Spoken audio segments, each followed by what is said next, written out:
Even if I do say so myself, I believe my life was tumultuous. The torture and the pretext of training, being taken around everywhere in conflict areas with a going for a stroll frame of mind.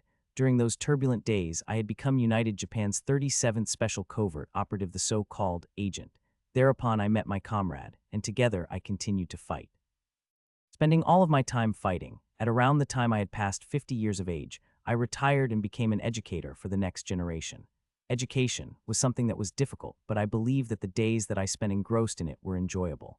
During those pleasant days, behind the scenes, a certain shadow organization proceeded with secret maneuvering to have the world subverted. The people who were to obstruct that shadow organization's size of an enterprise were, after great consideration, cautiously chosen. And then I was selected. I once possessed skills that made a name for me in the world. The selection is the result of my credibility and achievements. But in reality, it's a retired Asen, so there's little harm in it. Even in the worst-case scenario where he dies, is an afterthought based on the organization-esque calculations of profits and loss. No matter how you look at it, it's a conspiracy, is how my comrade objected, but I accepted that. It is because if I succeed with the elimination of the target, my comrade was promised to become part of the organization's senior management. After being made to make a blood-sealed pledge, I make preparations and attempt the operation. The result, I am dead. Although it was a drawn-out telling, I want you to think of me as having had spent a life that was by far widely removed from those ordinary people.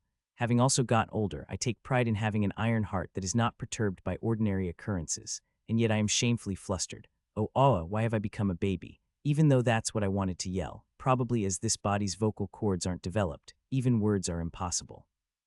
These surprisingly tiny hands and feet, this body which won't move to my satisfaction even though it is my own body. Despite being an absurd state of affairs, I somehow clearly understand that I had become a baby. No matter how optimistically I had lived my life in my previous existence, these state of affairs are unacceptable. As my confused self and composed self quarrel with one another, a shadow is cast over my face.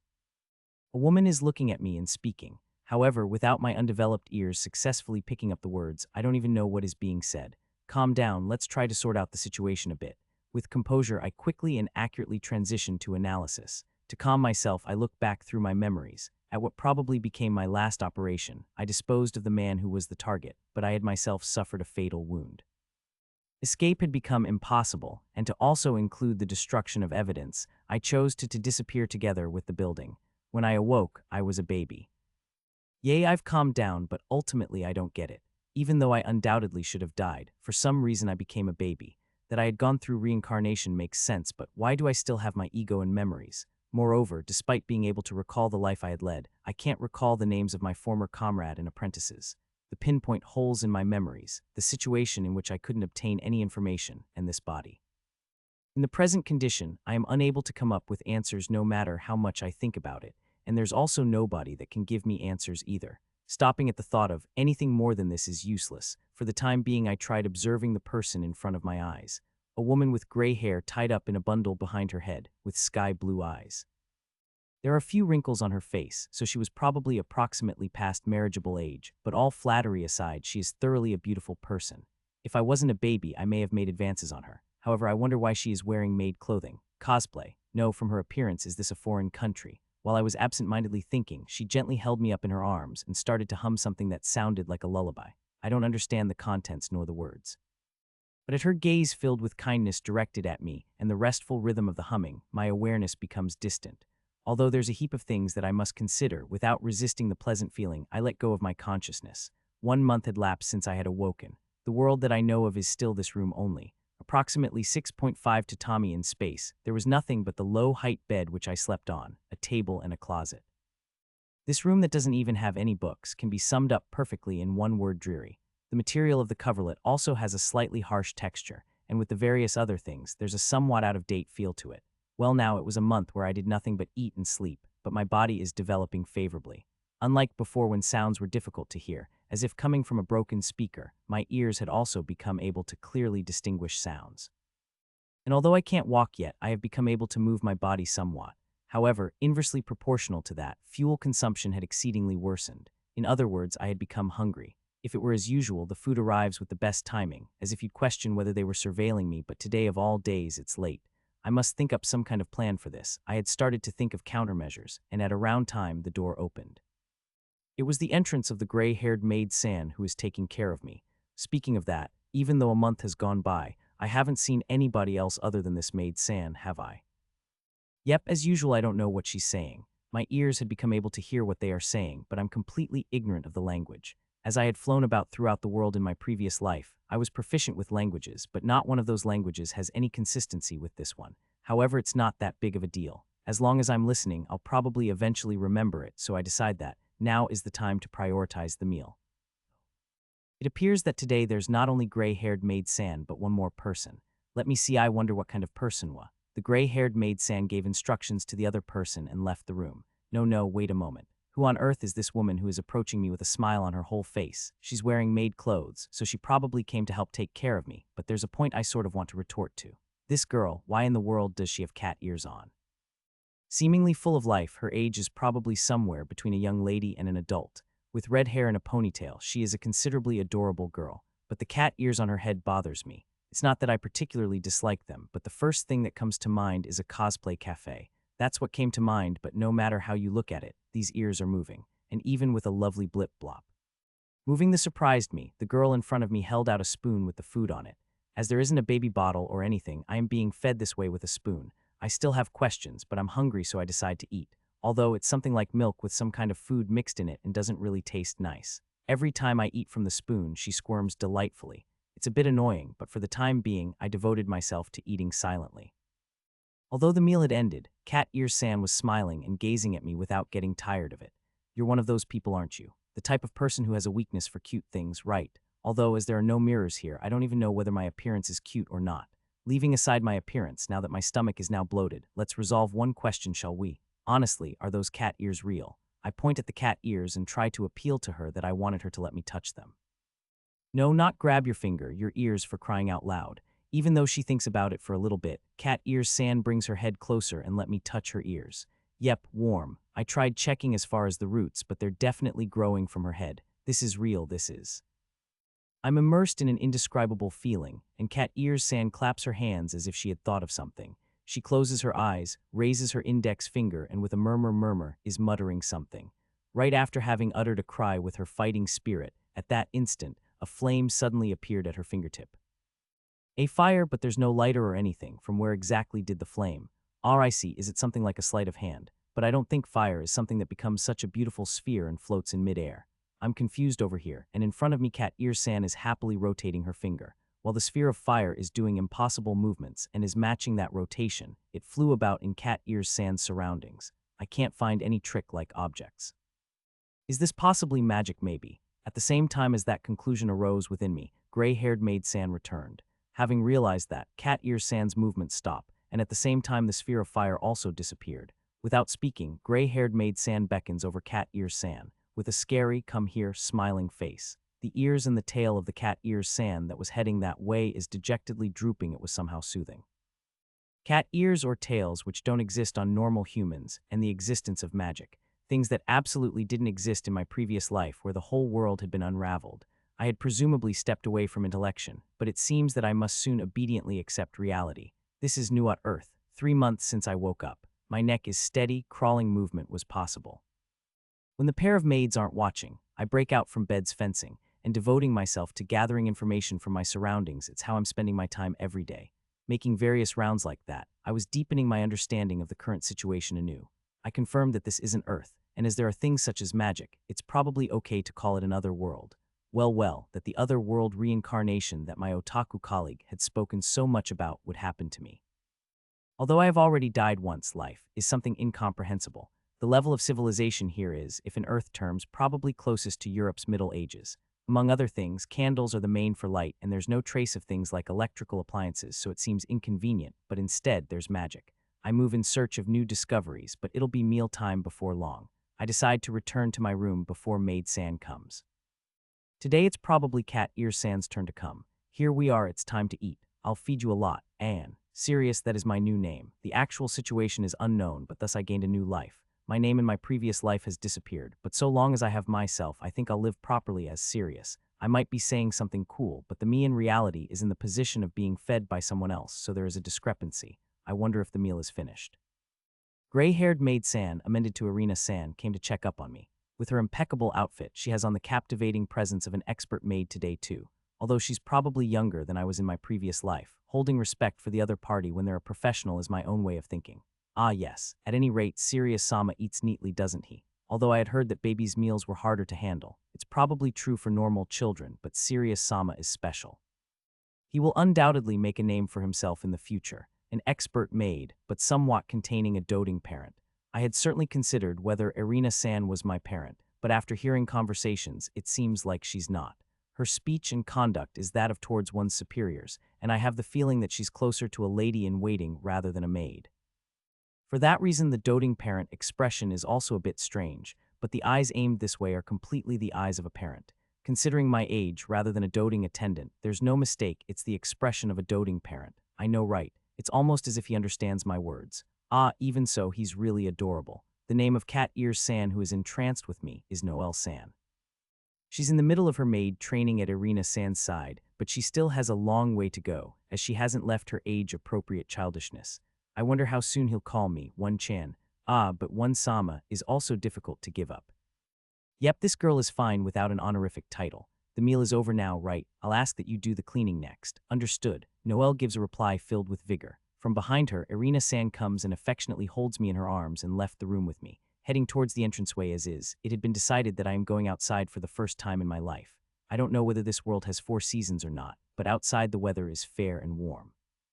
It seems as if I were to take something like an afternoon nap, it'd be comfortable. Today the weather is warm, isn't it? Let's take a stroll outside for a bit, shall we? AI.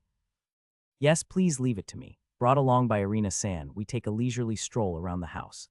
The exterior of the house is a splendid 2-storied wooden construction. There are 6 rooms, and I think it's a house a bit more spacious than the average house. As they add a sama to my name when they address me, I'm thinking that I'm living in a mansion as an upper-class noble. This yard is quite large, and in several places the planted vegetable gardens, trees and shrubs were neatly arranged. And then after going around the house once, I incidentally notice it. But this house, its perimeter is completely covered by the forest, and not one sign of other residences can be found. At best, there's only a maintained path that continues ahead of a main gate-esque structure, and what was left of the surroundings, the forest is the only thing visible. It's the kind of remote region that can't be passed off as a rural area. I occasionally see a rabbit that has sprouted horns, jumping out from the thicket, making me believe that this is really another world, isn't it? Sirius Sama, that is called a horabi. It has a timid disposition, but it is a monster, so you must not approach it. Yeah, although I had expected it ever since I was aware that there is magic. Sure enough, it's a world with monsters, isn't it? It seems that it's usual for there to be things like dragons and other creatures, which were just imaginary in my previous life. So it seems like it's better if I start training my body from tomorrow onwards. Should I stop pretending to be a baby to some small extent and start training? If I show them that I can crawl after a while, and they get used to the speed of my development, any distrust of the abnormal development thereafter will also probably fade. It would be ideal if, 1 month after I become able to walk, they'd smile and watch over me even if I jogged. Irina-sama. Ara, is the pruning complete perhaps? Yes. Turning towards the voice, an Oni-san with pruning shears in his work clothes appeared from between the trees. To me, he is the 3rd human discovered. He was a young man with short brown hair and sharp eyes. He was also tall and in some respects engendered a difficult-to-approach atmosphere. If it was someone he was meeting for the first time, it seems like they would hesitate before accosting him. Apis have grown. Let's bring some out for today's evening meal. Is that so? It's Noelle's favorite food, so she will jump up and down with delight. Yes, perhaps he is not good at speaking with others. His words are few and direct. As his expression has not changed one bit for a while now, if it was the previous world, he would definitely be certified as having communication sickness. Perhaps she knew that I'm observing him. Irina-san introduced D to me. Sirius Sama, this is D Maz. He's our house's gardener and chef. Irina Sama, it's impossible for a baby to understand. That might be true, but if I don't properly introduce you in advance, that's true. Please call me D. Sirius Sama. AI, he probably didn't think that I would reply. D's expression slightly fell apart. It's really meaningless, but I feel like I won. Looking forward to the future, right? Yeah, truly. The pair's eyes narrow, their gazes converge. The future, Raha. If I was able to speak at this stage, I'd say something like, to be ready for any troubles that may occur, I'll train my body. Before that, there's no sign of the people that would be the most involved in my future. I've never seen them, and since there aren't anything like photos, I don't even know their faces. As if avoiding it intentionally, the topic hasn't come up at all. I also am pretending not to have noticed, but it's suspicious enough. My parents, I wonder where they are. I didn't know my parents in my previous life. At around the time I reached the age of discretion, I was in an institution. Even that institution was destroyed by crime terror. I alone had survived. I drifted around and am picked up by a certain woman. As an eccentric who lived deep in the mountains in what could also be called one of the most secluded regions that people don't travel, Tosh was an abnormally strong person. In other words, until Shishu passed away, it could also be called a continued experience of living hell. Until this very day, I haven't even seen the faces of my parents. They are my parents, but whether it's about my past parents or present parents, I'm not that discouraged by it. All in all, my mind is of an over 60-year-old Asen, and there's also Irina-san, Noel, and Dee here, so I'm not particularly lonely. At any rate, at the present time, with the necessities of life all at my disposal, the only thing to do is to train the body as early as possible. Half a year has passed. As usual and hopefully as always, by eluding Maid-san, I perform the exercises that are part of my daily routine. I call it exercise, but it's closer to calisthenics, like raising my arms and feet, since if I were to go overboard with my infant body, it's certain that fatal damage would result. Looking at it this way, I have a proper plan which I carrying out. The designer was Shishu. I wish I picked you up before you reached the age of discretion. If I had done that, then you probably would have become a warrior that surpassed me. Before becoming a warrior, I would have been killed by Shishu, no doubt about it. That's, exploit them until they die. Hey, I'll think up of some proper adjustments for them. Like I said, they would be dead. She gleefully told me about the plan, which she had gone as far as attaching a name with no naming sense to it, hell training from birth. I never thought that I would be the one doing it. The training content was both merciless and heavy, but it made sense, so I revise it with my own setup to finish it off. It's extremely tough, but being able to actually feel my growth with every passing day is pleasant. The other day I appealed to them of my ability to crawl. The instant Noelle witnessed that, her ears and tail stood up, and she did a full-powered dash to Irina-san. When I demonstrated again in front of all of them, they are delighted and looked like they were going to jump up and down in joy. Usually Irina-san doesn't drink alcohol, but she is in high spirits during dinner and appears to have gotten drunk. It seems that her doting parent level also continues to rise day after day. 1 year since I was born, my body is growing favorably. Even the daily exercises are now being changed to muscle training with push-ups, sit-ups, etc. It'll soon be at the point where I want to train my stamina by jogging. My walking debut is also not far off. Over here, Sirius Sama. Please have a look at it today too, okay? Still, Noelle's frivolous manner is the same. Even though she had been made to stop by Irina-san with a "using fire is dangerous," she still comes to show me magic. Perhaps there's something fun about it. Although I also eventually want to use magic, so coming to show me magic helps me out. I entreat. Decipher the way of fire and please embody the emissary of the fire spirit. Flame. She shuts her eyes, and when she finishes saying the phrase required in order to emit the magic, a fireball appears. No matter how many times I see it, it's mysterious. For example, what kind of fundamental truth is it using, or what's it using as fuel? Fufu, with this, one Chan's dignity is secure, right? Anything other than this doesn't go well, though. Just a minute, one San, all kinds of things are shining through. You simply want to behave like in one San should, only like in one San.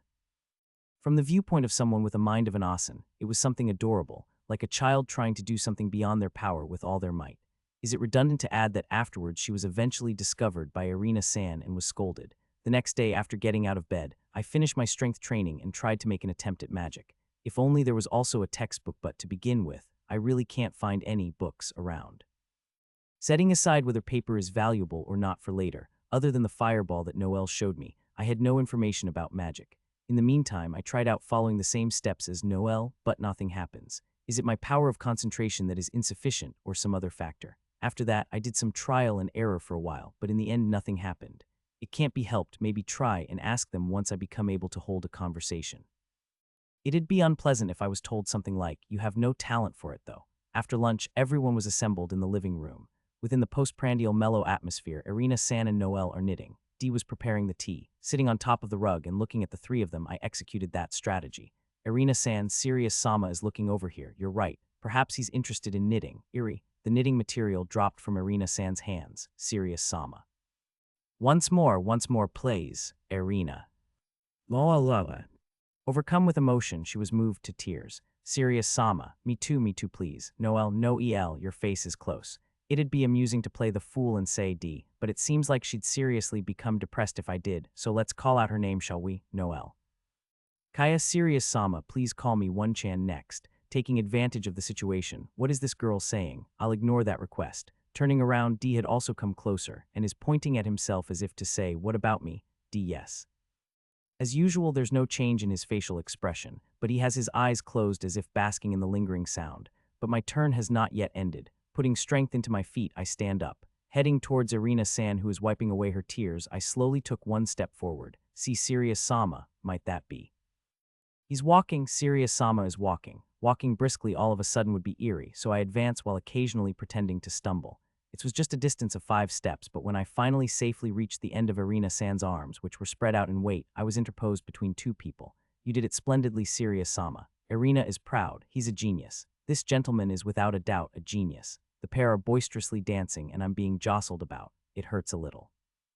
Without appearing to stop them, Dee also spoke of a feast and disappeared to make dinner preparations. Maybe I went a little overboard. On this day, there was a hard time of getting Irina-san to stop like you would a baby gulping down the wine. The next day, I again extended my walking distance, since I had the feeling that these people seem like they'd brush off any abnormal development with their amendments of a doting parent.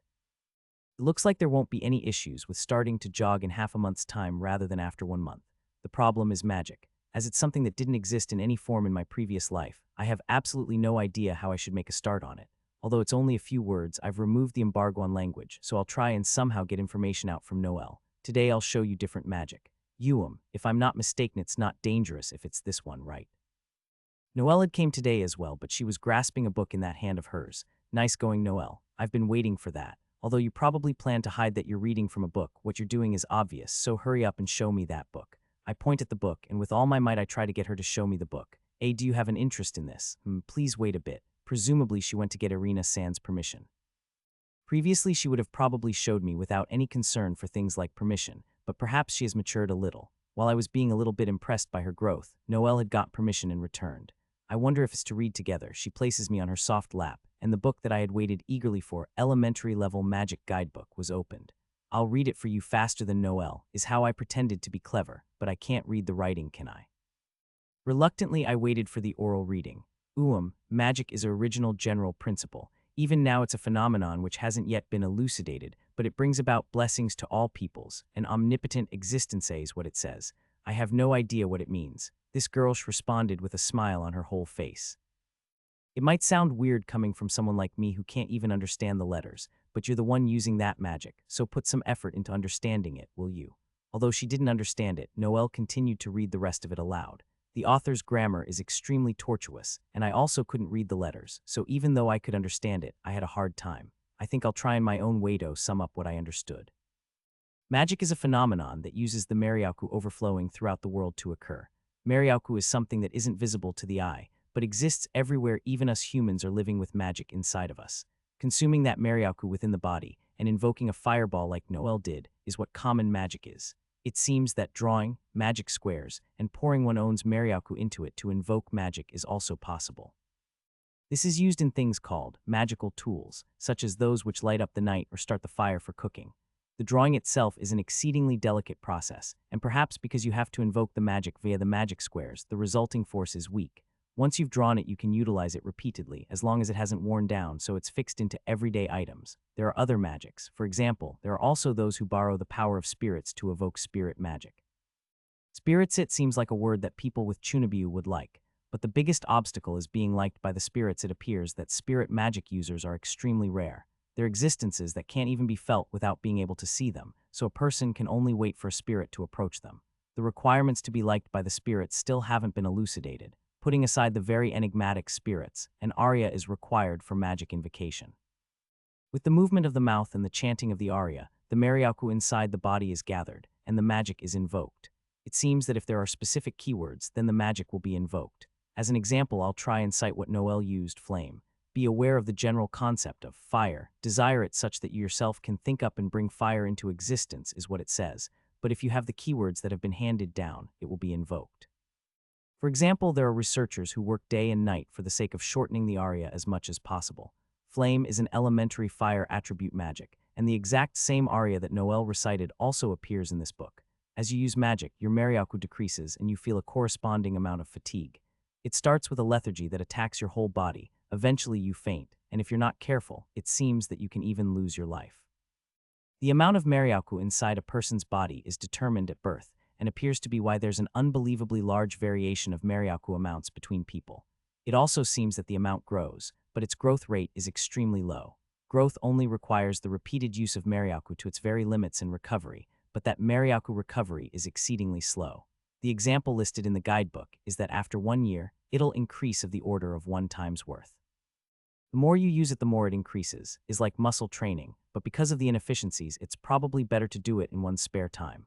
Or rather, if one's own Maryaku is insufficient, can't they just depend on the external Maryaku? Maryaku is in the atmosphere, so if one were to use that, they should be able to become strong with ease, to use a massive amount of it. As I am thinking that, in the guidebook it's written that such a thing is meaningless. Apparently it's because one's own Maryaku and the Maryaku in the air are different in nature. For example, if what humans were using was black-colored Maryaku, then the Maryaku throughout the atmosphere is white-colored Maryaku. The forced conversion from white to black uses Maryaku, so even if you gathered a massive amount of it, you'd have to subtract that conversion amount, and thus the magic would end up not having that much force. So that's why meaningless was written. In the same way that one's personal Maryaku is important, so is the attribute. This also seems to be decided at birth, and the attribute does not change in one's lifetime. Noelle used flame, so her natural aptitude is with fire. The fire attribute excels in fire magic. The water attribute excels in water magic, and if the attribute is known, then the direction of the magic is also naturally decided. Also, it's not that you also can't use other attributes, but among other things, its power would drop dramatically as a result. Just as she had finished reading the part about attributes, Noelle shut the book. Perhaps it was because I was totally engrossed in listening. Quite a bit of time has passed. Let's stop around here for today, shall we? I'm also tired from reading aloud. Good work. I've already prepared some tea in advance, so please have a rest. Wah, Irina-san, when did you? Looking back, Irina-san, who had given a soft smile, had brewed some black tea. Just now. That aside, you're thirsty, right? I'll take charge of Sirius-sama. Being held in her arms, I am then transferred over to Irina-san's lap. The lap of a young Noelle also feels good, but as expected, Irina-san is special. There's an amazing sense of security. Irina-san picked up the book while affectionately patting my head. You were very studious, weren't you? It seems like if it's Sirius-sama, he'll unintentionally use magic before long. Ahaha, that's not going to happen. Even I had an immensely hard time with the elementary level, and to begin with, he can't even read the letters, you know. That's true. However, I can't help but think if it's Sirius-sama. Even I can't completely deny that. Even so, that's several years too early. Like that, the pair drank their tea while laughing. I see if it's me. If they have great expectations of me, then I ought to live up to those expectations.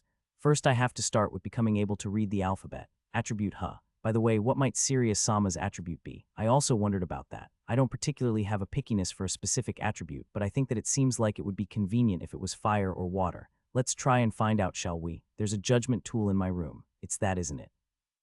Just a minute, I'll go fetch it. The attribute judgment tool that Noelle brought is a spherical crystal placed into the center of a small wrapping cloth. Its appearance was of a simple construction. However, there is a complex pattern drawn on the wrapping cloth, so I guess this is the magic square written about in the book. The basic 4 attributes, fire, water, wind, and earth, are drawn on the magic square, and apparently it's arranged in such a way that when you place your hand on it, the crystal shines with the attribute color of the person who touched it. Pour Maryaku into it, start up there. Preparations complete. Well, Sirius-sama, please put your hand over here. AI. While getting a bit excited, I placed my hand on it. The change is in an instant. The crystal casts a glaring light, and I instantly closed my eyes. It was something that I was watching intently at point-blank range, so it would have been dangerous if I was late in closing my eyes. Because I reflexively removed my hand from it, by the time I had opened my eyes, the light had vanished. It had disappeared before I could see what color it was. Irina-sama, that was. Yeah, an intense light, however. The pair's expressions and words are somewhat stiff, as there isn't any indication that they'll stop me should I try it out once more. This time, while protecting my eyes with the opposite hand, I checked the crystal's color. And now, the color of the light emitted by the crystal is, as before, colorless, isn't it? No way. Why are you two making such sad-looking expressions? I thought it was a pretty intense light, but is this its hopeless pattern? Something like, you seriously have no talent, is it that kind of punchline? A bit bewildered, I was gently hugged closely by Irina-san, who had a face that seemed like it was about to cry at any time. God Iskral, Sirius-sama, I will protect you without fail. Me too. Why are you turning your compassionate eyes towards me? For heaven's sake, please explain it to me. There's no way that my wish would reach them, and the two of them showed more concern for me than usual. But colorless is it? I have a bad feeling about it. Several months after it was confirmed that my attribute was colorless, with the exception of an excess amount of skinship and affection, time passed by without any major problems. Since then, I was read various books and can now understand the writing, so I can now read books by myself. I suppose that if there was a baby who could read books after 1 year and a bit, it'd be nothing short of eerie. It appears that the books of this world are valuable after all, and there also are several worn-out second-hand books still. Irina-san happily provisions the books for me one after another. Is it already like that, where I don't have to worry about being seen by these people? The doting parents within them will resolve everything. Changing my attitude to a more serious one, I continued to read the book, and various facts came to light. As I expected, this world's level of science is like that of my previous life's medieval period. There was the notion that magic occupied this world, so the word science didn't exist, but instead alchemy became the mainstream. It truly is a standard of tales, a world of swords and magic. It also depends on the continent, but there are 4 seasons and 1 year has a fixed 360 days. It's subtly different from my previous life. It's a rather Spartan world with nobles and commoners like Noel, a great variety of races and demons here and there. In other words, it turns out that life is nothing but cheap. I will capitalize on my knowledge from my previous life, train my physical strength in magic, and shall live through this life to the fullest. However, it has been decided that I will experience setbacks with my magic, elementary magic guidebook. Within the guidebook, there's an outline of the attribute judgment tool, and the meanings of the colors are also properly written down. Red is fire, blue is water, green is wind, yellow is earth, and my color, colorless, is none. That's right, the attribute of my aptitude is nothing. It's not something positive like being able to use all attributes freely, but rather, it means that I have an aberration that causes a downward adjustment for all 4 attributes. Although the activation of magic tools has no connection with attributes, so there wouldn't be any issues in one's day-to-day life. Are you serious? I unintentionally let out my voice. The book that I'm holding in my hand is Albert's Book of Travels. This author was a traveler that had wandered around the world, and the book is a collection of the chronicled regional customs, mysterious phenomena encountered, etc. It's basically an autobiography, but it is interesting as there are also various other things written in it. For example, a region with a waterspout that didn't stop after a whole year, the strange traits of the cat tribe, and the unique rituals of the silver wolf tribe. Within that unusual reality, colorless is mentioned. I excerpt the following from a portion of the book. I continue wandering, and several years have passed. I'm spending my time encountering various people, various races, and also a great variety of ways to use magic every day has truly been meaningful. However, every time I catch a glimpse of the discrimination within races or the wealth disparity due to aristocratism, I become saddened. In a certain town, I came across a person who had no attribute from the time he was born. There was not one thing in which they excelled in for that alone. That person was scorned as an incompetent and subjected to cruel treatment. Incompetence. Even though such people are fewer than those who are liked by the spirits, I wonder why they discriminate against them. It's something that I don't understand. And yet, if everyone looked at the breadth of the world without spending their lives as if they were the only ones in the world, such a thing could be said to be insignificant in comparison. You have a manly spirit, don't you? Alberta, not that. The problem is the point that those who don't possess an attribute are called incompetent. In this society, I'll be treated as an incompetent. So this is the truth behind why Irina-san and the others are commiserating. The radiance of the crystal was strong, so I'm sure that at least my Marioku volume is above average. However, for the colorless, it seems that even if you tried your best, you wouldn't be able to use anything but elementary-level attribute magic at best. You could reach the point of being able to use magic tools for a long time. From the moment I was born, I was burdened with a handicap. Well, whatever, I'm originally an Asen that came from a world without magic anyway. It doesn't mean that I can't use magic at all, and I have knowledge and experience of things other than magic.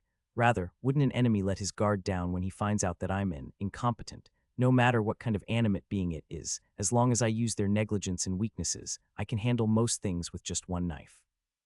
Leaving that aside, I don't care what it is. This Asen wants to try and use magic. It was written in the elementary guidebook, but magic without an attribute also exists. It appears that it's also called no attribute magic, but apparently it's a branch of magic where, other than a few spells, there are practically no humans who use it. One of those spells is light. Just as one would imagine from its name alone, a magic that produces light is apparently employed as an introductory magic for beginners. Perhaps that's why only the necessary keywords for invocation are written down and the aria isn't written down in detail. So it's okay if I just put in the keywords and chant something aria-esque. If that's the case, then maybe even I can do it. Serious Sama, it's your one-chan Noel here. How might you be feeling right now? Do you feel like saying one-chan? Just as I'm about to try chanting, Noelle appeared together with her foolish utterance. Although it seems that this young girl cravingly wants to be referred to as an older sister, I definitely won't do it. Since she's already here, that works too. Let's have Noelle demonstrate light for me. Noelle, magic. Nuke, do you want me to use this? Ever since that, she doesn't use magic in front of me. Although it's obvious that she's being considerate towards me, the incompetent, I'm not at all bothered by it. I point at the page with light written on it and resolutely attack with the innocence only afforded to a baby. I wonder if it's alright, but this is a no-attribute spell yep.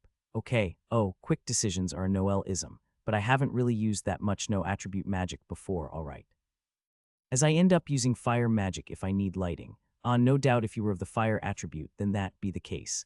Perhaps trying to recall the aria, she closes her eyes, places a finger on her brow and groaned. Wipe away the darkness, wasn't it? Well, here goes. Noelle takes a deep breath and her atmosphere completely changed. The source of evil influence, the power to cause tremors that which possesses both powers, and amidst the radiance of gusts of wind that illuminates a dark night brush away my darkness. The aria is long. This is the introductory magic. There isn't any research on shortening the aria being done because there's not that many people who use it. Light. At the tip of Noelle's finger, a light is lit. It seemed faint and ephemeral, shining as if something was pouring out a beautiful ball of light. I try to touch it with my hand, but it doesn't feel hot. Nevertheless, it's hard to verbalize the sensation that I definitely felt from my hand. I wonder if this something is what magic is. It hadn't even been 1 minute, but Noelle extinguished the magic, and a few drops of sweat had surfaced on her forehead. As I thought, maintaining no attribute magic is tiring. Although if it was fire attribute magic, it wouldn't tire me out to this extent. Regarding her, it's more tiring than using fire attribute magic. Impression is the amount of consumption of Marioku higher for no attribute magic perhaps. When I touched it, what I experienced was a feeling that Marioku was leaking out, similar to turning a tap and letting water continue to flow out. It's my personal opinion, but depending on the aptitude, isn't there something or another that acts as an aid for the other attributes? Even if I try to verify it, only Noelle would know, and I want to eventually do a full-blown investigation into it anyway. Amazing. Yeah, it's amazing, right? Feel free to praise me more, as I am the best. She was extremely happy when I clapped my hands. She had even become beside herself with joy. After that, with other duties to complete, Noelle left the room. Once I was alone, I decided that I would also try doing some magic. I had seen an example of it. All that remains is to put what I saw into practice. The source of evil influence, the power to cause tremors that which possesses both powers, and amidst the radiance of gusts of wind that illuminates a dark night brush away my darkness. As part of my acting, my tone of voice is usually childish, but all the same, I ought to chant the aria diligently. When I visualized the light that Noelle had shown me, my whole body started to become feverish. It wasn't the kind of heat you'd get with a fever from catching a cold, but the feeling of your whole body activating, like when you do light warm-up exercises. When I sense that feeling beginning to gather from my whole body towards my fingertips, I speak out the words of invocation. Light, in my hand, a sphere emitting a faint light is produced. It's almost the same as the one produced by Noelle, but this is the first time I used magic. As usual, the principles are unknown, but actually trying it to use it like this is very moving. Whoops, I had become excited to the extent of it being unbecoming of my age. How about I calm down and commence the experiments? First is whether this light can be moved or not. Visualize a small amount forward. The light flies forward in the same way that I visualized it. From there, I further wanted to make it move up and down, but just when I was about to try, the light vanished. I don't recall making it disap.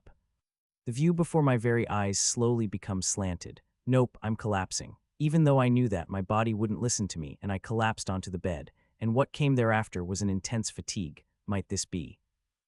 Also, this is Marioku exhaustion. It's exactly like the example written in the book. Although I knew of it, this is fairly intense. I could probably have forcibly moved myself if it was the previous me, but it's an impossible task with the body of a baby who hasn't matured. But I think I could produce the light for approximately 10 seconds. What's more, I also moved that light, so the degree of Marioku consumption was probably altered. As it is, it really wouldn't be fit for practical use. I wonder how many times I should experience this fatigue. It seems like there's a long way to go. Let's sleep. The next day, I did my usual muscle training. After a day had passed, the tired feeling had disappeared completely. If anything, my condition feels better than before. At any rate, since it seems that my Marioku is satisfactorily recovered, I'll try and get some practice. Yesterday I collapsed without getting much testing done, so today I think I'll try and investigate what my own limits are. Because I was in an excited state at that time, until my Marioku had become empty, I didn't notice how much Marioku consumption is required for it to be arduous on my body, and also am I able to turn the magic off. Let's begin with first being acquainted with a feeling of how much Marioku I have within myself, and the danger line: if I use more than this, then I'll faint. Chanting, I produce the light and stand by. When I concentrate without doing anything else, I caught the feeling of Marioku escaping from my body. I have a feeling that it's similar to a bleeding sensation.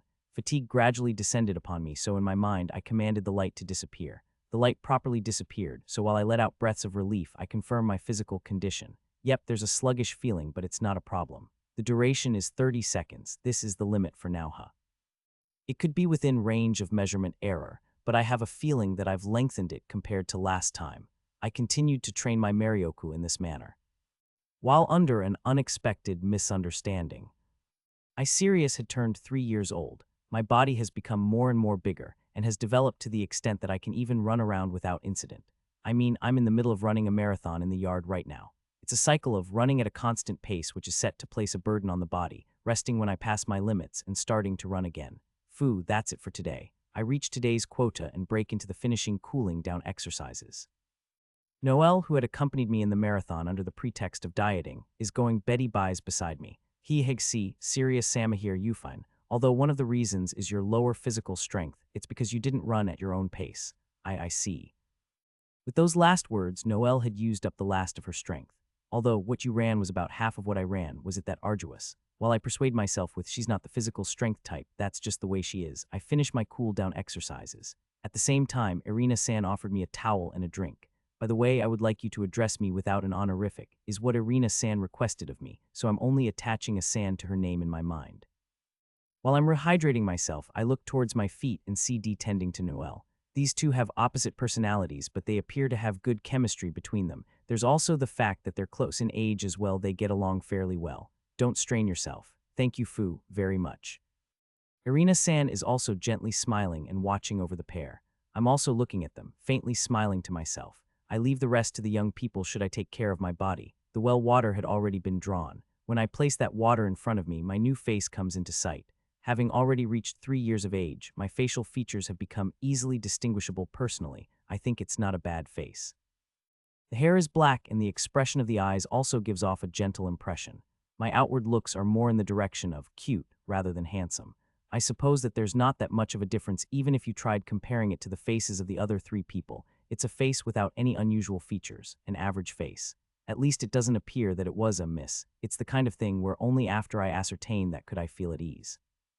Only the strength of my powers of observation is lacking, as things like being able to intimidate others is also somewhat influenced by one's appearance. This gentle face is probably a minus. It's something to be worked on. I've finished taking care of my body, so next is doing some magic practice. Incidentally, using the opportunity of being 3 years old, I had showed the 3 of them that I could use magic. In mass, their eyes became dot-like, and they became unable to move, as if time had stopped. It was quite a sight. Sirius Sama, as it's about time for lunch, D and I are going back. All right, I'll go back after I do my magic practice. It's the same with my physical strength, but I'm also steadily training my magic. Also, the duration of continuous light was just short of 10 seconds, but nowadays I could sustain it for up to a minute. Using simple math, it's 6 times longer. If it truly is as it's written in the book, then isn't this growth capability abnormal? There are various reasons that I can come up with to account for it, including, I have got the knack of it practicing since I was 1 year old, i.e. at an early stage of my life, etc. But I think the biggest factor is the speed of the cycles. A cycle consists of a repetition of bleeding out my Marioku to its limits, and once it has recovered, bleeding it out again. It appears that my Marioku recovery is somehow faster than others. That's the reason why I can do more repetitions than most people. The variety of my spells had also increased a little. There is a low number of no-attribute magic spells to begin with, so including light, there were only 3 spells listed in the book. Just how unrecognized is it? The newly memorized spells are Impact and String. First of all, if one were to simply explain Impact, it's a spell that hurls a mass of Marioku. You collect the Marioku in one place, let it fly, and then it hits its target. It's questionable as to whether you could call it magic, but unfortunately its power is also questionable. By nature, Marioku is something that has no mass. Precisely because you are forcibly fortifying such a thing and making it hold mass, it also has a low solidity. If I was to give an example, it's at the level of throwing a rubber ball. To make matters worse, its range is also short. When you're slightly distanced from it, the Marioku disperses and ends up disappearing. Honestly, throwing a stone is stronger. It's the result of not having any research conducted on it. String is a spell to create strings out of Marioku. It seems somewhat more usable compared to Impact, but in the eyes of society, the practical utility of this spell is also low. That concludes a description of the 2 disappointing spells, but it ultimately depends on how they're used. If I can't skillfully use the attributes, then there's a need for me to master these spells. For that reason, I used them in earnest, and had continued to persevere with raising my Marioku. I'm now focusing on raising my physical strength rather than my Marioku, but I eventually also want to do some magic modification or magic research. Now then, let's get it all done without stopping until lunch has been prepared, shall we? I aim my hand towards a target I had hung up on a tree and shoot out an impact. Slumbering truth from the depths, evil spirits that wheeze at me, the devil's bombardment that is released from the origin of power, impact. A baseball-sized, colorless and transparent ball of Marioku shakes the target. If a stranger saw it, then they'd probably just see it as the target is merely swaying by itself. The size of the Marioku ball can be adjusted, but naturally the bigger I make it, the greater its Marioku consumption and the more difficult it is to maintain. As I am now, if I used this about 10 times, I'd reach my limit. I shake the target precisely 10 times and stop. No matter how many times I do it, this lassitude is intense. As I'm taking deep breaths and calming my body down, Noelle looked over here as if she wanted to say something. Is something wrong, Noelle? No, I was just thinking to be able to use impact that well is amazing. Amazing, is it? Even though it does absolutely no damage. The fact that you are able to use it this quickly is too amazing. Are you really 3 years old? You are not lying about your age. It's because Noelle often showed me magic. After seeing all that, I got the hang of it. Noelle-san, you're so easy to handle. It was also a means to change the subject, but it is true that I had reached this point because Noelle was here. Taking Noelle, who is Banzai-ing in spite of being tired, with me, I returned to the house. 3 years since I was born, being watched over by Irina-san, doing stupid things together with Noelle, eating Dee's cooking. The safe and happy days. Sooner or later, the end will come for even this closed paradise that is isolated from the outside world. Its footsteps are definitely drawing nearer. Several days later. It's usually a restful morning, but today it was somewhat flurried. While wondering what was going on, I wake up, finished changing my clothes, and headed towards the dining room to eat breakfast. Good morning, good morning. At my greeting, the three of them cleanly replied all together. I had just sat in the chair when I noticed it. Noelle and Dee's attire is different from usual. They aren't maid clothes nor work clothes, but clothes for going out, or rather, garments that are easy to move in. This is the appearance of people who are going to go out shopping. Are the two of you heading out today? You went out shopping just the other day, didn't you? Actually, earlier, the fire magic square broke. It's a bit sudden, but I'm having the two of them go. Our house is to some extent self-sufficient, but there are things that we can't construct, like magic tools and the like, so every several days someone goes to the town to go shopping. I've never gone there before, but from what I've heard, it seems that even the closest town is half a day's distance away by foot. Using half a day to travel, staying one night in the town, and then returning, so even if it's just going out to buy things, it takes 2 days. It's a mystery why we're living in such a remote place, but I'm personally not experiencing any inconveniences from it, so I've just been ignoring it. If fire attribute Noelle is going at the same time, then won't we be unable to light any fires? Irina-san is of the water attribute right. If it's just for today and tomorrow, there's no problem. As we have a firestone is a mysterious mineral which emits an intense heat when Marioku is poured into it, and a hammer, etc. is smashed into it. A shortcoming is that it can't be used unless it's about the size of a fist, but using it involves placing easily combustible materials inside of it and pounding on it from above with a hammer. Do you have any requests for a souvenir? Although something too big is impossible. Nothing in particular. As long as you both return safely, that's enough for me. Ooh, I'm touched by Sirius-sama's kindness. Please leave it to me. It appears that Dee was formerly an adventurer, and his knowledge of things related to traveling is plentiful. He has gone shopping scores of times before, so I'm not actually that worried for them. Having finished eating their rye bread and soup that consisted of meat and vegetables boiled together, the pair promptly departed. I also finish my meal and perform my daily routine of running and Marioku depletion. I silently reach my quota, and while I was reading a book it had become noon. Sirius-sama, do you want to eat outside today? Yeah, let's do that, shall we? Per Irina-san's suggestion, I'm having a midday meal on a table in the yard. Today's lunch is Irina-san's handmade sandwiches. The ones that Dee made are also delicious, but Irina-san's ones are, again, also exceptional. Especially the ones interposed with salted meat and several types of vegetables. Those are my favorite. The exquisite distribution of meat and vegetables is the best. I'll get her to teach me the recipe next time. Here you are, some after-meal tea. When I had become full, a citrus herbal tea called Erica is prepared for me. There's a bit of a bitter taste, but I like this Erica tea quite a bit. It's good weather today. In the warm sunshine, enjoying after-meal tea with elegance. Irina, aren't there any apis or the like? I'd like some dessert. Apis are an apple-shaped fruit. It looks exactly like an apple, but it's a tad bit smaller and the flavor is closer to a strawberry. Certainly. As there were some in the kitchen, I'll go bring some over. Floating a smile, Irina-san disappeared into the kitchen. The moment she was completely out of my sight, I spit out the mouthful of tea in my mouth, and had the ground soak up the entire contents of the cup. I did this because the instant I had put it in my mouth, I felt a sensation that I was familiar with from my previous life. Since it's a new body, it might have been my imagination. However, if my intuition is right, then this is a soporific. However, it's incomprehensible. To what ends would someone ever want to try to force me to sleep, to be able to sell me off? No, that's not likely. I can't imagine that the people who have thrown that much affection at me would do that. Although I have no clue as to what their intention is, in this situation I'll pretend that I drank it. Although it was only a small quantity, the mucous membrane of my tongue likely absorbed it, but perhaps it's supposed to have a delayed effect. I don't feel any sleepiness yet. Later on, I eat apis together with Irina-san, and once I experienced a slight drowsiness, I commenced the operation. Are you tired? Shall I prepare your bed for you? Yeah. I wonder if I'll have you let me have a short afternoon nap. Understood. I'll have it ready soon, so please wait in the living room. From just yawning to preparing the biddies isn't it nearly assured that the line of reasoning that Irina-san is the person who put in the soporific is right? It's fine if it's just my imagination. However, there's Noelle and Dee's abrupt shopping trip, and Irina-san's behavior somehow gives me an uncomfortable feeling. There's no way that I can run away, so for now let's just go with the flow.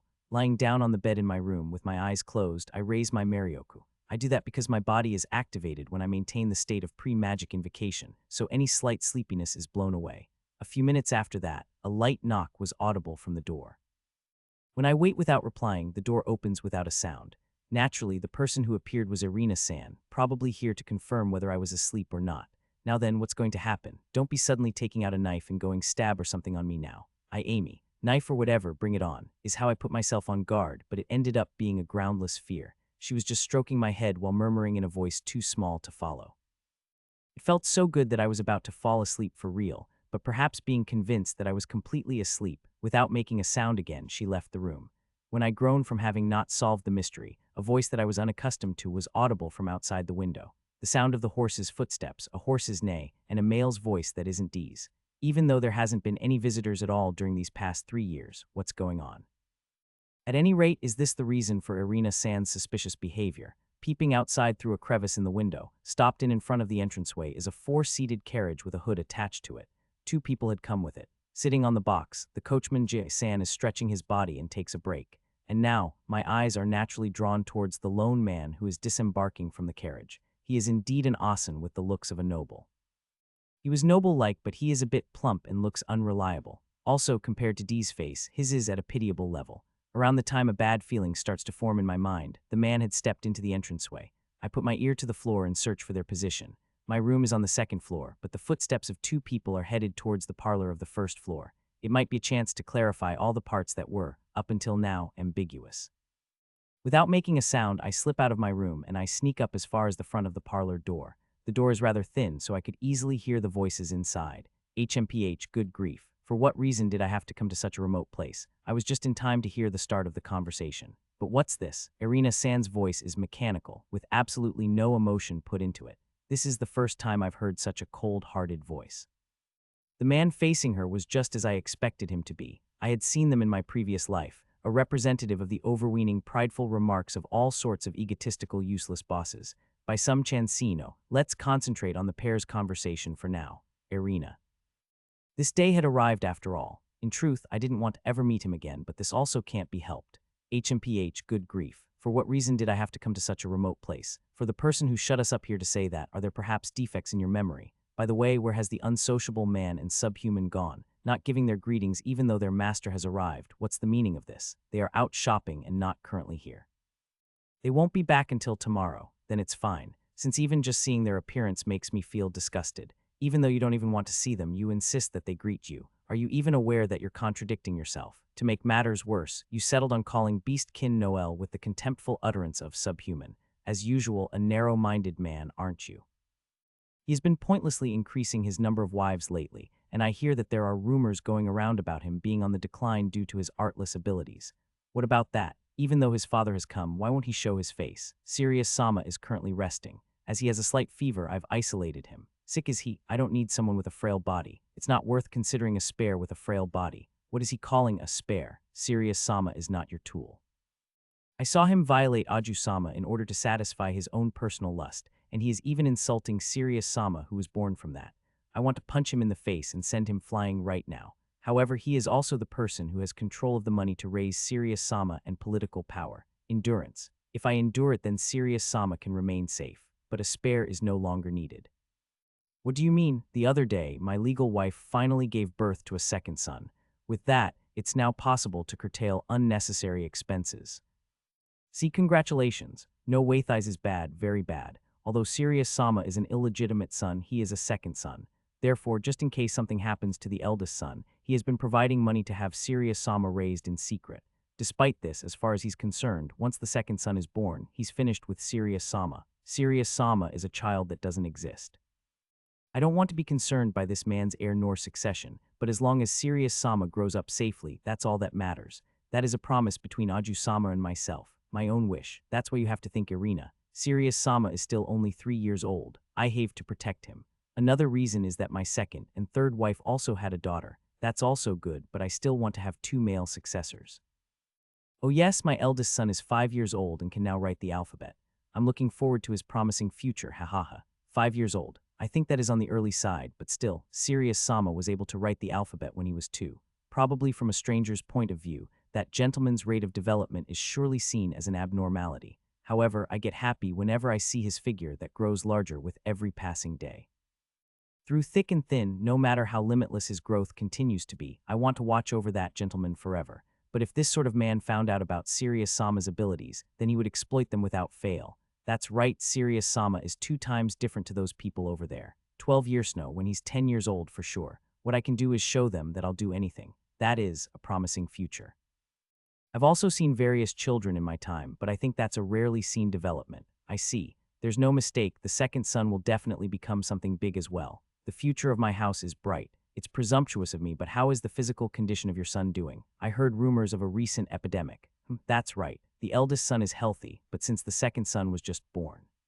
Sirius Sama is not sick, but just fatigued. But a baby is probably susceptible to an epidemic. Precisely that. The fact is that there is no guarantee that this man's second son will grow up in good health. It's not to the extent of Dana Sama's child, but from what I've seen, Sirius Sama is a capable person. He will certainly be of use to you. That girl's child will. Other than its looks, that was a disappointing young girl. What do you know about Aju Sama? I grasped my fist tightly under the table to the point that it hurt. Without an outlet, I stifle my anger and I continue to wear my facade. I won't look after someone for that long. 5 years. I won't waste any more money than that. I'll have him leave this place after that. That's just. Won't he still be a child in 5 years? That's not my problem. If that's the case, then use the 5 years to educate him in preparation for that occasion. If you don't like it, then I don't mind if he leaves now. I understand. How powerless am I? Here is the this time's money. There will be absolutely no amendments, so remember the arrangement. I take the money bag tossed onto the table and confirm its contents. No matter what state I'm in, it's something necessary for Sirius Sama. I'm casting aside things like shame. As I expected, it's lighter than last time and there's less in it. Oh, that's right, I'm a busy person, so I don't know when I'll be able to come back again.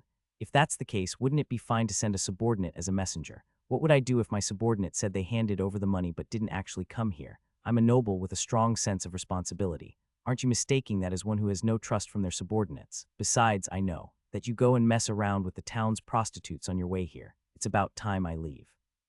Properly take care of that's education. Certainly, sir. Seeing him off as far as the entranceway, and after making sure of the carriage's departure, I finally took a breather. My body is a bit heavy. Perhaps I piled up more fatigue than I had expected. I think it'll soon be around the time that Sirius Sama wakes up, so I have to check up on his condition. However, I wasn't able to produce the results that I desired. I'm ashamed to show my face to Sirius Sama. This paradise has 5 years. It's much too short a time to tell him the truth. Once he wakes up, without knowing that I served him medicine, nor about his father, I wonder if he'll smile for me. For me, who would be healed by that smile, I'd be both happy and sad. Aju Sama, I am serious. The pair's conversation ends, and while I wouldn't be discovered, I return to my own room. Throwing myself down on the bed, I think back upon the discussion of a little while ago. I didn't want to admit it, but that sleazebag is my father. I could also agree with Irina-san not wanting to let me meet him, and her going as far as using a soporific to do so. The same way that children can't choose their parents, parents also can't choose their children. As far as that guy is concerned, I'm not worth worrying about. I don't believe that we want to meet each other, and it's fine like that. Rather than that sort of sleazebag, it's Irina-san. I'm truly being helped by that person. Rather than a father, being able to be acquainted with her is what makes me happy. I will be sure to someday repay this debt of gratitude. The problem is my standing. I'm a child born from a noble who was messing around, but considering my father's behavior, I think it's better to not be regarded as a noble. Incidentally, this safe place also closes in 5 years. If I practice for another 5 years, I don't think that there will be any issues with my true strength, but there will probably be a large number of problems that will come with my much too young outward appearance. There's also Irina San or Noel and D to think about as well. What will they do in 5 years' time? It's no good considering hypothetical is endless. In this situation, let's think about this simply. There are two things that need to be done. First, for me to do nothing but train, to build up a body that can feasibly deal with anything. Further explanation is unnecessary. Second, share information with the three of them. The three of them are indubitably my allies. I'd like to know in advance as to what they would do if I was driven out. It's better if I also decide on the setting of how I have knowledge. As abruptly declaring I possess the knowledge of another world would be weird, I continued to think up of a setting. Yep, I've decided on this one. There's some unreasonableness in it, but to some extent, it seems like it would serve as a possible justification the setting is completed. I get up from my bed, and while I'm stretching, I notice it. Irina San is late. Since it's also about time to make arrangements for the evening meal, she should have dropped by and shown her face by now. Is she perhaps seized with a guilty conscience and doesn't want to show her face? If that's the case, then she's gotten the wrong idea. I have nothing but gratitude towards Irina San. I left my room and searched for Irina San. I work myself up with it. If she's feeling down, then let's use all our power to cheer her up, and descend down to the first floor. I immediately found Irina San. The figure of her collapsed in the kitchen. Irina, I let out a cry loud enough that I even surprised myself and started to run. I hastily rush over and ascertain Irina San's condition.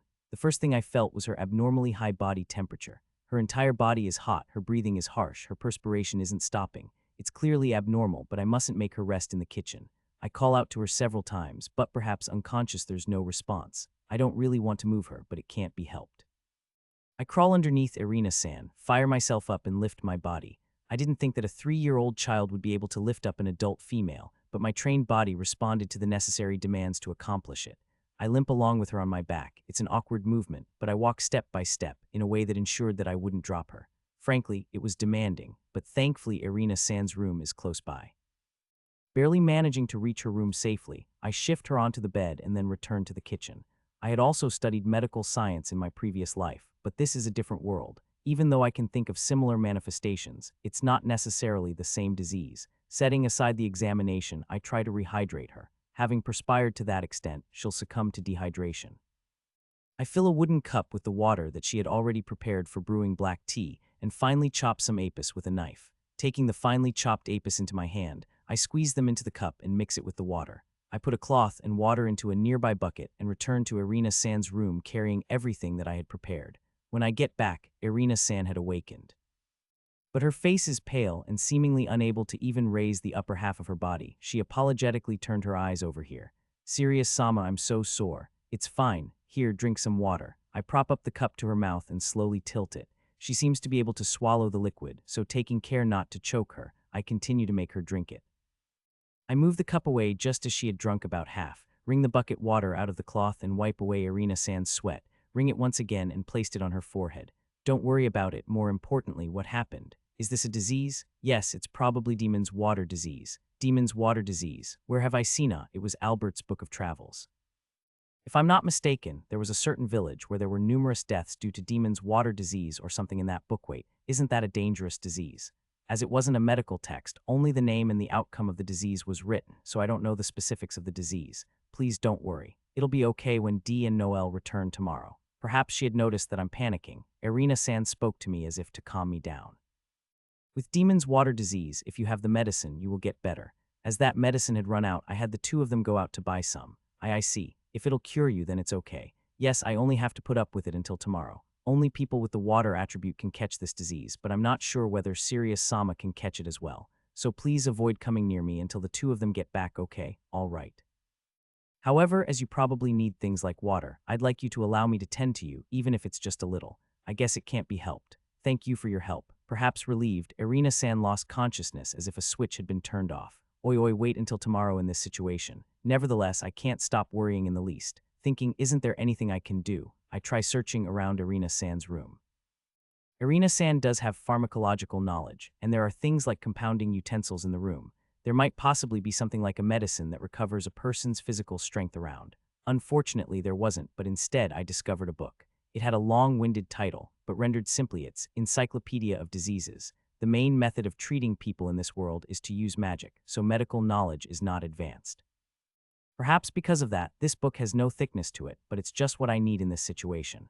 I open the book without delay and search for the symptoms of Demon's water disease. As there's no table of contents, it took more time than I expected it would, but I was able to quickly find it by skimming through the book. Demon's water disease, a strange disease whereby Marioku starts being spontaneously emitted from within the body. At that time, the body generates heat abnormally, and the body becomes unmovable due to the high fever. Strangely, while only people of the water attribute suffer from this disease, it's highly infectious. As for the treatment, medicine made from a mixture of water demon grass will completely cure the disease. If it's not dealt with within half a day, due to the Marioku depletion and the high fever, the person will lose their life. It's because of that speed that'll though it's curable. It's known throughout the world as a dreadful disease. It totally wasn't okay. Irina-san was infected with Demon's water disease this afternoon, and Dee and Noel will return tomorrow afternoon. With a reprieve of half a day, if we were to wait for the other two, she'll certainly die, won't she? So much for please don't worry. She probably said it to put me at ease, but to hell with that. I don't care about no circumspection. Because I'm going to do what I want to do. Since I've decided I need to be expeditious, I turn over absolutely every book in the room and locate a book related to medicinal plants. It was for the purpose of finding the water demon grass necessary for the cure. Since the compounding method was written in the previous book, all I need now is the ingredients. While I am calming my impatient mind, I flip the pages, searching for words, water demon grass. And then I came across the page I was looking for, water demon grass, growing by absorbing underwater Marioku. It's a species of medicinal plants which possesses a distinctive shape. Used in various mixtures, it possesses the property to vastly enhance the effects on people of the water attribute. It grows naturally on watersides with thick Marioku, and the collection is relatively easy. A picture of the water demon grass is also on the page, and I beat its distinctive shape into my memory. I let go of the book and make preparations to collect the grass. As for a weapon, the knife in the kitchen will do. It's a knife used for cooking, so its strength is an issue, but it's better than nothing. I don't need any armor that will obstruct my movement. This time it's a speed prioritized gather and return operation. I take a small bag to be worn on my back, and just in case, I also leave behind fresh water and cut apis around Irina-san. With the preparations made, I rush out from the entranceway and check the sky. The day had already become dark. It's the time period when day changes completely to night. There's a moon that is further away and larger than the one in my previous life, but fortunately there's a full moon today, and it's bright outside. My destination is the forest that is on the opposite side of the entrance. I would have been scolded by Irina-san, so I haven't gone deeply inside it before, but I do recall having heard the flow of water from this direction. If I try searching over there, then I might find water demon grass. It's a world with demons, so a lone child rushing into the night forest is insane. However, there's no time to waste. If I were to fail Irina-san here, I would regret it for the rest of my life. I want to save someone that is savable. Preparing myself for the worst, I charged into the forest. Because the footing isn't stable with the many obstacles in the forest, even walking uses up more physical strength than I expected. I had the experience of being raised in a forest, so I can limit wastage, but the body is of a 3-year-old child, so even that won't last long. While avoiding the horribus which jump out at me from time to time, I advance while controlling my physical strength consumption. Before long, I found a small river and searched for the water demon grass. There's none. Apparently collection is easy, but is it difficult for a flowing river? As watersides with thick Marioku was written, I should head upstream rather than downstream. I stab a block of wood in the ground to act as a landmark, and hurried deep into the thick forest that was alongside the river. Passing over something fence-like on the way, I think it was about 20 minutes. Just when I thought the narrow river was rapidly spreading out, I realized that the river was just leading into a small lake. The lake split several times into rivers, and it seems that the one which I came alongside of was one of those. Given the breadth of this place, it looks like the grass would be here. The visibility is also favorable as the moonlight isn't obstructed by trees, making it easy to search. I should immediately right after I thought that, I sensed a presence and my feet came to a halt. As a wild beast wouldn't reveal its presence so conspicuously, I stay concealed in the trees and shift my gaze towards the presence. Sure enough, that was there. Goblin, a head with horns, an entirely green human-shaped demon. In my previous life's scale of measurement, its height looks to be approximately 1 meter. A crude cloth is wrapped around his waist, and it's carrying a piece of wood as a weapon. Its strength is that of an ordinary adult male. Its movements aren't that fast, and it's also not smart. In exchange, their fertility and growth is abnormally rapid, and they have the habit of banding together, so subjugation corps are often assembled to deal with them and such. As it's omnivorous, it'll also eat people, and in the case of females, they abduct them, rape them, and force them to give birth to their children. If one was able to defeat a goblin that carried a weapon, they'd be called a novice adventurer. The aforementioned was from a selection of Albert's Book of Travels. In other words, a goblin isn't an enemy that a 3-year-old child challenges. What's more, there's 3 piplino. Since they're not humans, there are also 3 goblins. Nevertheless, I will purposely challenge them. It's because they're a hindrance to my harvesting. They sit down on the bare ground with a dashiri. They don't have any intention of moving somewhere else. There's also no time, so if they're not going to move out of the way, then I've no choice but to eliminate them. Gripping the knife, I picked up a rock that was at my feet, threw it in an arc, and it landed behind the goblins. That sound caught their attention, and the moment they turned their backs, I rushed out towards them. My posture is low, running swiftly towards their chests. The goblins turn around at the sound of my footsteps, but I'm already at their feet. I'm shorter than them, and they lose sight of me for an instant. I was in a position where they'd be able to see me if they lowered their gaze even just a little bit.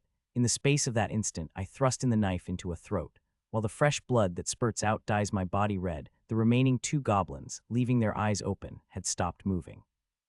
As a former educationist, I instinctively wanted to lecture them about their miserable state of standing stock still during a battle. I twisted my body and extract the knife with the resulting momentum. Continuing, I cut the second goblin's throat in the middle of that. The knife broke, but I don't stop moving. I take the broken part of the knife and with the palm of my hand, push it into the goblin's hand that came at me as a delayed form of opposition. Feeling the resistance without slowing down one bit, I use the forward momentum to leap, and I distance myself while doing a forward roll 3 times. Looking back, 2 goblins have collapsed, and they died while shaking and twitching. One remains, but I don't have a weapon, and I'm in pain because I was slightly cut from using my palm to push the edge of the knife into the goblin. Also, perhaps having recovered from being perturbed, the goblin yells out, enraged. I realized it just now, but that goblin's weapon isn't a piece of wood, it's a sword. As the blade of the sword is short, I think it's a kind of short blade, but I dare say it's using it after picking it up from a human's belongings. While I'm scrutinizing it, the goblin abruptly stopped moving and let out a laugh in a husky voice. Might it be thinking, my opponent is a child and is mocking me? I wonder if you realize that 2 of you were defeated in an instant by this child. Ah, come to think of it, goblins are of low intelligence, was it? It would be on its guard if it was a complete beast, but a half-baked intelligence turns out to be fatal. Well then, I'll gratefully exploit that. This time I charged without lowering my posture, and the laughing goblin launched an obvious vertical slash at me. I slant my body and avoid it, concentrate, and chant. I visualize a baseball-sized Marioku ball in a grenade launcher. Slumbering truth from the depths, evil spirits that wheeze at me. Arg, whatever, it's such a pain. Impact. Aimed at the goblin's face, I fired the ball of Marioku from point-blank range. Having eaten an impact that made his body float in the air for a moment, the goblin, holding his face, writhed around while screaming. With that opening, I pick up its dropped sword, and with the weight of my body, I end it by thrusting it into its throat there. In this way, my first demon slaying ended. Putting an end to the battle, I make sure that there are no enemies in the surrounding area and take a breath. No, I didn't stop at one breath. Perhaps I was more fatigued than expected. My temporarily disordered breathing had not settled. Even if my mind was used to it, my body is that of a 3-year-old child, so it's natural to be fatigued from having done a forced march up to this point. Just when I had calmed down, I close my eyes and slowly count to 3. That was a slight suggestion, a switch that changes my battle consciousness to normal consciousness. Like that, by the time I open my eyes, I will regain my composure. Now, let's search for our objective. Although when I approached the waterside, I immediately found it. While 1 blade of grass is sufficient, I harvest 5 blades just in case and put it away in the bag. It looked like if I stayed too long, other demons will gather in response to the blood. I washed my blood-covered face and hastily retraced my steps back the way I came from. I fell down several times due to fatigue, but I returned home without encountering any demons. It was probably about 2 hours since I departed. When I checked Irina San's condition, she was breathing harshly, and her consciousness was also faint. There's no time. I opened the book and started compounding using the compounding tools in the room. Put the water demon grass into the mortar, mash it until the clumps disappear. Put in the seeds of the walnut like kurumeshioich I have on standby and then also mash this until the clumps disappear. Once it's turned into a green-colored paste, put it into boiling hot water. Wait, there isn't hot water. I go to the kitchen, throw kindling into the cooking stove and pass Marioku through the appended magic tool. Under usual circumstances, the kindling catches fire from this tool, but nothing happens.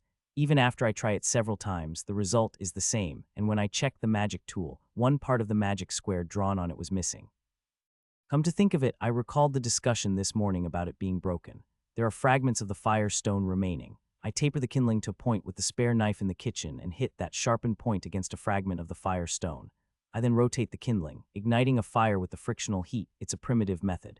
This method requires quite a lot of power and skill, but as I expected, the fragment acted as the ignition material and was easily ignited. I increase its heating power by giving it air, and I throw in the compounded medicinal plants once the hot water boiled. When I add in the medicinal plants, the pigments of the green color mudded the water, but a short time later, the supernatant became transparent. It appears that this supernatant is the specific medicine for demon's water disease. Lastly, I collect the supernatant in a cup, and it's complete. The finished product is colorless and emits a faint light, is what is written, and the exact same phenomenon is visible, so it appears that it is well made. Letting the medicine cool, I dash back to Irina-san. Irina-san, it's medicine. Drink this. Aha. She seems to be conscious but also confused, and she murmured something, staring into space. This is genuinely bad if I don't forcibly make her drink this. I'm so sorry, I'm so sorry. Like I said before, why are you apologizing? Damn it. Even though I have to compose myself, perhaps my mind is being dragged by my body, my emotions are uncovered. Enough already, adrenaline is kicking in and holding it back has become ineffective. Just drink it, because if you don't drink it, I definitely won't forgive you. Irina-san's body trembled at my angry voice. When she takes a quick look at my eyes, I firmly keep her gaze over here, so I move the cup to her mouth. It takes several minutes, but she finishes drinking the contents of the cup, and at the end I gave her an order with a single word: sleep. My tone of voice was rough, but Irina-san quietly shut her eyes and began to make the breathing sounds of a sleeping person. Tears flowed from her eyes, but whatever happens, happens. I leave the emptied cup on the floor, and I realized what I had accomplished. I did what I could, and all that remains is to wait for the outcome. I had passed my boundaries, and remaining clinging to Irina-san's bed, I lost consciousness. I experienced a soft sensation on my head. Being caressed lovingly is the usual. Irina. I awaken in an instant, and my face shot up. Yes, I'm here. The always smiling Irina-san was there. Her hair and clothes were disheveled by sweat, but her face wasn't pale, and she had moved her upper body and was caressing my head. Looking outside, it has become completely light out. It was probably forenoon. She was over the worst of it. Thank goodness. Like this, I look at Irina-san's face and finally settled down. It seems that she's cured from the demon's water disease. All that remains is to let her recover her physical strength, and it'll probably be okay. I thought I'd get some food and stand up, but perhaps I slept with a strange posture. I fell on top of Irina-san without being able to put strength into my feet.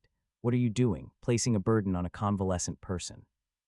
I try to get up with the embarrassing feelings of how careless and uncool, but I wasn't able to, as Irina-san is holding me tightly in her arms. Irina. I'm buried in Irina-san's chest, and it's a bit hard to breathe, but shall I let her do what she wants for now? No, wait a minute. Even though I ran and fought to that extent, I haven't changed my clothes yet.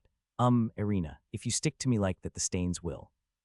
I don't mind. The stains of someone who saved me does not concern me. Oh, okay. But you don't want to have a bit of blood to stick rig. Blood? Did you get injured somewhere? Whoa, she unfastened me from the embrace as if I was about to burst open. And then using her eyes, as if licking over my whole body heat, you'd instantly find out, wouldn't you? My clothes are a deep red from the back splatter of the goblin's blood. Even though it took considerable effort for her to become healthy, Irina-san's face became pale once again. Calm down, since this isn't my blood. Boo, but what exactly is this blood? Yep, well, whatever, let's tell her the truth. It just means that I've moved up next year's plans to now. This is goblin's blood. They were a hindrance while I was collecting water demon grass, so I defeated them. Goblins. Moreover, it was during the collection of water demon grass that you defeated them. Yep, with the kitchen knife, and like Thissy, I reproduced the movement of stabbing the goblin's throat with gestures. As expected, Irina-san is dumbfounded, but I gazed at Irina-san with a serious face. Perhaps comprehending the extent of the seriousness on my face, the perturbed Irina-san calmed down a little bit.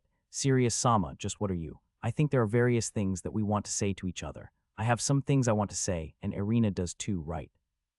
Yes, however, let's settle down a bit. It's not too late to talk after we've finished taking care of our bodies, etc. That's true. I have behaved embarrassingly. It'd probably end up being about important and crazy matters, so I think we should talk after we had calmed down. Handing Irina-san a change of clothes, I leave the room, return to my own room, and finish changing my clothes. Looking at it again, the blood-back splatter is really dreadful, for me to have been that inept in the battle. I go outside, wipe my body with water from the water well, and decided to make a light meal. I cut the bread into bite-sized pieces and dip them into a mixture of eggs, pseudo-milk, and sugar. After that, if I grill them until the surface gets slightly burned, then an otherworld version of French toast is complete. As it's not white bread, it might be weird to call it toast, but I don't pay undue attention to that. There's no issue with the taste. I also prepare my favorite black tea. Now let's go to where Irina-san is. I knock and wait for a response before I enter the room. I had told her not to move from the bed, but as one would expect, she had already neatly finished her personal grooming. Before we talk, let's try and get through a meal, shall we? I wonder, what is this? It's the first time I'm seeing this food. It's called French toast. It's sweet and delicious. Well then, itadakimasu. I actually wanted to make a thin rice porridge for a convalescent, but as there's no rice if it's French toast, then it's soft and easy to eat. Irina-san ate a mouthful, and after nodding several times, she smiled a full smile. It's delicious. I feel serious Sama's kindness. I see. You're still convalescing, so please don't overdo it, okay? It's not flattery. Receiving such good care, I'm blessed. I feel happy seeing her figure happily continuing to eat. In the blink of an eye, she finishes eating it all, and I prepare the tea and paused. Well then, let's have a discussion that will decide my life, shall we? Irina, it's about time we get to the main point. All right, so it's about me, but... Please wait a moment. I planned on saying it all rapidly, but I was stopped. Please give me a break. No matter how much of an asin I am, something like this requires courage, you know. Before that, please let me say something. It's regarding Serious Sama's mother. Ooh, finally, about my mother, is it? However, Irina-san's expression is stiff. Is it perhaps a subject that difficult to broach? I'm sorry, but there's a picture inside the desk, if you could. Exactly like she said, when I searched the desk, there's one A4-sized picture inside. What was depicted was a lone woman. In other words, this person is Miliaria Eldrand, Serious Sama's mother. It's not to the extent of a photograph, but it's a good picture with excellent craftsmanship and painted in color. Looking at the flowing black hair and the gentle eyes, a feeling of being at peace mysteriously comes over me. I instinctively understood this person is, without a doubt, my mother, and at the same time she gave birth to Yaush passed away. I see, I'm very sorry. Irina, who had informed me of my mother's death, hung her head down without wiping away her tears. I don't know whether that action is from her feelings of guilt for having kept it a secret or her feelings of powerlessness. However, as the person most impacted by the revelation, I was like a calm in the sea composed. Normally, being informed that one's mother had passed away is something that would make one lose their composure. However, my previous life experiences don't allow me to do that. It was a life where I had repeatedly killed people, and one where countless friends died in front of my eyes. Even though I have sad feelings, tears just don't come out at all. As someone who is desensitized at those people's life and death, I'm more lamentable. Irina, I'm all right, but I lied. You were thinking of what was best for me and kept it a secret. Granted that I'm thankful for that, but there's no reason for me to resent you for it, right? Even so I return my eyes to the picture. There are many parts that resembled me, to the extent that it would give someone the impression that I unmistakably took after my mother. I wonder what kind of person she was while she was alive. Rather than that, I'd like to talk about my mother. Things about Aju-sama. Yeah, I want to hear about what kind of person she was, what she liked, anything really. Okay, Miliariite's Arya-sama, but she was a simple and innocent lady. Most likely recalling my mother in those days, her expression slightly softened. Simple and innocent, but as far as I can see from the picture, she does have a pure, innocent, and meek atmosphere. She was the only daughter of one of the noble families, the Eldrand family, a lady overflowing with dignity and with a kind heart that saved me when I had fallen into misfortune and was despairing. A lot of her conduct was not noble-esque, but strangely, she had a charisma that fascinated people. However, the Eldrand family lost a fight for political power with another noble family, and together with their house, they were divested of their noble title. There was a foolish noble who fell in love at first sight with that Arya-sama. By marrying herself to that noble, she was promised that her parents would be safe, so she sold herself for the sake of her family. I wonder just how much resignation she carried. It was awful after that. The foolish noble kept Arya-sama company just once and then lost interest, and shut her up in this mansion without conferring any status to her at all. The three of us, who had nowhere to go, were employed for this mansion by Arya-sama's recommendation.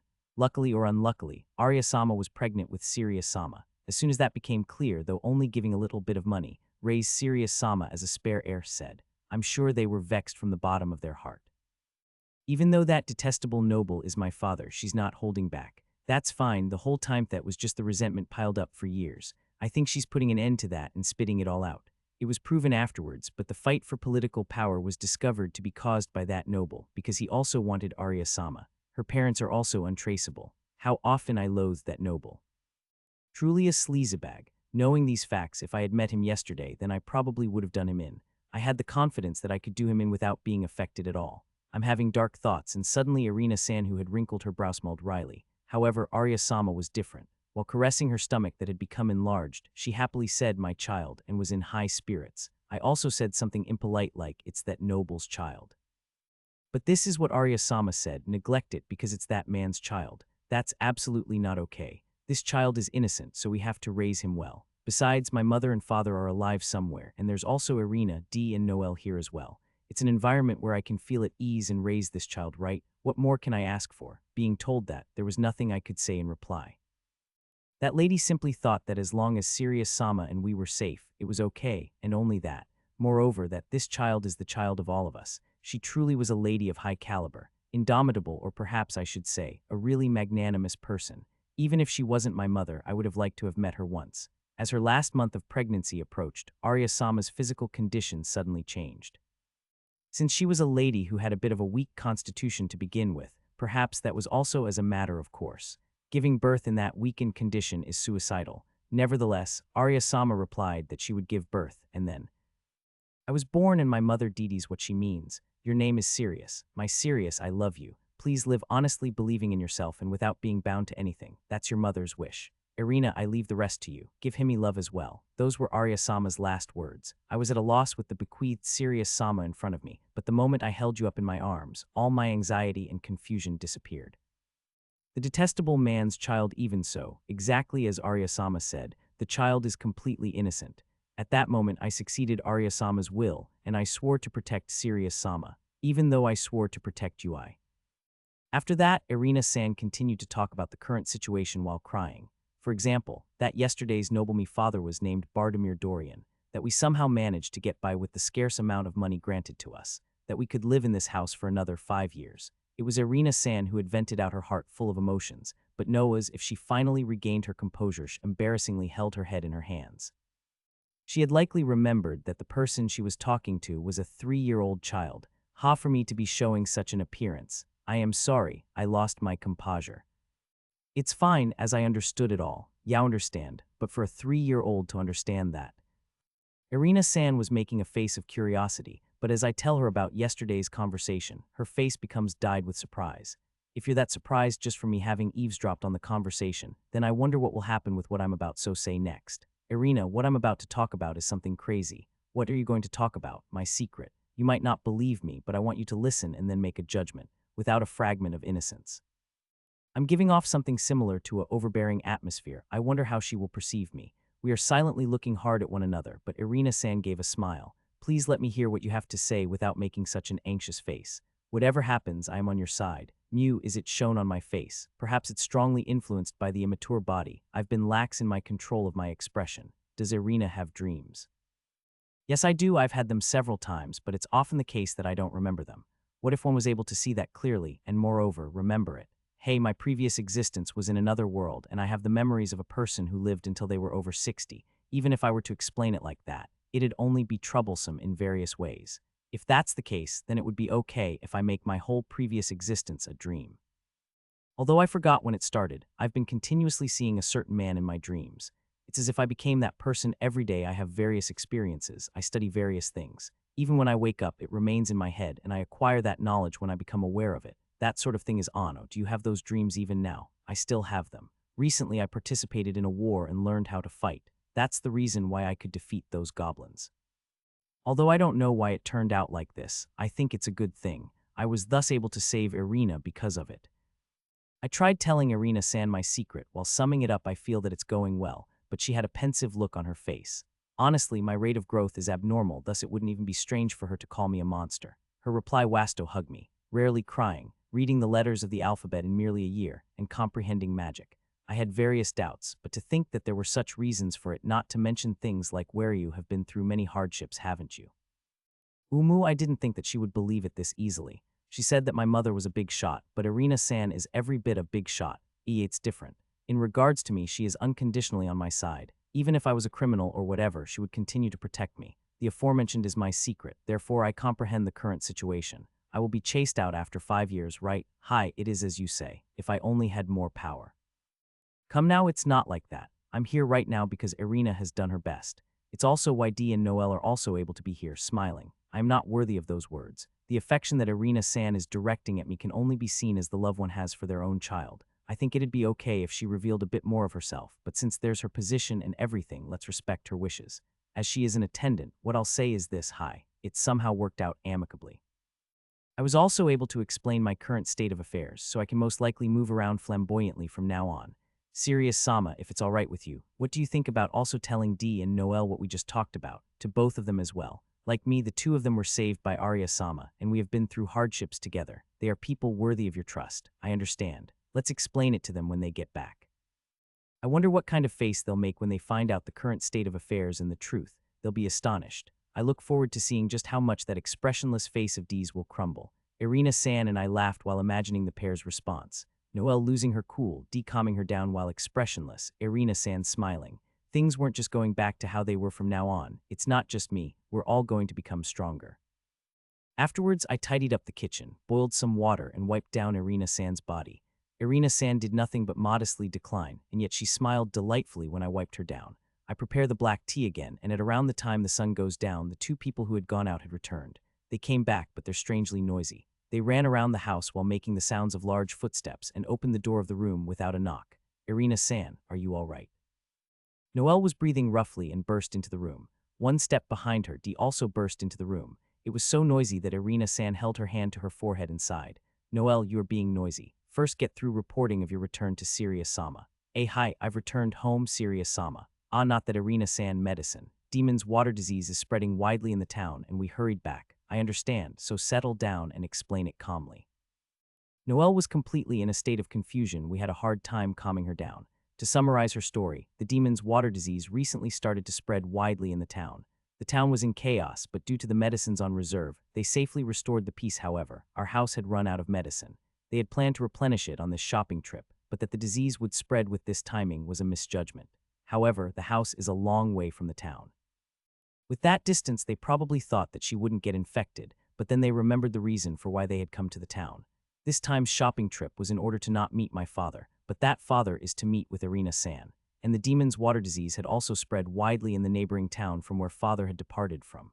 The possibility of water attribute Irina-san being infected was extremely high. Having realized that today, they returned in a fluster. Having finished explaining, Noelle finally calmed down. While expressionless, Dee is also calm, and seeing Irina-san's face in good health, the pair let leak a sigh of relief. I feel relieved. It's really great that Irina-san wasn't infected. I'm glad I was infected.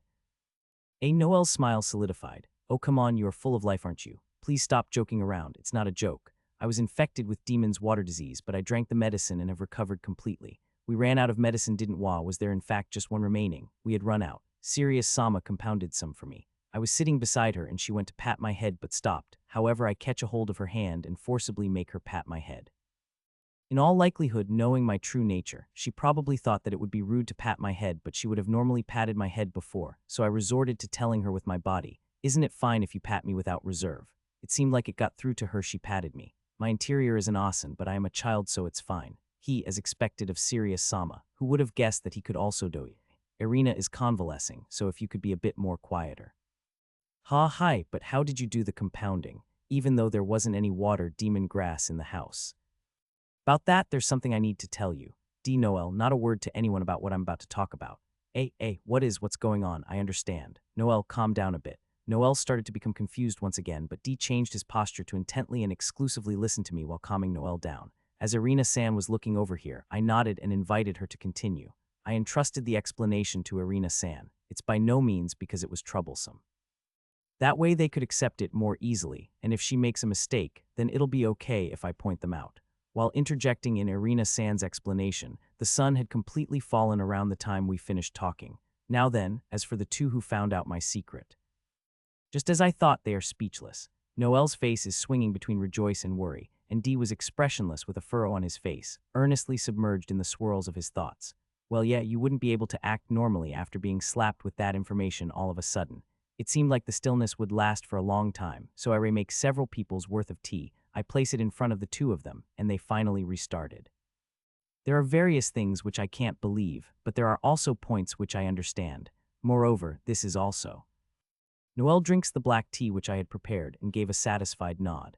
This black tea, it's not a flavor which can be brought out very easily. Actually, isn't it more delicious than the one I make? It's mortifying or no, has D-san taught Sirius-sama how to prepare black tea before? I haven't either. Irina-san hasn't either, right, of course. Since preparing the tea is our job, this girl sometimes displays penetrating insight.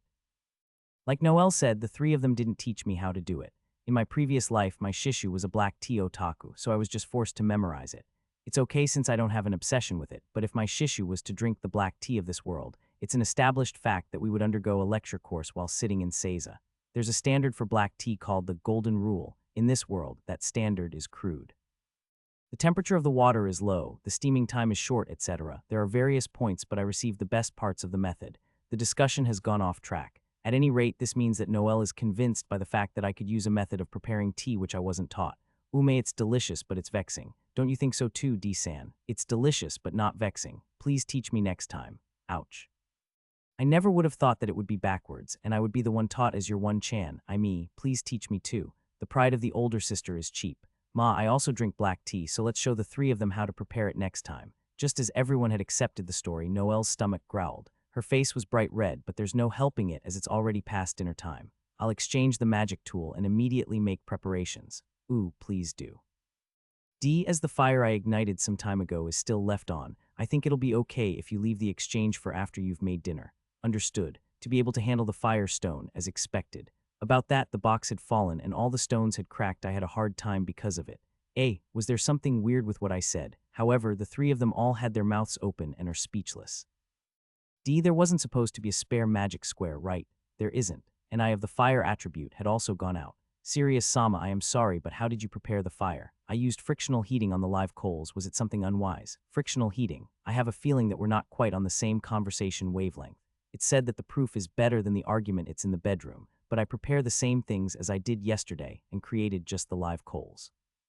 Good kids, don't copy me too much. No, Arya, this isn't magic, is it? Amazing, doesn't it mean that magic squares and fire attribute holders are unnecessary for this? This is the first time I've seen it. This is revolutionary. Such a primitive method is revolutionary. I don't really understand the conventional wisdom of this world. Wait a second.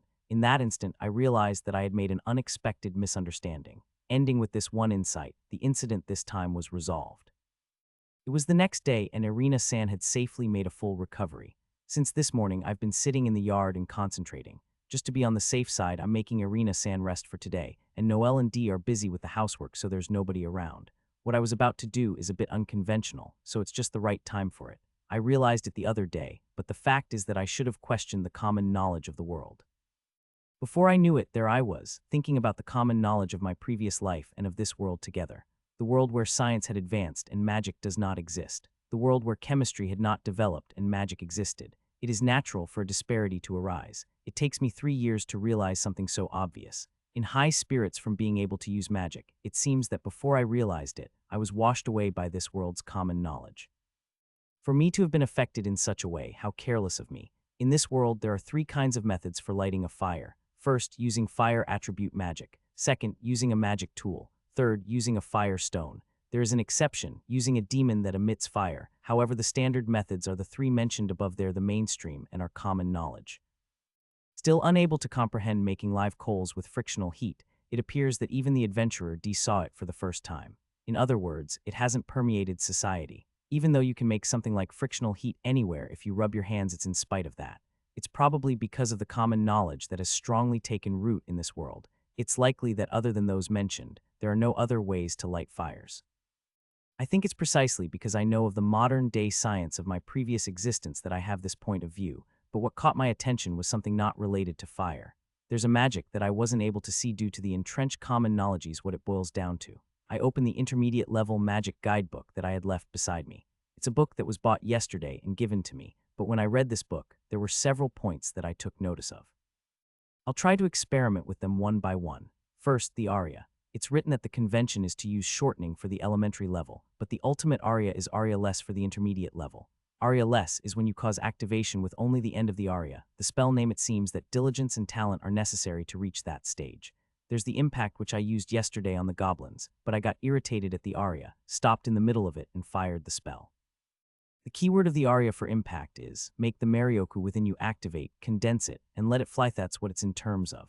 If it was to follow what was written in the elementary level book, then it shouldn't activate, but it activated. It seems like it could be settled with the discussion on aria shortening, but it activated even though I had omitted the essential part of the aria at that time to fly.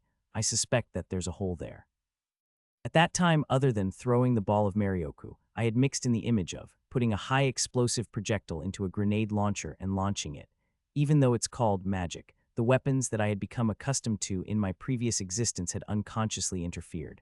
The result, it gave off an impact that was far stronger than usual and neutralized the goblin.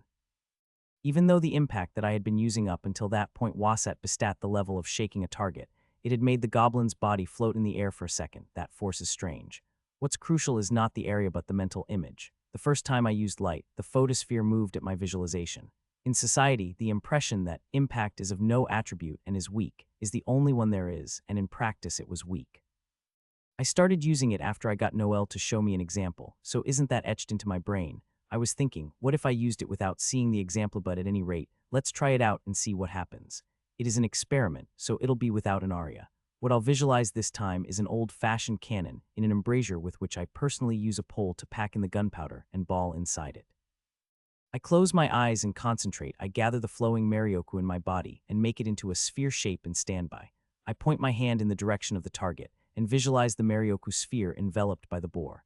And then I pulled the trigger that came to mind. In an instant, there was feeling of Marioku lost together with a pan sound and the resounding sound of wood breaking. When I opened my eyes to see what had happened, the hanging target was broken into very small pieces and had tumbled down to the ground. I was astonished at the larger-than-expected power, but my hypothesis was correct. The spell can be altered by the mental image. Moreover, I didn't call out the spell name, let alone the aria, and there's also not much difference in the Marioku consumption. Truly revolutionary. However, there are still many more things that I want to do. The next thing to visualize is an automatic-style pistol, a handgun. The very first thing that occurs to me is a stable projectile weapon for short and medium ranges, and it's a pistol that can be held in place with one hand for easy, precise shooting. I've used one for many years and am familiar with disassembling it, etc., so I can visualize it with ease. That's why it's the first thing that came to mind.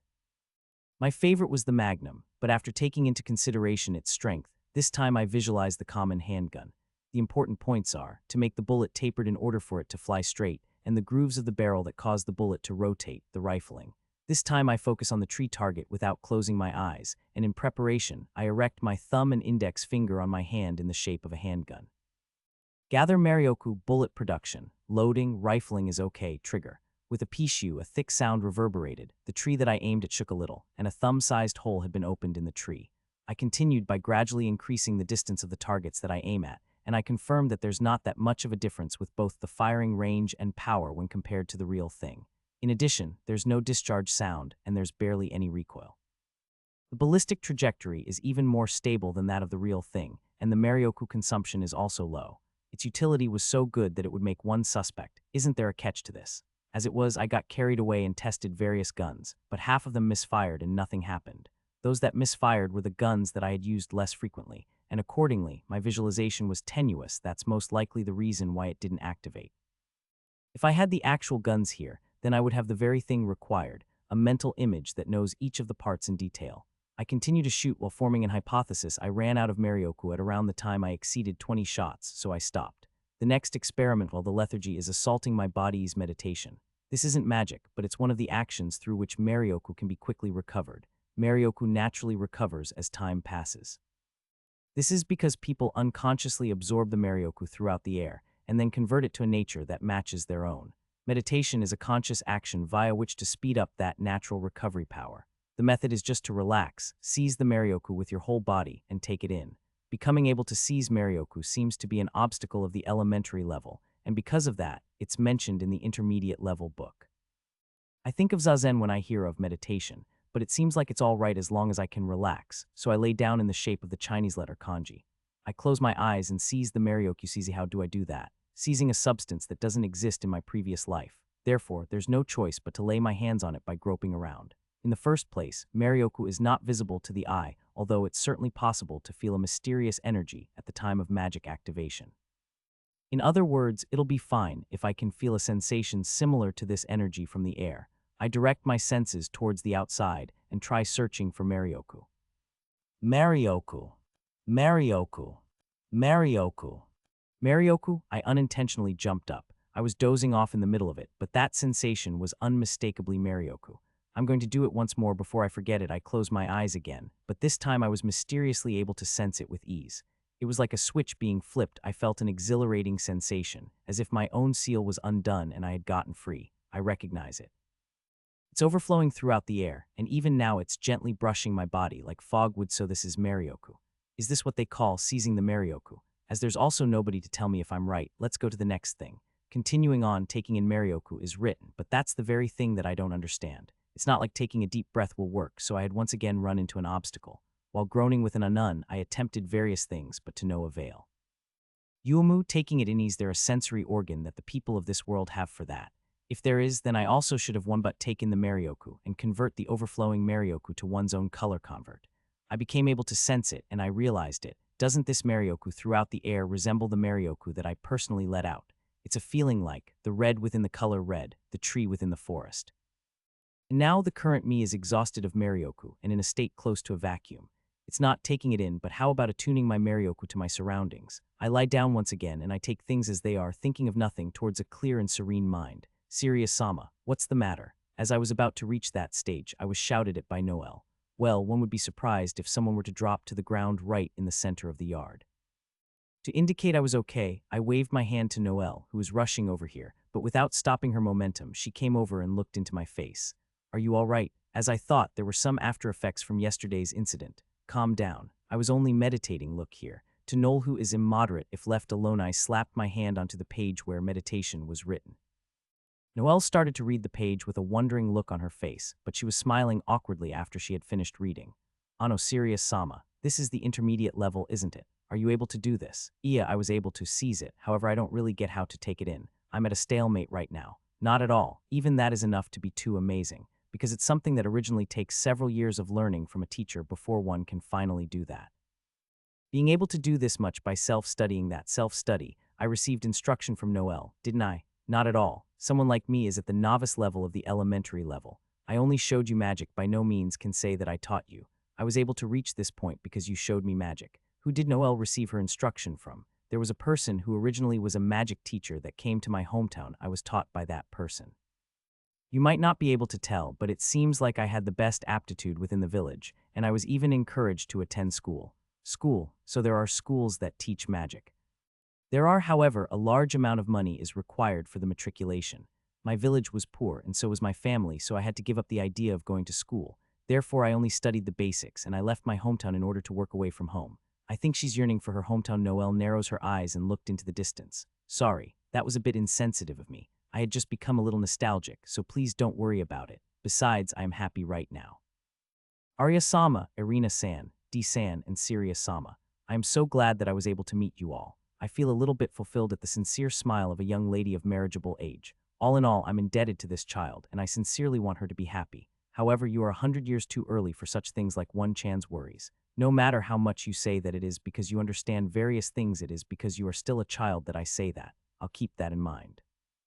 By the way, I wonder if Noelle is free right now. Yes, I am free. I've reached a point where I can take a break from my work, so I came to see how Serious-sama was doing. Well then, it also acts as an experiment, but I'll show you something interesting. Once my Marioku has recovered, in order to try out the next idea, I was thinking of the amount of Marioku required, and then I noticed it. My Marioku is recovering. It's only been about several minutes since I had exhausted my Marioku, and even the meditation I did just now was, in the end, the same as if not doing it all. Usually it recovers after several hours, but I thought that I had only dozed off for a moment, that I actually fallen asleep for quite a while. Is something wrong? As my Marioku had recovered, I was sort of concentrating. How your recovery is really quick. It's also quick for me, even though it takes me half a day. Let's put that aside for now. Being able to make my Marioku dry up and trying it again is a good thing. This time it's string enhancement. It seems extremely helpful as a rope, but its practical usability is too low in its present state. If I bundle them together, then that itself appears to be usable, but I might as well try and complete it by making it into something strong and secure. What I visualize is something called Kevlar thread, and even among the aramid fibers, it's the strongest tier of threads. It's also employed in bulletproof vests, and even though it also has a thickness of less than 1 millimeter, it has a tensile strength of 60 kilograms. It's an excellent scientific material. Bundling these in multiple layers, I create one toughened rope. It didn't particularly have to be rope. Shins or wires would have been fine, but Marioku has a soft image to it, so I decided to make it rope. I'm going to use string a little, so could you pull on that for me? You know, that sort of thing will snap in no time, right? It'll be fine. It's a somewhat of a unique one, so it won't easily snap. I leave Noel, who currently has a half-convinced faces is, and activate string.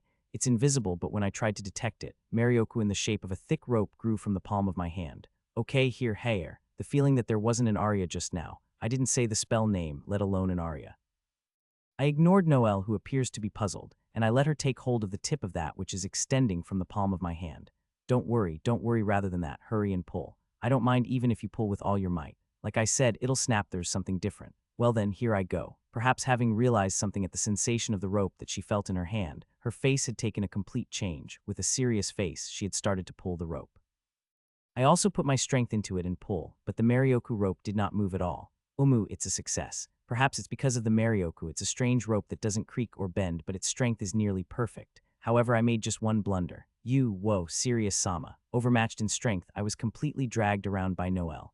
Well, I have been training, but I'm still 3 years old, so it can't be helped. After that, I hang it on a tree and climb up it. As a result of having used it as a substitute for the chains of a swing, I concluded that it's sufficiently able to be fit for practical use. If I vary its thickness, it's serviceable for various practical uses. It's not an all-purpose tool, but an all-purpose magic. Perhaps as a result of bundling multiple layers of Marioku threads together, I get the feeling that the Marioku consumption is a bit high. Nevertheless, as it wasn't to the degree of exhausting my Marioku, let's stop at around this point for now and head back. It's about time for lunch, isn't it? Yes, it is. I have become hungry. My hand was grasped by Noelle and we returned to the house. En route, I was asked this question while we were chatting. What does Serious Sama want to do in the future? In the future, I can be proud of the Serious Sama who is able to produce such amazing magic. I've become curious as to what that Serious Sama wants to do when he grows up. You're right, I wonder what I should do. Ahaha, I am being way too hasty, aren't I? Please forget about it. It's been 3 years since I received this new life. Several times has the thought of, what exactly do I want to do, came to me. The me of my previous existence had a bloody life, but I think I passed away satisfied because it was an end where I had accomplished my mission. That's why I also barely had any regrets, but there's something that I recalled after hearing the talk about school from Noelle. I had 5 apprentices. I can't recall their names, but there were 5 of them, girls and boys that I myself gathered and educated with my own hands. For Muho had neither parents nor a wife. They were, in a way, something like a family. It's possibly my sole regret that I wasn't able to watch over all of their futures as their shishu and in place of their parents. It's not just to become strong. This time I want to properly watch over them. I saw the future that I'm aiming for. After lunch, I began to talk to everyone gathered in the living room. I'm thinking of trying to go to school. At my one utterance, 3 people were exchanging glances while at a loss. It was particularly bad for Noelle, who had a pale face saying, I've gone and done it. Is it perhaps because of what I said, with my words, Serious Sama's future? It's not your fault, it's something that I thought about and decided on my own. Calm down, Noelle. So why does Serious Sama want to go to school? It's not like I've already settled on it, but I want to become an educator. In this world, death is taken lightly. There are many countries that haven't been unified, and there are numerous stories of confrontations between the races and religions that are jumbled together. Conflicts are a repeated occurrence, and demons being rampant, it's a world with little safety. However, those things is nothing more than information that I discovered in books. For that reason, I want to travel the world, see and feel various things in reality, and teach my existing techniques to others as an educator. Broadly itemizing it, attend school and learn about the society, take a trip to get acquainted with the world, be an educator, that kind of flow. The person I saw in my dreams taught various things to children. Although he experienced hardship, he felt that it was immensely worthwhile, and it became something that I also want to do. In order to do that, I should first go to school for the sake of broadening my knowledge. Sure enough, if that's the case, then going to school is necessary. However, Serious Sama's attribute is. I guess the point is that I don't have an attribute, and that's a problem. I could easily imagine being called an incompetent and looked upon with eyes of contempt if it were to be discovered. The attendants were frowning, but only Noelle nodded with a serious face. I think it'll be okay. What has come over you, Noelle? Even though you're the one who understands the suffering of being isolated. Isolation discrimination due to differences in race. She's cheerfully smiling now, but I wonder if she had a hard time in the past. Actually, Serious Sama showed me his magic earlier. It was just one, but the skill was one that someone like me couldn't hold a candle to. Besides, there's also other spells in addition to that, right? Given that the assertive Noelle asked that in my direction, I nodded for the time being. If I repeated the experiment, then it would appear as if I'm able to do it as many times as I wanted, but the gun spells would likely make them afraid, so I keep silent.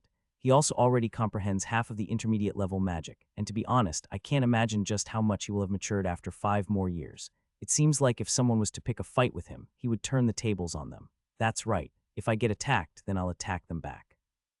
I've said it many times, but I believe that Sirius Sama will undoubtedly make a name for himself in the future. That's why I also want to do what I am able to do for him. That's right, it's just as you say. We attendants only serve for the sake of the head of the household. Besides, it's Sirius Sama's first willful request, I want to grant it. Yeah, let's do our best, me too. I certainly feel bad for the 3 of them who have roused themselves to action for my sake. But well, I'll presume upon these people's benevolence for now. I had intended to lightly say things like educator and all, but it's a bit embarrassing being so stupendously praised. But I will grow up so that I'm able to live up to those expectations. Selling will be me. I will check up on the school-related things in advance. It would be a waste for Sirius Sama's talents to end here. Is what a wildly enthusiastic Noelle said, but she looked lonely for an instant, and I heard her murmur, although I had completely given up on it. Oh, I see, perhaps Noelle's enthusiasm is from having overlapped her past self with me. Not being able to attend school herself was probably a regret of hers. It looks like it will get busy from now on. Before that, Dee, give that to Sirius Sama. Understood. Dee went and left the living room, returned after a short time, and that hand of his was grasping a sword. He handed me that sword, and because he was with his ice calling for me to extract the sword, I pulled out the blade. This is a sword that I procured around the time when I was an adventurer. If it's with this, then even against goblin opponents it won't break, so please accept it. A sparse pattern is set into the 50-centimeter length of the blade, and it has a rustic handle. It's a short sword with not one ornament on it. It's a bit big for me as a 3-year-old child to use, but I was pleased with its exterior that stressed utility. However, this sword's blade isn't iron. It's strong and solid but comparatively light. Swords are outside my area of expertise, but this isn't something that is sold everywhere. It's a weapon that somehow seems awfully good, but is it all right for me to accept it? Not a problem, because I am no longer an adventurer and it's short for me, so this sword is one that I was keeping as a spare. I found that sword in the depths of a certain ruin, but it was too light to use it as a sword, so I took charge of it without being given a second glance by anyone. There was an occasion when I showed it to a weapons shop, but the qualities of its materials was unknown. I kept it as an amamori, but if it's for the current Sirius Sama, I think it's a weapon that's just right. Ooh, it's the first time Dee has been this talkative. As he said, thinking about it in terms of the importance of its visual aspect, rather than handling it as a weapon, it's just about right for self-protection. I'm not quite familiar with the sword, but it's not like it's cursed, so I'll gratefully accept it. Please take this. It is a belt to hang your sword on. You look cool, Sirius Sama. With this, you are a splendid adventurer. Dee is pleased with my expression of gratitude. The shape of his mouth slightly breaks into a smile. The adjustments to the size of the belt is also completed if I equip this. Then an adventurer is what I look like. There's no way that I do. It's impossible for a 3-year-old. Sirius Sama, you now possess a weapon, but please never do anything unreasonable. I know. What I did yesterday was me being impelled by necessity. Nevertheless, once I've become strong, I intend to fight goblins again. I want you to avoid fighting as much as you can, but you do need the experience. However, next time I ask that you please bring Dee with you without fail. She's probably racked with worry, but Irina-san is holding that back and encouraging me. I think she really is a person of character. Wanting me to bring Dee with me, it's the least I could do for her, isn't it? Things like goblins would only take a moment if I used gun spells, but to defeat them directly, I want to regain the abilities of my previous life. I'm not inclined to repeat such a disgraceful fight, being showered with blood-back splatter with reckless abandon, and only being able to defeat 2 at the same time. Defeating 3 of them without getting covered in blood, that's the standard by which I could have done it while humming without any concern, if it was my previous self.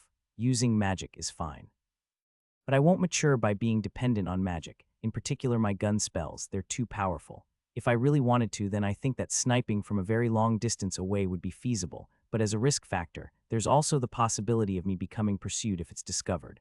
Other than the times when it's necessary, let's go with hiding it as much as possible. I'll usually have to make do with other magic and taijutsu. This is how I was surrounded by understanding people, and the need to restrain my growth disappeared. I also acquired the unknown power called magic, and looked forward to just how high I could go. Well then, from now on it's real training. 2 years later. Since then I've continued to train my body with everyone, under the watchful eyes of Alina. I'm now 5 years old and my height has grown to match it.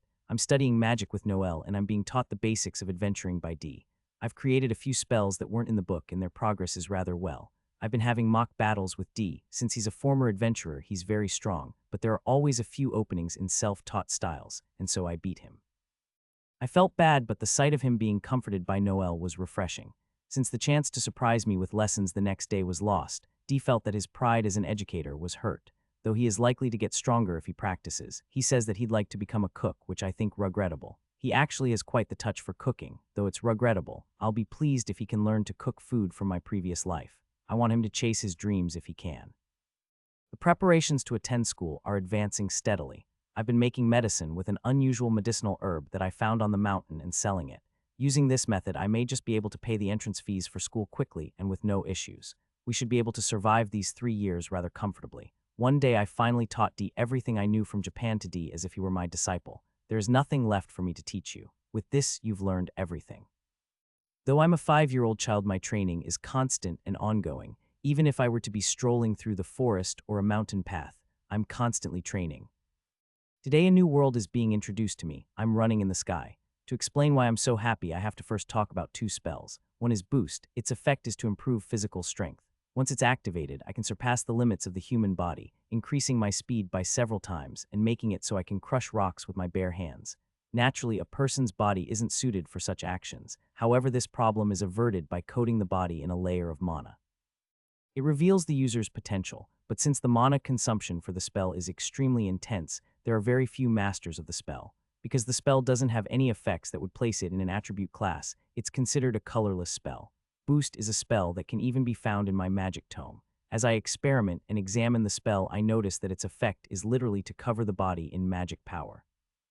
You can think of it as a magic power mecha suit, yet the main problem with the spell is how much energy it wastes. In my previous life, I had quite a bit of medical knowledge, and because of that I understood the human body. This all helped me squash the useless waste. I know the point that you should protect by the situation from a flow of the blood, the expansion and contraction of the muscle, and the movement of the body's structure during strenuous action. The result of adding this knowledge to my trials allowed long-term use of Boost. I have the power to send a goblin flying with my fist and reach the lake to gather demon grass in a few minutes. It almost feels like I'm no longer human. The other original spell is called Air Step. As revealed by the name, the spell makes it so that you can create a temporary scaffold in the air, though it only lasts for 2 seconds and disappears immediately after. Though this spell will be seen as one with a major defect, I don't see it as a problem if I can just continue to make scaffolds and use them to fly. When I first made the spell, it was intended to be used for flying, but due to it being difficult to adjust the speed, my body was forced to taste the spell's recoil, so I gave up on it.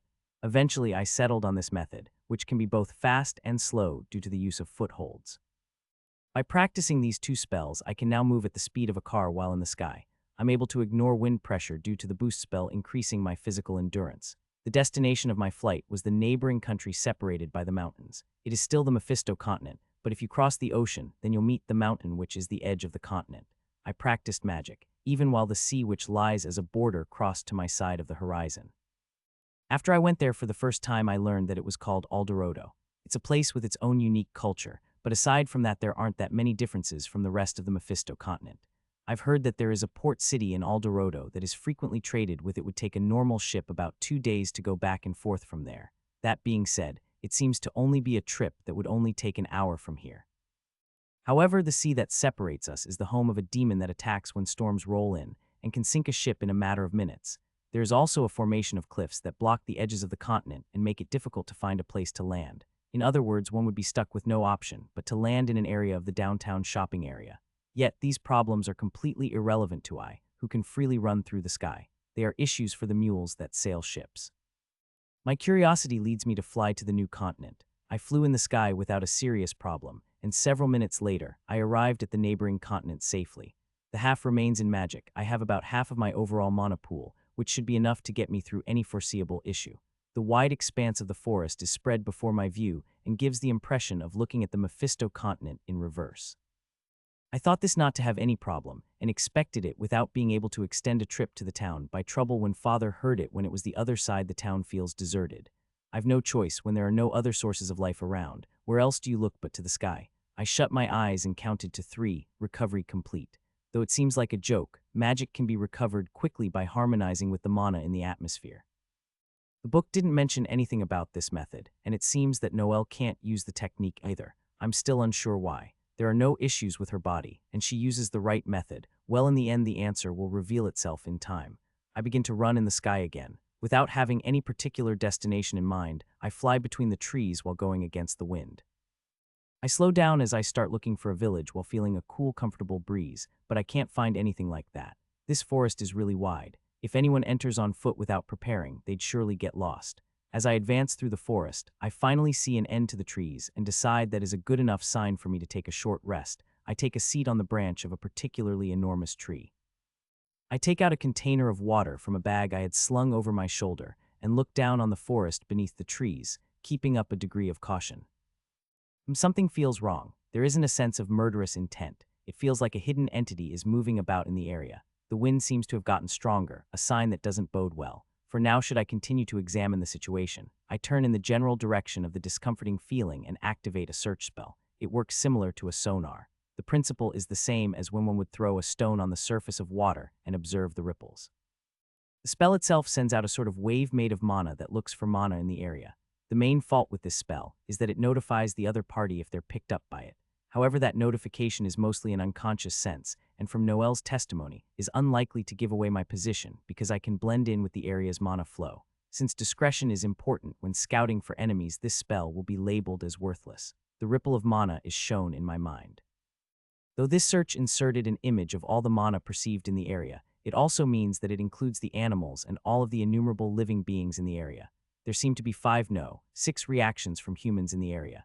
Even though the spell hasn't located the cause for the discomforting feeling from earlier, I finally find the person. I store my water back as I find it and jump down towards where the person is. By the way, this is my first encounter with someone who's not an attendant of mine, and it may be a bad idea to suddenly appear and casually greet them. The other party could be a bad person who'd do unspeakable things to a 5-year-old like myself. The possibility of something strange happening is too high for me to not worry. First, I'll observe the other party, and from that determine whether or not I should appear before them.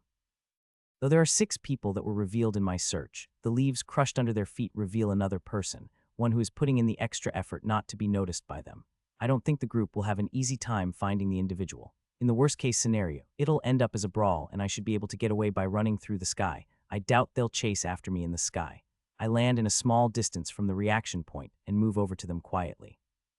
If the individual gets away from the reaction point and sneaks away for a while, the group most likely won't find them. I try to avoid remembering a spy mission I had in the past. Because a strong wind blew past the trees, the sound of my movement is diverted. I advance in a slow, creeping fashion until I finally reach the gap of trees. If they're in such a place with no family or any other people, what kind of person are they? That person seems to be an elf who lives in the forest. Moreover, they have long ears that point out sideways and long flowing hair that shines in an emerald green light. Their hair parts before their beautiful emerald-colored eyes, and in combination with their nose and mouth, gives off the impression of an astoundingly beautiful woman. The way her body has curves highlighting all the right places emphasizes her sex appeal. She is an attractive woman who I want to get close to by any means. She is an absolute beauty no matter how one would look at her. Her breathing is rough as she desperately clings to a tree branch. Beads of sweat are growing abundant on her face as she tries her hardest not to fall. Her mantle is in tatters, allowing the clothes that lie beneath to be easily seen. She has on a light breastplate made from some sort of leather. She wears a bright green skirt that starts just under her navel, with a slit in it that exposes the skin beneath the skirt's hem leveled off just above the knee to give freedom of mobility. There were many flesh colors on her clothes. There is a small cut on her right arm. It doesn't seem to have been treated at all, judging by how blood is still finding exit from the wound. It doesn't seem to be a very serious injury. The question is whether or not it is poisoned. I know you're there, show yourself. The elven female raises her voice in a threatening manner. The target of her accusation isn't me though. It is the group of 5 pushing past the trees without reservation. She gives them a sharp glare, which is returned by the flight of a shining object from the bosom of one of the group's members. It whistles through the trees and lands quite close to me, and to make sure I won't be discovered, I collect it. The object is a knife, as expected, with something written in paint on the blade. The group of 5 closes in on the elf's location as I am examining the knife. All of the members of the group are men that look to be thieves or bandits. Their breastplates are made from superior iron, and it seems as though they have skin of considerable toughness as well. A man wearing an eye patch who appears to be the leader takes a step forward. As he did, the entire group seems to have a vulgar smile float to their faces. I don't want to be acquaintances with such people. The elf in this situation would be, in every way, a far better choice of friend. But wait, is this situation itself not the scene of a crime? Let's continue observing their actions instead of moving based on appearances. This is great. You think it was hit by my knife that was poisoned. Naturally, it looks like it stopped moving. We should wait and see if it stands or if it's just bluffing. That's a good idea. So what'll we do if its body is cold? Shall we use our own bodies to heat it up? Ha ha ha. No, no, no, don't you actually want that? Why else would you stop to wait for us after trying so hard to escape? Not to mention they sell higher if they're virgins, but how about we let you keep it company if it consents? Well, there's no evil more splendid than the definite and obvious kind. I admire that their convenient delusion can reach such heights. Since I've confirmed that they are in fact enemies, I'm ready to intercede anytime in order to help Elf San. Take this chance to act out your desires. I have called you forth. Elf San shuts her eyes and concentrates. This is magic, yet something is different. There doesn't seem to be an aria to her spell. A discomforting feeling can be felt from ahead of me, coming from the elf. To mediate and rush, O wind, become a blade. As she raised her hand in declaration, the wind seemed to accelerate into a storm, bashing into everything. Even I behind her seemed to float for a moment, but I use string. It flies to a nearby tree where I fix my posture. I think that the men ought to be blown away, but as the wind begins to settle down and the leaves stop cascading my vision, I see that they are simply scattered. A painful expression floats on Elf San's face as she realized this. Magic. You think we'll be scared by that? Who do you think we are? Chase after it. That poison not only paralyses the body, but also obstructs the concentration of magic. If it were an ordinary man, they wouldn't be able to move, but not an elf. Is she on the ground or in a tree? She seems to have been playing around with us for a while. Ah, crap, it's rare for someone to catch an elf. Bastards, it's for me to decide. Go after it now. What'll you do if it's already hurt? Any damage to it will hurt the price, so be sure not to overdo it. The men move closer to her with ugly smiles on their faces. She refuses to wait for her fate, grabs a knife, and holds it to her own throat. If you get any closer, I'll kill myself. I'd sooner die than be captive to vulgar brutes like you. Oi oi, is it okay to wait to be killed? I said so, didn't I? You've got a good head on your shoulders, that is. Elf San shakes her head and averts her eyes. The moment she lets her guard down, the man who appears to be the leader lunges out with his hands. She ha ha ha, no matter how strong you are, if you leave an opening it's all over. The person himself may be terrible, but his skills are terribly competent. The chance that Elf San had is shattered instantly, and it seems they have the ability to shoot out several blades at once. However, Elf San is not defeated quite yet. She fixes her posture. He flicks out 2 knives, then 4 more which she dodges by twisting her body. The knives are avoided and end up sticking into the back of a tree. One of them ends up close to me, but I move to the side to dodge it. The skill that she shows while on the brink of defeat is remarkable. Yet the knife isn't normal. The fact that Elf San is having a hard time getting up, even after leaving the leader's grasp, is evidence. The effect is great no. It may be a slow-acting poison, yet it's distinguished for its effect. A moment ago you were prepared to make a run for it, but now you can't move. You vulgar trash. Use your head for a moment, you don't want to die, do you? It's safe, this man is strong, but the price for his protection grows by the second. Then you should take the original proposal. So that's what you wanted all along. It'd be troublesome if I were to act violently and hurt your men, huh? That's right, how about I show you how an adult has a good time? It may feel so good you'll be in heaven though, ha ha ha. Unpleasant, I died, but it sure wasn't heaven. Whoa, who died? Gwa. A knife runs into a hand of a leader, and I rush to the front. Elf San during from the trees. The situation is my handiwork in several ways. I appear before the group of men. The hell, you bastard, where'd you come from? Wait a sec, ain't you just a kid? Where'd you come from? Though they are shocked by the sudden appearance, when the group learns it is a child who stopped them, they cast hateful eyes upon him. I don't really care that they want to taste, yet it would be an embarrassment to me if they went and harmed Elf San. Shall we fight? That all looks like I've been given up on by these vulgar people. You did well, you SHTTY brat. Go away, fucking brat. Mind your own business. Don't take me lightly because I'm a brat. I'll fucking kill you. Was it not enough even though I attacked and provoked them? Elf San is desperately shouting towards me while struggling to stand. From her eyes I can tell that she is desperate and worrying purely about me. I'm a good person and I'd feel bad to know that I left her here as I escaped. Though I'm happy for your feeling, please wait a moment. Hello, Father San, I'm here to fight the bad guys. I shout greatly at the man while shaking his hand. They never would have thought a child would be in this forest. As such, they are convinced that I'd be with a guardian. If such a child shouts that there is father behind them, it's natural to show precaution and look back. Then what now? As they turn, I spot my chance. The moment they turn, I use boost in one of my arms, swinging it at twice the speed. Jaya, god damn, I throw the knife into the feet of the men. This is of course the boss's knife from earlier, still coated with poison. I collect Elf San with string and latch her onto a tree secretly. This is a lie, right? I turned around for a moment. What happened? You damn brat. By the way, just so you know, these are your knives from earlier, so you must know, is the poison deadly? Be boss, antidote. Give us the antidote. Shut up. I've got the antidote right. Oops. I use string to steal the leather bag from the leader's bosom. Inside are 2 glass containers that I confirm, despite the dumbfounded expression of the followers' faces. One is a malicious color and the other has detoxification written on it. Ah, so this is the antidote for the poison. However, it looks like he only has enough antidote for one person. There isn't much in here, certainly not enough for you lackeys. That true boss. There isn't enough. I see, so that's what you were planning to do when we got the reward, you'd poison our drinks. That wasn't the plan. That's all nonsense from that brat. Your weakness as a leader is laughable. Oh, I intended to fan it a little more, but they collapse earlier than expected. It seems that their dissatisfaction with everyday life has all blown up at once. Instead of being a leader that leads with charisma, he did so with abuse. As they fight between themselves, I return to Elf San. Are you safe? Yes, but who are you? That will have to wait till later. First we'll see to your wound. Though Elf San still seems to have doubts, she can barely move and waits as I treat her. The side of her arm with the wound is okay, but the blood has yet to staunch due to the deepness of the wound. I can't afford to wait for the blood to stop, so I pull out a towel from my bag and prepare for emergency treatment.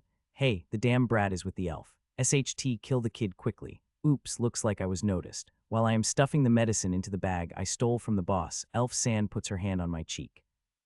It's dangerous if you stay here any longer. I'm all right now, so you escape first. I understand. A smile from a beautiful elder sister like her holds great power. I shake my head in response for a moment before slipping my arm under her body. Let's run away together. Excuse me. I activate boost and lift her. Naturally, I hold her in a princess cradle, and so I ran away with Elf San.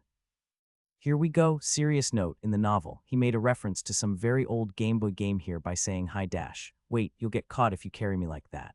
Don't mind me and just escape.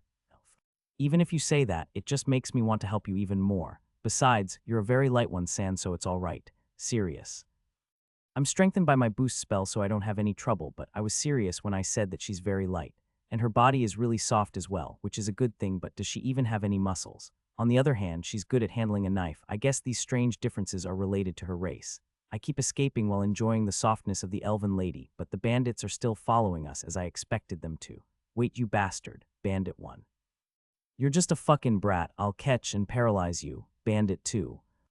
Hey, don't go thinking that you can escape from us while carrying that burden, Bandit 3. They yell at me in a loud voice as I'm running, but that doesn't matter. What matters is that I keep a perfect distance between us, not too close to them, but not too far either. I could outrun them if I feel like it, but right now, I really want to take care of these bastards. I also can easily get rid of them by shooting them with an invisible mana bullet using my gun magic, but Elf San is watching. It would be too troublesome to explain their death, so I'll have to get by without dirtying my hands this time.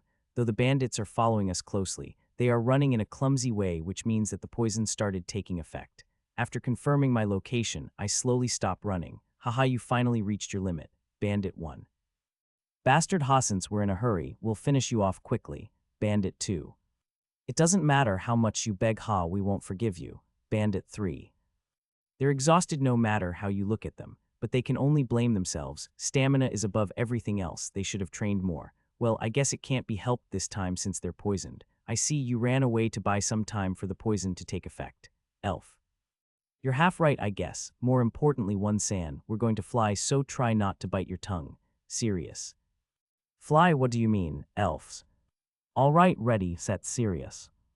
As I use air step and fly to the sky, an enormous thing butts in while crushing all the trees in its way. That thing is a huge 2 meters tall 4-armed bear. It doesn't really look like a regular bear because of its abnormally big nose though. When I used my search spell earlier, I sensed it lurking around in the forest. I ran away to draw the bandits toward it. It should be all right to leave the rest to the bear. Besides, it's a gigabear, Bandit. Let's escape, my body, Bandit 1. Hey, there's another one over here, Bandit 3. Help me, I can't move, Bandit 2. Did we enter in their territory? God damn it, Bandit 1. There was not only one but various reactions, and by now the paralysis should be slowly taking effect as well. It's a truly desperate situation for them. May the 5 of you have a safe trip to hell. If you reincarnate, try to become honest people next time. With death agony sounds echoing in my back, I leave the place while holding Elf San. After safely rescuing Elf San, I start looking for a watering place as I hold the girl.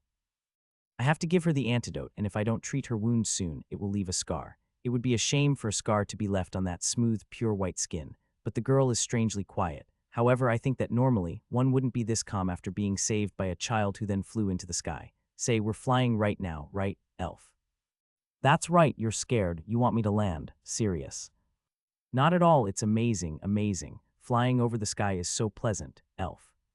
I guess I was wrong, she's actually trembling with excitement, isn't she? But she's unexpectedly tough. She just went through that whole situation, yet right now, she's in high spirits like a child over the sky's comfort. Even though her beauty makes her hard to talk to, when she shows this kind of face, I can't help myself but feel close to her. Yeah, I'm alright. Never mind that, you guys get to enjoy this feeling all the time, I'm so jealous. As I ponder while holding her, she suddenly starts talking toward empty space. Is she receiving an elf's radio wave or something like that? A radio wave. Now that I think about it, I'm having that discomforting feeling from earlier again. But it's invisible, it's the movement of some kind of no-chanting magic. Could it be that she? Oh, I'm sorry, I got a little carried away. By the way, where are we going? It's about time to land now. Serious. Just as she questions me as if to hide her embarrassment, I find a flowing river that crosses the forest. Since I don't detect any enemy with my search spell, I go down directly. Even if an enemy does come, I should be able to find out because the river's surroundings are covered with white gravel and small rocks, so I have a good view around me. I let Elf Sand sit down on a rock and I take out the antidote from my backpack. This is the antidote. Think you can drink it by yourself. Serious. My numbness didn't go away yet. Please help me if you don't mind, Elf. She entrusts herself to me as if to say that I can do whatever I want. I take the antidote to Elf Sand's lips in response to her expectations. It feels strangely hot, unlike when I did it to Alina San. I feel like I'm doing something forbidden for some reason. Does the fact that I can't feel any lust at all because of my age even help? Phew, my body is getting hot, Elf. That means that your senses are coming back. I have to treat your wound fast before the paralysis disappears completely. Serious. I'm going to put my hand on your wound for a little while, so please be patient. Serious. You can use healing magic, Elf. Well, it's a healing method indeed, but it's slightly different, I guess. Serious. There is a spell that heals injuries in this world. It's a spell of the water attribute magic. It works by covering the wound with magic water that has healing properties.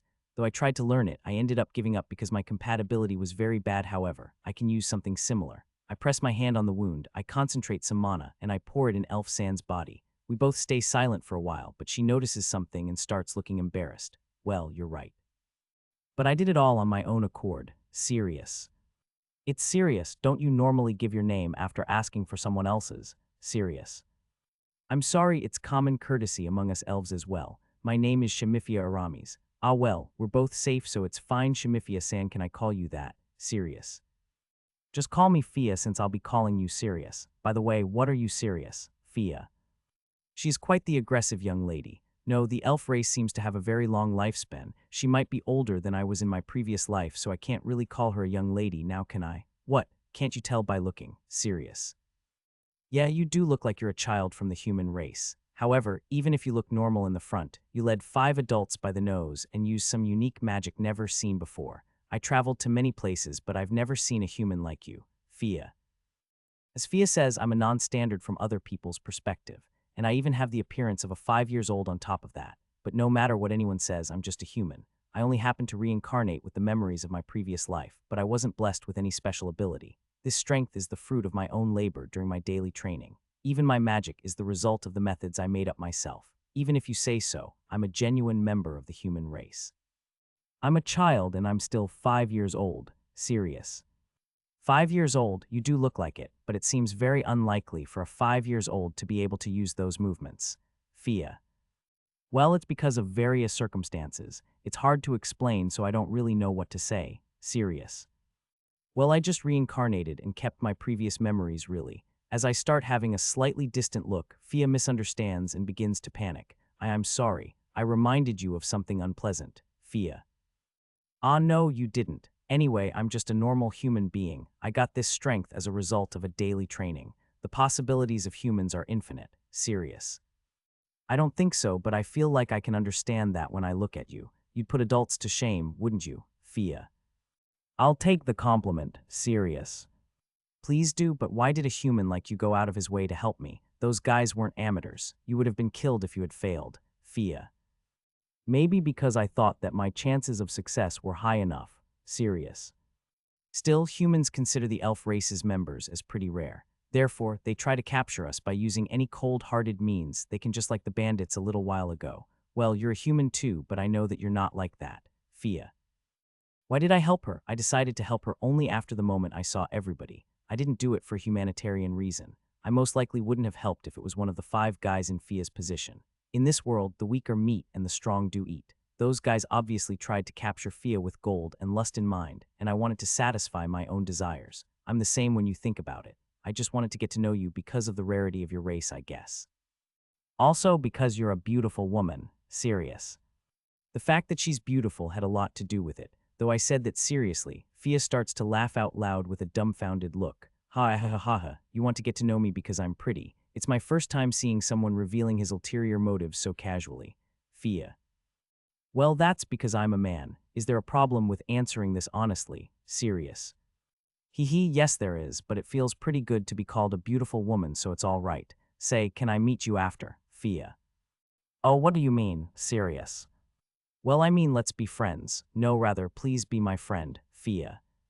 I give her a firm handshake with my free hand. At last, I was able to make an acquaintance other than Alina Ko. Moreover, she is a beautiful elven woman. That's a good start and a good omen for the future. I wonder if my numbness has disappeared. Hey, serious. It's good of you to try to cure my wound, but this is the consequence of my own mistake, so you don't need to take care of it. It's all right, I think I'll be done soon. Serious. When I removed the hand that I was pressing until now, the wound that was under it disappeared completely, as if it was never there. Fia starts touching in admiration the place where the wound used to be. This is amazing, and I almost couldn't feel the mana. It's my first time seeing chant-less recovery magic. Fia. It's not recovery magic. Since I don't have any attribute, my compatibility with the water attribute is pretty bad. Serious. What? You don't have an attribute? You're joking, right, Fia? What I do is pouring my mana in the other party to stimulate hers, then I just have to activate the person's self-regeneration. I actually came up with this to cure my own injuries, but it's also possible to use it on others. It's cheap and I call it the regeneration spell. It takes some time, unlike the magic recovery with water, and since it demands to stimulate the other party's mana, a precise control of mana is necessary. However, it's the only type of recovery I can use.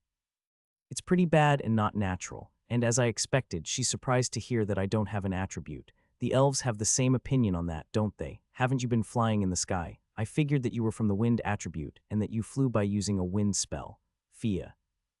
Well, I don't really fly, I just run by using mana. Moreover, you were using the wind attribute as well when you used those magic spirits, right? Serious. How did you find out that I can use magic spirits? Fia.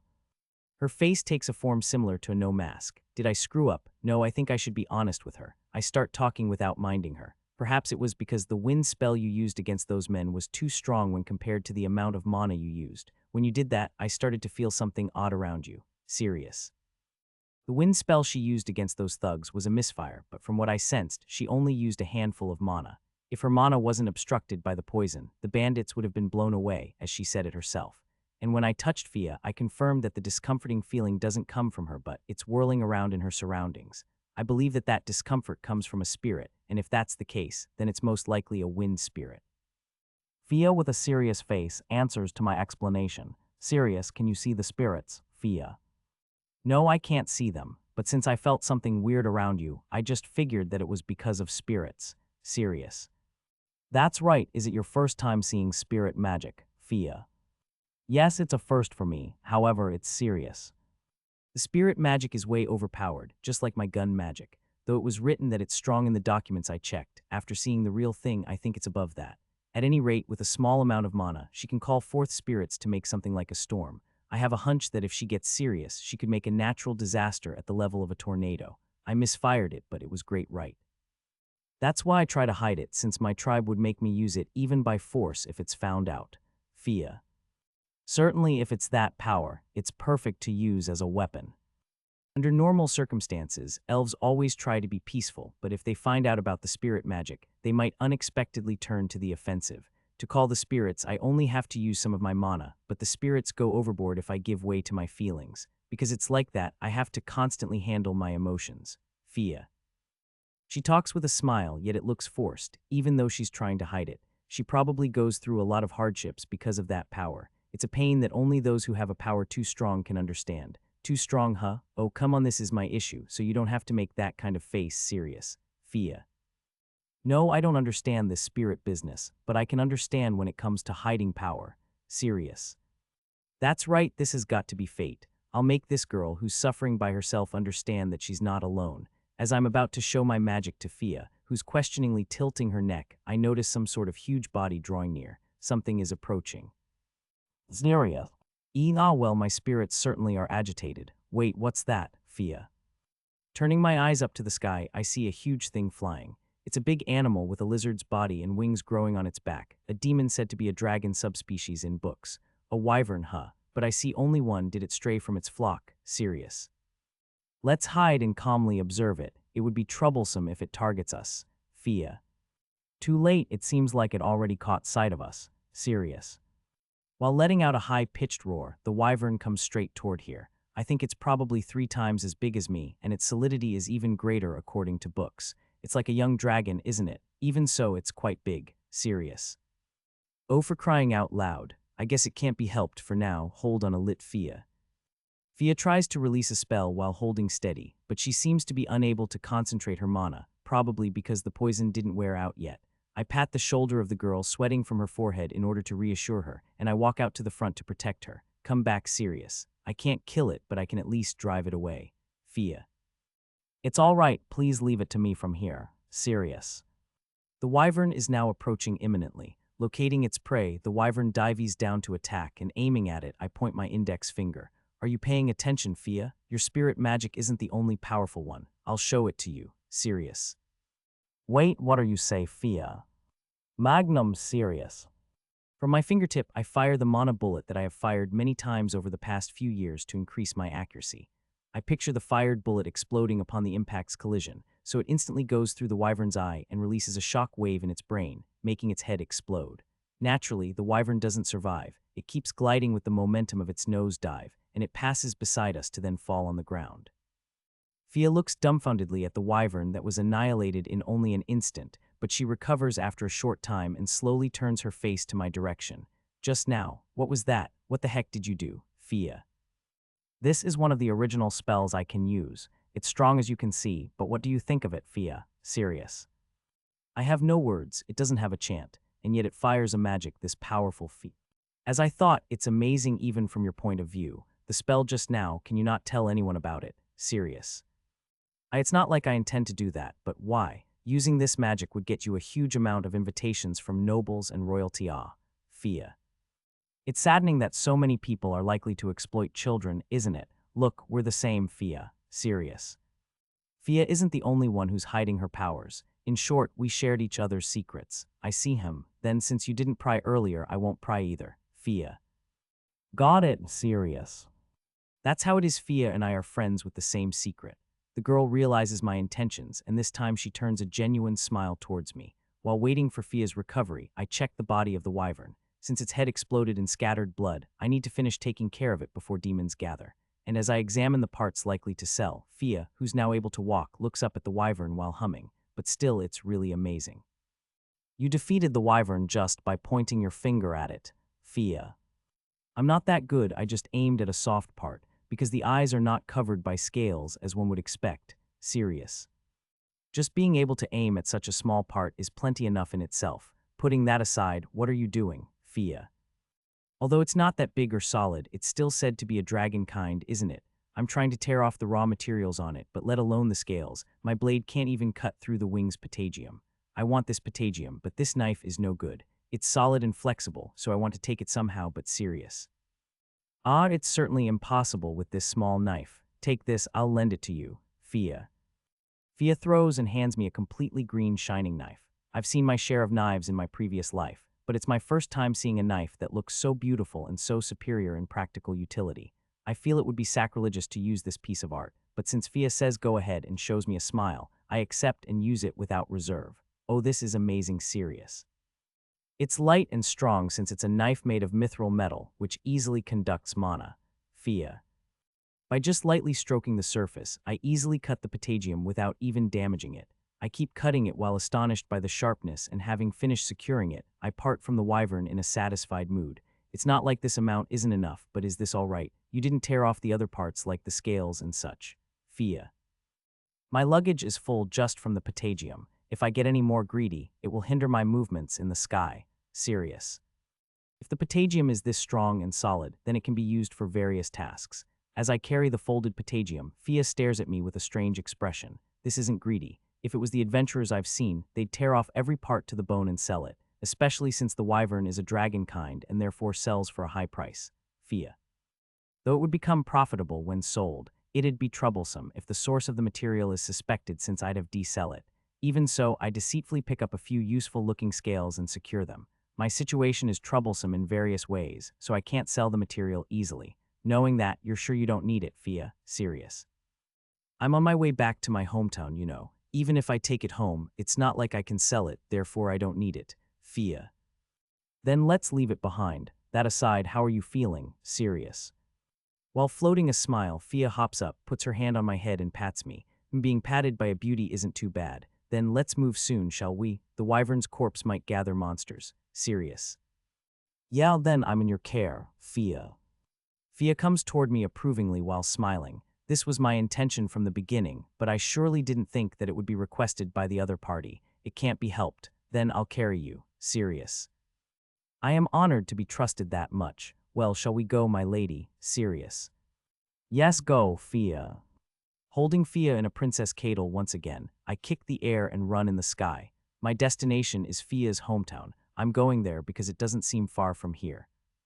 And so Fia and I keep cheerfully running in the sky while chatting. In our elf village, it's a tradition to travel to the outside world when you attain a certain age. I also came to that time several years ago, and I kept going around the world from then onwards. Fia. What a coincidence. I plan to travel the world when I grow up as well. Serious. Ooh, that's no good. I walked into a lot of problems and various hardships, even though the journey was really fun. Fia. Though I heard that elves are an unsociable species which rarely goes out of the forest, I don't feel a tiny bit of that atmosphere from Fia, who's wholeheartedly and happily laughing. You seem somewhat different from the elves I've seen in books, Fia. Serious. Well, even if I say so myself, I'm an eccentric among elves. Ordinary elves don't try to go out and shut themselves in the forest. They also have a high pride for some reason, but I'm the opposite. I wanted to know the outside world, and I joyfully rushed out to the outside when I attained the age of the tradition. Fia. Haha, I don't hate this kind of personality. Serious. Hee, that's good. Thereupon, I enjoyed my journey, but I had to return to my hometown after 10 years, and as I was reluctantly going back, I got attacked. Fia. And those guys somehow managed to deal with you, right? Serious. Yeah, though it would have been easy to use the spirit magic, I was a little negligent. Fia. It seems that on her way home, her travel expenses hit rock bottom, so she accepted to work for a group of people which happened to be those guys. In addition, there was a beginner adventurer among them, so Fia taught him various things as his senior, but those guys tricked the novice into giving the paralysis poison to Fia. Then they caught up, and that's when you met me. Serious. You just calmly said something embarrassing. Well, I do the same though. Serious. Goodwill is a principle that shouldn't be hidden. I'm glad if you think the same. Serious. Fia. I merely helped, but I didn't think I'd be hit straight with goodwill. As I advance in the sky while enjoying such a pleasant goodwill, the forest stops as if it was completely cut off and a meadow spreads out. Though it's not very wide, it's a strange meadow where no monsters are to be found. The forest beyond the meadow is the elves' domain, so there is a protection barrier against humans and monsters and such. This meadow is a border. Fia. It seems that if I go directly from the sky, I'll most likely be considered as an enemy and attacked, so we land near the forest following Fia's instruction. Here is enough. I know because this forest is like my garden. Fia. As expected from the people of the forest. By the way, what would happen if I enter in this forest? Serious. Intruders other than elves are immediately detected by the barrier and receive a baptism of arrows, I guess. Even if you somehow deal with that, you'd be driven mad by the directions and probably wouldn't reach the village. Fia. The security is strict, isn't it? There is not much danger from foreign enemies if that's how it is. Serious. The danger certainly is small, but that's exactly why the elves prefer staying indoors. I'm a little worried when thinking of the future. Fia. Though Fia smiles bitterly, she sits on a nearby rock without trying to enter the forest. She then tells me to sit down while tapping the place next to her. There is still some of this morning's time to spare, and since I want to talk more, I sit next to Fia, who smiles when our eyes meet. Nevertheless, flying in the air was really fun. It covers in a blink a distance that would normally take a day or two to go through, and above all, it feels really good. Fia. I agree that it's pleasant, even though the wind pressure is harsh when using too much speed. Serious. Hey, Sirius, I was about to stop doing it earlier, but I have a favor to ask of you again. Can you teach me the way to fly, Fia? You mean airstep, since its consumption is intense, I wouldn't recommend it. Sirius. Even so, it's good enough. So far, I tried flying many times, however. I did nothing but fall, which was not fun at all. Fia. It seems that in the past, she attempted to fly by firing the wind of her spirit magic directly on her body, but that was closer to jumping rather than flying. She was lamented from only falling and not being able to float in the sky. I somehow survived by firing wind right before falling down, but it didn't go well no matter how much I tried. Still, I can't give up on flying. So please help, Fia. She seems serious. She's asking with her hands clasped before me. I'll do anything you ask. You may even become my lover when you grow up. Fia. Putting the lover part aside, you should give up on my way of flying, Fia. Serious. As I thought, it's impossible, isn't it, Fia? That's not it. You can see the spirits of the wind, so you'll be able to fly if you practice. Serious. Practice, but I told you earlier that I can only jump with the wind. Fia. No, it all depends on the way you use the wind. Listen, there is a phenomenon called lift, but serious. The airplanes from my previous life flew over the sky. It was because they used the phenomenon called lift. However, I doubt Fia will be able to understand it even if I explain it minutely. So I thin down some wood and use it to make a model airplane which I hang with a string. And I continue explaining while demonstrating the real thing by exposing the airplane to the wind. You can make the rear float by orienting the wind to this direction. The wind's direction is what really matters. Serious. Amazing, I feel like I might become able to fly somehow. However, it seems difficult to control, and it probably won't end with a simple injury if I fall. Fia. I'll be here, right? I'll help if you're in danger, so it's all right to practice without fearing failure. Serious. Fearing failure, huh? Well then, I'll take on this challenge. Fia. Mustering her motivation, Fia immediately begins practicing. Since receiving the wind while standing seems difficult, she starts in a prone position. As I am now, I'd look quite uncool from an outsider's point of view, wouldn't I, Fia? I'm the only one watching. Besides, you'll probably be able to fly normally once you get used to it. Serious. Oh well, my priority is flying rather than my appearance. By the way, why are you moving, Fia? I was standing next to Fia, but I had slightly moved toward her upper body. I shouldn't have to say it, but won't the insides of your skirt be visible? Serious. I don't mind them being seen if it's by you. Serious. Fia. Just get started already. Serious. But that was the truth. Well then go, wind, Fia. A strong wind blows from the front with Fia's mutter. Though I was wondering if it's safe for her to take the wind pressure on the face, Fia makes sure it doesn't strike her eyes and mouth by manipulating the flow of the wind.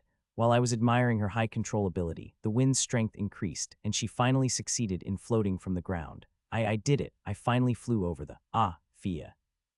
Getting carried away, Fia momentarily loses control of the wind, which becomes a storm, and she ends up being blown off sky high in the blink of an eye. Oh, I have to catch her, don't I? Serious.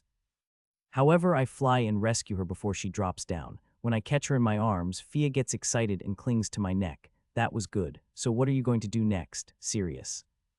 I'll try again, obviously. I'll fly even higher this time. So, though it might be troublesome, please take care of me, Fia.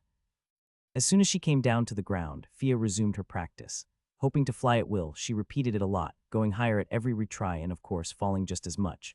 I rescued her each time, and though her falling rate had already slightly exceeded 2 digits, she kept trying without giving up. Dropping down that much has to be traumatic, or so I thought, but Fia isn't familiar with the fear of falling. You're not getting discouraged at all, are you? Serious. In fact, she happily and fully enjoyed herself, being rescued in the air like a princess of a fairy tale. I admire the girl's attitude. Though she wanted to eat lunch in the middle of a rest break, she didn't have any food since she ran away from those men in a hurry. So I shared the sandwich I had, but she snorted and roughly approached me to ask for the recipe of the mayonnaise I made, being deeply touched by its taste. Although I taught it to her since I don't really have a reason to hide it, preparing it is difficult, so I wish her the best of luck. Just in case, I warn her in advance not to overeat. After the break, she gets back to practice, but she started to get the hang of it, didn't she? Her falling frequency is lower and she's even able to somersault in the air. Though the insides of her skirt are fully exposed, it seems that, like she said, she doesn't mind it. And thus, by the time she became able to land safely even without my intervention, the sun started to sink slowly beyond the line of the horizon. You passed perfectly. Serious. We end it with a delighted high five, and I turn my gaze to the sunken sun.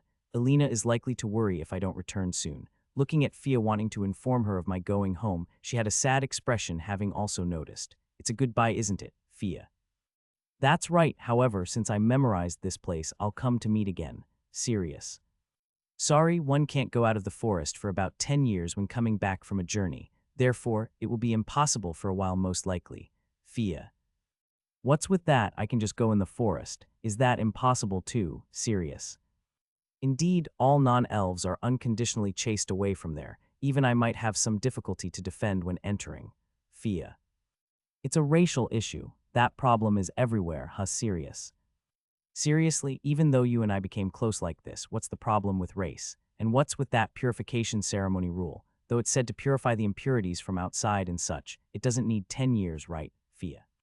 She kicks a stone at her feet while muttering complaints. Though she becomes sulky for a little while, she remembers something and she leans over by dropping to her knees, matching her line of sight to mine. Don't worry about it, because I got to know you and I had a lot of fun too. Serious. My heart isn't satisfied by that. What else can I? Ah, there is that. You said it's amazing, didn't you, Fia? Saying so, she gives me her mithril knife. To be honest, I want it, but I wonder if it's all right to hand over such a high-quality object so easily. Besides, looking at it properly, there also appears to be something like a carved seal on it. Isn't this the kind of thing that's passed down from generation to generation? Giving it to an outsider is no good, don't you think? Serious. It's all right, I was told to take care of myself rather than the knife, and I wouldn't have been able to go home safely if not for you. Serious. Take it without holding back. Fear, if you insist, I'll gratefully take it. Serious. Though there is another thing I want to add, will you receive it, Fia? This much is surely enough, but if that satisfies you, Serious. Well then, close your eyes for a little bit, Fia. Because it's unlikely that she'd do anything after all that, I obediently closed my eyes. After a few seconds, I felt something soft on my mouth, so I opened my eyes, and there was Fia's face before me. And as I thought that she's really is a beautiful person, she opened her eyes and laughed embarrassedly while separating with a slightly reddened face. Oh, come on, even though I told you to close your eyes, Fia. Wouldn't you normally do it on the cheek or the forehead? Serious. Huh, you're not surprised at all, even though it was my first time. How sly of you, Fia. I am surprised plenty enough. However, suddenly doing it on the mouth, the elves' way of expressing friendliness sure is extreme. Serious. Didn't we meet just today? I helped her in various ways, but it's unlikely that she'd fall in love with a child. Our race and customs are different as well. This is probably something like a way to thank a good friend. No, I'm serious. Though I'm wondering why myself, I seriously fell in love with you, so I'm making a reservation. It's as I told you before noon. I'll do anything I can for you, Fia. You're joking, right? Besides, what do you mean by reservation? Serious. In 10 years, you'll be fine adult, right? I'm making a reservation as I want you to take me at that time, if it's all right with you. Ah, however, if it's you, you'll be able to get about 2 or 3 marriage partners in 10 years, right? In that case, I'll be good with just being a lover, Fia. And you're really all right with that, Serious.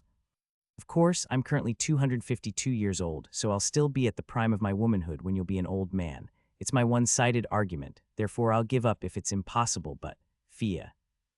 Though she is laughing, she looked a little sad when she talked about giving up. She's been exposing her genuine feelings so far. I have to respond properly. I don't really get the elves aging. I understand. Let's meet again in 10 years. If your feelings don't change by then, I'll take you. Serious.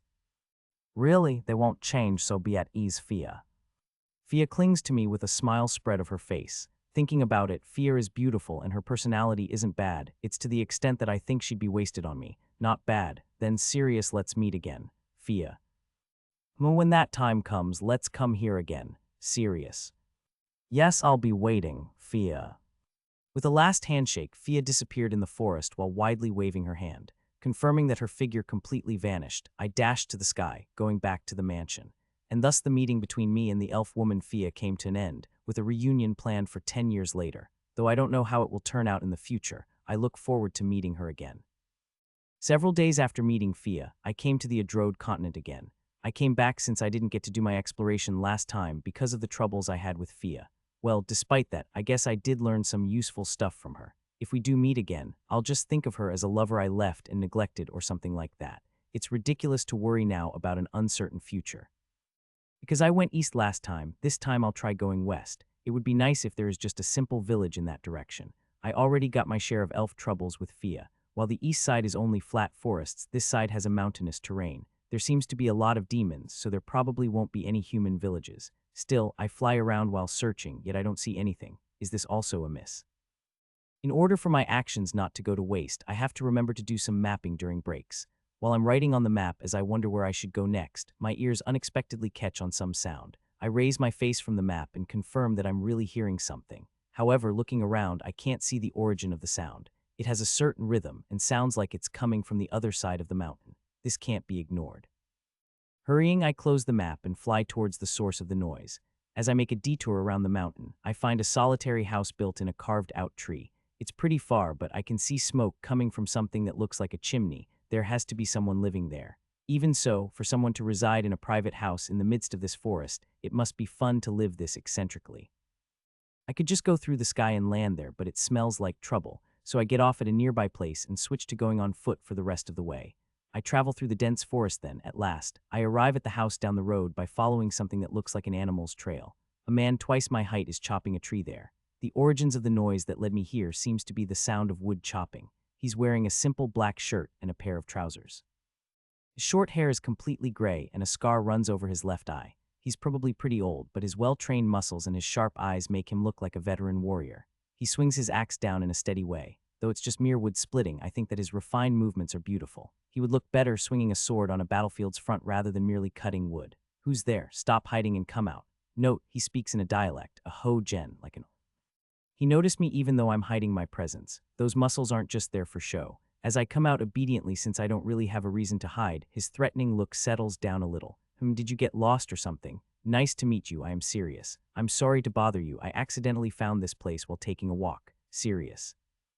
What the hell are you saying? Are you from the demon race? I won't hold back if you're hostile. He turns his axe towards me like he's ready to hit me at any moment. I can feel bloodthirst coming from him.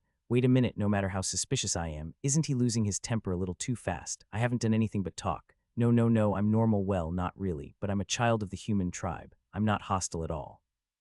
I raise both of my hands and I put them in evidence to show that I'm not hostile, and he cautiously lowers his axe.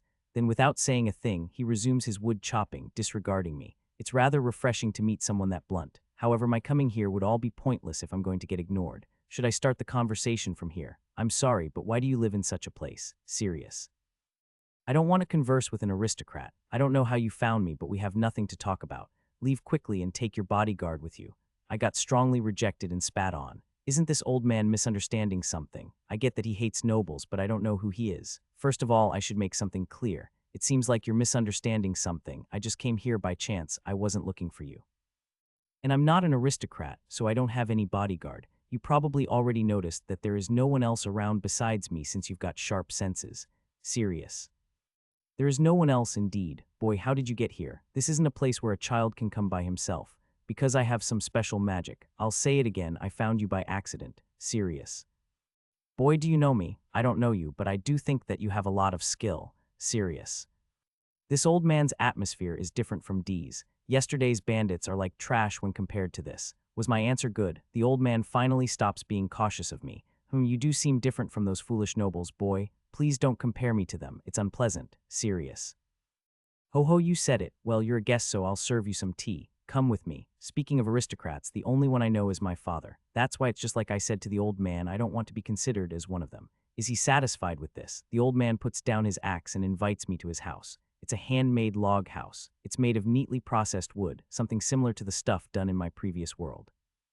There is a desk and a chair in the middle of the room, a carpet and futons made of demon fur, and a stone oven. It's quite surprising since it seems that the old man made all of these by himself. Although I am an amateur, I try to use my strength and my extra time in various ways. No, what you did here isn't something that an amateur can do. Actually, don't you think you have a talent for this? Serious. I don't like putting it as a talent. Oh well, I'm glad to be complimented anyway. I wasn't flattering him. To think that he made all of this by himself despite being isolated, this place is definitely more remote than my house. I wonder what reason he has for living here. As I sit down on a chair while pondering on my questions, the old man prepares some tea and sits in a chair facing mine. Unfortunately, there are no other drinks for children. It's fine to stop drinking it if this doesn't suit your taste. Oh, I don't mind. Serious. He pours a green liquid into a wooden cup for me. I don't sense anything suspicious in it, even after smelling it, but the smell seems familiar. The old man drinks it while gurgling, so I take a breath and do the same even though it's still steamy. Delicious. Serious. How you understand this taste. I understand it. The bitterness that stays in the throat and the heat that numbs the tongue. Isn't it most suitable after a meal? Serious. It's a little heavy, but there is no doubt. This is Japanese tea, isn't it? Because I drink it quickly, I nearly burn myself, but it has a nostalgic taste. The old man becomes more and more cheerful from seeing my reactions. Omu, you understand, don't you, boy? For a child to understand the deliciousness, you're quite the smart fellow. Could you allow me to take some of this with me? I'd also like to know the raw ingredients if you don't mind. Serious. All right, I'll give you some later. Such a generous old man. It was worth coming here if only for this. No one else in this country gets it. Not understanding something like this, they're just unworthy of it. Exactly. By the way, may I ask for your name? Serious. He lives alone in this kind of place. He could also be a criminal, but at least I know that he's not a person who'd try to poison me. I'm just someone who wants to learn various things. I never change my attitude no matter who I talk to. Lior, are you familiar with the name? Lior, it heard it somewhere, serious. If I remember correctly, it appeared in a book. The source, Alberto's travel diary. The great swordsman who cuts everything down and turns it to ashes with his large sword of fire, said to come from the strongest family, capable of crushing a rock with one hit of his mighty sword, which he even used to slay a dragon, according to the rumors. All the people call him by the same name, that is, Gautsurugi Lior. Could it be that, your Gautsurugi Lior? Serious. That's an old story. I'm just a retired old man now. Lior. Oh, I thought he seemed strong, but I didn't think he was that high tier. I want to fight him by all means. However, as powerful as he may be, I can't feel any will to fight from him. He released some killing intent when he thought I was a suspicious person, but he went back to being a simple, retired old man as soon as he figured that I was harmless. There might be a reason for that, which involves his hate for aristocrats. You don't look like someone in his retirement days to me. If it's all right, can you tell me the reason behind your situation? Serious. HMPH, you impudent boy. Well, I don't have anything else to do, so I'll tell you, but it's a long story. Lior.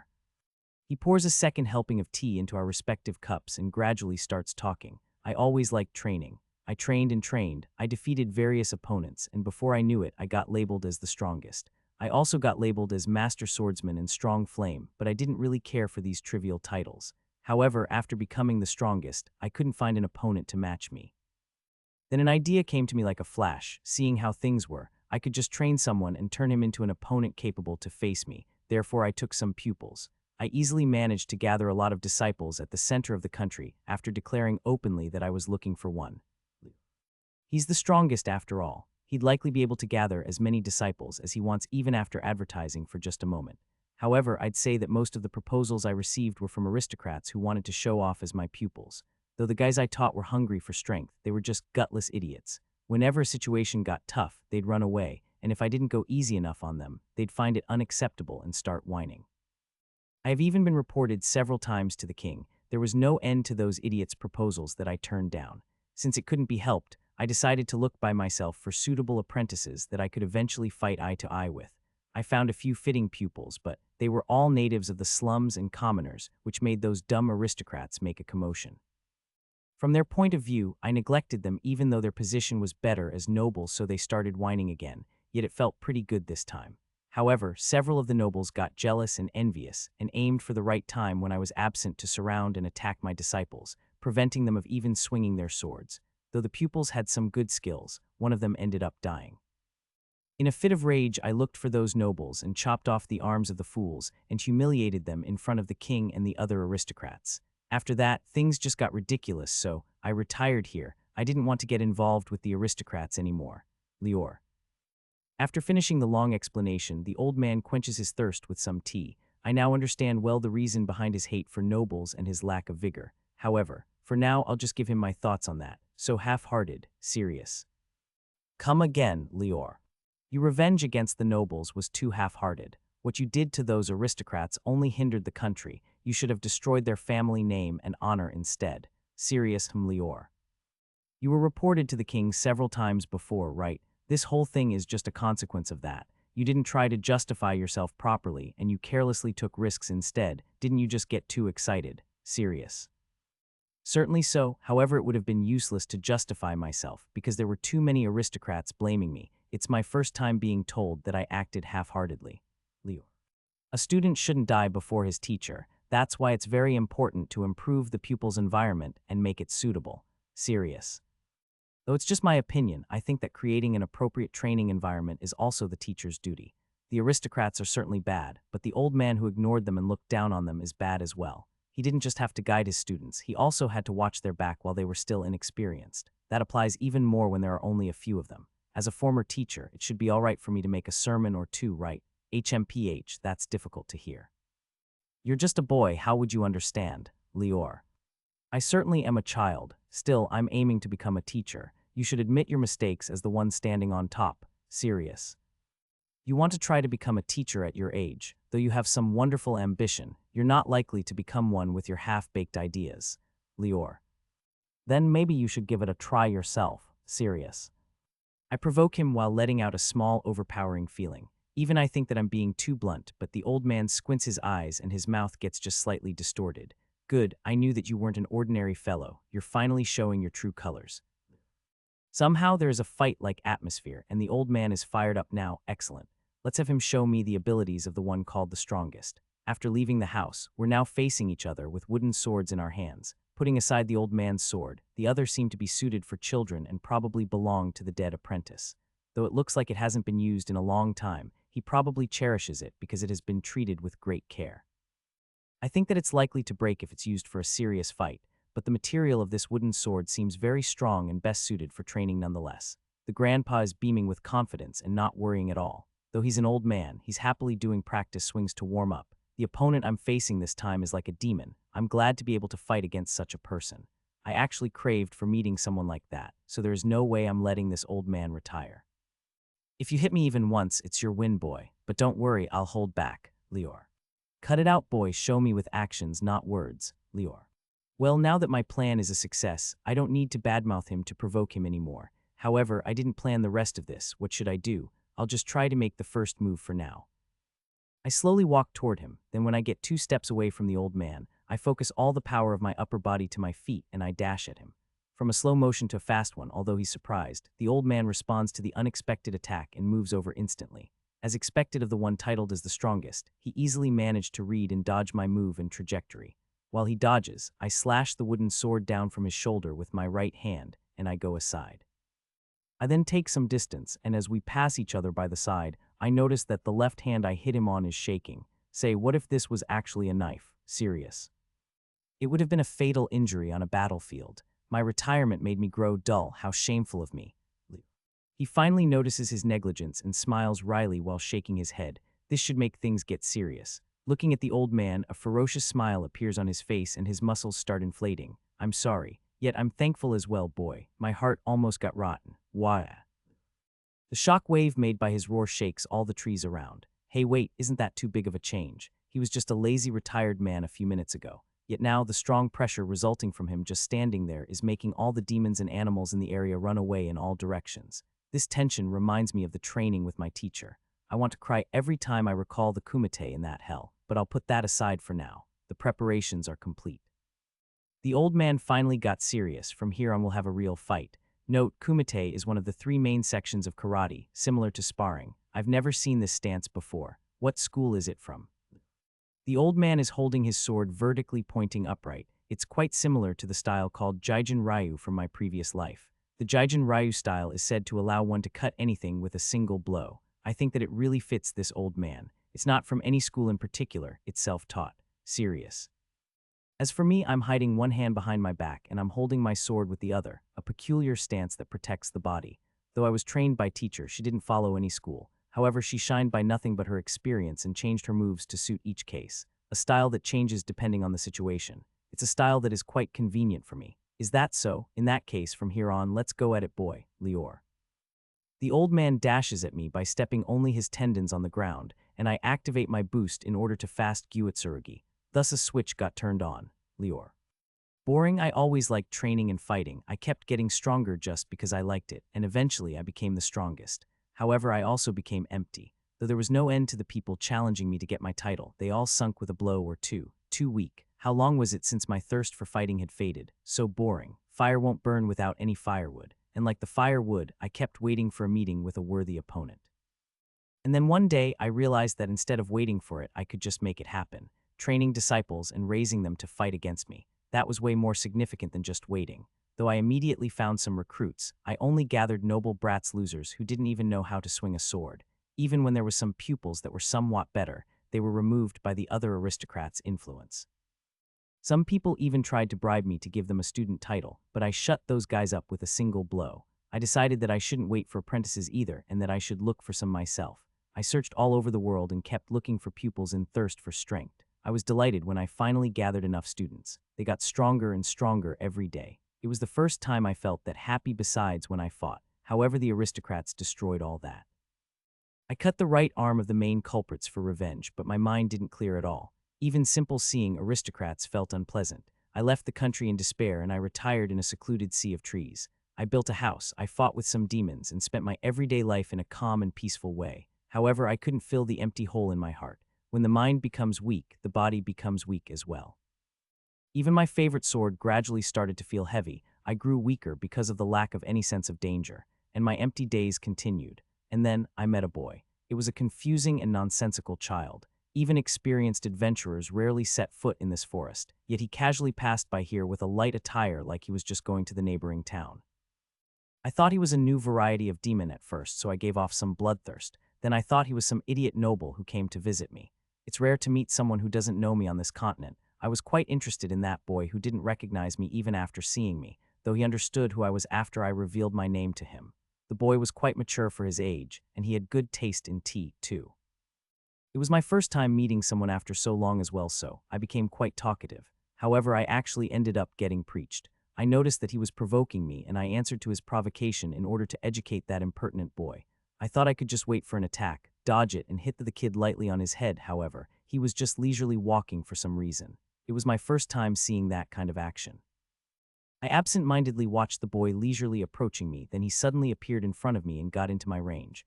I almost fell down on the ground from the surprise, and my heart was pounding strongly. If it was the old me, I would never have let him get this close. I was surprised by my weakness, but I managed to barely move away. I dodged that attack, but the boy hit me at my side right after and then took some distance. Say, what if this was actually a knife? Serious. Those words made me angry, not towards the boy but towards myself. What on earth am I doing? This arrogance, it's the same as those fools from the past. Though he didn't actually stab me, that blow woke me up. This fellow is not a simple child. He's a strong person worthy of being my opponent. I now understand that. I disappear and a blazing fire takes my stead. My body starts to pulse with heat. This sensation, I missed it. I apologized to him, thanked him, and we then took a fresh start. This boy, no, this guy, it's someone I can get serious with. He doesn't belong to any school either. He's holding a stance that I've never seen before. He should join my school Tsuyoshi Yabuido Ryu. Tsuyoshi Yabuido style first technique, Heaven's Strength. It's a basic technique that consists on raising the sword and then swinging it down with all one's strength. It's nothing but a simple downward string, but it can easily slice and cut iron once studied thoroughly. Though its trajectory is easy to read, it's difficult to avoid it because of its speed and the overpowering feeling given off by the full-out blow. It can't be avoided because of its simplicity. In fact, most of my opponents were beaten by this. But what about this fellow? I step cautiously because of the fissures on the ground, and I use Heaven's Strength. It's dodged. Moreover, he avoids it at the very last moment by merely shifting half of his body to the side. I leak out a smile over his ability to surely dodge that kind of strikes reflexively. Immediately after, I aim for the opponent and slice at him with a downward swing. I'm using the Ninoken Tsuyoshi Sho. He twists his body and avoids this on as well. Though he tries to use the momentum of the evasion to attack me, I raise back my sword and use it to defend myself. Not only he avoided both of my attacks, but now my chances of losing are bigger since I also have to watch out for counterattacks. My blood is boiling more than I thought. The opponent surely made me give him my best. The fellow is using the boost magic to compensate for the difference in physical strength. Though I had an opponent who used that in the past, it's my first time seeing a complete use of boost. No, this doesn't matter for now. I'll go all out now and give the best I can. 8 slashes breath Ranoken Chiabu. He blocks half of the slashes with his sword and he dodges the remaining ones. I plunge mana in the sword and create an extensive shockwave, Yabuno Kenshoha. I use this chance to pass him by the side. I try to attack him, but he moves back outside the reach of the impact. I swing down forward and he dodges by jumping backwards. Oh, it doesn't connect. None of my techniques connect. Haha, splendid. I can't stop my heart from dancing. This is incredibly fun. A competition using both power and skill. A fight to the extreme with both parties clashing at full strength. Power is returning to my weakened body, and being able to sharpen my senses and use my techniques is so pleasant. The strong man I longed for so long has appeared at last. What Gautsurugi? What strongest? Isn't there someone clearly superior to me right here? I want to fight with my beloved sword, not with some wooden one. I don't want us to withdraw after one hit. I want us to fight until we attain a clear victory or defeat. I want to put on my armor. I want to fight desperately with life and death at stake. I want to keep fighting forever. My revived heart spits out desires one after another, but this old body hits its limit. My breath is ragged, and I am clearly on the defensive side. This body is far past its prime, but because I did not neglect my daily training, I should be able to fight a little longer. It seems to be the price to pay for the time I spent rotting away. If only I had met him sooner. No, it's too late to say that, isn't it? He attempts a strong attack aimed at my neck, but he stops, jumps backward, and puts a lot of distance between us. Strange, he could have struck me with his sword using that momentum. As I establish a steady breath while questioning his actions, he also just stands there, exhaling deep breath, and he raises a single finger. We're both at our limit. Let's put an end to this. Serious. All right, Liors. Is that so? Is this fellow at his limit? Though his appearance didn't change, I can see that his breath is getting rough little by little, and his arm is slightly shaking, showing that he's indeed at his limit. And I only noticed it just now. Even his skill for concealing tiredness is wonderful. The thing is that if we keep fighting like this, I'll get exhausted and he'll win just from his tenacity. Nevertheless, he took some distance and declared that we're ending this. I'm really thankful. Then I'll honor that graceful gesture. I fix my disordered breath. I take a heaven's strength stance again and grasp the sword. All right, here I come. I will show him the strongest blow I can pull off in my current state. The fellow accelerates at a dash in a frontal way without trying to pull any petty tricks. Though I surpass him in power, I don't know what will happen against this opponent whose movements I can't read. He uses his momentum from running and swings his sword as if he's scooping something up, while I just naively swing mine from the top to the bottom. A crushing sound echoes throughout the area, and our wooden swords crumble to pieces. Could they not withstand our attacks any longer? Whether that's it or not, I just leak out a sigh and enjoy this time of supreme bliss. But I was foolish. This fight isn't over yet. The moment I look at the pieces of wood flying about, the guy's foot catches my jaw. Ha ha. There was no reason for the fight to end when the weapons broke. I see his foot move slightly, and at that moment, my consciousness fades away. Ha, what a reckless old man. Serious.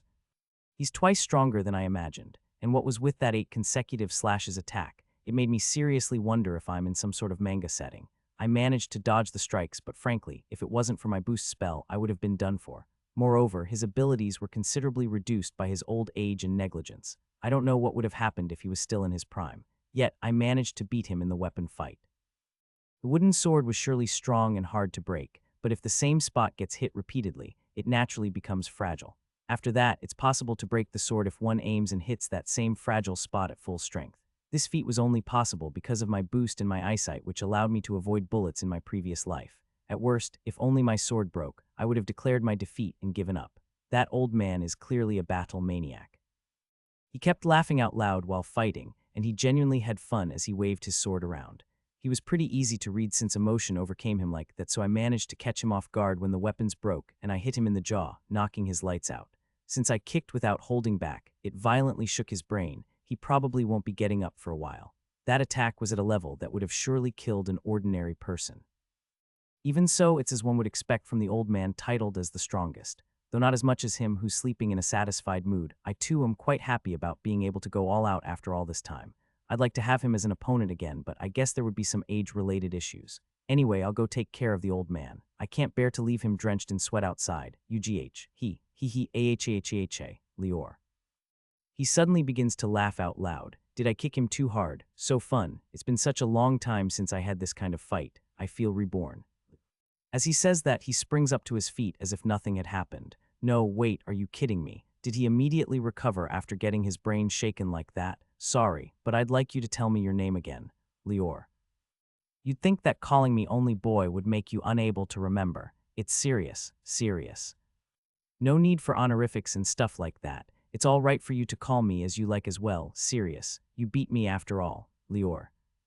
The old man doesn't stop laughing at all. He already accepted the situation, didn't he? That was due to my surprise attack, right? I surely would have lost if I had used a frontal one. Serious.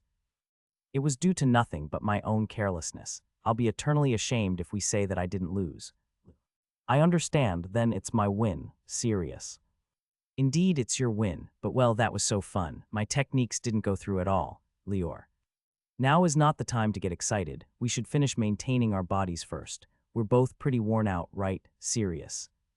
Never mind the old man. Even I am sweaty and my clothes are split here and there even though I didn't get any direct hit on me. We only grazed the clothes with our wooden swords, but our slashes ended up cutting them as we kept on fighting. Our physical and mental strength got drained as well. That's right. For the time being, let's get back to take a rest inside Lior. As he enters the house, he goofily slips down, falls and knocks down the door. That just goes to show that his foot was thoroughly damaged. I feel relieved to see him act like a proper human being. We return to the house, and after taking care of our bodies, we start drinking tea while facing each other at both sides of a table. Delicious. Seriously. The old man and me have almost the same age, so there is nothing strange about us using the same line after finishing a cup of tea. The old man bows down strongly like he's going to prostrate himself. Though I somehow understand his motive, I still think he's going too far. Raise your face. This whole thing allowed me to get some valuable experience, so I also want to express my gratitude. Serious. His face radically changes from the bored look he had after we met earlier, and it's now beaming with a radiant smile. He looks 10 years younger as well. It doesn't feel bad to be thanked. Even though I intended to only fight the old man, we ended up having a pleasant conversation. Putting the thanking aside, I have a favor to ask you. Would you mind fighting me again? You mean right now, serious? Exactly is what I want to say, but my body is at its limit. Besides, it would be impolite of me to face you in such a bad state. Lior. You think it would be all right in terms of age difference? Serious. No problem with that. It won't be troublesome for me to get back to my prime either because of this sense of fulfillment. Besides, you want to do it too, don't you, Lior? You understand that, serious. I do, though your fighting style is quite unusual. You used a lot of catching off guard, sneak attacks, and things like that. Despite that, you crossed swords with me from the front. That just goes to show that you indeed wanted to train. He seems to have thoroughly inspected me despite him fighting solely on instinct. As the old man said, my fighting style is oriented to melee, sneak attacks, and the likes. In my previous life's work, I used to sneak into the enemy's camp by myself and perform my assassination, but I'd end up rampaging and destroying everything inside. Frankly, if anything happens, I can just fire my magnum at close range. However, there might be a situation where I can't use neither magic nor surprise attacks. The fact is that I have to forge the skills necessary to fight confidently from the front. I also know the enjoyment of training, though not as much as the old man. All of that is the reason behind me fighting from the front with him. You get to train and I get to fight you. See? It's a win-win. How is that, Lior? You already know the answer, right? I'm looking forward to our cooperation. Serious. Then it's a deal. Lior note, and Fumu basically means something like yes or good like I said. The guy talks in a special way. We exchange a firm handshake. Though it's all good since I'll be growing from my child state to adulthood, the old man will keep raising back after this. Additionally, since his declined body strength will return, I think this is going to be an unimaginable penance for me. It's a pleasure for me to be able to chase your back at my age. I'm looking forward to it, though I'm not likely to catch up no matter how much I try. Lior. If it's this old man, he might actually do just that, and unexpectedly fast. I have a hunch that, at worst, he'll get even stronger than when he was in his prime. I mean, this kind of battle maniacs get outrageous specs once they have a goal in sight, don't they? I too can't be careless. After getting Fear as a new friend, I was able to get a rival whom I can fight against on equal footing. After that, while waiting for my strength to recover, I talked to the old Ma, Lior. I explained my personal situation and I listened to Lior's past story, which was really worthwhile. I showed him some magic on the way, but as I thought, my magic is too special and even Lior never saw anything like it, even though he's an elder. I'd like to fight you with all of your magic someday. Just thinking about how I should fight makes me boil. You're already sick, aren't you? Serious. And I'll never recover, ha ha ha ha, Lior. When we came back, I had him share some tea leaves. Since Lior's new discovery didn't have a name, I named it Japanese tea. I plan to visit frequently after this, so I firmly marked the place on my handmade map. It should take me about 1 hour from here to my place if I go straight home, I guess. The next time you come, I'll be back to being able to swing my love blade to the limit. Lior. Because of your age, try not to overwork yourself. Serious. Screw that, I'm still on active service. Lior. Lior's love blade is a huge sword as big as himself. I think it's 100 kilogram at the very least. As I feel a shiver remembering that the old man declared that he's gonna swing that thing around, I leave Lior and return to my home. Ah, welcome home, Sirius-sama, Noel. When I came back to the house, Noel, who was wiping the windows, greeted me by waving her hand. By the way, though there is glass in this world, it's not transparent like in my previous life, so the windows are made out of a material gotten from a transparent kind of demons. I'm home, Noel. Did anything unusual come up? Serious. Nothing in particular. Oh, now that you mention it, D-san said that he wanted to report something to you. Noel. Got it, I guess that if it's at this time, he called me to the warehouse, right? Serious. Yes, Noel. The warehouse is a building on a corner of the courtyard. Therefore, since that's where we repeat various experiments, D should be there too. I see off Noel as I head toward the entranceway, but the door opens before I get to reach out my hand to it, and I'm greeted by Elena. Welcome home, Sirius Sama, Elena. I'm home, Elena, Sirius. Bowing gracefully, she checks me for injuries. Ah, this is bad. I forgot that my clothes were torn during the fight with Lior. I thought that Noelle would point it out, but it seems that she's used to my odd behavior. The eyes of Alina sharpen and she grips my shoulder as I break out in a cold sweat. So tattered. Are there any injuries? It's all right. Only my clothes were torn so I'm unhurt. Really? I'll confirm it as you change your clothes. No, I told you it's all right. I'll confirm it. Yes. Although she's like a mother to me, being watched while changing my clothes is still mortifying. But she's genuinely worried about me rather than the clothes, so it's hard to refuse. In the end, I didn't stop her and I changed my clothes while being watched by Alina. Midway, I mutter they became splendid, thinking of my muscles. When I finished changing my clothes and went back to the living room, Dee was waiting while holding a wooden container. Welcome home, Sirius Sama. I'm home, Dee. I heard you have something to tell me. What is it? Ah, yes, look at this, please. Oh, were you finally able to do it? Dee holds out a container filled up to the brim with water and with a white object sinking inside. I only taste lightly to assess it, but there is no mistaking it. How is it? Good, it's complete. This is just like I imagined it. Thank goodness. The thing that Dee prepared is tofu. There is a bean similar to soybean in this world, and as a result of my examination, I found out that it's almost the same as the ones in my previous life. The bean already has some excessively long name, but since I call it soybean, it became like a rule to do so, and all the others call it this way now. Dee repeated a process of trial and error in the warehouse, trying to make various things with this. One of those things is this tofu. Using my instructions, he finally managed to make it. Though I'm the one procuring the material and the knowledge, I still feel sorry for entrusting most of the actual making to Dee. Tofu is made by soaking the beans in water for a long time, boiling it in a certain way and blending it, among other things. It's a lot of simple but troublesome work. I'm sorry, I always make you do the troublesome work. Not at all. I learn from it and I enjoy it. I see then, please take care of me next time again. Leave it to me. Is this tofu? It's a very soft thing, isn't it? Noelle, who finished wiping the windows, gives her impression while poking the tofu. I guess that one wouldn't normally think that hard beans could become like this. I only know how to make dishes such as this tofu because cooking was one of my hobbies in my previous life. While touring the world for the war, I kept forcibly eating rations from food shortages and whatever else I found, and I eventually became able to eat anything no matter how bad it is, as long as it's not poisoned. However, wanting to eat something good apart from that, I started cooking, and without noticing, it became a hobby and I acquired various knowledge about it. I wonder what it tastes like, Noelle. Well, it's not very tasty, Sirius. Huh, Sirius Sama, it's complete, isn't it, Noelle? It is indeed. This is mostly used combined with other things rather than by itself. The food texture is quite unique, but that's the most important part of the dish. Sirius. So cooking isn't just about making delicious things. It's actually pretty deep, Noelle. Nevertheless, this is a relief. I'll be able to complete what I plan to make today. Sirius. Haya, what do you mean, Sirius Sama, Noelle? A new dish, Hadi. Oh, that's because I went to the sea and I managed to catch this fellow here. Sirius. The tension between the two goes up as they hear about the new dish. That's because I let them taste every time I develop a dish that's not from this world. Though there are some likes and dislikes, they mostly like the things I make so they're tightly holding to their stomachs. By the way, Noelle's favorites are mayonnaise and pudding. Dee's are tempura and fried chicken. Alina's favorite is French toast. It's like a reminder of that time she ate it when I rescued her. I'm a little embarrassed. Though the two of them are cheering all together, their expressions harden as soon as they see the thing I take out. I wonder if suddenly taking out dry seaweed is strange. What's this black thing? It gives off a bad feeling. This is a kind of grass that grows in the sea. It's called kombu. Note, kombu equals seaweed kelp.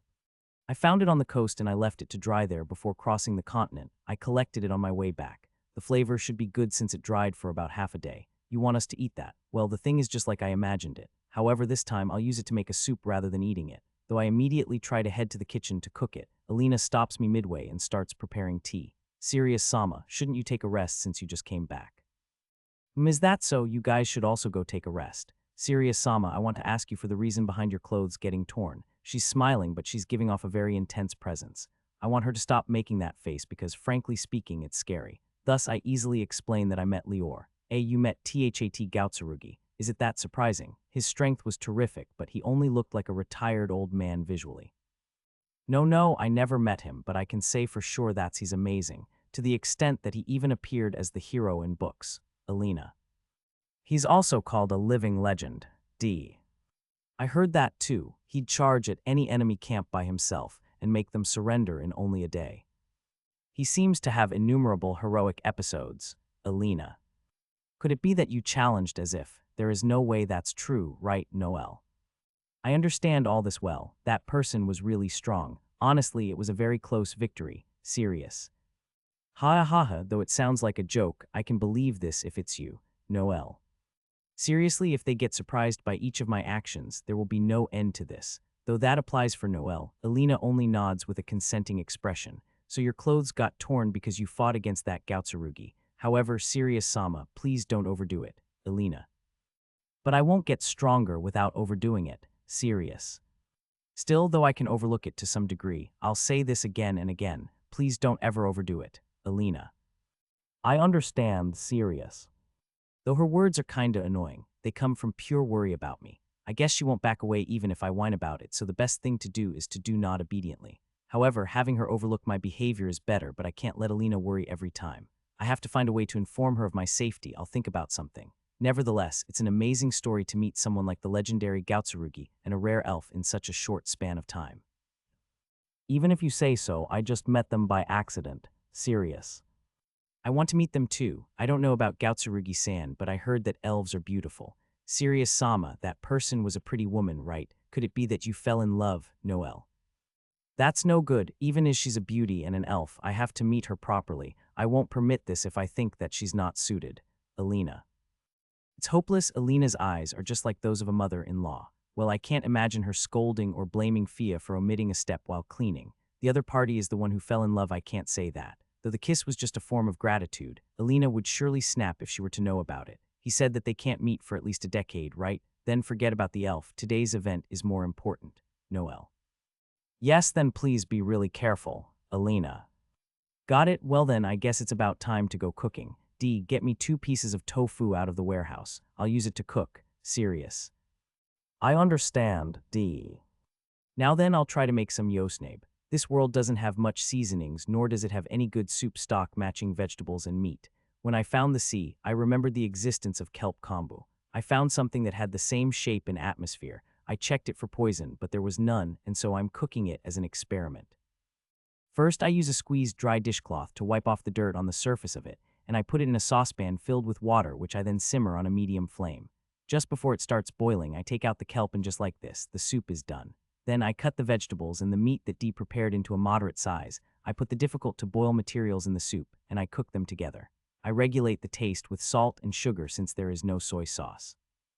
After letting it simmer some more, the tastes of the materials start to leak out, and so the yosnabe is now complete.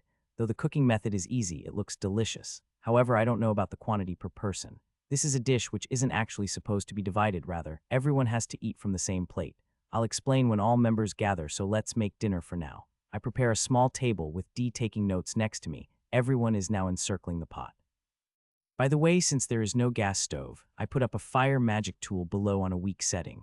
Alina and Noel tilt their necks looking at the completed nabe. Is this nabe? Where did the black grass go, Noel? It contains the tofu from earlier too, doesn't it? Are there any special manners to eat this, Alina? I did add some seaweed at the end and I sunk it in the bottom, but the taste should suit you, Noel. And there aren't any particular manners to follow. You can do what you want as long as you use a ladle to scoop the soup in the small plates and that you eat directly from the pot to keep the flavor. Serious. Directly, that's Alina. Alina is making a bitter face. She probably thinks that it's rude of an attendant to eat from the same pot as the master. However, that's not my problem. Nabe is a cookery that warms both the body and the mind, and it's eaten in happy family circles. That's a fitting dish for us, don't you think? Serious. I grin as I take some vegetables directly from the pot and eat them. Fumu, though its flavor is plain and unsatisfying when compared to my previous life, it's still a delicious dish. Family, a happy family circle, huh? If it's for the family then, it can't be helped. Alina. That's right, it's just as Serious Sama said, this dish is for us. Thus, without any further delay, hot, Noel. Though I prepared a spoon just in case, after I made chopsticks and started using them some time ago, all the members started doing the same. Alina and Dee soon became accustomed to it, but Noelle still lacks experience and loses her grip of the materials, making them fall into the soup, which makes it splash back on her. You're still not accustomed to it. I'll scoop it in the small plate for you. Dee. Dee follows up without any delay. You guys just hurry up and start dating. I'll bless you with all my power. The compatibility of the soup and the tofu is very good. I'm probably going to eat a lot. Alina. The tofu is also good for the body and has a diet effect. Serious. Is that true? Dee, more tofu, please, Noelle. Got it, Dee. Slow down, the pan won't run away. It's hot, so eat carefully. Serious. Of course, but that won't be a problem after letting it cool that much. Hot, Noelle. That's due to Noelle having a tongue very sensitive to heat because of her being from the cat subrace. Moreover, that doesn't go well with tofu, which is cold on the surface but hot inside. This girl never falls short to my expectations. After finishing the meal that satisfied me both mentally and physically, I helped Dee and Noelle with their training. I call it training, but I just helped Dee in making a new recipe for a dish, and Noelle in practicing the magic picturing that I taught her. I only give them an advice from time to time, but that seems to be sufficient for them. Though it's easier and better for me not to have to work more than necessary, it still makes me feel kinda lonely as a former teacher. Because I'm merely advising these two, I can't say that they're my students. When I heard Lior's story this morning, I thought it was sad, but I also started throbbing from remembering my old self. I want to get a disciple. I go to sleep while harboring these hazy feelings. After that, my daily work looks something like this: physical and magical training, studying of this world's knowledge, searching in the next continent, gathering money to get into school, and newly added sham fights with Lior. Every day goes by in this way and I keep growing up nicely. And then 1 year later, a fateful encounter approaches not far from here. I just thought of something. Lior became a teacher to bring up an opponent who could fight him on equal footing. But why did I become a teacher in my previous life? Well, officially, it was because my work became hard in terms of age, and I decided to pass the torch to the next generation. But my real motive was a certain girl. I suppose it was when I dismantled some illegal human trafficking network. I sneaked in its facilities and crushed it, but there were many unidentified children inside. Thus, the organization I belonged to investigated them, and they were either returned to their families or sent to orphanages. But there was a girl who didn't leave my side. Though I rescued the child right before she got experimented on, I looked like a hero to her at the time, and she became abnormally attached to me. She didn't have any parents either, and since she didn't want to part from me no matter what, I decided to take care of her. I couldn't just take her and go, so I entrusted her to a woman who I could trust, and the girl was surprisingly obedient. When I took her, she seemed satisfied. Although we could hardly meet because I was busy with work, the girl was glad. One day, she started to say that she wanted me to teach her about my work. She wanted to help me with it. She said that she wished to become like the dreamy hero who saved her. My work wasn't actually such a pretty thing. I was a hitman. Even though I showed her the dirty part of it, the girl's will didn't change. At the sight of such a girl, I thought that I should retire and become a teacher since I had reached that age. She had the habit of calling me father sometimes, but the girl became my first student. Though I became a teacher for such a trivial reason, I gradually became happier as I witnessed the growth of the pupil. I grew to like teaching, and that seems unchanged regardless of my reincarnation. My motive for becoming a teacher was something along those lines, and once again, a similar situation has approached. It's been a year since I met Fia and Lior. I turned 6-year-old. I finished my morning training, and I'm exploring the Adrode continent today. Lately, I stopped searching for people from the sky, and my exploration is often done by walking around in the forest. I attack the incoming monsters, making them scatter in order to find edible plants, but mainly to train as an adventurer. Oh, found a matsutake serious. It's not the matsutake of my previous life, but rather a mushroom that resembles it. Though it has an official name, I call it a matsutake mushroom since I'm used to that. It's rare and delicious as it is, so I wonder if I should add it in today's dinner. As I harvest it with a pleased face, I start feeling hungry, partly from thinking about dinner. It's almost noon according to the sun. I sit on some random rock, and I take out a lunch box as I fold my hands. Since the other three make lunch at random, I wonder who it was today. So it's Alina today, serious. With multicolored side dishes inside, it's also packed with a vegetarian sandwich and meat, which is my favorite food. Since my growth advanced remarkably recently, so did my appetite. Last year I'd have gotten a full stomach from half of this, but I can now wolf down the whole thing. Delicious. Oops, I have to call her. Serious. I gather a small amount of mana, and I fire it while aiming at Alina in the distance. Yes, Canny's major here. There is nothing abnormal in my current lunch. It's also delicious today, over serious. That wasn't a monologue just now. It's my newly developed spell call. When you aim it at a specific party, the spell delivers them the words by firing mana in a similar way to that of radio waves. As for the receiving side's impression, it seems that they hear it in the form of a strange sensation that resounds directly in their brain. It's certainly very convenient, like a cell phone, but only I can use it, so it's just a one-way traffic from here. However, though I say radio waves, there is a high chance of it leaking to other people with a similar wavelength on its way, because it's still mana after all. Therefore, I call myself by code names and make sure not to say the other party's name. Though there seems to be a wind spell that sends out the voice on the wind and fires it in the distance, call is still in the testing stage. Even so, I use it regardless of that, since receiving my voice gives a sense of security to Alina. I have to experiment it in a place crowded with people sometime and check its maximum range. I finish my one-way report and resume my lunch. I wonder how can such an exquisite taste be brought out.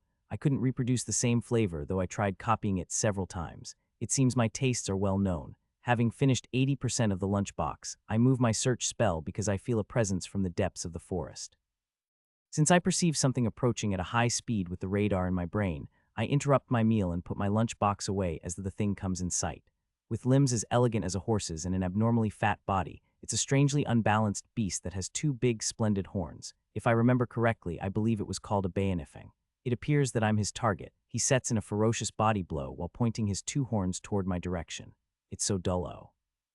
His speed is terrific, but the impressive frontal attack is easy to dodge. I slash at him as we pass each other, but the sword's cut is shallow. It's to the degree where it just left a small wound on his face. Because of his hard skin, it seems like it's impossible to kill him without strengthening my power. As I think that, the monster returns and approaches once again, so I avoid it. Earlier, I evaded horizontally, but I do it upward this time. I'll try to kill him quickly, before the monster starts struggling, by landing on his back rather than the ground. How's this? I stab the middle of his forehead near the brain with the mithril knife I got when I met Fia. As expected of mithril, the knife sinks with hardly any resistance. The monster trembles only for an instant, and his gigantic body crumbles to the ground. This guy's legs are unusually splendid, but are they tasty? Well, it should be all right to just roast them this time, right? As I put away the roasted sirloin in my bag without treating the blood, I once again feel a presence from the depths of the forest. I activate Search Nearly in Sync, and I get a signal of a similar monster. Although the monster is moving to another direction rather than here, he's heading toward two presences which I felt before. It can't be what I think it is. I examine the reaction with a more detailed search as I run to the monster. There is no mistaking it, that's a humanoid presence. Avoiding the branches or using them to rebound, I keep sprinting to soar through the forest. I proceed uneventfully without losing any speed at all, and I finally catch sight of the presences. Right beside a tree broken by the monster's body blow, there are two fallen and exhausted children. Aiming at those children, the bayanifeng pushes his foot off the ground right before rushing forward. There is only one thing to do: drop kick. I dive with a stable strength, and I hammer down with both feet on the side of the monster's face using a kick that would put a pro wrestler to shame. Since boost adds to it, the monster is blown away horizontally and mows down several trees as he goes rolling. I think that wasn't enough to defeat him, so I keep chase. Magnum. I accurately deliver the decisive blow by shooting the bullet in the rolling monster's head. Although the head exploded, from what I see, it appears to have been exploded by the kick, or so I think. But what's with this? Did the power of the gun magic grow stronger? I feel like it's stronger than the main family. I hold that thought back. Other monsters might gather because of the blood smell. Have to get this over with, it seems. The two children who collapsed are beastkins, a boy and a girl. Their age is about the same as mine. Their hair color is silver. They have bushy-looking straight tails and wolf-like ears. The girl seems to be older, and their looks are similar, so I wonder, are they siblings? However, the pair's attire is bad. They have a piece of cloth that only hides the essential parts of their thin, skinny bodies, which are full of scars and bruises. The most worrying things are the rustic metallic collars around their necks. Their size is way too big, and it's not the kind of accessory that a child would put on at all. The boy is unconscious, but the girl opens her eyes and faces this way with a blank look of surprise. As I suspect that her gaze is directed to me, the girl pulls herself together while glaring and protecting the boy with her hand. Has her throat been damaged? Her voice is cracked and I can't hear it properly. I've seen worn-out people like that in my previous life.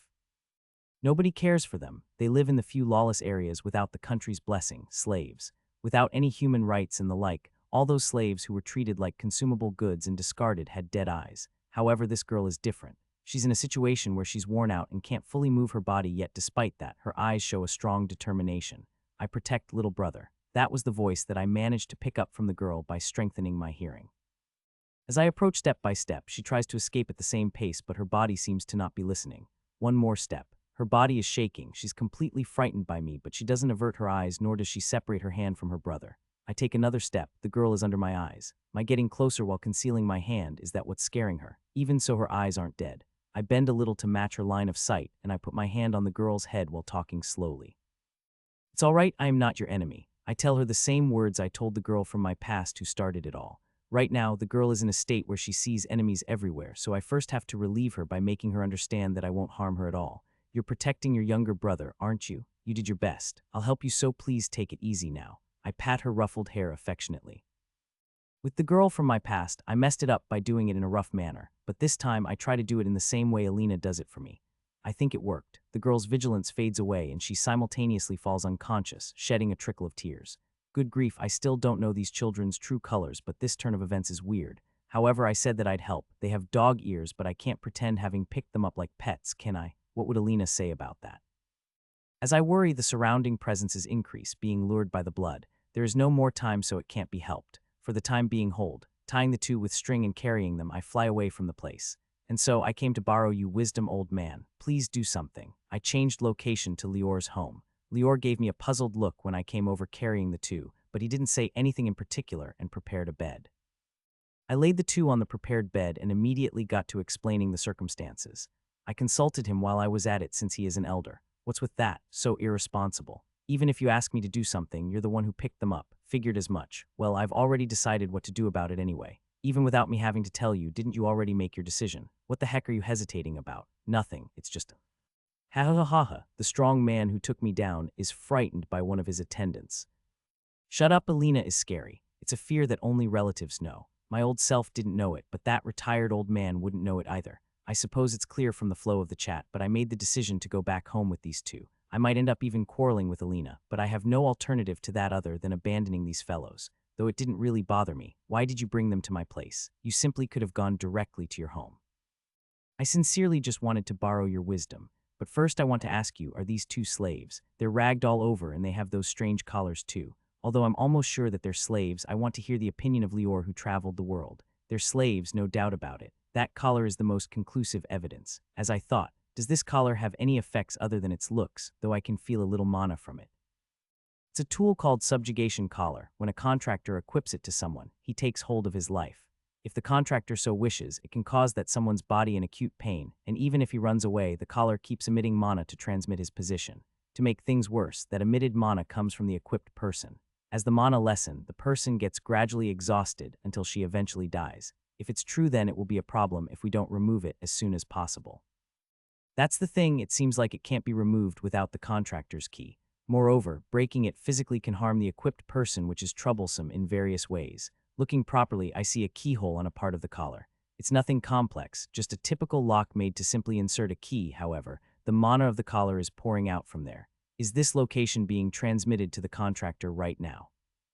From what I heard, there is a complex magic formation drawn inside the keyhole. This seems to be an intermediate rank collar. Since it takes a lot of time and effort to make, it's quite expensive. Doesn't matter if it's expensive, I don't like these kind of things. But is there a way to take it off by breaking it? Serious. Maybe I can take the risk and try to slice it off with my sword, Lior.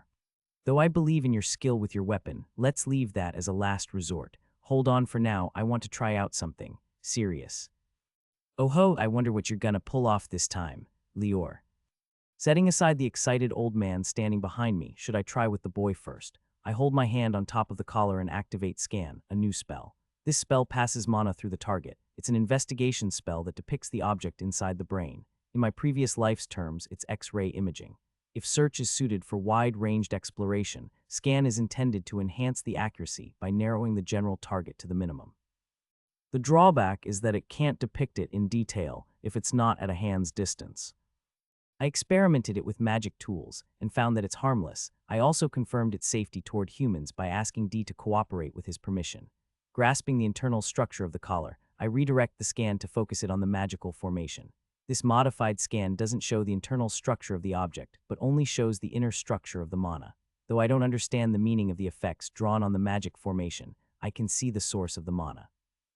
If it's as Lior said, then this collar should have 4 abilities: giving acute pain, absorbing mana, emitting mana, and harming the contracted when breaking.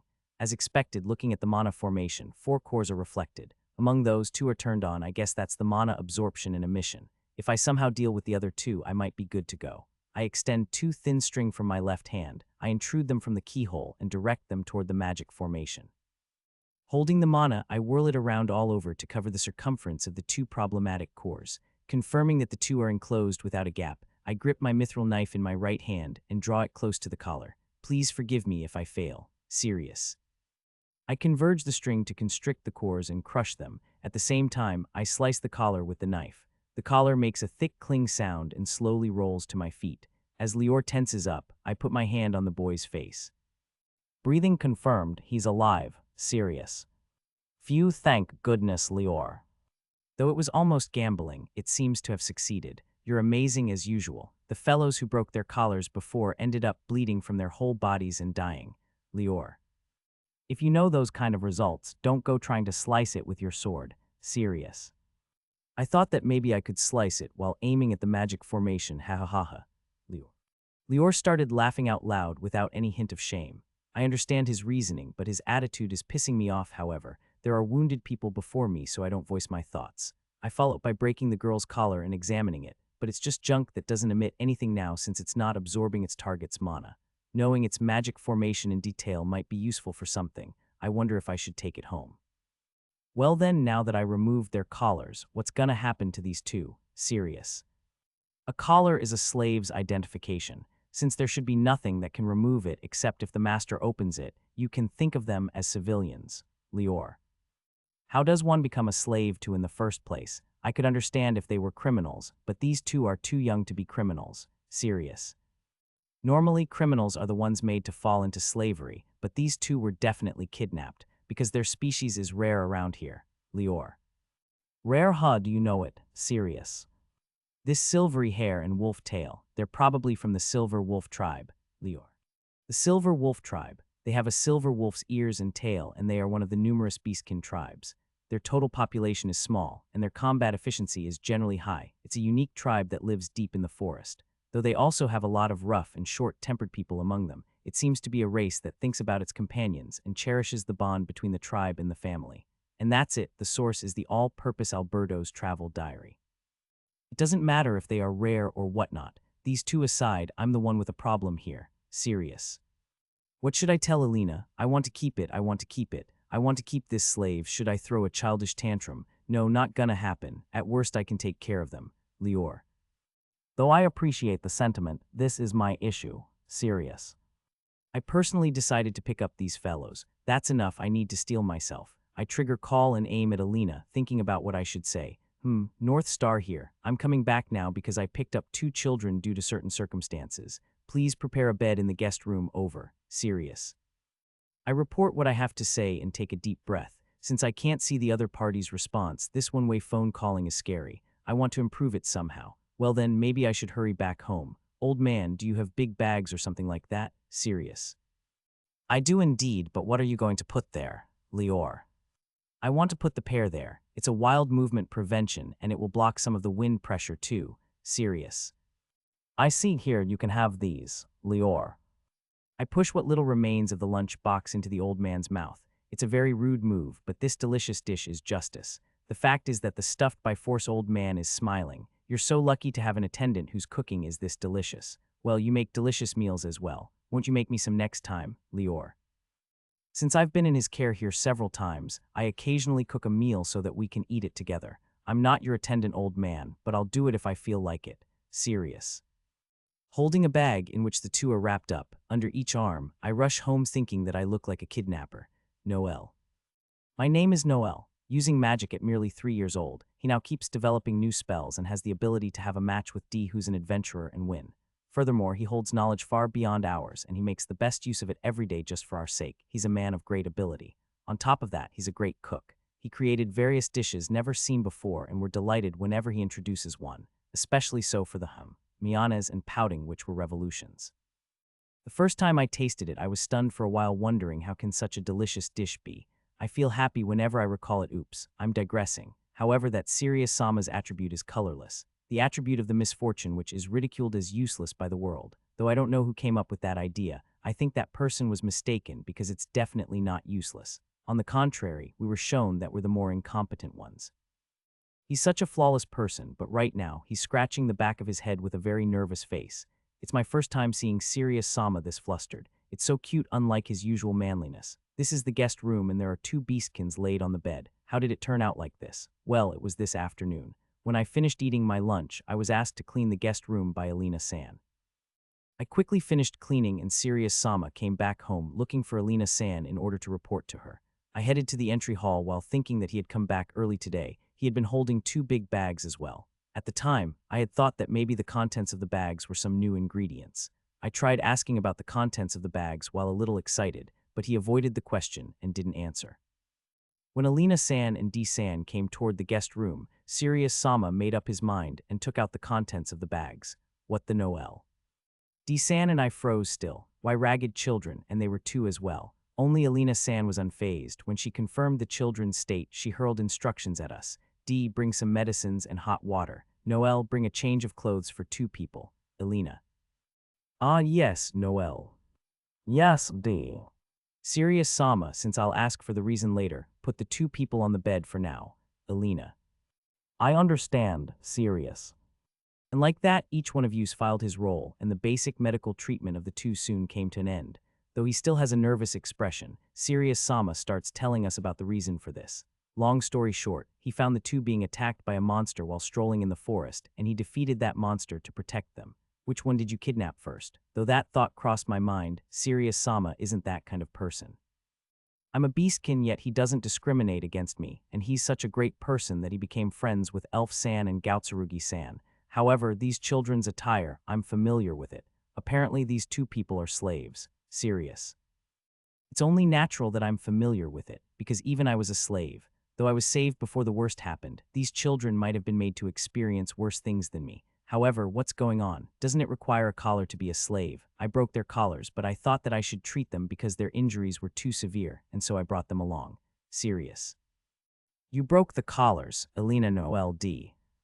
What does that mean? Breaking that collar should be lethal. I've seen it happen over and over again. Since we're too surprised, he tells us the destruction method. Yes, we learned how absolutely impossible it is for us to do it. I understand your motives. At any rate, we'll let them sleep until they wake up. Alina. Please do, I'll go prepare a meal for the weakened pair. Sirius. Noel, can I rely on you to wait and see, please? Because they'll be less vigilant if they see you, a beastkin, when they wake up. Alina. Yes, of course, Noel. Sirius Sama, let me help you. D. No, D, you must stay here with Noel to act as a liaison in case something happens. Sirius. I understand, D. When Sirius Sama and Alina-san leave the room, it suddenly becomes quiet. D-san is not a talkative person, and I don't feel like telling a useless story.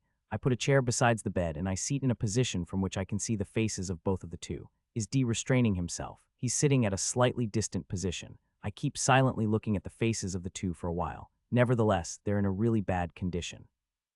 They have scars from being whipped, bruises from being forcibly tied up, and in many fresh wounds. I too received that treatment in the past. My body still shivers whenever I recall that. Though my dignity as a woman wasn't scathed to avoid reducing my selling price, it still was a terrible time. If I hadn't been saved by Arya-sama that time, how would I have ended up? Scary, I'm very happy now, so why am I trembling so much despite that? Noel. D. D comes and taps my shoulder. Though he has his usual expressionless face, I can see that he's worried for me. Since he knows my past, I'm sure he wants to tell me to not think too much about it. I'm all right. Noel, okay. D.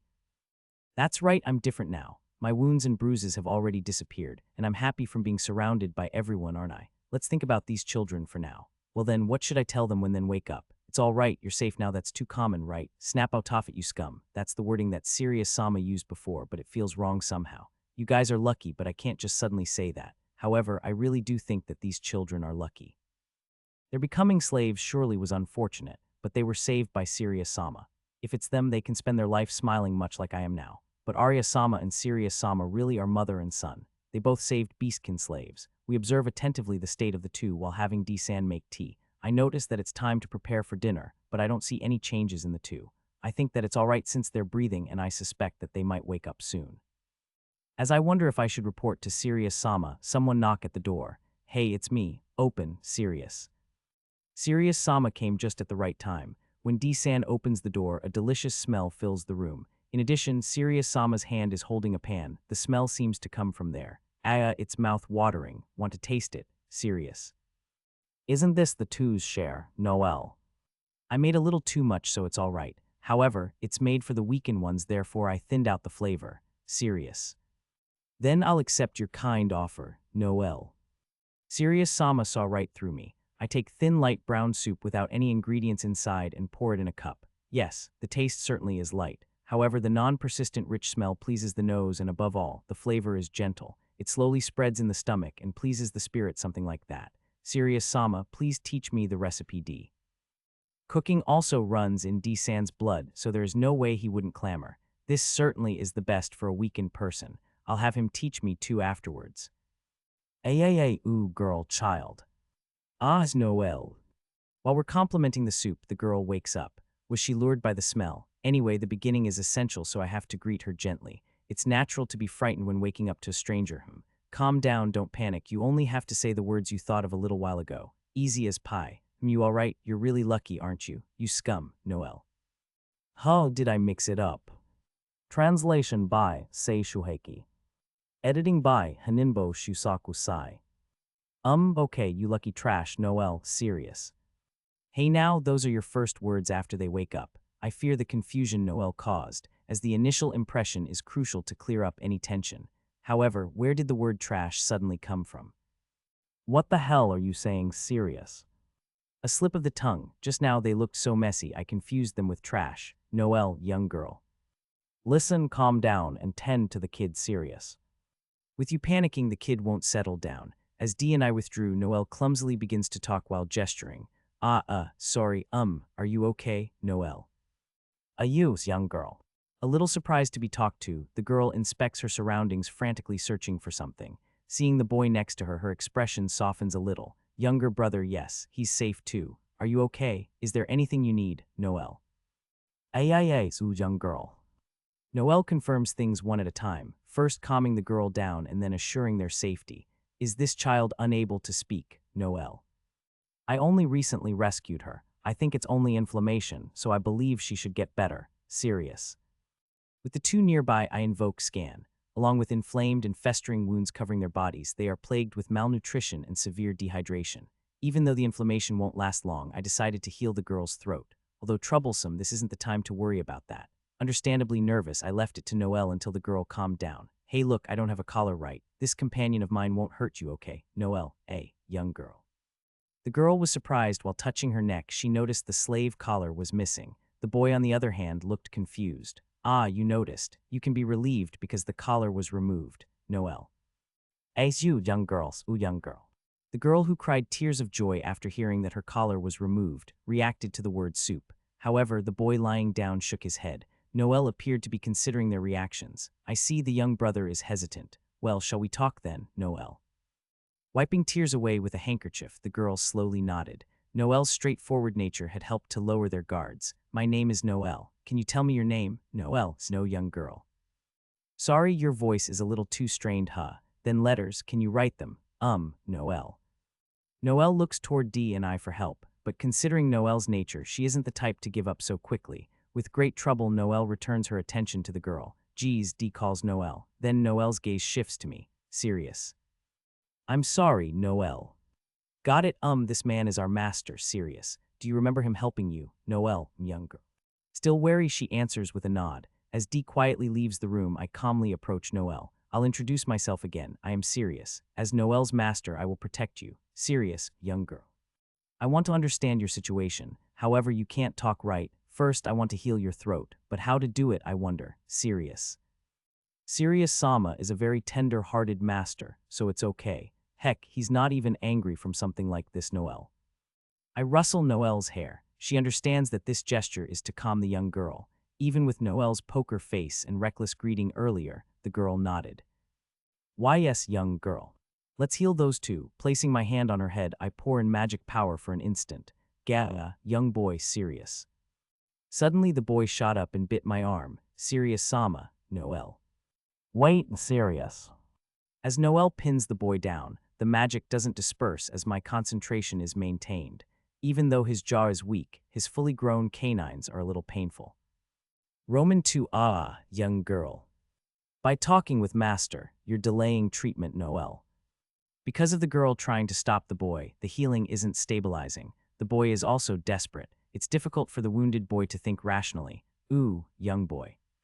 The timing is a little difficult. Serious wah, serious chama, blood is. Noel. A little blood was coming from where the canines had penetrated. The pain continued, however I can endure it. If you don't move, I'm going to pet you, serious, young boy. That's right, by acting indifferent, I'll calm him down, serious. Elena was clearly in turmoil while observing the unpleasant situation. The boy persisted relentlessly. After the girl calmly stroked the boy's body for a few minutes, he gradually released his bite. Sister, why should I stop, young boy? Ends, young girl. I don't like it, I can't believe it. Hey, take your hands off my sister, young boy. Trying to attack once again, he stopped by his sister's hands. Unlike his sister, his rebellious spirit appears to be strong, and considering their history of slavery, this makes sense. After the younger brother was soothed for a few minutes, the treatment was completed, so I withdrew my hand. Okay, anytime now is good. Say something serious. Stop it, that's unreasonable for my sister. Because of them, my sister isn't able to speak, young boy. Your throat should be healed. Try and use your voice. Serious.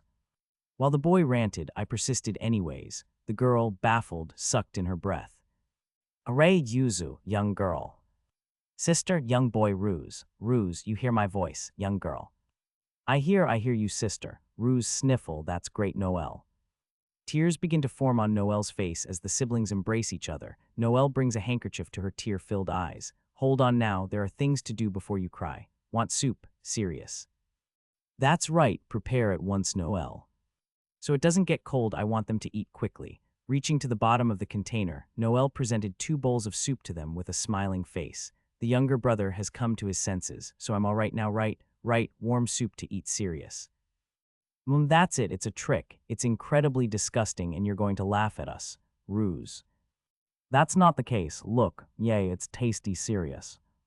Unthinkably, the boy falsely accuses me again despite seeing me eat in front of him. Saying nothing at the scene in front of her, Noel holds out the bowls to them with a slightly serious face. I think you two suffered a lot. However, serious Chama tried his hardest for your sake, right, Noel? Why do this for us, young girl? Maybe you question why Serious Sama intervened. I want you to listen to Serious Sama's explanation, but right now I want you to eat, Noel. That's right, eat right away. It's getting cold, serious. With my encouragement, the girl finally put some in her mouth. Delicious, young girl. Oh, is that true, sister? It's not something like poison, ruse. It's very delicious, warm, and for the first time, young girl. Timidly raising the bowl to his mouth, large tears started flowing. Damn, you little, what the heck, hic, sht ruse.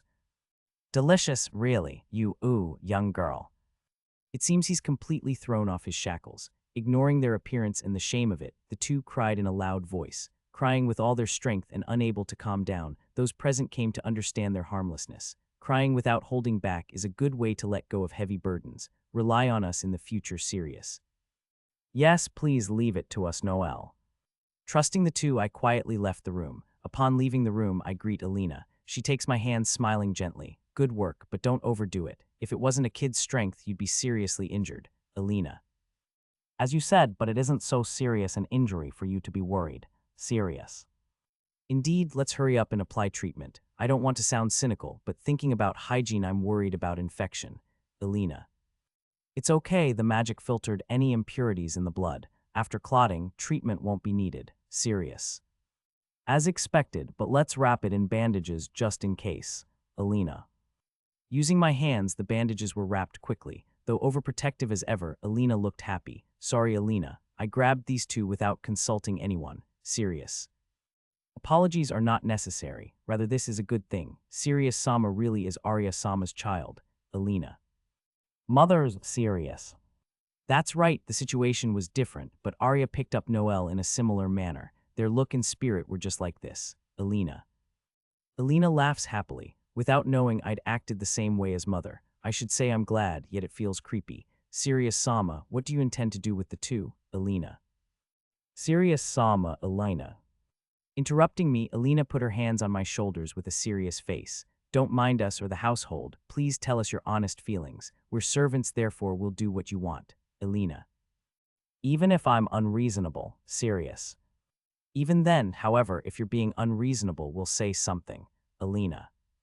Geez, these people are hard for me to understand. With Elena's words, most of my guilty conscience was cleared. I want to protect them. I want to train them and give them their independence. Sirius. The two are broke and immature. Honestly, it will only be a burden for us. However you want this nevertheless, Elena. Regardless, this is not an act of mercy, but rather one of self-satisfaction. Sirius. As their teacher, I should be qualified. I understand there's also a difference in growth due to their race, yet I'm able to overlook this difference due to my unprecedented amount of magic. Well then, want to know the reason why I happen to help you too? Sirius. I thought nobody was good, but ever since you helped me, it's become hard to think that way, young girl. I wanted to protect both of them the instant I saw the young girl's eyes. So long as I see someone hurt, I'm going to want to protect them. This is because I remember a student in my last life with similar eyes. To me, it's sentimental, but it's fine that way. The present me, rather than as an old man with 60 years of mistakes, intends to live instinctually like a youth. You were desperate to protect each other, right? I thought I could trust two people like that. Sirius. If Sirius-sama says such, I will also trust you. As such, will you accept my request to give you two attendant training? Elena. Attendant training? I didn't pick the two up to be attendants. Sirius. However, I can't feed two people who don't do anything. A home and meal has value, so you should help with our work first. Elena.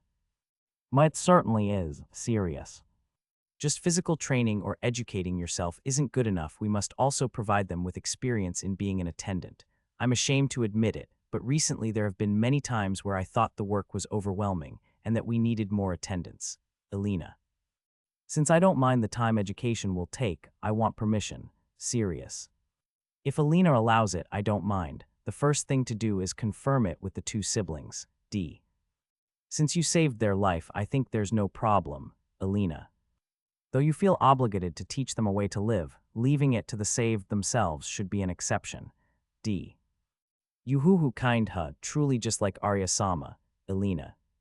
Even so, I'm embarrassed when that's said to me. Feeling awkward, I decided to change the topic. Prepare for dinner. We should calm down with a meal. I got fresh pork cutlet today. Sirius. Is it a new dish? I'm delighted. D.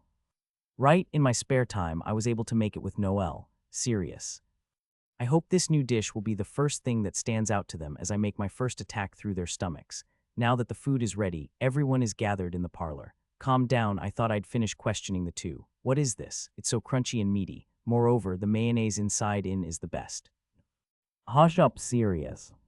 I purposefully created a scene by passing the meal to Noel in front of the two. By the way, I sandwiched the cutlet in slices of bread. While Noel turned ecstatic with her favorite mayonnaise, handing it over in front of them was a mistake. The two looked jealously at the fragrant dish as Ruse began to drool. It would be bad for you, so you shouldn't eat any. Sirius. I don't believe you. Isn't that one us eating it? Ruse. Hey Ruse, sorry for my younger brother's rudeness, young girl. Don't worry about it. By the way, what's the last thing you both ate? Sirius. That is, there wasn't any meat to eat, so we ate wildflowers, but we threw them up. The soup now was the first meal in a while, young girl. Is that so? Not eating weakened your internal organs. If you eat that now, you'll throw up. Sirius. I won't throw up, Ruse. Sorry, young girl. Ruse continued to make brazen statements, not understanding the situation. He lived with such an attitude as a slave. Well, if you sound healthy, in order to eat you need to be patient. Sirius. Yes, as sorry, young girl. The girl, apparently also wanting to eat it, unintentionally responded and was embarrassed. Well, honesty is good. I introduced myself earlier, but shall I reintroduce myself? Sirius.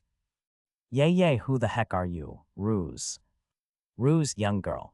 It's fine, then I shall introduce myself. I am Sirius, master of this house. Sirius.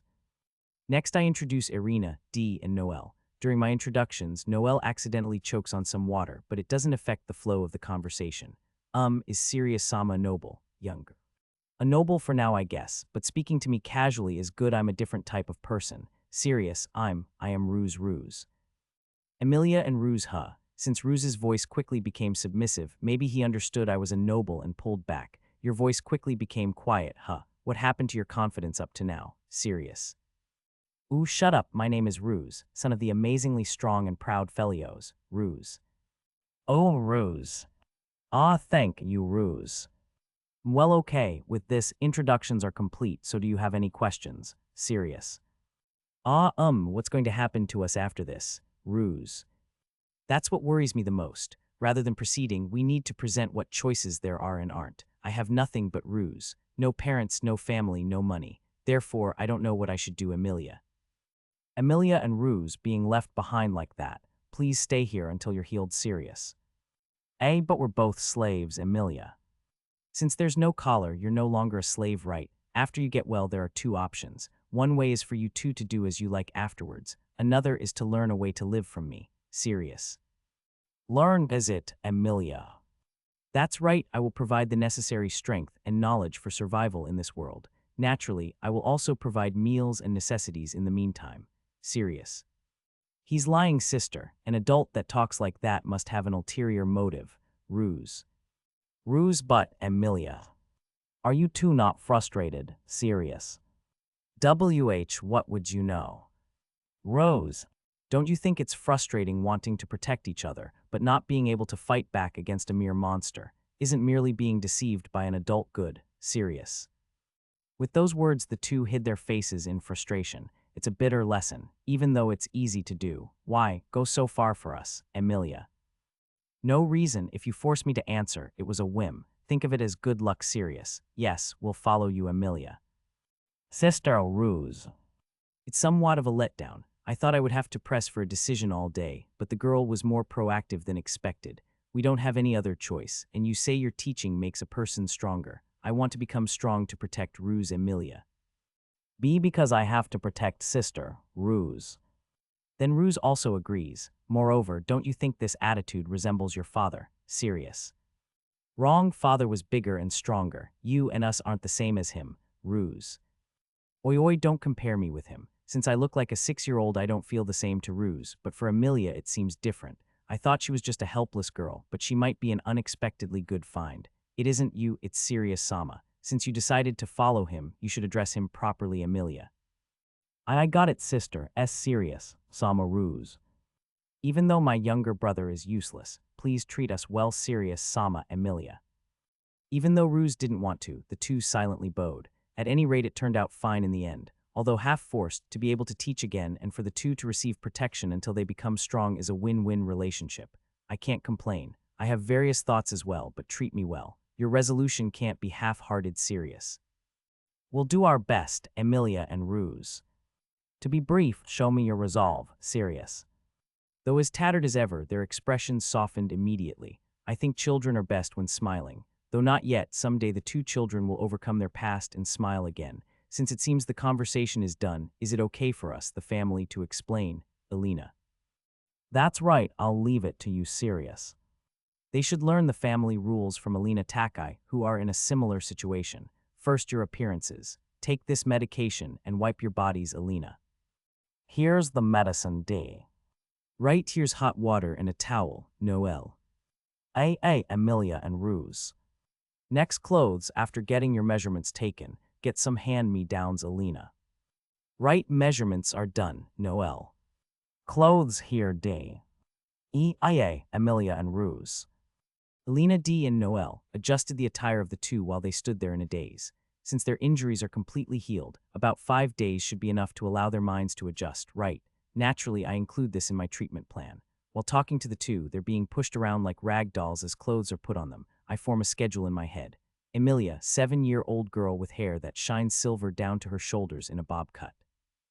With small eyes and future prospects of growing into a beautiful woman, one of the few silver wolf tribe of the Adrode continent, daughter of Felios, helped with housework in the village and was like a caring big sister to the children. Hasn't used magic, so her attribute is unknown. Ruse, 5 years old, Emilia's younger brother. Not inferior to his undaunted sister, a mischievous silver-haired boy with an attitude that mocks the heavens, has distinct small clefts at the tip of his ears. Like a mark of a cat being castrated, it's like a cut on the tip of the ear. Because of his many cheeky remarks, I must culture him thoroughly before I forge him. Attribute is unknown like his sister. Yep, like before, teaching students gets me fired up. Just imagining their potential brings me great pleasure. I Serious. At 6 years old, was able to get 2 students. There are silver wolf tribe villages scattered all across the Adrode continent. One of those is the West Village. That's the village where Amelia and Ruse used to live. Surrounded by a forest, it's a peaceful village which makes a living by hunting and farming, or so it used to be. I'm saying it used to be because I heard that the village is no more and has already collapsed without leaving a trace. A little more than a year ago, Amelia and Ruse used to live peacefully, however. The village was suddenly attacked by a monster pack. Naturally, they resisted, but they started getting pushed back by the monsters that exceeded the residents by far. Though Amelia's father was a powerful chief who fought bravely, he was eaten right before Amelia's eyes, not being able to win against the strength of numbers. Ruse thankfully didn't have to look at the scene since he had stayed with his mother. Monster had approached the sobbing Amelia, but her mother jumped in and saved her by a hair's breadth. Though the three kept running away, they ended up being surrounded by monsters. The mother entrusted Amelia with her younger brother and leaped into the group of monsters by herself. Distancing themselves from the village, the two kept running while clueless about directions. They were exhausted before long, and they were picked up by humans who happened to pass by, but those guys were, unfortunately, slave traders. Though treating them as merchandise should have been enough as it was, this is a different world. The treatment of two seems to have been terrible. They were not given enough meals, and being kicked and punched for resisting even a little was commonplace for them. Amelia wasn't able to talk. It seems to be because her throat was damaged from eating what she was given, which was poison, without her knowing. Ruse had eaten it before to foretaste and fell sick. Because of that, he became mistrustful of people and doesn't eat. Still, in order not to waste their parents' sacrifice, they kept living. While the two repeatedly resisted without being sold, their lives as slaves had kept going for almost a year before they noticed. And then an opportunity to run away came at last. The slave traders' convoy was attacked by a swarm of monsters, having been driven out of their village by a group of monsters, being conversely helped by one was sad. Under the cover of the confusion, the pair ran away and kept on wandering in the forest while frightened by the monsters. Continuously losing mana to their collars, they encountered a monster while unsteady on their feet. Although they continued to escape desperately, they just couldn't do it, and they finally ended up falling from losing all their strength. That's where I intervened. Oh boy, those two were at that place for that kind of reason. Several days after picking up the pair, I was relaxing at Lior's house. I finished a fierce battle some time ago in today's daily bout, and I'm now taking a rest while drinking tea. And since I was asked about the two people in question, I explained. A group of monsters attacked their village, huh? And you said they lived as slaves afterwards too. Those fellows are really unlucky, Lior. Honestly, and their health maintenance is no laughing matter either, even though their injuries are healing steadily. Serious. And their parents disappeared before their eyes. The trauma has got to be deep, right? Then what are you gonna do, Lior? At first, I have to befriend them. Serious. The two have a firm will to get stronger. Getting stronger is an important factor. However, each of them has a small problem. First, Amelia, she's obedient since she understands that she owes her life to me, but her insides are extremely unstable. Although she seems like a brave older sister when in front of her younger brother, I witnessed her quietly crying many times when by herself. If she doesn't get rid of her fear and uneasiness, the sadness of losing her parents in front of her eyes won't heal anytime soon, will it? She has nobody she can depend on. She keeps enduring her sorrow alone, which she buried deep inside her heart. I have to discharge it somehow, since she might explode with the way things are going. Ruse is an impertinent child, however. He's only putting up a tough front. But that's just a result of him desperately cheering himself up for the sake of protecting his older sister. In reality, he's scared and wants to run away. Having noticed that, it seems like Alina sometimes ends up spoiling Ruse when they're alone. Alina's understanding is really something, but it's also natural for Ruse to still seek a mother figure as a child. I wonder if it's because he can't stomach that I'm highly valued by his elder sister and Alina or something like that, but at any rate, he rebels against me. Though it's likely to get solved once he grows up a little more. It won't just go away if left as it is. In the end, it's all because the trust from the pair is insufficient. I can't keep cutting corners on the training that will start after this. We'll need a steady communication in daily life. I'm not telling them to smile during training, but I want them to at least smile when they settle down for a meal. They're still children. Serious. I can smile while swinging a sword though, Lior. That's just you, old man, you creep. Serious. Ha ha ha ha, I'm perfectly aware of myself, and how harsh of you to reach that kind of conclusion about me, Lior. Get lost, I'll raise apprentices that you'll envy, old man. Serious. I look forward to it, so if you want to teach them the sword, I don't mind helping, Lior. Yeah, there is that too, huh? I'll consider it. Then it's about time for me to leave, isn't it? Serious. Worrying about your disciples, aren't you? I thought about having another match, but it can't be helped, Lior. By the way, in the 50 matches with Lior, I am at 30 wins, 12 defeats, and 8 ties. This old man, he's a creep who's more pleased when he's defeated than when he wins. Given that he's above all happy to challenge a strong man, he never loses on purpose. What an arduous old man. Though I barely won today lately, Lior is regaining power at an abnormal speed. I might easily fall behind if I get careless. Since he allows me to feel constantly pressured, a rival is more than welcome. Parting with Lior, it was already evening by the time I got done with my business and came back home. As I get off the sky and land in front of the gate, I see Noelle and Emilia who were cleaning the door. Though Noelle doesn't change, Emilia opens her eyes wide, dumbfounded. Welcome home. Hey, Emi-chan, greet him too. No. Yes, welcome back, Serious-sama, Emilia. I'm home, you're acting unusually weird. Did something happen? Serious. Not really. Come to think of it, it was her first time seeing Serious-sama's flying magic. No.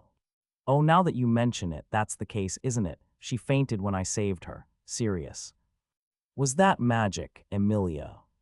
It seems so, since you won't see the end of it if you get surprised by every single one of Serious-sama's actions. You should give up on understanding a person like that. Noelle. I understand, Noelle-san, Emilia. Bad points deducted, Noelle.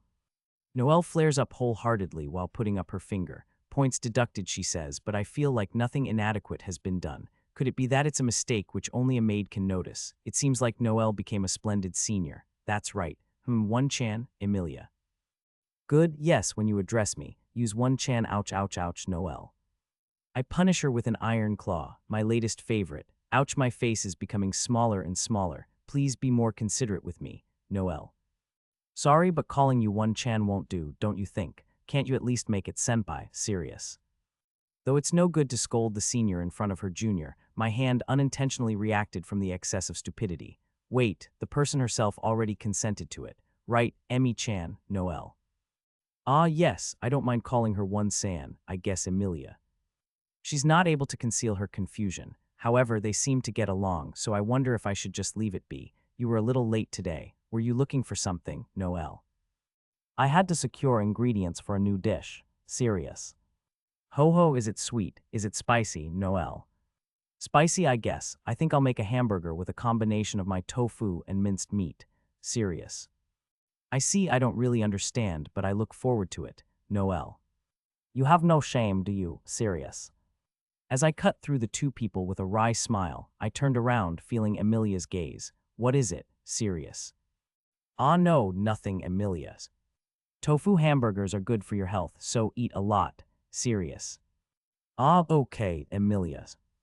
She follows my instructions, but she suddenly tenses when it comes to casual conversation and small talk. Her vigilance still isn't cleared, It seems she recovered enough to be able to help with work. I wonder if I should take action soon. Wow, a new realm of flavor has been opened once again. After dinner, the attendants who finished eating the tofu hamburgers are nodding satisfactorily. Unlike the usual grilled meat, this was very easy to eat, as expected of Serious-sama, Alina. For something like tofu to generate such a taste and texture, this dish is pretty deep, isn't it, Noelle? Yeah, now I'll try to do it too, D. You're welcome to do it, Serious. In contrast to the three praising ones, the two newcomers looked like they weren't convinced for some reason. That attitude is promptly cut by Alina. How about you two? It seems like you had a second helping and found it palatable. Yes, Emilia. Maybe, ruse. And that's the case, please convey it properly, because the person who cooks the meal is bound to be glad to be praised and thanked regardless of them being a master or a servant. Alina. Yes, Serious-sama, it was delicious. Emilia. Damn it, it was delicious. Ruse. No, you don't have to forcibly say it. Just saying it when you frankly think that it's delicious is enough. Serious. Alina helps by giving them a firm moral lesson. However, I don't understand. Though Ruse is rebelling in every respect, Emilia is helplessly difficult to read. She seems to be getting more downhearted as the day goes by. Should I hurry up? Emilia, please come to my room after. Serious. Yes, Emilia. What are you going to do to my elder sister? Ruse. It's just the usual. Elena, if you don't mind. Serious. Please leave it to me. Ruse, let us study a little. Elena. But my sister. Ruse. Ruse was pulled by Alina and departed, though he's reacting doubtfully. What I'm going to do really is nothing suspicious at all. You two, stay away for a little while. Serious. Understood, Noel and D. The voices of both D and Noel harmonize. These fellows' compatibility is perfect. Before I try to go back to my room, Noel calls me to a halt and floats a smile while raising her thumb up. Serious Sama, she's a good woman, ouch ouch ouch, not the fayas, Noel. A few minutes after returning to my room, a timid knock resounded. Enter. Serious, excuse me, Emilia. The door opens and Emilia enters with a nervous look. Instead of night clothes, she wore an oversized robe, which she took off before I asked her to. Wearing only underwear, she averted her eyes shamefully. Well then, please lie down on the bed face up. Serious. Yes, Emilia. I'll say it again, I'm not doing a questionable deed. I think nothing more than that the 7-year-old girl is cute. In the first place, my 6-year-old self's libido is still undeveloped. That being said, I called her here aiming to erase her cicatrixes. The girl's scars are merely due to things like cuts and bruises, so in this case, even without any complex medical practice such as a surgical operation, I can somehow manage with my mana regeneration. Why do cicatrices remain to begin with? When a person cures a wound with self-healing, various cells cooperate and restore the wound, but even if the skin on the surface is perfectly cured, an organism called scar tissue still remains within. Since it looks different from skin, it appears as a scar. In short, a cicatrix is not skin on the surface. It stands out because its inside part is abnormal. As for the burning and penetration wounds case, I'll omit it for now. I apply the mana by pinpointing it there. It's a forcible method that allows me to eliminate the scar tissue in the metabolism and erase cicatrixes. Mana aside, I think this feat is only possible because I have the necessary medical knowledge. Although it would probably be easier if I could use recovery magic of the water attribute, my non-attribute's compatibility with the other attributes is really bad. It's at a level where I was almost squeezed dry in an attempt to use flame. Oh well, my attribute doesn't matter. Let's start the treatment quickly. Today is the stomach and its surroundings. I'm going to touch you now. Serious. Please do, Emilia. The arms, feet, and such have already been done. What remains should be the belly and the back, which are covered by clothes. Ruse is a man, so only some small wounds are left on him, and I'm almost done with him. But a woman's skin needs to be treated with care. I use search while carefully pouring some mana. She endures, shutting her eyes, bright red, writhing and tickling with every movement of my hand. Keeping the treatment going without any obstructive thoughts, I felt satisfied as the scars around the stomach disappeared. The skin has become beautiful. As I thought, that's how a girl should be. Serious. Thank you, Emilia. Next is the back. Please turn around. Serious. I have her turn to her back, but there are many scars there as well. I guess it's because violence is instinctively done on the back, but those scars are dejectedly pitiful. Taking my mind off my worries, I talked to her while continuing her treatment. Did you get accustomed to living here? Noelle moves solely according to her feelings, so I guess others might get tired of it. Serious. Ah yes, I'm taken care of very well. No Nissan is kind. Emilia. Why is she acting so full of affection? From my experience, she might be acting affectionate, but I think that it's because she's depressed. Please say it without reservation if something is going on. Serious. Enough, any more than this is going too far for me. Emilia. Unfortunately, the conversation doesn't go anywhere. She just simply answers to what she is told. Though I want her to show her real feelings, it's no use. But one has got to start somewhere. Progressing worked silently, and as the scars on the back had almost disappeared, I noticed one single different cicatrix. It's on her shoulder. This wound came from being bitten, unlike the cuts and the whip marks. Were you bitten by Ruse? I should cure that too, shouldn't I? Serious. Don't. Emilia. The moment I touch her shoulder, she takes some distance away to separate. With a face distorted in fear, she breathes heavily while hiding the scar with her hand. Since she seemed like she was going to run away at any moment, I put my hands up and talked slowly. Look, I won't do anything. I won't get angry, so please speak up. Serious. This is no good, Emilia. You mean it's no good to erase this scar? Serious. She nods repeatedly to my words. Having stopped her from running away, she's now looking at me to appeal me to sit on the edge of the bed. I revert my adult-like tone to a child's, because I don't know what she'll do if I irritate her. I guess she can be calmed down if I call out to Alina, it's something. For now, I must dig into the depths of her heart. Can you tell me the reason? Who is this wound from? Serious. My mother, Emilia's. A domestic violence. As if, however, what's with her mother biting her shoulder? We, the Silver Wolf tribe, bite others to express affection, Emilia. It's like puppy companions biting each other, or maybe something like a spoiled pet dog play biting his master. Come to think of it, the dog that I had kept in my childhood used to do this to me, didn't he? Biting the shoulder is a proof of love. My mother bit me, and jumped into the flock of monsters. Emilia. She probably recalled it, the back of her mother who jumped to her death to allow the pair to escape. Tears started overflowing from Amelia's eyes. What for? Why did you leave me, mother? Father too, why? Didn't you say that you love me? Come back if you do love me. Even if you entrusted me with Ruse, it's too much for me. I'm the elder sister, but that doesn't make me happy. It's useless if mother and father aren't here. Why was I enslaved? Why was I beaten? It's so painful. Why did I have to go through such a thing? I'm tired already, Amelia. Crying, she buried her face in her laps and curled up to escape from it all. It's too heavy for a 7-year-old child to react to her parents dying before her very eyes. She held on well up to here, though she was just desperately pretending to be tough in front of her younger brother. Emilia, serious. Nuo Amelias. Amelia, listen to me. Serious, Amelia. I approach the girl who rejects me, and I pat her by putting my hand on her head like the first time we met. Was your mother good at fighting? Serious. She shakes her head at the question. So your mother wasn't strong. However, she voluntarily jumped into the group of monsters. Why do you think she did that? Serious. I don't know, Emilius. It was in order to defend you, and try to remember how was your mother's face. Serious. She was smiling, Emilia. The fact is that she didn't put value in her life for the sake of protecting you guys, and the bite wound on your shoulder. It's evidence that you were bitten strongly enough for a mark to say. In short, you are loved to that degree. It's that kind of thing, isn't it? Serious. Mother Emilia. The last words of your mother, do you remember them? Serious. Please live strongly. I love you, Emilia. Well then, live strongly. Get stronger to live up to your mother's love. Moreover, you have to protect your brother, right? Serious. Yes, Ruse, I have to protect him, Emilia. That's right, you have to go forward even though it's sad, and I'll be watching over you, all right? Serious. Who are area, Emilia? She came with a jump to my chest with a power that could mistake it for a tackle.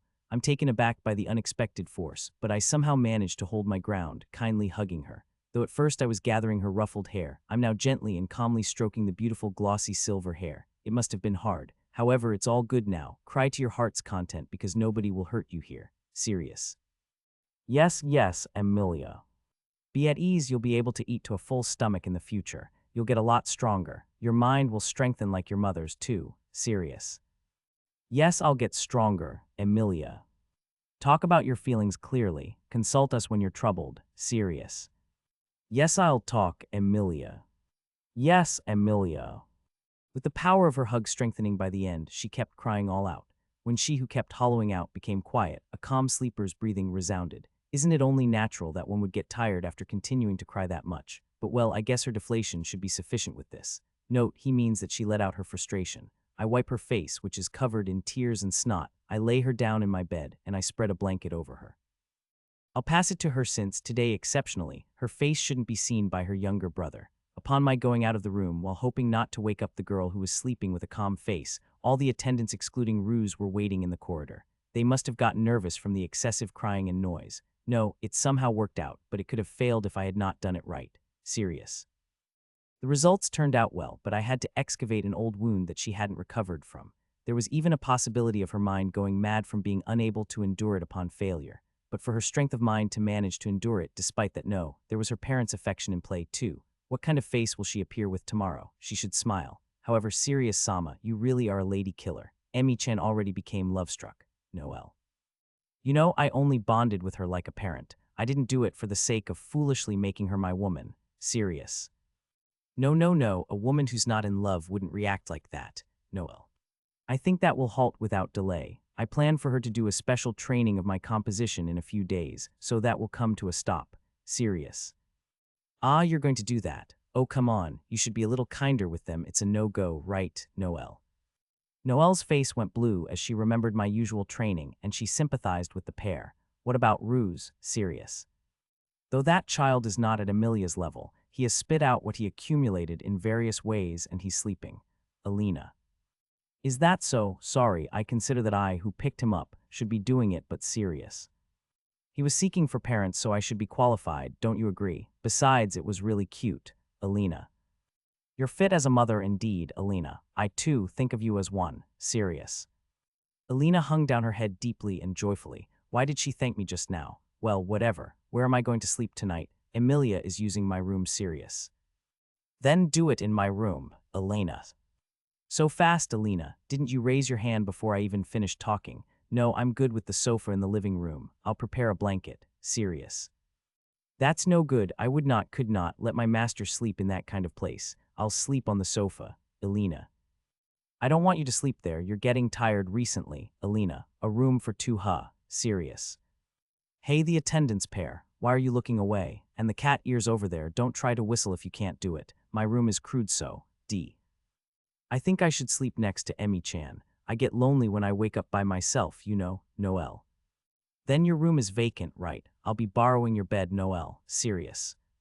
No, that is my tail has been losing a lot of hair recently, and my futon is full of it. Noel. Your improvised excuse is really bad. However, I caught up on the ulterior motive. It's that kind of thing, isn't it? Ah, Alina, shall we sleep together? Serious. Yes, well then, I'll go take care of the bed making without delay. Alina. A smile is spread on her whole face. I expected her to just walk out, but she went back to her room 3 times faster than usual. It's still a little early, but I'm also going to prepare to sleep. Serious Sama, I'll be borrowing your bed. No. Ah yeah, just do what you want. Serious. I'm already worn out for some reason. Thinking about it properly, it's only natural for me to get tired after fighting Lior today, right? I'll just go to sleep since it looks like Alina's preparations are almost done. Serious Sama. D. What is it, Serious? Please forgive my impolite intervention, but about that pair, you didn't do anything wrong to them. Serious Sama. D. Is that really so, Serious? Indeed, at the very least, the two can live a better life under your wing. They absolutely won't become unhappy. D. With a bow, D brought this to a conclusion and returned to his room. That's right, though I don't know how the pair's future will turn out. It will change according to my way of raising them. Though it's best to let them find their own path, they have to be guided so that they won't choose a life full of regrets. Say I'll get anxious if I'm watched that much so. Serious. I'm very sorry, however I can't sleep if I'm not facing this side. Alina. Don't lie, Serious. That night Alina kept watching me with a happy face. As of yet, the early morning sky is only slightly bright. I get out of bed, trying not to wake up Alina, who's sleeping next to me, and I change my clothes to a sportswear prepared in the living room beforehand.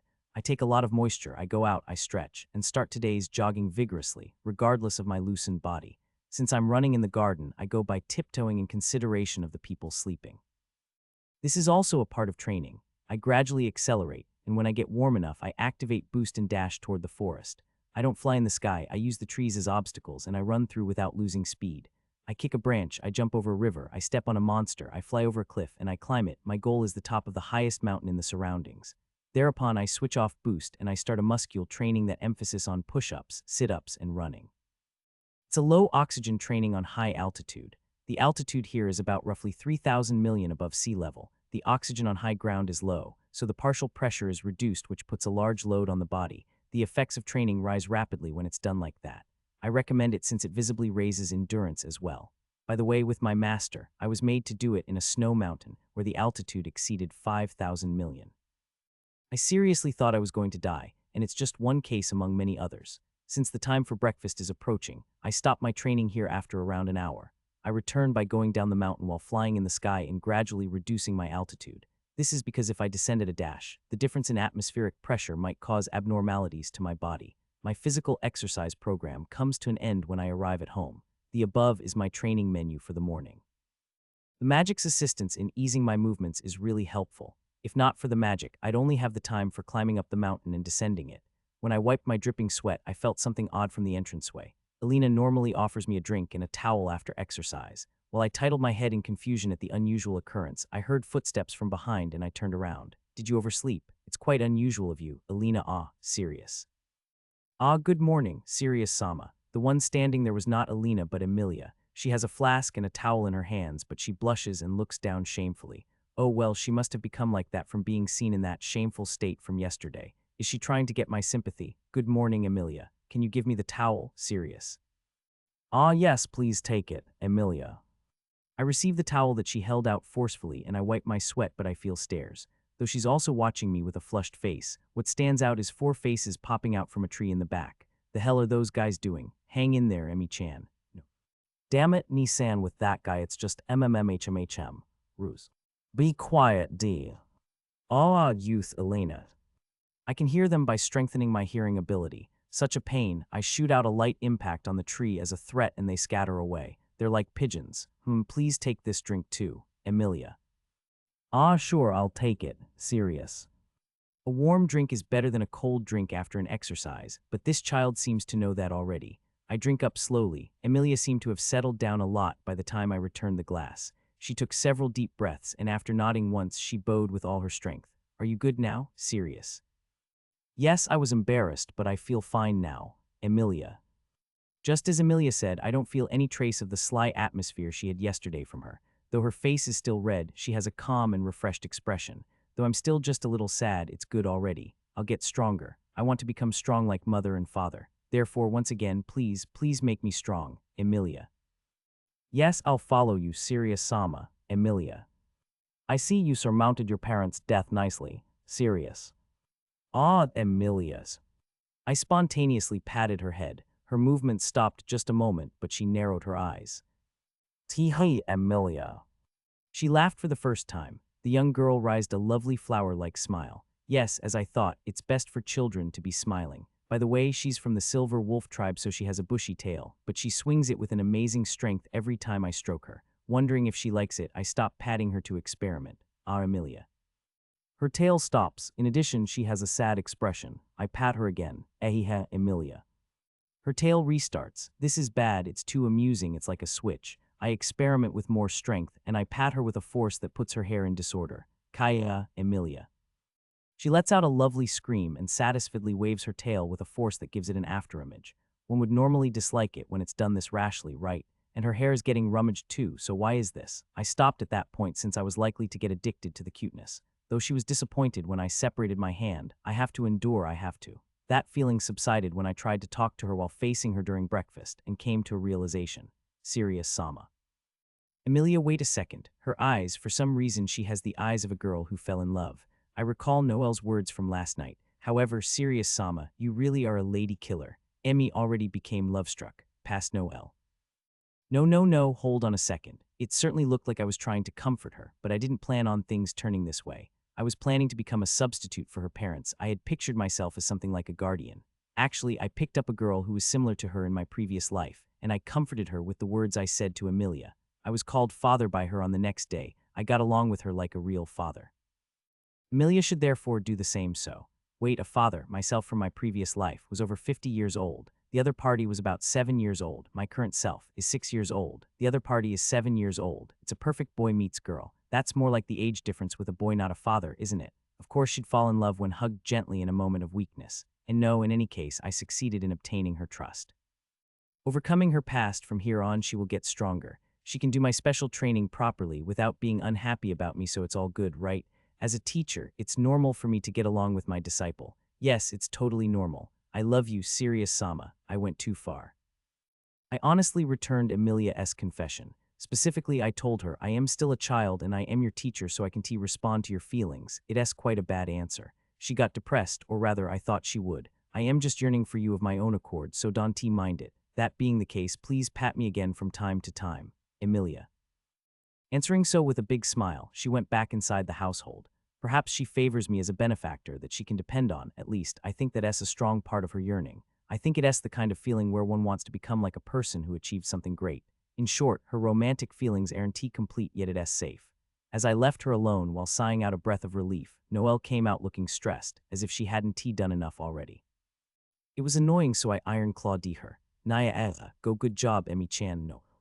While you're praising Emilia while putting up with the pain, your endurance is progressing fast, isn't it? Then, as expected, the one who stirred up Emilia was you, huh? If so, I'll take care of you thoroughly today. I left the fallen, dead-tired Noelle and it became time for breakfast. Today's breakfast is French toasts made by D. Elena gracefully eats them, D nods satisfiedly, and eating relishly are Emilia, Ruse, and Noelle. Even though you were limping just a short while ago, you recover real quick, huh? Seeing the two siblings eating that way, D talked joyfully. What do you two think, D? It's delicious. It's my first time eating something this tasty, Emilia. It's really delicious, big bro D. It's amazing that you can make something like this, Ruse. This is a dish I was taught by Sirius Sama D. What, Emilia, Ruse? At this point, the faces of the two looking at me split into two kinds. On one hand, a face with eyes sparkling from amazement, on the other hand, a clearly unpleased face. No need to explain which is whose. There is no need to be surprised. Most of the dishes that D makes were taught to him by Sirius Sama, Elena. That's right, he introduced a whole new world of flavor. Noel. Wow, that's amazing, Sirius Sama Emilia. HMPH, this isn't tea tasty at all, Ruse. This even though he said that it's delicious just some time ago, Ruse seems to want to repulse me thoroughly. No matter how much of a child he is, it's still rude to the one who made the food, right? As I thought of scolding him briefly, Noel made a move ahead of me. Hey, saying something like that is no good, Ruse kun. Noel. Oh, Ruse. This is undoubtedly delicious. Here, it's more tasty if you put honey on it, so please eat, Noel. It's a delicious dish, Ruse. Right, you wouldn't be able to eat it if not for Sirius Sama and D, so apologize properly, alright, Noel. I am sorry, Ruse. Well done, as a reward, I'll tearfully split my share with you, Noel. Who the hell is that? Is it Elena disguised with Noel's skin? As I got surprised by her skills that made the sulky child apologize, Elena quietly whispered to my ear. Though she is usually like that, she is very good with children's treatment. She is especially caring given that those children went through circumstances similar to hers. Elena. She is very skillful at childcare. Come to think of it, up to now there wasn't anyone younger than Noel except for me. It is something like, since there was only me, and I don't act like I am younger, her forte only appeared after the pair came here. I'll raise Noel's evaluation just a little. Big sis Noel, you don't have to give it if it's going to make you cry that much, Ruse. No, I am the big sister, so I can handle this much, Noel. Do you want me to cook some more, D? I do, Noel, Ruse. Maybe I shouldn't tea after all. Having finished eating breakfast, the siblings and I came to the garden. The training finally starts from today. Everyone change clothes to one's easy to move in, and for starters, we get to warm up exercises. Listen, it's different from fighting, but before practice, you have to do some physical exercises. Serious. Why is that, Emilia? Because if you suddenly move violently, you might get injured. To understand your body, you have to exercise it or your reaction speed will grow dull. Regardless of the fighting, it'd be shameful if you get injured in training, right? Serious. Understood, hey Ruse, do as Sirius Sama said, alright, Emilia. Alright, Ruse.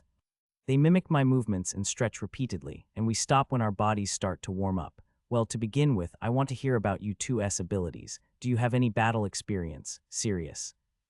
I have a little bit, though it's from hunting which perplexed my father, Emilia. I don't, however I am confident in my movements, Ruse. I see, then I want to assess your endurance. Let us have you run in the garden for now. Serious. I shift my attention to the garden I ran through this morning.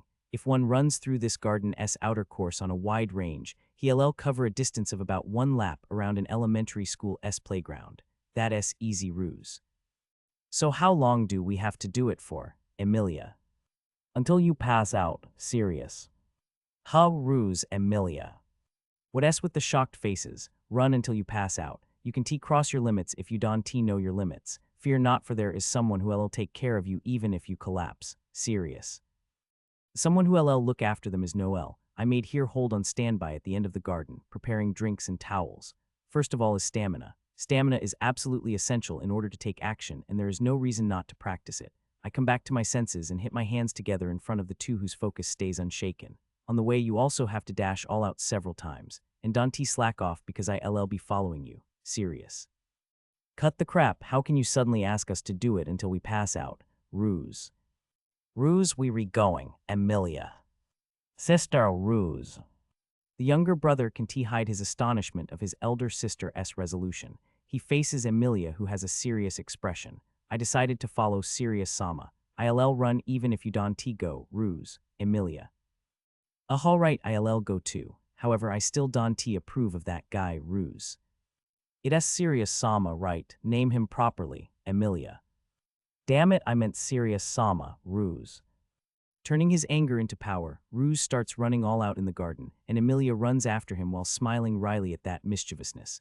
Their pace is reckless, but I like it, so I let them do so. After all, they'll pass out and be taken care of all the same. Hey, you have to catch up. Put more power in your feet. Serious. Da damn it, Ruse. Ruse, run, it's no use to raise your voice. Emilia. Regulate the rhythm of your breathing with your feet. Even if it's difficult now, it'll make it easier for the future if you remember it's serious. Yes, Emilia. I can do it, ruse. Do an all-out dash here, serious. Ha yes, Emilia. Ha ha you got to be joking, ruse. Your pace is falling, are you reaching your limits, serious. Ha ha I can still go, ruse ha ha Emilia. How many is it now, I wonder, serious ha ha ha ruse. Ah Emilia. And so 2 corpses appeared in the garden. The 2 had collapsed with a feeble breath, and Noel, who was next to the pair, nursed them while fanning them. Aha, I understand, I went through the same. You're not the ones with a problem, serious Sama is just too abnormal, Noel. And while Noel talked heartily about her 3 days of experience in training, I kept running. The 2 are probably unable to answer, so I plan to keep going until their breaths calms down and they become capable of talking. After 10 minutes, Noel waved her hand and called out to me. Serious Samaya, Emi-chan Ko are about to recover. Noel. Got it, I'll go do one more lap. Serious. Having done a lap with all my power at the end, I stood in front of Emilia, who heavily raised her upper body, and Ruse, who was fallen and not moving. How about it, you guys? Did you understand your limits? You don't have to force yourselves to talk. Serious. Emilia breathes heavily with a deep red face. She doesn't worry about her hair sticking with sweat and looks absent-mindedly towards here. On the other hand, Ruse is collapsed with a pale face and doesn't move an inch. One would wonder if he is dead, but it is safe because his belly is properly moving up and down. Take a proper rest while it is still time. You'll run again until lunch once you recover. Serious. The pair trembled with shivers to the words. Even if I want to object, I am afraid that is their limit. Serious Sama. Isn't this pushing it a little too far? I think it is Noel. Really? They were having a steady rest, so it is all right. People are unexpectedly strong as long as they have the will. Serious. It doesn't sound all right at all, Noel. So to say, in my previous life, I couldn't relax my guard even during breaks. It is because my teacher used to aim at me with rubber-coated metal bullets when I relaxed. Therefore, while I do rest my body, it only pushes me to remember the forced physical labor and to sharpen up at least a minimum. Carrot, what would be good for the 2? Eating a delicious meal, of course. What shall I make for lunch? What do you want to eat? Serious. I'll go with the cutlet sandwich we ate the other day. No. My 2, Emilia. My 2, Rose. You guys, especially the pair who died right there. You couldn't even reply just now, yet you respond to the food. To think that just a meal is enough. Are the beastkins that obsessed with eating. After that, the break ends and I make the pair run again. This time the goal is to keep running until noon rather than until falling. I point out their pacing, but although they do take a walking pace, their feet don't stop. It is a training that is instilled in the body and improves the physical strength while moving. One would think that such a training is bound to become unpleasant, but the 2 were honestly making light of it given that they kept going patiently. Especially Ruse, I thought that he'd rise up some trouble since he opposes me, but having seen his sister continuing silently, he stayed obedient. And one thing leading to another, the 2 lost their balance, and thus the pair got through, and I rewarded the 2 who fell satisfiedly. One would normally lose his appetite from running that much, yet the 2 took 3-second servings of cutlet sandwich. Each one is considerably voluminous with thick oil, but they wolf them down regardless. What matters is that they seem to have some quite healthy steel stomachs. I think they'd be quite capable of eating steadily in any situation. Leaving the cleaning after the lunch to the others, I hold out some drinks before the 2 are immersed in their after-meal swelling. What s with the amazingly colorful things floating though, Emilia? There are spots of green, white, and reddish objects floating on the mysterious beverage. It is understandable for her to question it. That is nutritional supplement, though it tastes awful. With this meal you'll obtain plenty of the nutrients that you lacking. Serious. Nutrients, what are you saying, Emilia?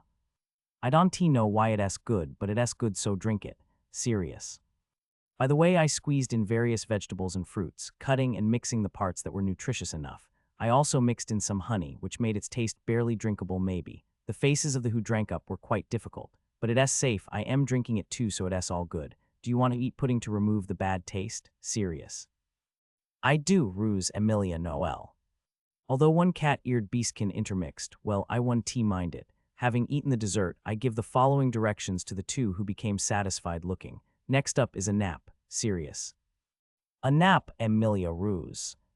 The siblings look at each other's faces. I guess it is natural to be doubtful when someone who made you run to death just some time before suddenly says such a tepid thing.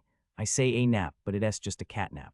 Afterwards, you'll be taught by Alina. though it is also important to forge physical strength. I can afford to neglect culture and knowledge. No matter how strong one is, it is useless if he can calculate and converse. Before Alina was saying that she wanted to do a servant education, that made me think about combining that with the education course. Allowing the catnap is for recovery as well as being a prevention from dozing off. You should lie down on the sofa over there for an hour. Serious. It is said that sleeping immediately after a meal will make one grow fat, but that is just the right thing for the skinny pair. One must first put on some fat to then turn it into muscles. Lie down, you say. That is pretty sudden. Ruse. Just listen up and lie down. He is saying that it is all right to take a rest, so you should do so. Emilia. That is right, take a rest while you can. I'll sit in the middle of the sofa, so I want you two to sleep in a way so that your heads come beside me. Serious. Having tilted their heads at my instruction, the two do as I said. Sitting in the middle, there are the heads of the siblings lying on both of my sides, but they don't try to sleep and only look up here. What is it, Ruse? Can sleep? Serious. As if I could sleep in these conditions, Ruse. I see then I'll do a charm for you that will make you sleep. Close your eyes. Serious. I put my hand on Rue's chest and I tap on it with my finger in a regular rhythm. The closer it is to the rhythm of his heartbeats, the better. What are you tapping my chest for? Ruse. It is all right, so just concentrate on my finger. Serious. I continued with my finger's rhythm like that, and 5 minutes passed. Zzz Ruse. So easy, on top of the total exhaustion from the harsh running, there is also the after-meal feeling of a full stomach, so it is only natural.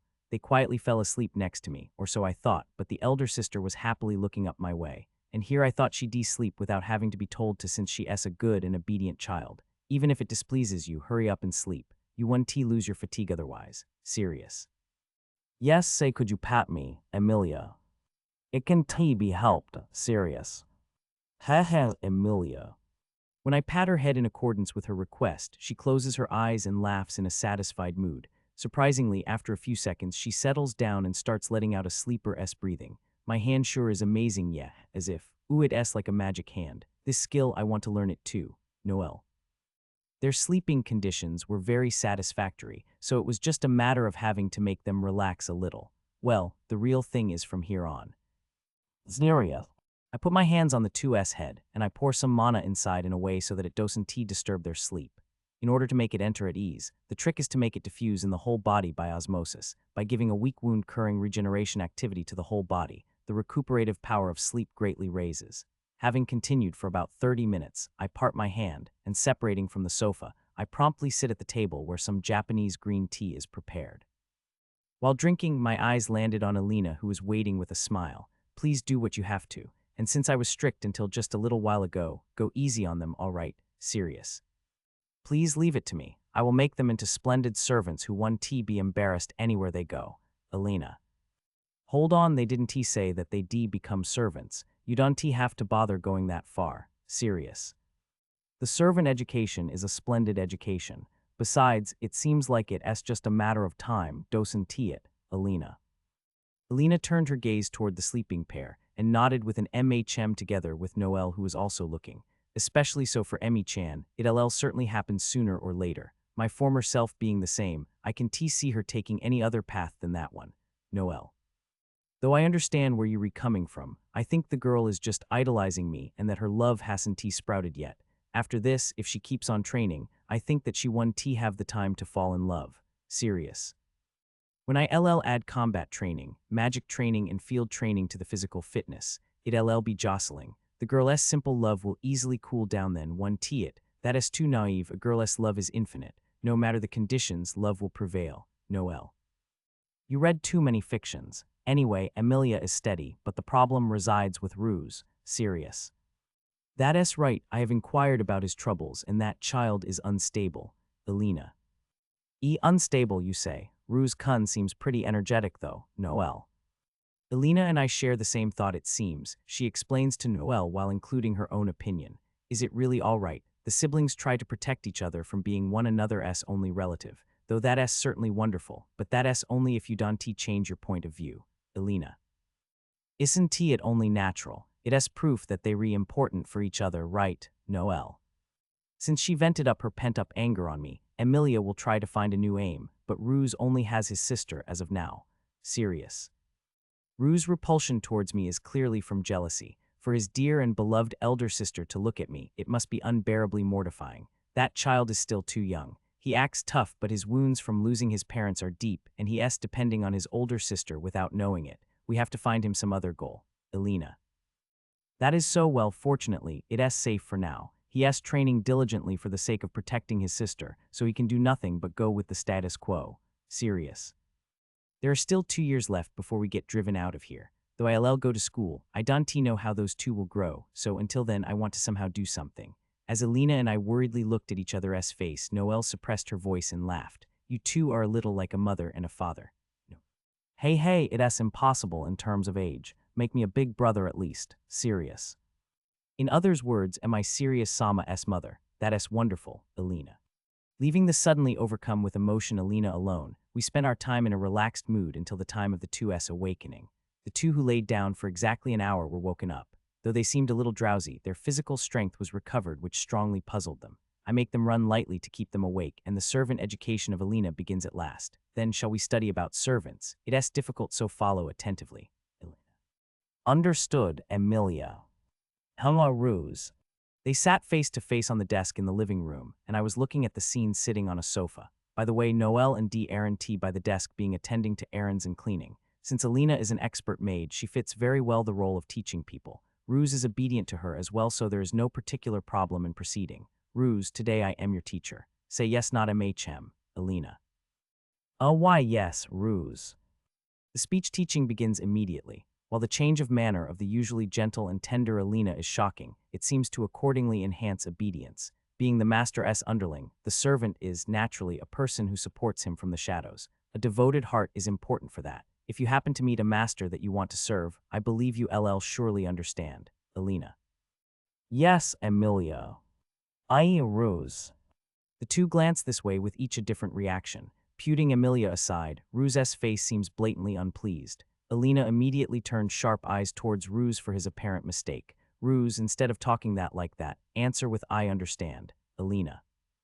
But I didn't tell you that I'd become a servant. I did not say that I would do that. What is the meaning of this? Ruse.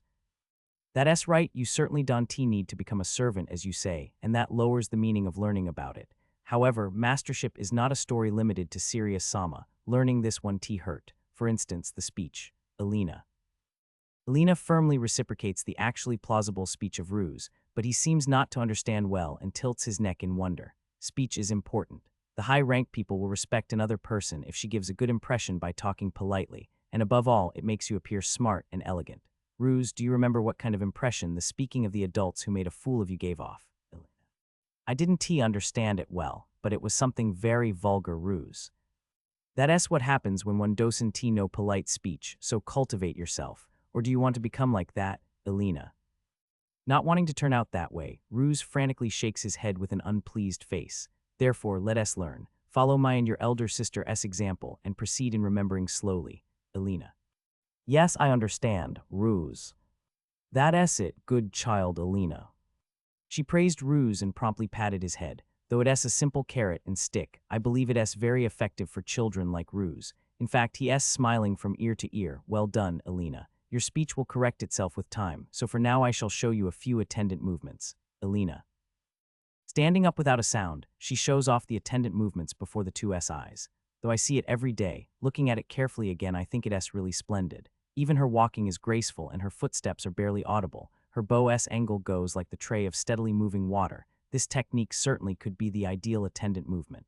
The two were looking admiringly at the tender mother-like work face that she usually shows. She did various other movements, and after she finished, the pair spontaneously applauded. They came to want to applaud without even being told to, or rather, it is just that magnificent, isn't it? Yes, Ruse Emilia. Thus the two mimicked the attendant movements, but it naturally doesn't go well, as expected. The footsteps were noisy, the bowing angles were shallow, there were endless things to point out, but Elena made them do it again several times without pointing out anything except for the big mistakes. Her policy is to correct things little by little rather than fixing everything at once. I blended in the teaching of walking around as well. Though they were surprised at my walking that didn't resound any footsteps, that is an assassin's skill, not an attendant's. But the rest could be helpful, so I learned the know-how, just in case. That is enough for today. The daily accumulation of experience is important, so you should think back upon it properly before sleep. Elena. The attendant education took 2 hours, that is pretty short. I get them to stop it because the rest can be done another time and I prepare the following training. However, before that, good job, Elena. Let us eat snacks or something while taking a break. Serious. It is so crispy and tasty. Big sis Noel, what is this? Emilia. I didn't tea make it, so I don't tea know. Serious Sama, this is bread, right, Noel? Yes, it is a sweet made from bread called rusk. Serious. That's a sweet made by cutting bread into a long and narrow-sized mouthful and deep frying it after coating it with sugar. When I explained how to make it, they were impressed by the extent of the change made to common ingredients with a little cooking. Fact is that common ingredients like these change in various ways depending on the way you use them. You shouldn't stop considering how to use them just because they read common ingredients. In short, it is important to keep walking ahead. Serious. But that is just moving your legs, right? There isn't a reason to there is no reason to stop walking. That is not what it means. You'll come to understand that when you older, just think about it for now. You'll eventually get it. Serious. I don't really understand. Ruse. His face is bitter to me as usual, but didn't it become a little bit better? Like that, the female team was looking at our exchange while laughing. You'll have to teach me how to brew tea at some point. Emilia. Naturally I'll teach you Serious Sama's way of brewing. Noel. It is just a little plus to the original way of brewing. It is not my personal distinct way of doing it. Serious. That is not true, though I used to be convinced that I had mastered it. It reminded me that I still have way to go before reaching the top. Elena. Is this tea Serious Sama's, Emilia? That is right, Serious Sama's technique is beyond mine. How is that even possible while you weren't taught any particular form of etiquette? Noel. I watched and learned. Serious. Hua ruse Emilia Noel.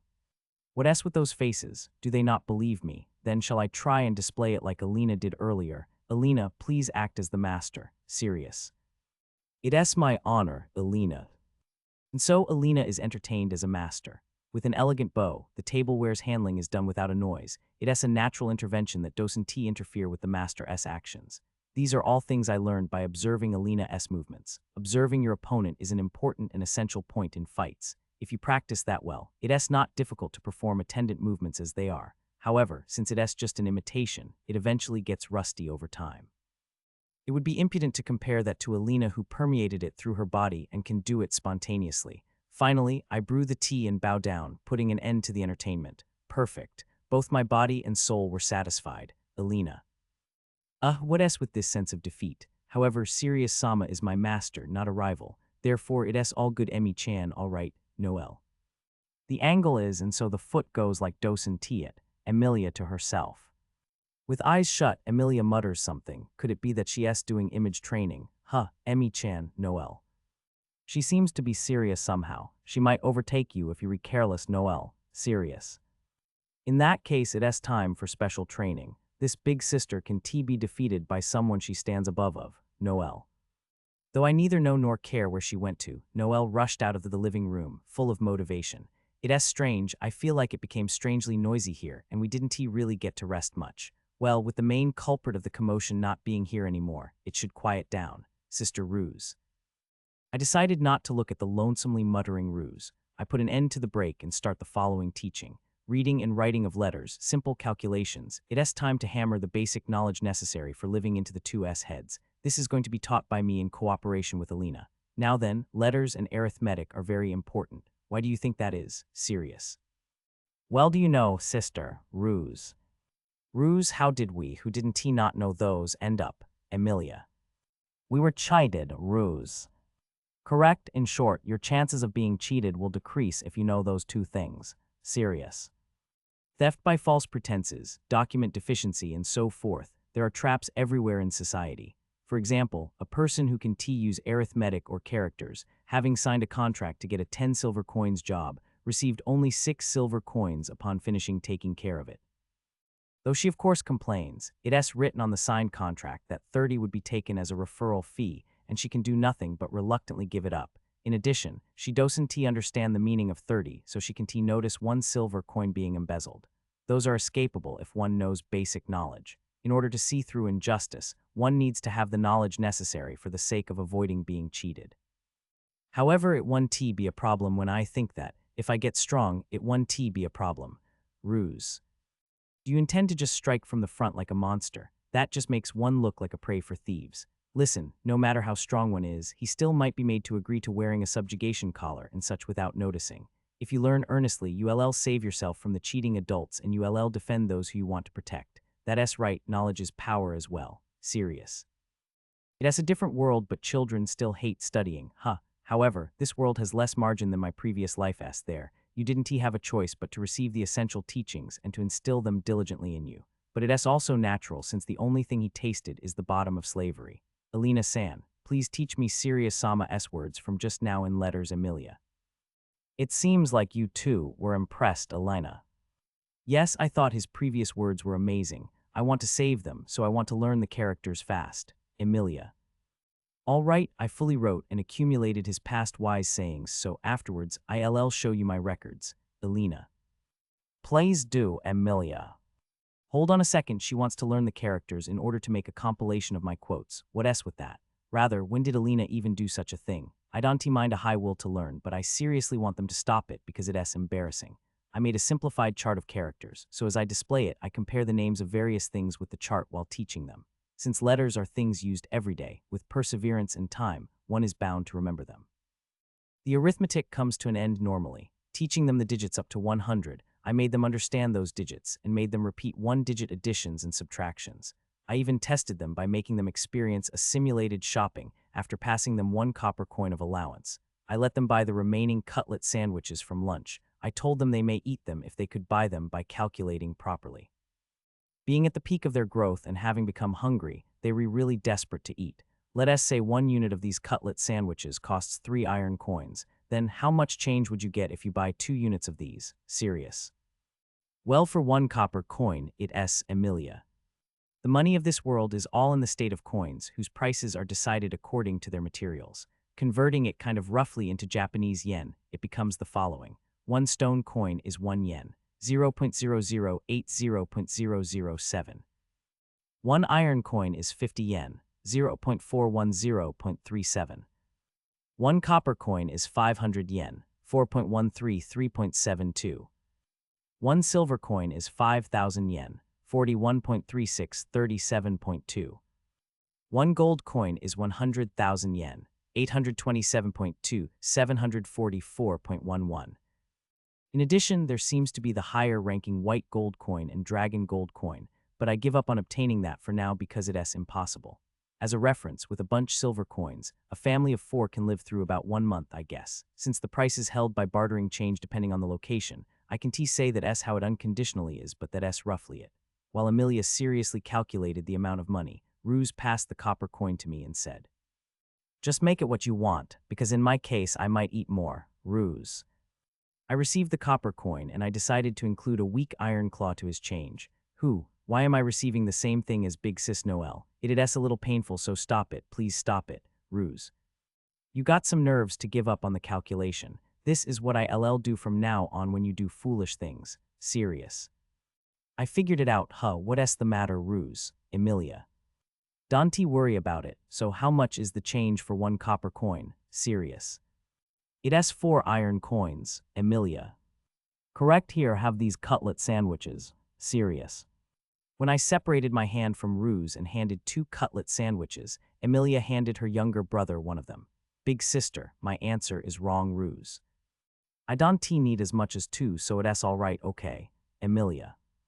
Though Ruse looked this way together with Alina, I faced elsewhere, feigning ignorance. The 2 were smiling while biting into their cutlet sandwiches. It's delicious even though it cooled down. Next time, calculate properly and get one, all right, Emilia. Yes, Ruse. The brother and sister's relation is excellent. Alina and I keep looking calmly at the warm scene. But, all right, we'll go run outside once you're done eating that. Serious. Ruse, Emilia. My training is not over yet. Afterwards, I continued running with the 2 until dinner. I don't know if there is a situation where it will change. Rose. My sister has been strange lately. Even though I say strange, she's still kind to me and she doesn't really look different, however. I notice that she keeps looking at that guy. That guy. Sirius is the human who helped my sister and I. Humans only bully us. They beat us with a sneer even if we cry to them to stop. Those detestable guys don't even give us anything when we get hungry. However, that guy is different. He doesn't sneeringly beat us. He gets us to eat a lot of delicious rice, and he immediately does something when we get an injury. Just like my dad not. Dad was way more kind. He would always watch over me. He knew everything. He was a strong and proud man who would scold me when I had done something bad. That's actually pretty similar to that guy. He too knows a lot of things, and he gets awfully angry when I do something bad. Could it be that dad and that guy are exactly the same? Why would sister look at such a guy? Whenever he does something, my sister praises him and blushes, but whenever I see her like that, something aches inside me. However, I like his attendant, Alina-san, even though she's a human. She's always smiling, gently patting my head, and she smells like mom when she hugs me. During studies, she's severe, but she praises me when I do well. Big sister Noelle is amusing, and I like her too. She's very annoying, but she's fun to watch, and we often play together. I'm glad I was able to befriend another person similar to my older sister. Big brother D is like an older brother, and I like him too. Though humans are a little scary, he's an amazing person who makes a lot of delicious things. When I become hungry in the middle of the night, he quietly gives me some bread. He's kind. Being surrounded by the people I love, it feels like I'm back home. Despite that, all those people I love say that that guy is nothing but amazing. And I think that he certainly is amazing. Even though he is globally similar to me, I'm never able to win a race against him despite never losing against anybody in the village. Dad used to say that silver wolfkins have to respect strong opponents, but I hate that guy. I hate him though I don't know why. What's with that? Not only my sister, even I am strange. For the few days I came to live in this house, with that guy's help, I did nothing but running. I wake up in the morning and I'm made to run. I eat breakfast and I'm made to run. I take a nap, I study, and I'm made to run. My sister does it without complaining, but I became quite tired of it. Therefore, I said that I wanted to change that, and he proposed to consider it if I'm able to win in a race against him. And so then I ran, hoping not to be defeated by that guy. But damn it, I lost this time too. Damn, I won't lose next time for sure. I'll imitate that guy's way of running and surprise him. I eat a delicious lunch to then study. Still, today's meal was tasty as well. It's unpleasant that it was made by that guy, but I guess I admit that the meals he makes are good. After that, I study Alina-san's attendant education. Although she's smiling as usual, Alina-san looks very cool at the moment. She places plates, yet she doesn't make a sound. I wonder how she knows when to prepare the table without being told. Alina-san says that I'll naturally come to be able to do it when I find a master I want to serve, but I'm a man, I don't want to serve that guy. However, my sister is working seriously, and maybe because I want to show Alina-san that I can do good as well, I work with my utmost efforts. Moreover, Alina-san will praise me if I do well, so I try my best. The following study is called arithmetic or something. Study where the answers to problems are found by adding and subtracting digits. I'm saying that, but it's awfully difficult and gives me headaches. However, that guy said that I won't be fooled by those dumb adults if I become able to do this, so I will. After we answer some questions and consult books for a short while, that guy passes us real money to buy sweets as practice. Today's sweet is Big Sister Noelle's beloved pudding. I might get it if I answer correctly, so I have to try my best. Today's one is difficult. 1 piece of pudding is 1 iron coin and 10 stone coins. If we buy 4 pieces with 1 copper coin, how much is the change? Serious. Yes, yees, it's 5 iron coins and 10 stone coins. Noelle. Big Sister Noelle, who suddenly came in, stuffed pudding into her mouth and was driven out. She's energetic today as well, huh? Forget that. What if 1 piece of pudding is 1 iron coin and 20 stone coins and we buy 5? Serious. Huh, isn't it a little different? At any rate, I ponder on it while looking at the money chart that guy gave me. It's written that 1 copper coin is 10 iron coins, so. Serious Sama, how is this, Emilia? Good, that's correct. I'll give you the pudding. Serious. As expected of my sister, she soon understands and writes down the right answer for that guy. Even if I personally don't understand, my sister is what matters the most, however. I don't want to lose to that fellow in such an unmanly way. Though I'm also glad about the pudding, I want you to pat me, Emilia. Good grief, here you go, serious, haha, Emilia. It's here again, that thing aching inside me. I wonder, why do I have such a feeling? Ruse, calm down, Alina. I calmed down as Alina-san patted my head. That's right, if I don't answer and get the pudding soon, I won't be able to eat with sister. Since 1 iron coin is 50 stone coins then. The change is 3 iron coins, Ruse. Correct, you were able to answer well without being confused by the stone coins, Emilia. At last I was able to answer correctly after pondering on it for a while. Though I was able to get the pudding, I felt a little uncomfortable because that guy started patting my head. However, I don't understand why, but I don't feel like brushing his hand away. It's delicious, right, Ruse, Noel? Yes, Ruse. Still, the pudding really is delicious. As Big Sister Noel says, delicious things are justice. That day, I was not able to sleep for some reason. I couldn't sleep no matter how many times I closed my eyes. The insides of my chest made a boom boom sound. I didn't become somnolent in the slightest, and my throat dried up too. I went out of the room so as not to wake up my sister who was sleeping in the same bed, and when I drank some water in the kitchen, the baum settled down a little. As I tried going back to my room, my attention suddenly shifted to the entranceway, and I felt like going out for some reason. Being still unsettled, I decided to go outside stealthily. It was wonderfully bright when I went out. I think it's because of the moon floating in the sky, shining brightly. Though I saw it several times when I was in the village, it looked especially beautiful today. When I look at the moon, the boom boom strengthens, but I can't take my eyes off. My body is becoming hot, my energy is boiling. Huh, what the why, sister, I. Hate this, serious. Ruse looks weird, Amelia, said Amelia at night, having paid a visit to me in my room as I was about to lie down after reading. Indeed, he certainly seemed weird during today's training. Serious. He usually runs so as not to be defeated by me without hiding his fighting instinct, but today, it felt like he wanted nothing but using up his power. Something was off about him yesterday night. It felt like he was unusually agitated. Amelia. Did something happen at night? Please tell me what you remember. Serious. Yes, last night I saw Ruse get out of his room, not being able to sleep. When I thought about looking for him after a while passed, he returned, but he lied down and hid under his blanket in a hurry. Amelia. That's suspicious and so serious. He showed up this morning, so I was very relieved. I even asked what happened, but it turned out to be no more than a trifling matter. Amelia. Is that so? I would have preferred you to report this within this morning if possible. Serious. Sorry, but Ruse is very desperate, so Amelia. I guess it can't be helped for them to be indulgent toward each other. They're relatives after all. At any rate, she seems to feel anxious, so let us go on with the questioning. Go call Alina and Ruse. He might speak if it's with Alina. Serious. Understood, Amelia. Having confirmed that Amelia went out of the room to call the two, I checked back on Rue's state once again. Although his appetite was vigorous and he ate more than usual, that competitive guy suddenly put aside victory and defeat and appeared to be frightened of something. Having thought of the cause behind Rue's behavior, I instantly activated search. Serious Sama, Amelia. Amelia flounced in the room with a tearful face. She's gripping a slip of paper in her hands. Ruse, he went out of the house. Amelia. We gathered in the living room. It seems like when Amelia returned to her room at that time, she found this poorly written letter that had been left on her bed. I have things to do, so I'm leaving. Serious Sama, please treat my elder sister well. Rue's letter. That's the content of the note, which I showed the attendants to inquire on their opinions. However, what's with this suddenly? I think that he's not the kind of fellow who would run away from training, but Alina. That's right, that child didn't have such a personality, Noel. I think so too, Amelia. So do I, serious. Everyone seems to understand that that fellow wouldn't run away. Next, I tried asking Amelia, who knows Ruse best, but I was cut off as she was desperately crying while holding onto Noel's shoulders. Amelia, you'll be able to cry afterwards, so please endure it for now and tell me, did Ruse hate living here? Serious.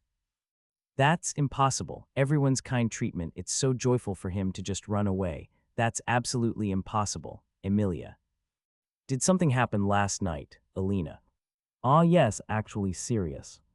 I tell them about Rue's conduct that Amelia mentioned earlier, but in the end, none of them comprehends any of it and they're all simply in wonder. As expected, I have to hear him out directly, serious. Are you going to pick him up, Amelia? No, it's useless to bring him back by force, so I'm only going to hear out his motives. I identified his location, and he's at a distance that I can catch up to by flying. Serious. I already caught on Rue's position with search. I don't immediately go to pick him up out of respect for his independence. Though I do train disciples, if those disciples find other goals or dreams, I have as a principle to respect that. I wanted to raise D as a disciple in the past, but he said that he wants to become a cook, so I can only root for him. Therefore, I don't intend to stop Ruse either if he left voluntarily, however. For him to leave his sister Amelia without a word is going too far. I intend to at least hear his motives. It's already pitch dark and dangerous outside by this time. I'm the only one fit to go since I can fly. Serious. Serious Sama, the weapons. Alina. Alina has already geared me up. She equipped me with a belt with a knife and a sword attached to it. Although I don't plan to fight, I still need to prepare properly. When Alina confirmed that the weapons were firmly fixed, Emilia stood in front of her and bowed down. Please, please take me along too, Emilia. Elena serious. Understood, Emilia changed to this Elena. Who Emilia's?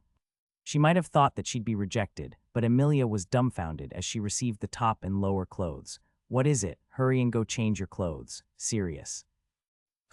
Is it really all right, Emilia?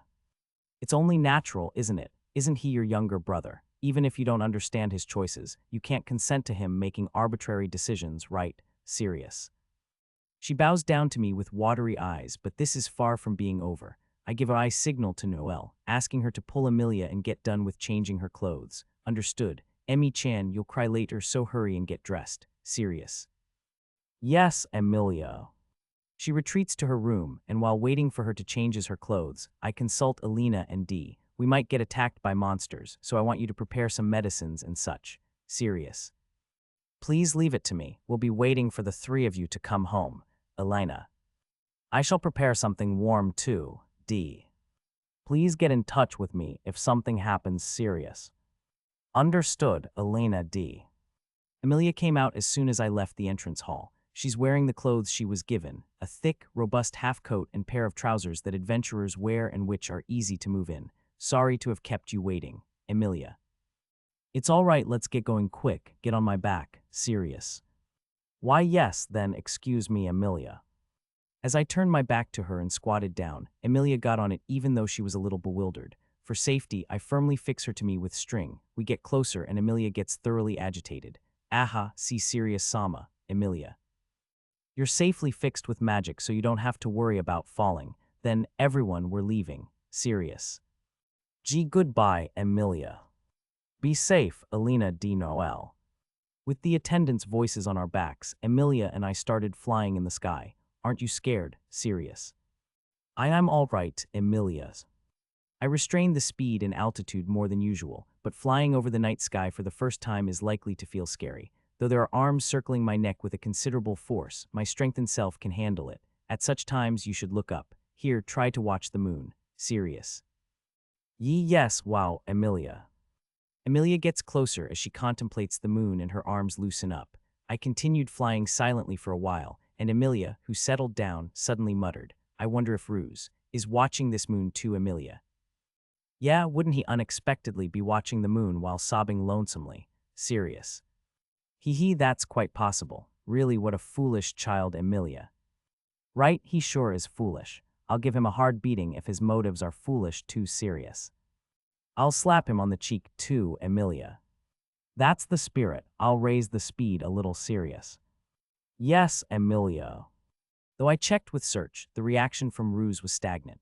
Given the possibility of him being in a situation where he can't move, I kept increasing my flight speed, which Emilia was getting accustomed to. Relying on the reaction, we finally arrived at the lake where I had gathered the kelpie grass before. There is no goblin staying there this time. I landed with relief due to the absence of any dangerous monsters in the surroundings. I unload Emilia from my back, and we start walking while looking for Ruse. Ruse, where are you, Emilia? There is no need to speak up. Serious. When letting out a loud voice in an area where monsters lurks, one might gather the monsters. Fortunately, there is no response from the environs, but superfluous actions should be avoided. Besides, Emilia. It's all right, Ruse is right there. Serious. I pointed ahead at the edge of the lake where there appeared the back figure of Ruse, who was sitting in cower. Emilia tried to approach the runaway Ruse, however. Ruse, Emilia. Don't come, Ruse.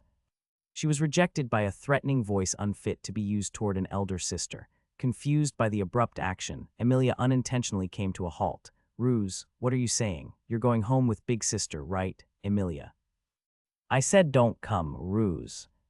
The rejection doesn't stop, but still, Emilia braces herself up and calls out to her younger brother. What exactly is going on? Didn't we say that we would work hard together? What's the point if you do it alone, separated from everyone, Emilia? I am all right now. I got physical strength by running. I gained knowledge by studying. I can manage by myself. Ruse. Don't joke around. That much wouldn't make you become strong, Emilia. I did become strong. I became strong. Ruse. The conversation was at cross purposes, so I decided to intervene given the waste of time that would result from letting the dispute go on like that. When I tapped Emilia's shoulder, she turned around and looked up here while shedding tears. I'm sorry, I'll persuade him immediately so Emilia. Back off the conversation. I can't let you unnerve each other, so I'll deal with this. Serious sniff, yes, Emilia. I approach Ruse in the back of Emilia, who steps back in sadness. Well now, why on earth did he run away from home? Hey there, Ruse, what are you doing in this kind of place? Serious. It's none of your concern, Ruse. It is my concern. I am your guardian and teacher. Isn't it natural for me to worry when my disciple runs away? Serious. I don't recall becoming your disciple, Ruse. You became so the moment you were taught by me. Besides, I offered you meals and a bed. I deserve to be heard out, don't you agree? Serious. Rose. Silence, anyway, answer. Why did you leave the house? Leaving behind such a note isn't going to justify it. Serious. I've become stronger, Ruse. You became stronger with that amount of training. That's a huge misunderstanding. Don't get overconfident. Serious. With my provocative objection, Ruse stood up, looked over his shoulder, and yelled, I became stronger than you. Take my sister and go back home, Ruse. Even though you lost today's race too, you're saying you became strong, but those are just the empty words of some brat. Serious. Shut up, shut up, shut up, shut up, Ruse. You babble, but you don't understand, so look at this. Ruse, this can't be right. Emilia. I looked back toward the sound of Emilia, who sank down to the floor on the spot with an unbelieving face. When I returned my gaze to Ruse once again, the silver of his hair that was reflecting the moonlight had turned to gold. What is it? Serious. That is Ruse is a cursed child, Emilia. Though Emilia is despairing on her own, I don't get the meaning at all, but Emilia's reaction is too excessive for it to be some racial trait. What's that? Tell me if you know. Serious. That's we, the Silver Wolf tribe, have what's called a cursed child as a descendant, Emilia. A cursed child, it's my first time hearing the name, and it doesn't appear on Alberto's travel diary either, but it certainly doesn't sound good. Ruse. A strange phenomenon started happening to Ruse's body. His short hair grew, his muscles bulged, his nose expanded, fur grew all over his body, and Ruse transformed into a two-legged wolf. The clothes left on his body barely managed to save a vestige of Ruse. Ooh, is this a werewolf? The whole body of a cursed child is transformed into a wolf. It is said that he will call upon calamity and misfortune in accordance to the law of the Silver Wolf tribe. He is to be disposed of. Emilia. Disposed of? What a disturbing story. Serious. 2 years ago, one adult in my village suddenly became a cursed child. That person was confused and began to act violently, and the moment he tried to attack us, my father killed him. Emilia. Was he killed before you guys' eyes? Serious. Yes, Emilia. I think I understand Ruse's motive somehow. He knows that he himself is a cursed child. Having seen the outcome of that before his eyes, he's desperate from the thought of ending up the same too. However, he doesn't want to die and he couldn't stay with his sister, so he ran away or something like that. Look, I'm a cursed child that will get killed like that adult. I don't want that, so I'll run away. Therefore, take my sister and go back home, Ruse. Ruse, that's no good. You can't go, Emilia. Sister, stay healthy, all right. I'm very strong in this form, so I'm safe. I can live by myself, so Ruse.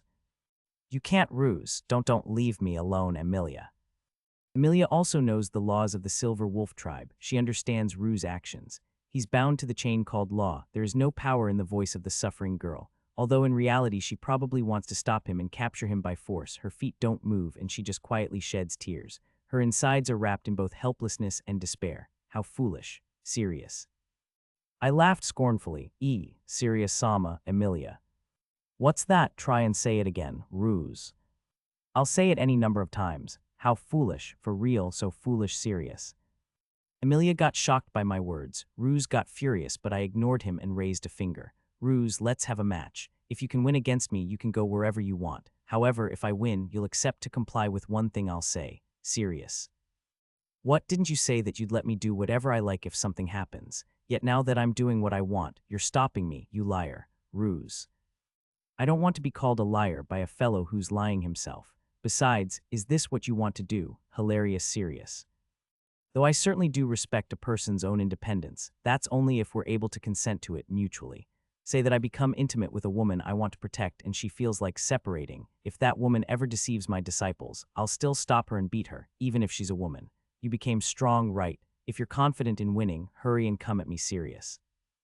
While inviting him with my hand, I removed the weapon belt where I equipped the knife and sword. I didn't take my eyes off Ruse, who began to let out a wolf-like groan, audible enough to be heard by Emilia. Listen, Emilia. Sirius. Yes, Emilia. I'll educate this guy now. Is that all right, Sirius? Please do it, Emilia. I throw the weapon belt toward her, and in an empty-handed stance, I position my legs in an L shape and stretch out my arm. Always that same self-important look. I'll show you my strength, Ruse. While glaring with his eyes, Ruse, who became a werewolf, approached. Eat the eyes, Ruse. Rue's right hand is thrust straight in a roundhouse punch. I decide to strike the fist aside, but I hurriedly switch to avoiding it by twisting my body.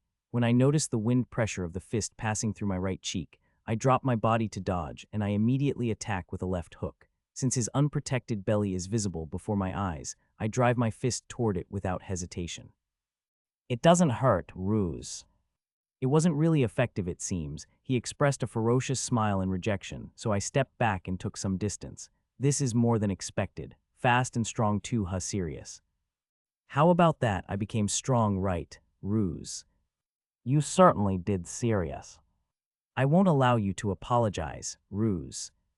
Ruse, who approaches once again, rushes in a raging flow. I avoid a right hook, evade a left uppercut with a turn of the neck, and defending against a left front kick with both arms, I'm forced to retreat. Since I withdraw too much, my back bumps into a tree, and on account of the opportunity, Ruse thrusts out a straight right punch, so I do a long jump on the side to avoid it. The moment his fist hit, the tree was broken with a loud snapping sound. What a destructive power for a mere 5 years old. Though I did parry him with my arms, they're still numb. What is it? Can you do nothing but dodge, Ruse? Say what you will, Sirius. In a mid-range jump, he plunges down a drop kick, so I shift half of my body aside to dodge, and I counter by shoving my right fist to his stomach. However, it's like hitting a hard wall. There is no damage or reaction. It's not painful at all. I became that strong, Ruse. Though Ruse outstretched his hand with a sneer in an attempt to catch me, I aimed at the moment when his hand came near and dealt a right kick on his flank to destroy his balance.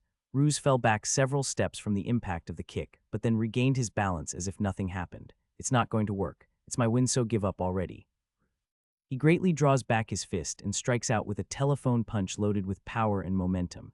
He's transformed, so I leap away, because I'll be done for if I simply block the fast and strong fist that is approaching. However, you fight like a child, Sirius.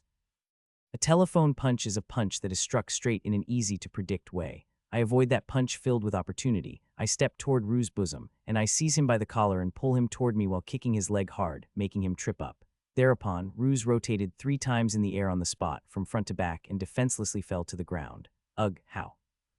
It's a technique that disorients the semicircular canals, done by rotating the opponent in a way he doesn't expect. Though it's very dangerous to do it on an amateur, I understand it enough to execute it to the extent that it, at most, paralyses the sense of balance temporarily. Proof is that Ruse couldn't stand up, and on his knees he looked up here with a surprised expression. No matter how fast and strong you are, don't go thinking that understanding techniques is mere child's play, Sirius. I mean, beginning with an easy-to-avoid roundhouse strike, doing a dropkick without any feints, and finishing with a telephone punch. Is he taking the fight lightly? I wanted to hit him seriously so many times on the way. Damn it, Ruse. However, it's not completely over yet. He stood up, though staggeringly, and went to take a strike on me. I acknowledge his guts and his recovery speed, but I'll give a demerit for aiming at the head of a smaller target. I dodge with a mere neck movement, and I drive a fist in the pit of Rue's stomach. Ag-oog. With the unexpected blow, Ruse took 2 or 3 steps back, crouched, and threw up the contents of his stomach. Although I guess he thought he could endure most of it, my attacks up until the one just now were done without boost. The purpose was to probe his defensive power, but since I already figured out its extent, I only hit him without crossing a line so as not to kill him. I hit, it's just a fluke, Ruse. You think there is such a thing as a fluke on a battleground? At any rate, the after effects of my strike subsided. I guess one ought to recover at once when receiving such an obvious and predictable frontal attack. Or so I think, but it's baseless, and as a rotating right kick was aimed at my side, I dropped my body to evade it, therefore brushing away all the strength put in the turning foot. Furthermore, I instantly gripped Rue's unsteady foot and made him rotate several times before throwing him to the ground. How about it, Ruse? Can you really go live on your own with this kind of strength? Sirius. Not so fast. I still haven't lost Ruse. Rue's fighting spirit has yet to wither, and although staggeringly, he displays his rising fist. Oh, he went for a bunch of small attacks instead of a roundhouse this time, huh? Well done. I avoid the consecutive small attacks, and each time a roundhouse occasionally blends in, I strike a blow back. However, Ruse keeps attacking without flinching. The more than 30 exchanges continued, and looking at Rue's face, he was weeping while continuously striking his fists. Why? Why is it not hitting? Why won't you fall? Rose. There is no way I'd fall with such child's play serious. Fall down, let me win, let me go. Ruse. Really, you want to go? Serious. I want to go, I have to go. A cursed child shouldn't stay. Ruse. I swing a no longer filled with strength punch at his right cheek, making him fly, fall down and gouge out the ground. While spilling blood from biting his mouth's inside with his teeth, Ruse stands up, but that's all he does. I approach the direction of the unmoving Ruse, and when I find myself before him, I look into the eyes of the child who's frightened of himself. I'll ask again, do you really want to part from us? Serious. That's right, if I don't, my sister will become unhappy. Ruse. He hits me with a punch that squeezes out his last ounce of strength. I catch the front blow with one hand, and I grab Rue's collar. Ruse, look at me. Serious. What is it, Ruse? I pull him up to me, and I'm reflected in the wolf's sharp eyes. What am I? Do I look like a silver wolfkin to you? Serious.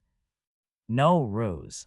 That's right, I'm a human. Therefore, I don't know about your cursed child thing, and I don't care. As long as I'm concerned, you're just a normal child who can turn into a wolf. Rather, it'll be my pleasure to raise you because you'll become pretty strong. Serious, huh? Ah, Ruse.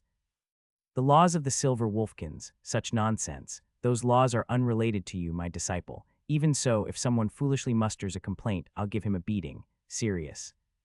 I am your disciple, Ruse. Emilia, come. Serious. Why, yes, Emilia. I called Emilia, who was watching in a daze, pointed out Ruse to her, and asked, what do you want to do? Do you want to kill the cursed child by the laws of the silver wolf tribe? Serious. Although Ruse trembled at the word kill, Emilia confusedly shook her head. Then do you want to separate and forget about him? What do you want to do? Speak your thoughts. Serious. I know, be it killing Ruse or separating from him, I don't want any of it. If I can be with Ruse, then it'll be all right no matter the law. Emilia. Emilia cried out her thoughts and broke the chain called law. I look into Rue's eyes once again. It's just as you heard, neither your sister nor I cares about this cursed child thing. Well, I'll ask again. Do you want to go away? Serious. And no, Ruse. Though I don't understand the principle behind it, his body changed, appearing to be winding back, and the transformation was undone. Rue's face, which returned to its origin, is covered with tears and mucus. I think the siblings' messy faces are completely alike. As his messy face distorted even further, he shed tears like they were pouring off a sink and shouted, no, no, no, no, I don't want to be alone. I don't want to be lonely. I don't want to be separated from my sister. I want Alina-san to pat me more. I want to play more with Big Sister Noelle. I want to eat more of Big Brother D's meals. I don't want to go, I want to go back home. Ruse. Crying and shouting, Ruse spit out his real intentions, which he had desperately hidden. And that's good. Because he's a child, he should say what he wants to say without restraint. After all, he has a lot to say precisely because he's a child. When I handed over Ruse to Emilia, who came near, she embraced him closely without worrying about his dirtied body. Ruse, I'm relieved. Ruse, Emilia. Sister, I'm sorry. I'm so sorry, Ruse. And on the backs of the siblings hugging each other while shedding tears, I retrieve and equip my weapon belt as I recall that I put it on. Ruse, come to think of it, we said that you'd comply with one thing I say if I win the match, right? Serious. It's certainly my victory no matter how anyone looks at it. Though he shivers to my words, a match is a match. Let's assume that I am allowed to order him without any mercy. Serious Sama, I'll do it on his stead. Therefore, about Ruse, Emilia. Sister, you can't Ruse. That's right, it's our match, so it's wrong for you to meld in, Emilia. Ruse, hear me well. Serious. I looked into his face and ordered him while rising a smile. Go back home. Serious. Yes, Ruse. Thinking back upon it now that it's over, I'm ashamed to have acted so violently. However, I returned Ruse home properly as I was asked to, so all is well that ends well, and being somewhat reckless as a child isn't a problem, right? Thus, the turmoil from Ruse absconding came to an end. Small thoughts, although I think they're a little mundane, I'll try to put some of my various thoughts as an author. I want to say a youth, but they are 6 and 5 years old, so they don't really fit with youth.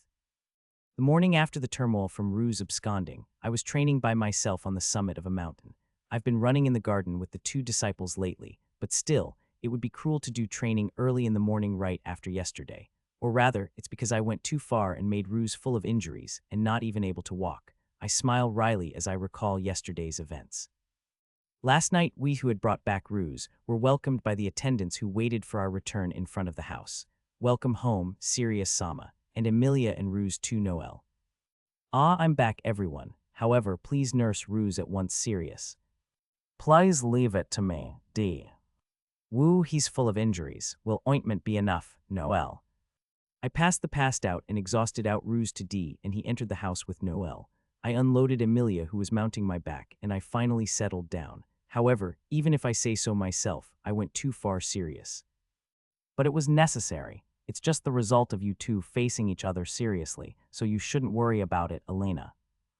No, I'm not worrying, but I just think that it would have been better to go easy on him. I've let my feelings take over and I didn't hold back enough. Serious. It's fine because this is also a whip of love. He will refrain from these kinds of selfish actions in the future, right, Elena?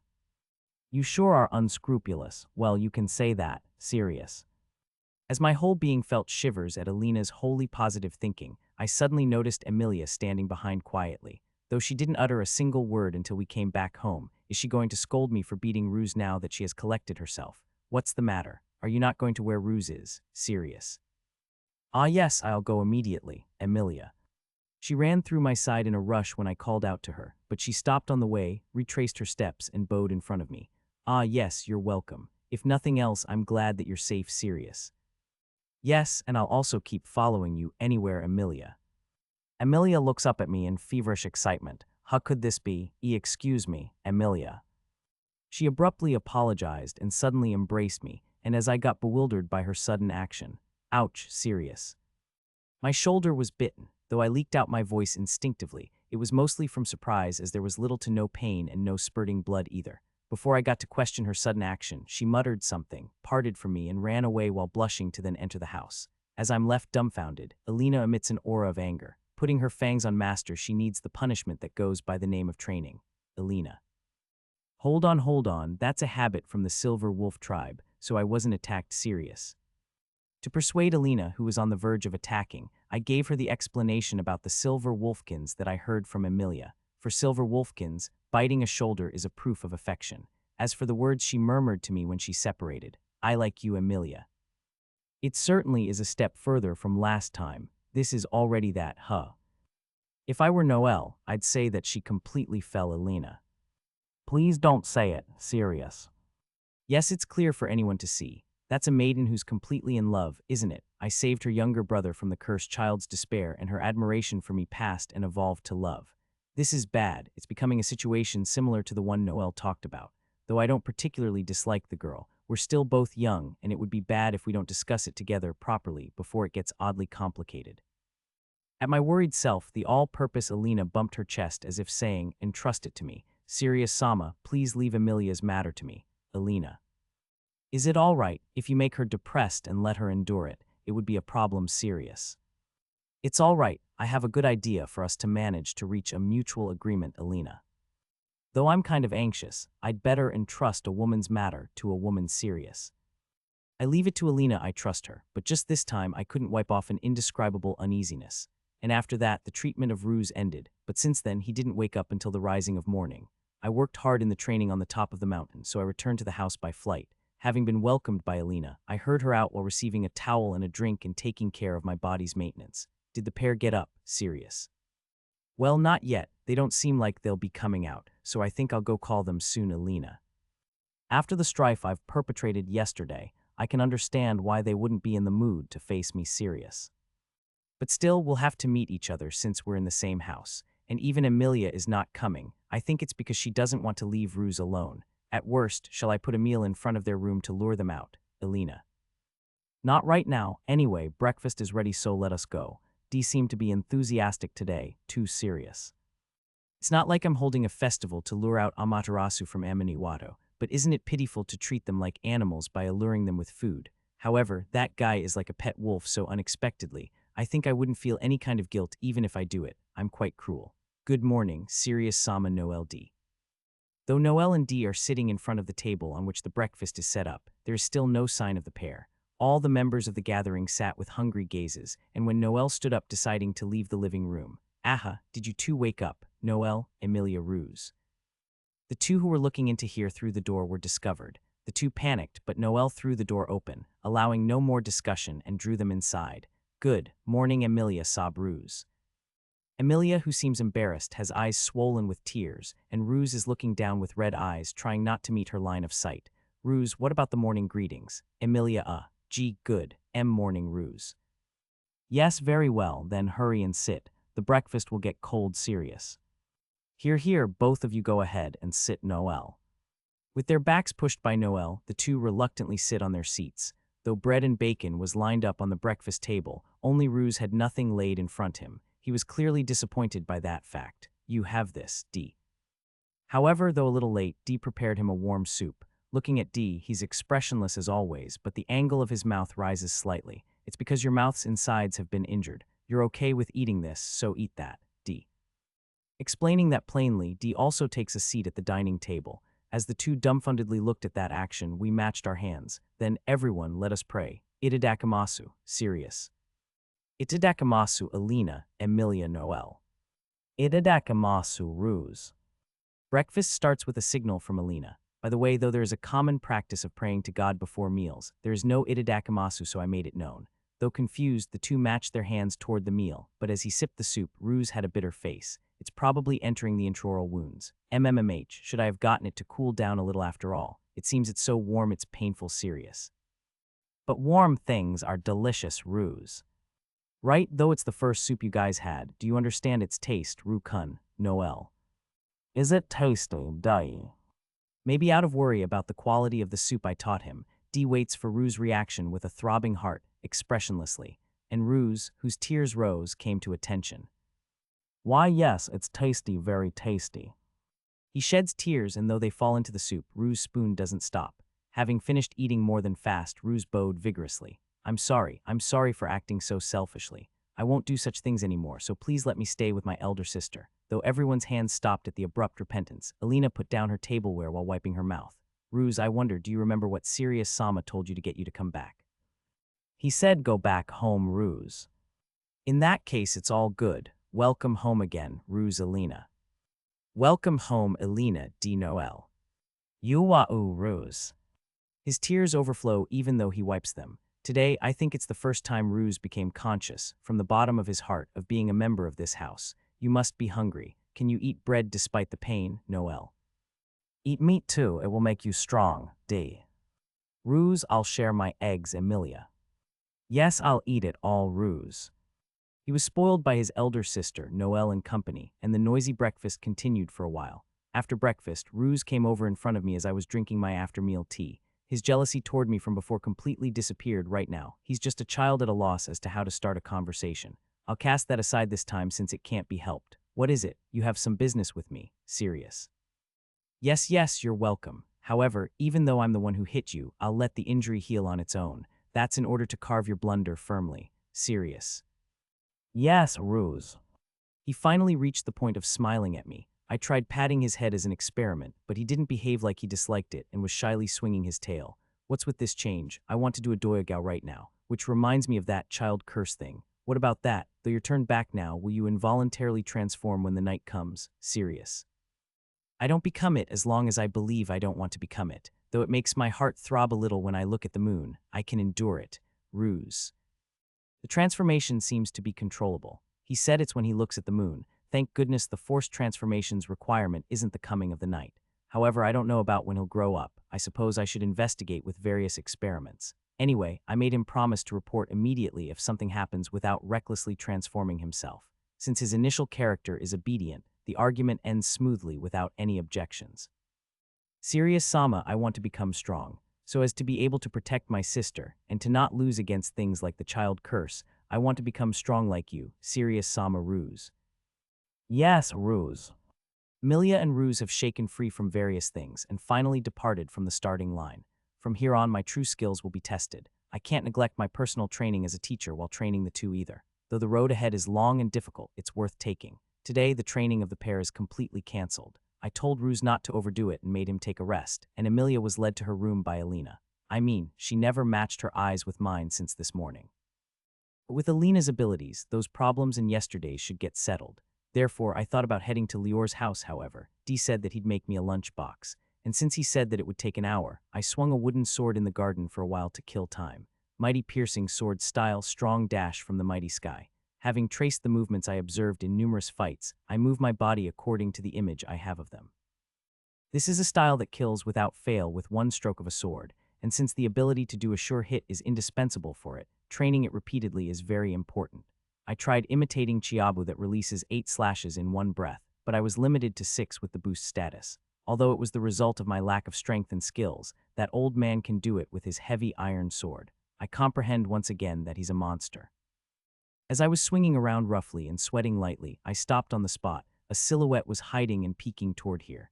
Needless to say that it's ruse, but although I told him to go take a rest, that guy is quite energetic. I drag him out of the bush where he's hiding, wanting to hear out and judge what he has to say. What the hell are you doing? Are you alright with not taking a rest? Serious. I plan to do what you are doing, Serious Sama. Besides, my body doesn't hurt anymore, ruse. What a fast recovery. Is this the child curse's influence as well? Come to think of it, is this the first time sword handling was shown to ruse? I should make him experience various things, right? Though it was swordsmanship I learned by imitating others. What did you think, Serious? It was amazing. Those swings swishing through the air were very cool, ruse. Is that so, then want to try swinging it, Serious? When I presented him the wooden sword and let him take it, his face brightened like he had received a new toy. Is it all right, ruse? Don't try to swing it to an unreasonable extent, and stop if your body starts hurting, Serious. He's the kind of fellow for whom experience is everything, though I don't know how Rue's fighting style will turn out. Swinging a sword can't be a waste of time. Though Ruse joyfully swings the sword, the sound of his practice swings, made without any understanding, is very miserable. His appearance is amusing as he gets puzzled by the difference in sound with a question mark above his head. Why, Ruse?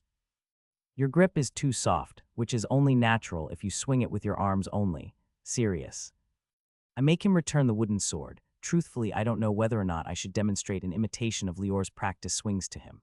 Though swordsmanship is out of my area of expertise, I will enlighten the points that I can point out. Though you're right-handed, when you hold a sword with both hands, the left hand becomes important. Also, when you hold the sword, don't grip it with all of your fingers. Rather, you should tighten your little finger and your ring finger and rise your index finger. I demonstrate the technique in front of Ruse and I pass him the wooden sword again.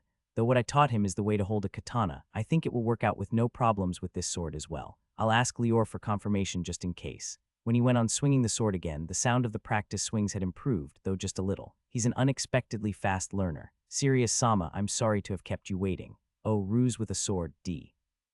It's a little experiment. His aptitudes are quite good, Serious. D came over holding a big pouch with a lunch box inside, but seeing Ruse swinging a sword, he halted. Having given him a small explanation to the situation, I received the lunch box and I put it away in my shoulder bag. D, I want you to look after him if you have time. Well then, I'm off, Serious. Have a good day, D. Ruse. I'm seen off by the two, and I operate my magic in order to head towards Lior's place. On the way, when I looked back just a little bit, D seemed to be giving out some advices. Do your best, young man. Serious.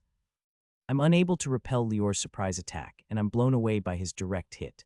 Though my body rebounds several times on the ground, I regain my balance in the air and succeed in landing. However, with the attack just now, my right hand is completely out. I'd carry on, but it would probably be over if this was the real thing instead of a wooden sword, so this is it. I give up, Serious. Ha ha, same Lior. Lior seemed to have hit his limit as well. He sat down, smiling with a satisfied mind. Damn it, I've been defeated after a long time. However, the last attack was perfectly done. For Lior, who has been called Gautsurugi, sure kill single blows are the standard. Even if he has techniques with a higher number of moves, he doesn't have techniques with surprise hits. That assumption of mine is the definite cause of my loss. It wasn't such a huge change, but it brought back to life my spirit that had become lax. Really, for you to have such a technique, it's my complete defeat, Serious. The skill doesn't have a name yet, but it's a relief that it got through you, Lior. It doesn't have a name, Serious. That just now was a new technique made for you. It's a technique made to attack a fast opponent when he's unguarded. Its focus is different from my styles, so it was troublesome to develop, Lior. No way for just a single person to develop a new technique made for the sole purpose of defeating me. Moreover, for him to come up with a technique that goes against his style. This old man is through in becoming strong. He sure is outrageous, huh? Well, it won't work next time, will it? Your adaptation speed is too abnormal, so I wonder if I should sublimate this technique later on. Lior. As the old man says, I'm confident I'll be able to evade it. He uses it another time. Therefore, depending on the circumstances, he might give up on this technique with no regrets. The fights between Lior and me continue to evolve day after day. I guess that will continue until either one of us becomes unable to fight. I enjoy that, so there is no problem, right? Is your arm all right? Though you blocked it in time, the swing was serious, Lior. It's painful, but it's all right. However, it would be kind of excessive to go any further than this today, serious. I think my bone got cracked, but it will heal in a few hours if I activate my magic regeneration spell. It can't be helped. And the time is past noon too. It's late, but let's have lunch, Lior. In that case, here is a box lunch that my attendant gave me. The quantity is too big, so there should be your share in two, old man serious. Ho-hoo, I'm going to enjoy that, Lior. The old man often snitches my lunch boxes. It turns out he's a fan of Dee's cooking. I looked at the old man, who returned to the house while smiling like a child, and followed right after him. The way to hold a sword, Lior. While eating lunch, I threw in the question from this morning. By the way, the lunch box's content is a multicolored side dish, which was Dee's first challenge, a pork cutlet sandwich. I tasted it, and it's delicious, a little better than mine. He truly is a chef. Well, I never thought that much about that. I swing it by sheer strength, so anyway, I guess you just gotta grip it with full force to have a fixed handle of it, Lior. Honestly, why is such an old man so strong? For the time being, I tried to teach him how to grip a sword. Ho, I see this is not bad. Depending on the technique, it might be effective, Lior. Perhaps having the greed to try to adopt other people's opinions like this in order to become strong is the secret to gaining strength. If I think about it, one wouldn't normally try to change a technique he cultivated for years, right? Which reminds me, my apprentice, Ruse, has been interested in swordsmanship. Serious. That's a good thing. You and I grasped swordsmanship at around that same age too, Lior. Then you have about 50 years of experience with the sword, old man. You've been well devoted to the sword up to now, serious. I've been doing it for 50 years, and yet I'm inferior to a 6-year-old child. How about this? Wanna inherit my swordsmanship? How about it? If it's you, you'll surely surpass me, Lior. Though we've had several bouts, it's the first time he said that he wants me to inherit his swordsmanship. However, I appreciate the feeling, but it's too different from my way of fighting. Though I've seen your techniques and adopted some, after completely adopting your style of swordsmanship, I'll probably conversely end up killing it. Sorry, serious. Is that so? I won't force it. It's not that I absolutely want an inheritor, but those techniques are a waste on me, Lior. Then do you want to take over my disciple? Serious. Ho, so what you said before wasn't a joke, Lior. It depends on the will of the person himself, though serious. In the first place, my skills and fighting methods are mostly based on the scientific methods of my previous life, added to the unique techniques of my teacher. It's almost impossible to teach to the people of this world. Therefore, the training plan for my two disciples is to thoroughly train the foundations of their endurance and to foster the proficiency of their situation awareness and the like. I was thinking of thereafter, raising them so that they can use the weapons and styles that individually suit them. So Lior's intervention is a godsend. I'll do some groundwork with scholastic education and basic training for at least half a year. And then, I guess I'll try to introduce you to him if he himself says that he wants to give it a try, serious. If it's from you, I'm going to receive an amazing disciple, right? Things will get fun from this point onward, Lior. Look forward to it. You don't have a problem with exposing some of your skills, serious. No, I want a disciple who is able to cut a rock with an iron sword and to do a count of 4 chiabu slices, Lior. Don't be absurd, especially that last part. Even for me, the limit is 6 times, serious. For you to be able to use it to that extent without being taught, you're too abnormal. What were those 50 years of mine for, Lior? I don't know, serious. And thus I continued the sterile argument with the old man until my injury completely healed. However, an unexpected denouement was awaiting for me at my return. Ah, greetings, serious Sama Ruse.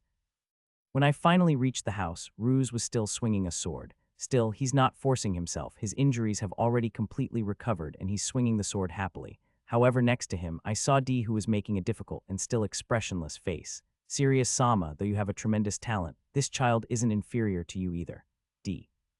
Serious Sama, I tried that technique where you swing the sword 6 times in one go, but I was only able to do it 3 times. Please teach me the trick to it, Ruse.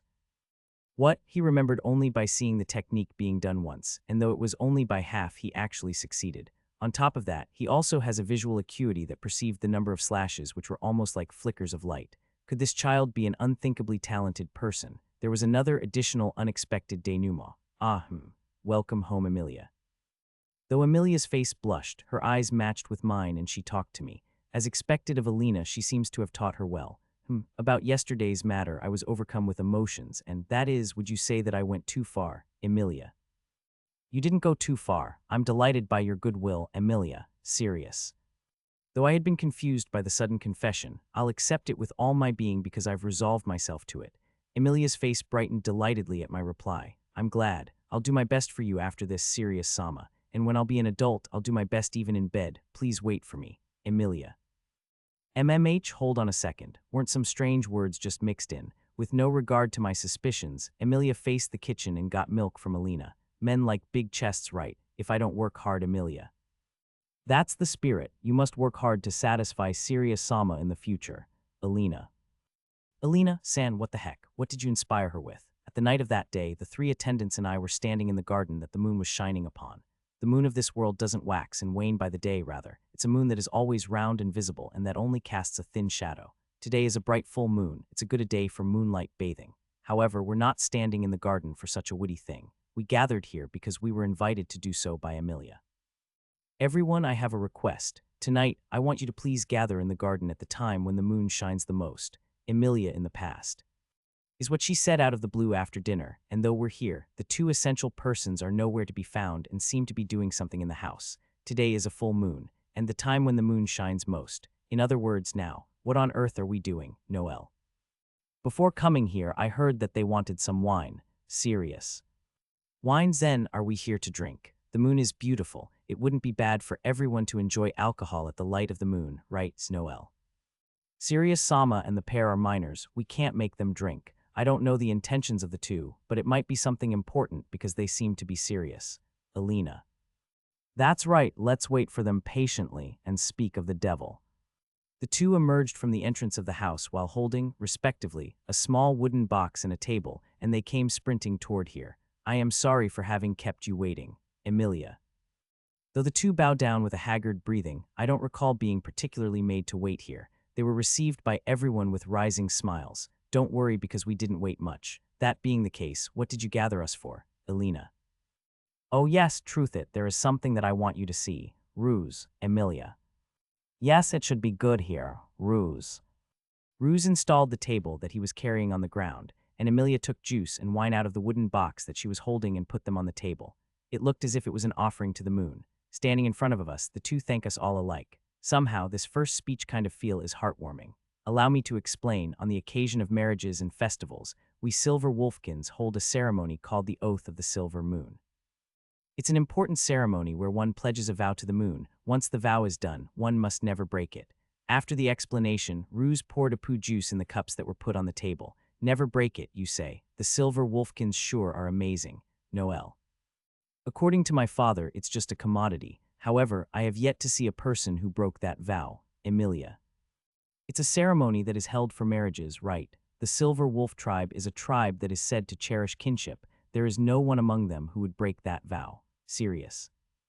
Indeed, as expected of you, Serious Sama, you sure are knowledgeable, Emilia. It's just second-hand knowledge from a book. I didn't think that I'd be able to actually see it in person. Serious. I've gathered everybody to make sure that you witness our vow. Serious Sama, could you stand here, Emilia? Under Emilia's lead, I was made to stand in front of the table that had been installed. Doesn't it look like I'm participating in this too? Are you ready, Emilia? I am, sister, Ruse. The 2 people thrust their knees in front of me and approached their hands in front of their chests as if praying to a deity, and the ceremony begins. O Silver Moon, our mother, please fulfill this new vow that we shall recite. Emilia. In the solemn atmosphere where everyone quieted down, Emilia let out a phrase that solicited the moon. I, Emilia Silverlian Emilia. I Ruse Silverlian Ruse. I gauge on the moon to follow with thou, and center mine life on thou from now, and until it withers Emilia Ruse. I heard the sound of someone catching their breath in the middle of that vow. Let me be honest, you're just idolizing me. You 2 are still children. You'll come across people of the opposite sex that you'll appreciate more than I in the future. You'll marry them and have kids with them. At that time, today's vow is sure to become a hindrance. Therefore, there is no need to do this. Your feelings are enough, that's what I wanted to say. However, the words didn't come out. The 2's expressions are earnest. They look straight at me without averting their eyes at all. Despite them being children, the two had the resolve to pledge a vow in the holy ceremony. Therefore, I have to reply to the pair's resolution, not as a teacher to an apprentice, but solely as a man. We two talked among us today and decided it. We two want to be with you forever, Sirius-sama. Emilia. Though I'm useless as I'm still a child, I want to become strong someday and assist you, Sirius-sama. Ruse. We'll never regret this choice. Will you receive these vows? Emilia, I shall receive your vows, Sirius. The two were pleased with my words and embraced each other, and the three attendants gave a generous round of applause. As she became embarrassed and scratched her head, Emilia handed me the cup that was placed on the table. The ceremony is not over, so please hold on a bit. Emilia. While muttering it should actually be alcohol, though, Emilia bit her finger and put one drop of the blood that flowed out inside the cup. She was followed by Ruse as well, and the blood of the two mixed with the juice. Please drink. It is said that the meaning is that our blood is dedicated to you, but if it's gross, you don't have to force yourself to drink, Emilia. No, I'll drink it, and I will also pledge a vow. You are strong, so I pledge to the moon that I'll never make you regret having followed me. Sirius. That's what I had decided that from the beginning, but I said it to the pair once again, because in the current situation, what I say has more weight and is more trustworthy. Sirius-sama, this is our one-sided vow. You don't have to pledge a vow yourself, Emilia. That's right, we're doing this without permission after all, Ruse. I drank up in a dash in defiance of the two's behavior, and drop by drop, the juice with the blood mixed in spread through every part of my body. Though it's normal Apu juice, I think that you two's feelings were transmitted with it. Well, is it over with this? Though the two were taken aback, they immediately rose big smiles and embraced all of it. Yes, my best regards in the future, Emilia. I'll also work hard for you, Sirius-sama. Rose. The three attendants approached our smiling selves, and each of them offered their congratulations. Congratulations, you two. I was very honored to become a witness of the holy ceremony. Elena. To sum up, from today you are attendants just like us. Let's work hard together in the future. Noel. If you're ever troubled with anything, come to inquire me about it. D. The two were smiling happily at the formality of Emilia and company. With this, their bonds will deepen more and more. It's excellent. Which reminds me, aside from the juice, wine was prepared too, right? Say, Emilia. Is this wine a service to treat everyone? Sirius. That's right, though we originally planned to prepare a lot of meals and make this a feast. That's impossible for us, so the best we could do was to bring alcohol. Emilia. Though you said you prepared it for us, it's standoffish, isn't it? Noel. I'll prepare as many meals as you want for you, D. Sorry, but this is our ceremony, so we'd like to be taken care of solely by ourselves. Emilia. Aha, is that how it is? You shouldn't force things like that though, right, Noel? Here, stop talking and take it, Elena. While Noel and Emilia were conversing, Elena moved promptly, poured wine into several cups and handed cups to each of us. Of course, we children properly had juice. Then shall we give a toast in celebration? The one who will lead the toast will be Noel. I'll leave it to you. Elena. Me, all right, I wonder what I should say, Noel. Please put your strangeness aside and do it normally. Serious hua, it can't be helped, I'll do the usual. So, Noel. We gather around the table, and we slightly raise our cups in unison with Noel's voice, in commemoration of Emilia's and Rue's oath, and of the increase of Sirius-sama's attendance. Cheers, Noel. Cheers, everyone. Under the moonlight, the sound of the clashing cups echoed in the environs. Ha, Emilia's. Avoiding a swinging down weapon, Emilia pierces her knife in an opponent's throat. She then instantly extracts the pierced knife, throws it, and it penetrates the throat of an opponent that has been approaching her back. And though an opponent approached from her side at that opportunity, Emilia. Emilia shoots a wind blade. As the blast of wind blows, the opponent's head is sliced and falls off. She confirms that there are no more opponents approaching her, and she promptly collects the stuck knife. Yeah, Ruse. Ruse swung down a sword that easily cut the stick that his opponent defended with, and he cut that very opponent right in half without hesitation. At that blow, one opponent came to a halt trembling in fear and was cut up with a sideways sweep, and another one received a knee strike and sank down. Eat this, Ruse. Two of them get attacked by Chiabu, and 5 slashing attacks tear them to shreds before they get to raise their voices. As for me, I was observing the pair, sighting on a nearby rock. I'm not skipping out, it's just that this is the pair's training. I intend to back them up if something happens, but there doesn't seem to be any problem. 1 year has passed since the oath of the silver moon. Whether I'm bound to the oath or not, it doesn't change how I associate with the two. If there is a change to speak of, it's that the training has been getting more intense than before. Emilia and Ruse grew up healthily by training earnestly, and although they're children, they have matured into splendid soldiers despite being children. As for their abilities, as demonstrated, a regular goblin isn't a match for them anymore. Well, I'm conscious that goblins are weak, but it's irrelevant given that today was a group fight. They were at least 30, however. They were cleared away like withered branches and mowed down in the blink of an eye. The sight of them was actually pitiable. Let me briefly explain the current status of the pair. Emilia's attribute is the wind attribute, and her main weapon is usually a knife, so her tactic is to cut up her opponents with long-distance wind magic. Of course, I'm making her learn to cast without chanting. She gets approached by a lot of goblins aiming for her, so she skillfully moves around to protect her rear, and she stabs their weak points with a knife to reliably reduce their number. When goblins approach her, she flings them away with the aikido I initiated her with, and when they get away from her, she chops them up with wind magic. Even from the point of view of her teacher me, the way she knocks them down brilliantly and fast is a magnificent sight. Rue's attribute is the fire attribute, but he doesn't need to use much magic since he defeats goblins with pure sword art. His style is Lior's mighty piercing sword style. I made the pair meet him when I deemed the time right and they were pleased with him. So for the past half year, I've been daily taking them with me to train with him. If I were to assess it, his current skill is at the point where he could cut a goblin right in half with an ordinary iron sword. However, I heard from Lior that that's at the level of a beginner. Just how deep does the mighty piercing sword style go? As I pondered absent-mindedly, the last goblin fell under a slash from Ruse. He has a few spurts of blood on him, but he has no injuries. It's clearly a perfect victory. Although Tihi too are indeed very dignified and reliable when they fight. Sirius S a M a Japanese letter, Emilia. Big BROTHER Japanese letter, Ruse. Shaking their tails, their two figures came running here with a big smile, looking like nothing but pets. How was that? I have no injuries, and I was able to defeat them without being showered with spurts of blood. Ruse does have some on him, though. Emilia. You use too much spells, big sister. You're always being told by big brother that you rely too much on magic, and I defeated all of them without using spells. Amazing, right, Ruse? They start arguing in front of me, but they seem like they just want to be praised, so I pat their heads. Heh, Emilia Ruse. Though the pleased expressions they have when they get patted haven't changed, considerable differences have started appearing on the two's appearances compared to a year ago.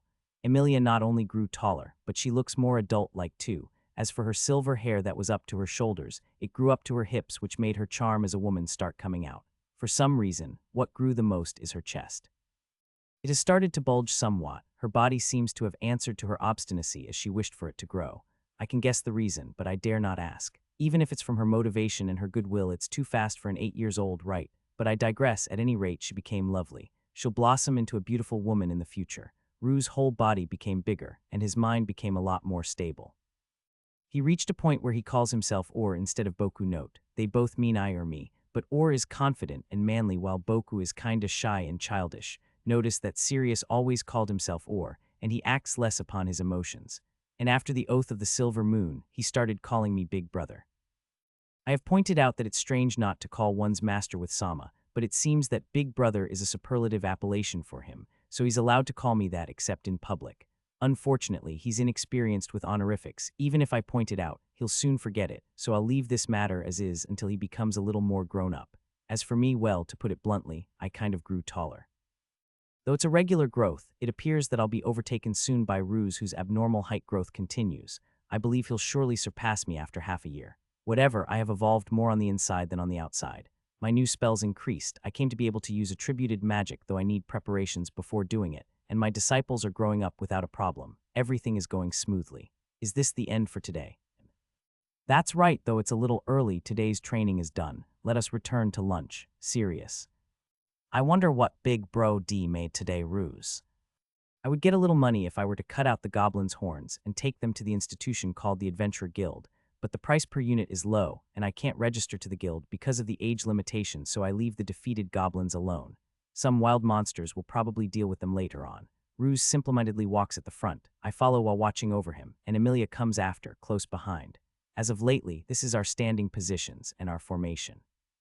There is 1 year left before we get driven out of the house and go to school. Though we're growing up well, I keep thinking daily about whether there is something left to be done. Leaving behind Ruse in the garden to tend to his sword and wash his clothes that were dyed with spurts of blood, we entered the house. Welcome back, Sirius Sama Alina. I'm home, Alina. Oh, it's all right, sit down, Sirius.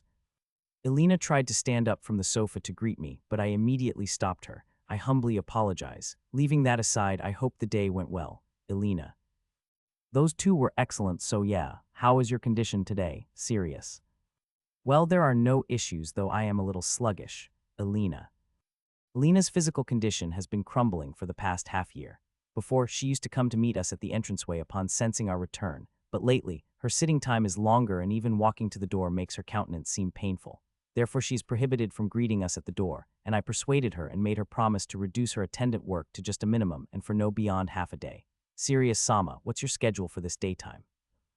I plan to take Ruse and go to Lior's place. Emilia is free, so maybe she should study. Serious. Yes, I'll be borrowing her then. Emilia, see you after lunch. Elena. Understood. Well, Serious Sama, I'll go change my clothes. Emilia. Elena's gentle eyes followed the back figure of Emilia, who returned to her room to change her adventurer clothes to maid clothes.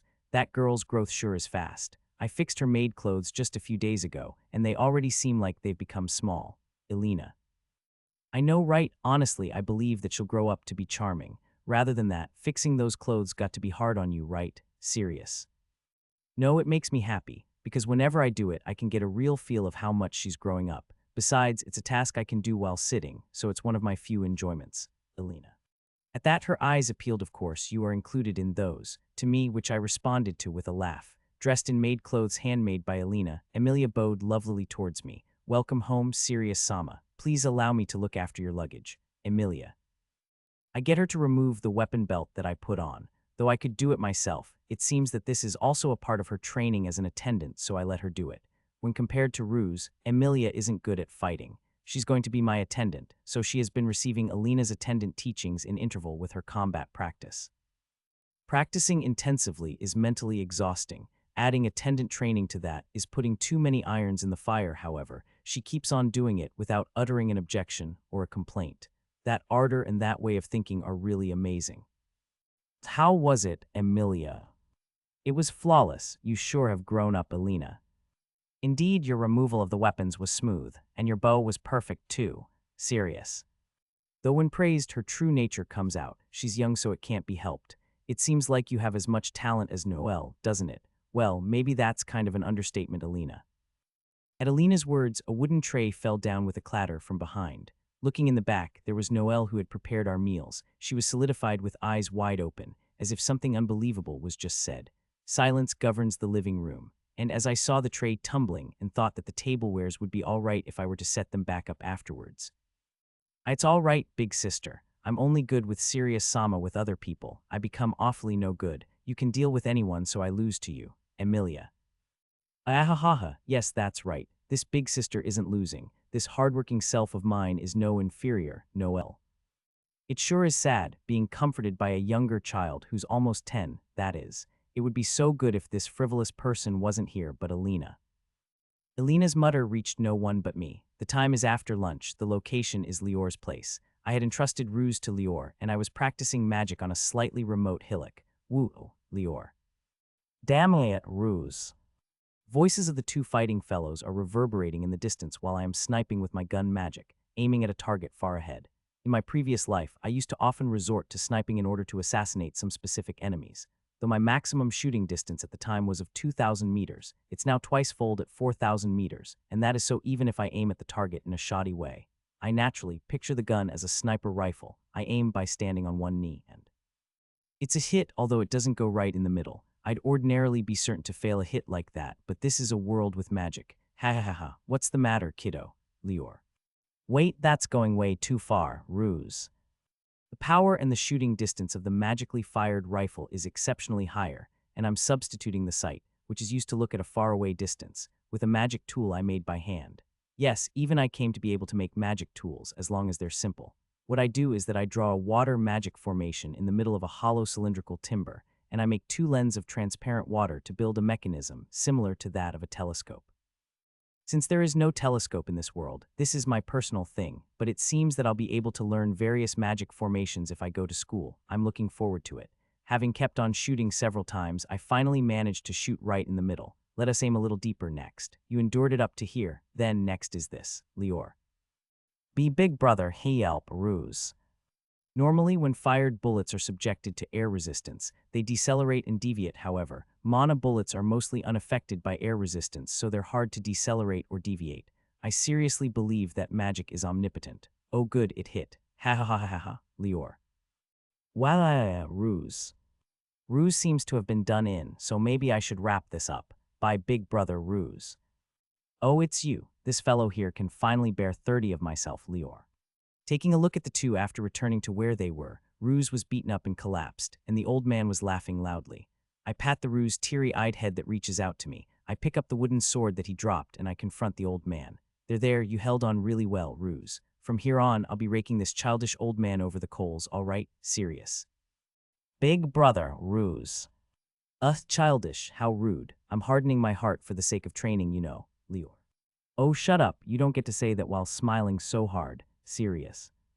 But it's so fun, I can't help it, Lior. Get serious, serious. From the get-go, I charged at the old man with boost at full throttle. As for the outcome, I attacked in a different way than usual, and I overwhelmed him. And yet, the old man was laughing satisfiedly. And so, the next day, looking around at the whole crew that lined up for breakfast, I said, "Let's go on a picnic." Serious.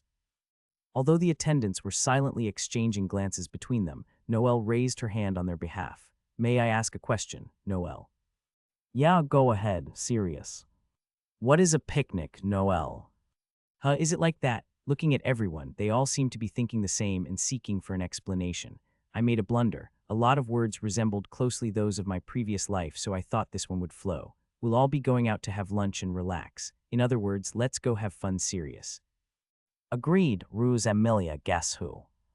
The house's children with a certain cat-eared person mixed in wholeheartedly approve it. It seems that Dee is already thinking about the lunch's menu, however. Elena alone shook her head deplorably. I deeply apologize. My endurance won't be able to keep up, so I'll be looking after the house. Have a nice day, everyone, Elena. No way, we can't go and leave only Elena San Emilia. It'll be no fun without Elena San Ruse. You guys, I also want to go, but I'll become a burden if my stamina runs out. Elena. It's all right, I prepared this thing, serious. I took out a wooden chair made to be carried on the back. If Elena sits on this and Dee or I shoulder it, there'll be no need for her to walk. I couldn't possibly refuse something like this at this point, right, Elena? Then with everyone's approval, let us go on a picnic, serious. Yeah, a picnic, Ruse. Hey, don't get too carried away. However, I'm looking forward to it too, serious. Since they had been doing nothing but training every day, it was the two's first time genuinely going to play, so they were more pleased than expected. Their childish, innocent smiles pierce right into my heart. It hurts. From now on, I'll increase their playtime a little. Then here are the roles for each of you in the preparations. Dee and Noelle will prepare lunch boxes. Emilia and Ruse will prepare a carpet for everyone to sit on. As for Elena, she'll be on standby. Well then, dismissed. Serious. Understood, everyone. All of them scattered to their posts for the preparations, and I who stayed made final adjustments to the chair. Meanwhile, the other person remaining, Elena, asked me a question. Serious Sama, why hold such a meeting so abruptly? We only have a single year left, right, Elena?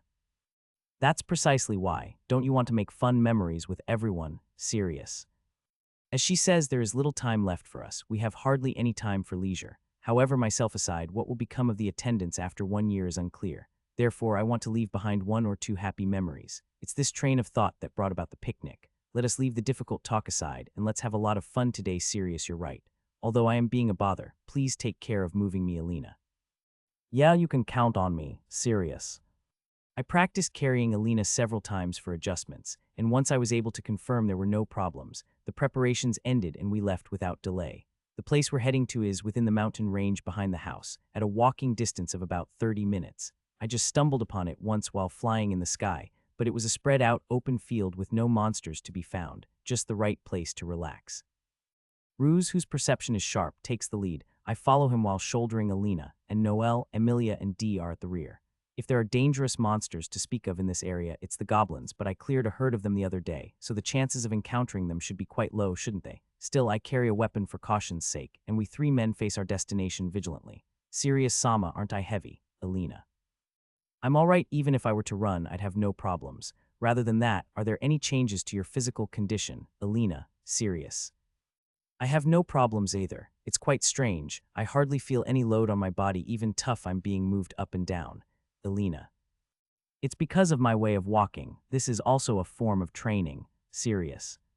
If it's training, then I'll do it too. Ruse. You're the vanguard, so your role is to clear up the path. Listen, if you keep persevering, Elena Sand's burden will decrease, so work hard and cut through with your sword. Serious. Oh, that's right. All right, leave it to me. Ruse.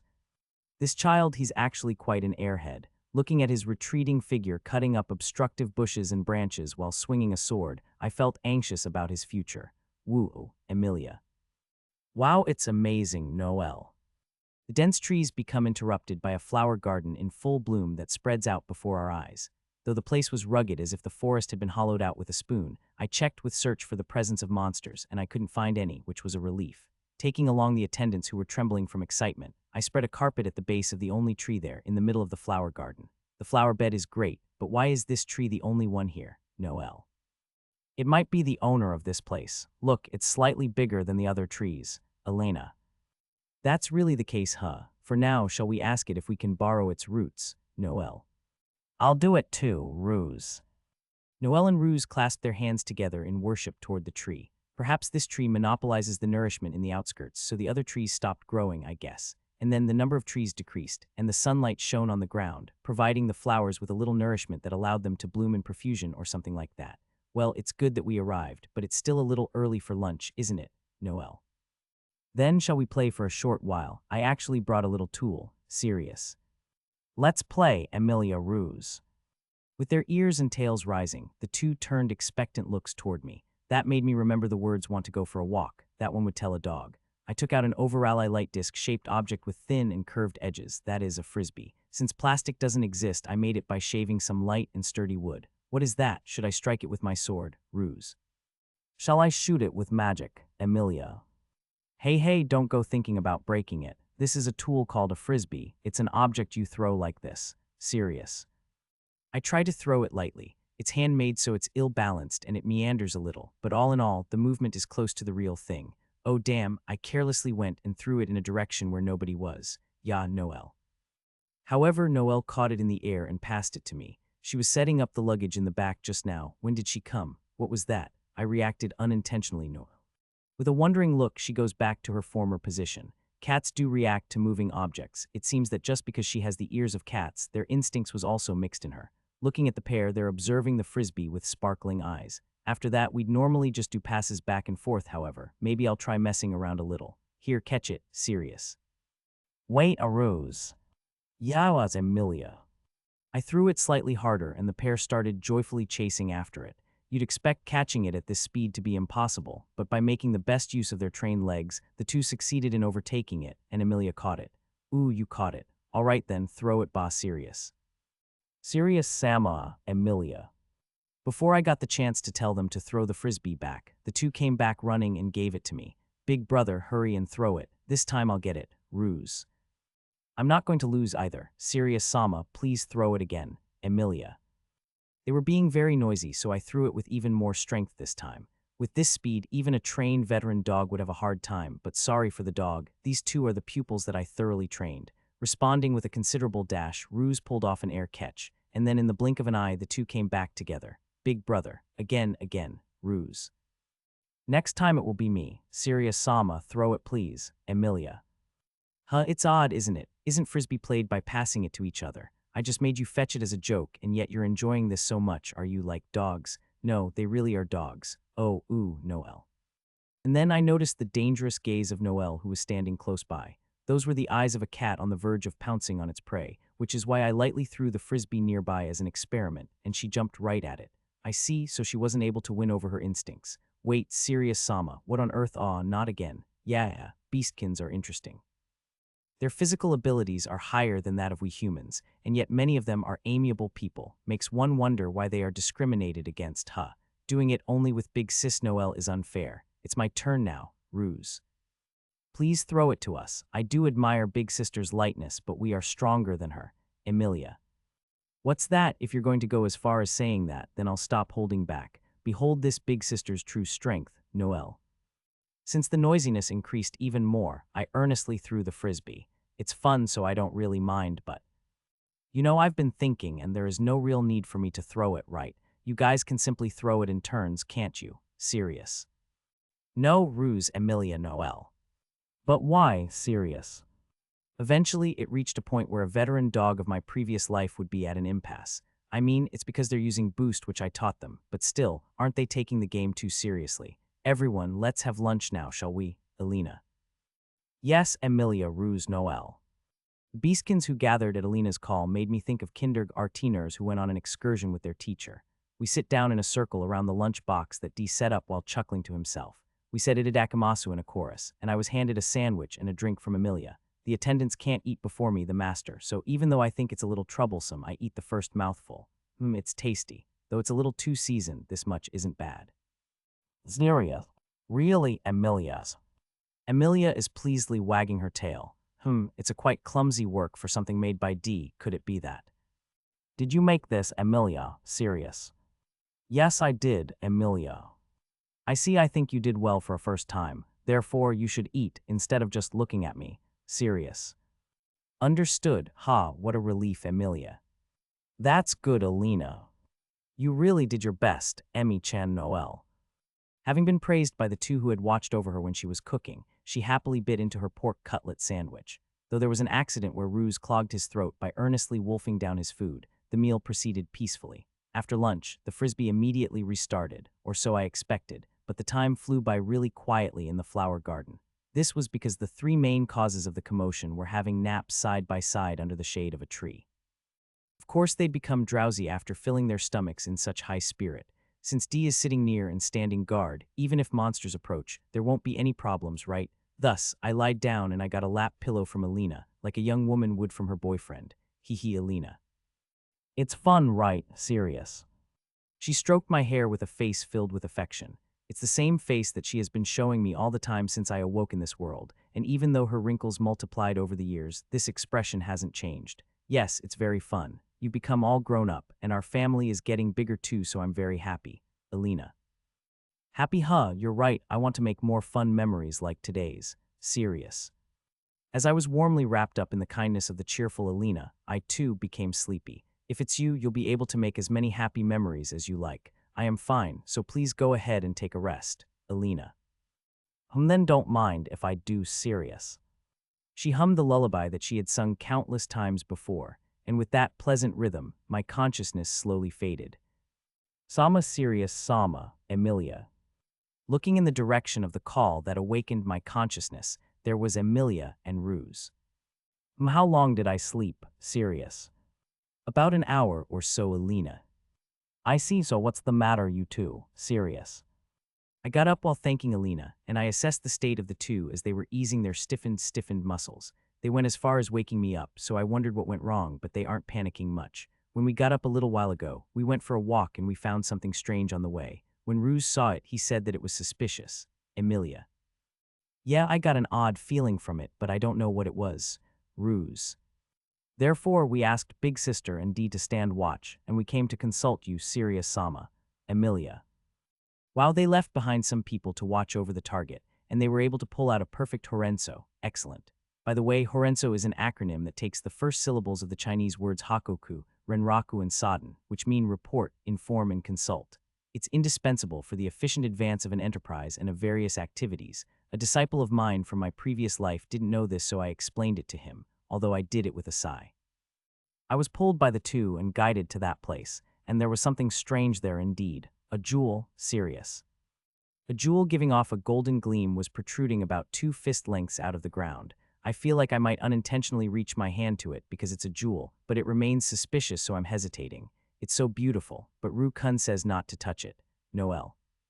Ru's intuition is sharp at times like these, however, if this is serious. Are we going to take it, Noel? Though it's excessively suspicious, let's challenge it. I'll do it myself, so step back, everyone. Serious.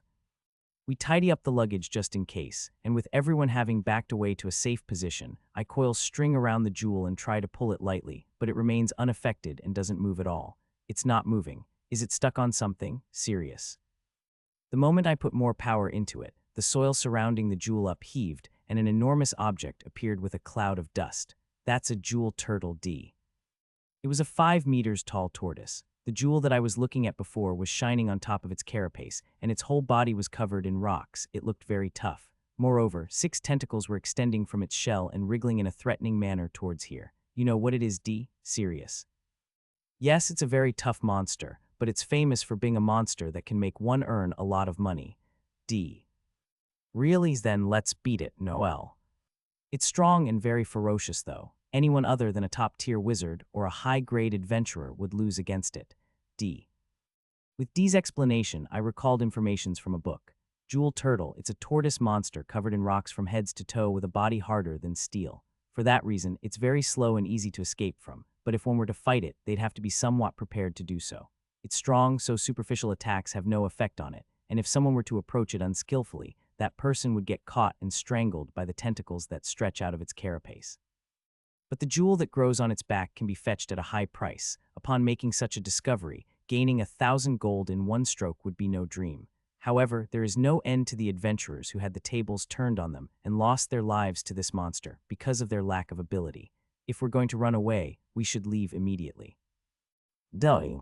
It seems that from the point of view of D, who has a lot of battle experience, this isn't an opponent we can match. Shifting my attention to the surroundings, I simulated the combat in my head and I made a decision. No, we'll manage. You two prepare for battle. Serious. Yes, Emilia Ruse. At my command, Emilia lined up to the side, and stepping forward, Ruse prepared his sword in an overhead position. The jewel turtle approaches while sinking the ground with each of its steps. Despite it being slow, the voices of Alina and Noel were quivering from the force engendered by the tortoise's gigantic body. See Serious Sama, or are you really going to fight, Noel? Please don't, you don't have to force yourself to fight. Isn't it enough if we escape, Elena? It's all right, we can win. D, I'm entrusting both of them to you. Serious, understood. I'll be praying for your victory. D. D. Sen, Noel. I guess Noel thought that D, who's an experienced person, would never approve of this. She was shocked, but D raised the coins of his mouth while hitting her head in an attempt to pat her. Serious Sama is much stronger than I, and he knows himself. Being such a person, if he said that he can win, then there is no problem. D.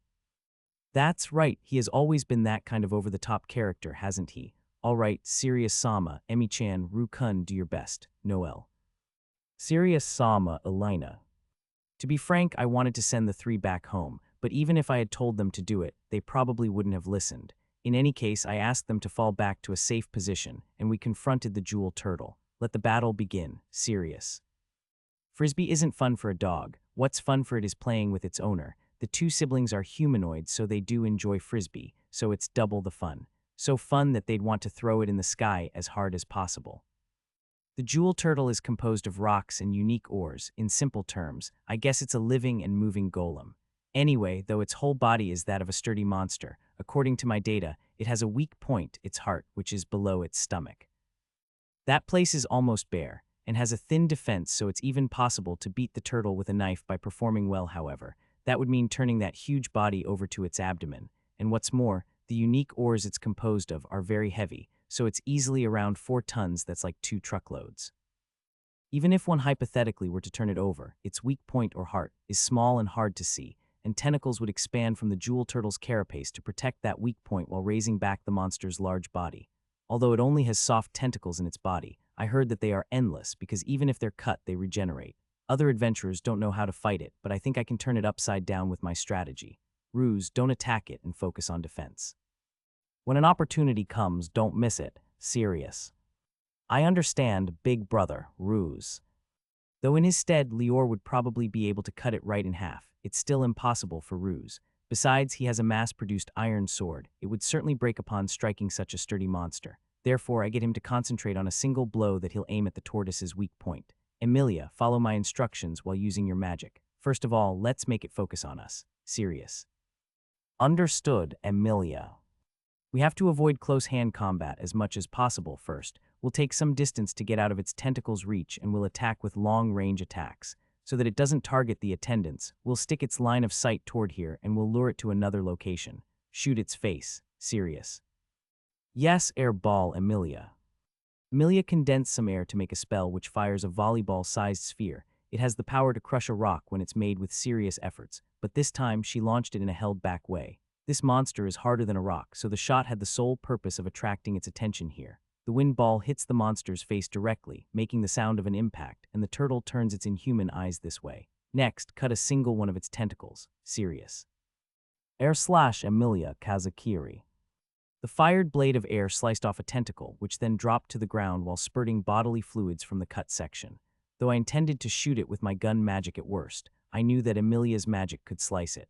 I don't know if this creature has a sense of pain, but it raised a nonsensical cry. It seemed like it had completely recognized us as its enemies. As I put myself on guard for whatever was coming, the tortoise suddenly bit the ground in front of it by stretching out its neck, and moving its mouth, it started chewing the soil. A long-ranged attack. Everyone, keep its line of fire away from Alina and the others. Serious. We ran to the direction opposite to Alina Co. The monster opened its mouth wide toward the place where we took position, and it launched the soil, which became a huge lump. But it's not just soil, it's soil that has been hardened by its strong jaws. At this point, it's already a cannonball. For the time being, I'll call it an earth cannonball. Jump, serious. At my signal, the whole crew activates boost and jumps up. The earth cannonball passed under our feet thundering, and looking behind as we landed, there was the tragic scene of trees being scythed in a straight line. This is the type of attack that can't be defended against. Wow, I want to cut something like that someday, Ruse. What in the world are you saying? Leaving that aside, Serious Sama, what should we do? Emilia. Our strategy is the same. From now, I'll be taking some distance, and you two will have to induce this fellow and bring him to me. If you go too far, he'll use the attack from just now, so you have to maintain a position in which the tentacles can almost reach you. Think you can do it? Serious. Please leave it to me, Emilia. I can do it. Big sister can cut the tentacles with her wind, so I can cut them too. I'll show you I can do it, Ruse. With the reassuring words of the two, I parted from the monster and went to an uphill location.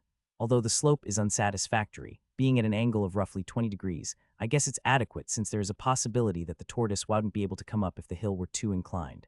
I used string to draw a circle on the ground, and I carved the pattern of a magic formation using a liquid I took out.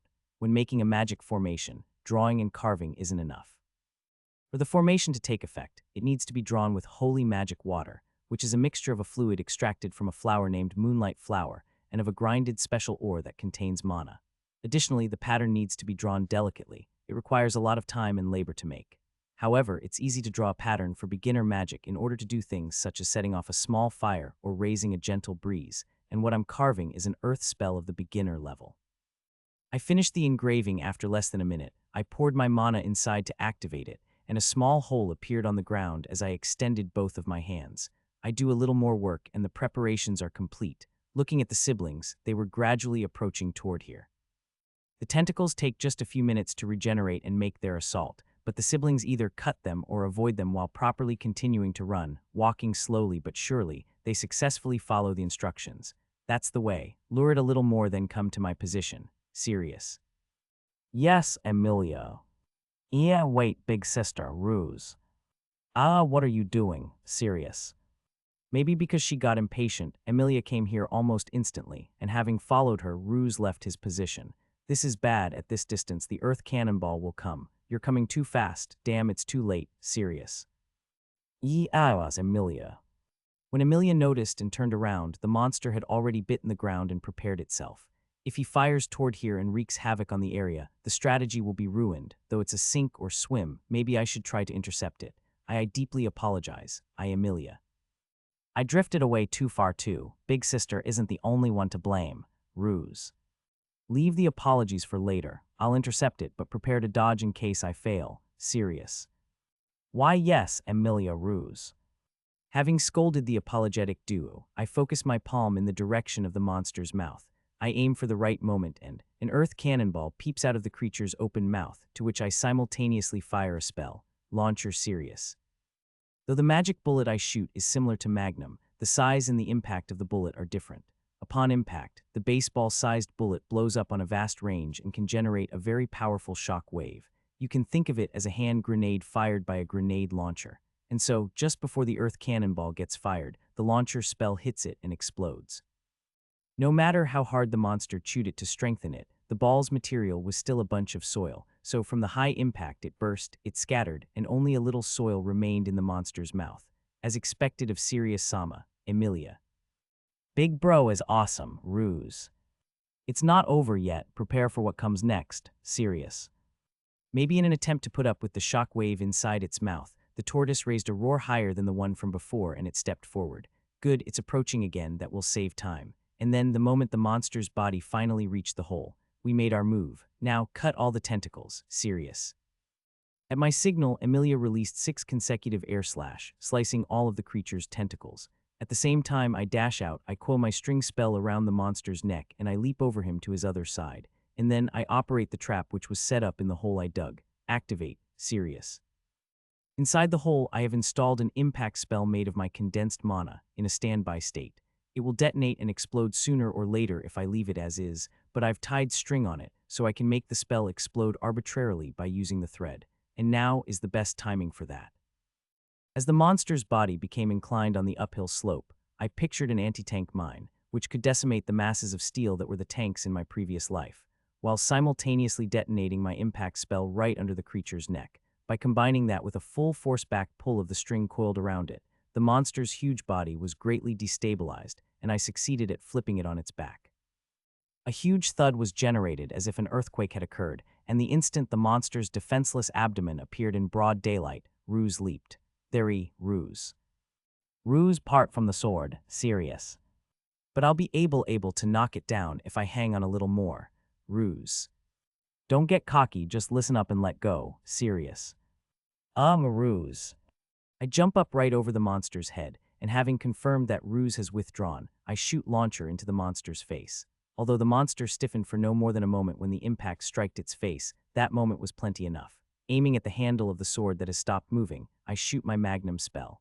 The handle was shattered due to the excessive power, but the blade perfectly embedded itself inside the monster's body, which swayed widely. At the end, the jewel turtle greatly stretched out its neck, and with an exhausted groan, it stopped moving. Is it over, Ruse? I don't know. Serious. Emilia, who had run out of magical power and was enduring her fatigue, and Ruse, who was gasping for breath, raised their eyes to the monster in blank amazement. And upon my landing nearby, the siblings swarmed toward me. Have you defeated the monster, Emilia? You did it, big brother, Ruse. Yeah, I did beat it. However, it's too careless of you two to stand idly by in such a place. What if my attack wasn't able to knock the monster down and it started moving again? Serious. Though using my search spell, I know for sure that the monster is dead. There are animals out there that can stop their movements and act dead. So there should be monsters that can do that too, and this one has a large body, so it wouldn't be weird for it to take a long delay to restore its vitality. I want the two to become able to determine whether they delivered a sure finishing blow, and whether it's all right for them to drop their guard. Emilia, don't you have something to say? Serious. Yes, I didn't follow your instruction, Emilia. Even if you say that, I'm not any better. I followed you, and I ended up not obeying the order that Sirius Sama yelled at us, either Ruse. The siblings' ears and tails are completely hanging down, and their faces seem like they are about to cry. I'm sorry for them, but that wasn't what I meant to say. Let me first tell you that I'm not angry because you didn't follow my instruction. Don't misunderstand. Serious. What but we, Emilia? Yeah, we didn't follow your orders, Ruse. It certainly is bad to not listen to the instructions. However, it would be troublesome for you to not be able to act without following orders. I'll tell you the points I want you two to reflect on in order. I'll start with you, Emilia, but tell me, what did you hear of my order? Serious. I only heard you tell me to come to your position, Emilia. At that time, I told her to lure the monster a little more, and to then come to my position. She might have caught only the latter half of my words. My way of talking was also slightly at fault. I shall reflect on that. You knew the monster would fire soil if you took too much distance from the monster, right? And yet, you didn't think of questioning what I said and you separated from it. Serious. Well, I thought that you probably had some plan. It's you were talking about after all, Emilia. Then I'll say it clearly, even I am not perfect. If you feel there is a problem with an instruction, even if it's from me, I want you to stop and think it over. Serious. She's completely depending on me. That's quite bad. If someone were unlucky enough to fly by a furious dragon, they'd be almost certain to die, but Emilia would gladly attack one if I were to order her to do so, and that's scary. I don't want to make a combat soldier who only obeys to orders. I want her to think for herself and to become independent so that she'll be able to survive. When that time comes, will she come with me? I'll leave that choice to the person herself. It'd be good enough if she could grow greatly and strongly using me as a stepping stone. Well, I won't let myself be stepped on easily, though. I know I'm saying complicated things. However, even if you don't understand now, I want you to put that in a corner of your head and remember it. Now I'll be punishing you, so close your eyes. Serious. Yes, Emilia. She's trembling with her eyes firmly shut. She doesn't have to be that afraid though, does she? For the time being, I conclude by flicking her lightly on her head. Next up is Ruse. The matter about you following Emilia is all right, but what did you do after you stabbed your sword, Cirrus? I tried to thrust it further, Ruse. That's right, you tried to do so at that time, but no matter how you look at it, you were only able to cling to it, right? Then why did you try to thrust it, Sirius? I thought I could do it, Ruse. That's conceited, though you've certainly become stronger. There are a lot of fellows who are stronger than you in the world. You should know that well, Sirius. Because of how he gets beaten up by Lior and I, he knows it's true, even if it's unpleasant. And he nods repeatedly and fervently at that truth. You need to assess quickly what is in the range of your capabilities and what is not. In simpler words, you need to make sure whether you can slice another party or not. Sirius. I've clearly understood, Ruse. This is bad. Isn't this going to infect him with Lior's weirdness? I'll lighten up my wording. Note to self, WTF does this even mean? And if you judge that you can't slice, that you can't knock down another party, then give up and ask the help of others. You weren't fighting by yourself just now, were you? Sirius. No, big sister, and you were here, Ruse. Exactly, don't go thinking you can do anything and everything by yourself. If you fight your opponents in cooperation and keep on surviving, you'll become even stronger. And then one day, you'll become able to knock down those opponents by yourself. Sirius. Yes, Rose. When you make a mistake, make the best use of it and learn from it. If you permit failure now, you won't fear any challenge. Sirius. I ended by hitting Ruse lightly on his head just like his older sister. Sermons are disagreeable for both the scolding side and the scolded one, but things like this are necessary. I'll get done around here this time. But well, although I've been telling you off up to here, you two did well. You fought such a huge demon without flinching. You were very brave. Sirius. For real, Ruse. For real, Emilia, the magic you used to cut all those tentacles was splendid. And Ruse, your timing in jumping out to the monster after it got turned over was perfect too. You two have become reliably strong. Sirius. We did it, a pat, Ruse. Emilia. The gloomy atmosphere from earlier flew away when I patted the siblings as they requested, and they were happily shaking their tails. Well, I've said everything I had to say anyway. Sirius S. A M. A Japanese letter. No. As I looked back to the voice calling out to me, Noel and D, who was carrying Alina on his shoulders, were running towards here. Having waved our hands to show that we were safe, we also headed toward the attendants. Are you all right, Alina? When Alina got off D's back, she immediately held my shoulders to verify whether I had injuries or nor. This strength absolutely can't be thought of as the power of a person in a weak physical condition. I'm unhurt. If I had to say then, these two are serious. You too, show me if you're injured. Alina. I am all right, I'm just a little worn out. Emilia. My too, Ruse. Really, thank goodness, Alina. Once she obtained peace of mind, she sank down to the ground. Dee and Noel also asked about our condition. I'm really sorry about always making them worry. Still, now that I look at it again, it's really big, Noel. Isn't it? Ah, which reminds me, my sword, Ruse. As Noel muttered emotively while touching the jewel turtle which became a quiet corpse, Ruse went toward his sword that was stuck in the monster's abdomen and that he had just recalled. RSHTIM, my sword, Ruse. I forgot I broke a part of the handle with my magic. Moreover, the sword's blade is deep inside the turtle's body. Recovering it is completely impossible. Discouraged, Ruse returned while uttering a sigh. Sorry, big bro D. The sword I got from you is completely broken, Ruse. It's something D bought him when he went out to the town, so he was really glad when he received it. D patted the head of the downhearted Ruse. All that matters is that you three are safe. I'll buy you another one, D. Really, Ruse? Yes, I'll look for something better. As for the money, D. I see, we can get the jewel from earlier, Noel. The two's gaze turned to the jewel turtle and froze. I can understand that, because even I only noticed it now. The big jewel from before was attached on top of the jewel turtle's carapace, and the jewel turtle is now dead and overturned. Question is what happened to the top of the shell. Sirius S and M, a Japanese letter. The jewel got crushed. Noel. Calm down, I got it. I'll turn it over now. Watch. Sirius. There is no heavy machinery such as a crane here, but I have the impact spell that can release a shock similar to bombs. And although I took various troublesome measures earlier because the other party was moving, this fellow is no longer moving. If I can deal with it calmly, I'll manage one way or another. For the time being, I install my impact spell on various places on the jewel turtle's body. I'll try to turn it upside down by detonating the shocks simultaneously. While working on that, I asked D how do other adventurers defeat jewel turtles. They attack single-mindedly until their attacks surpass the other party's defense. That's all there is to it.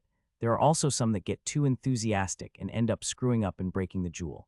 Naturally, no person was ever seen defeating one in the same way as me like me, but if there is such a person, I'd like to meet them by all means. After I finished working, I made everyone fall back and I launched my impact spells. Serial consecutive explosive sounds rose like fireworks. In consequence of the explosion's kinetic energy, the jewel turtle's body shook widely, and with an earth tremor, it finally returned to its original position. Oh, it's back to how it was before, but how did you do that to such a huge thing? You're as out of the norm as ever, Serious-sama. As expected, Big Brother is incredible, ruse. Whoa, Emilia's. Having seemingly no words, Emilia is staring at me in reverence with sparkling eyes. Please don't fall in love, but you already did, didn't you? I climbed the uneven, rocky face of the tortoise, and when I brushed off the dirt remaining on the summit, a golden jewel appeared. It hasn't been damaged by the impact. It's just like when I first saw it. Though I had some slight difficulties, I got it at last. I forcibly plucked out each rock on the jewel's circumference to enhance its build, and I then descended from the monster's body. D, if you don't mind, serious. Leave it to me, D. I immediately handed it to D and asked him to appraise it. Though that's not his domain of expertise, he has traveled a lot so he can somewhat judge treasures. He flicked it lightly, he looked through it in the sun, and after watching it for a few minutes, D returned the jewel back to me while slightly sweating. Although it's an amateurish estimation, this object has a considerable value. It could certainly go for dozens of gold coins and D. Dozens of gold coins, ruse Noel Emilia. The beastkins yelled in harmony. Well, it's not a disproportionate reaction. Even if we get the lowest price of 10 gold coins, that's a million yen note 83007,500. Earning this much by merely fighting for less than an hour is really good. However, this can only be considered by one who has some level of ability. Amazing, amazing. You'll be able to buy an even bigger and heavier sword, right? Ruse. Hey, Ruse, Serious-sama will decide on how it will be used, so don't speak selfishly. Emilia. Aw, my sword, Ruse. He was dispirited by Emilia's rebuke. Sorry, Ruse, we'll leave the sword for next time. I've already decided on its use. Emilia, Ruse, the money we'll get from selling this will be set aside for your entrance fees. Huh, entrance fees, Ruse. So you mean we can go to school too, Emilia?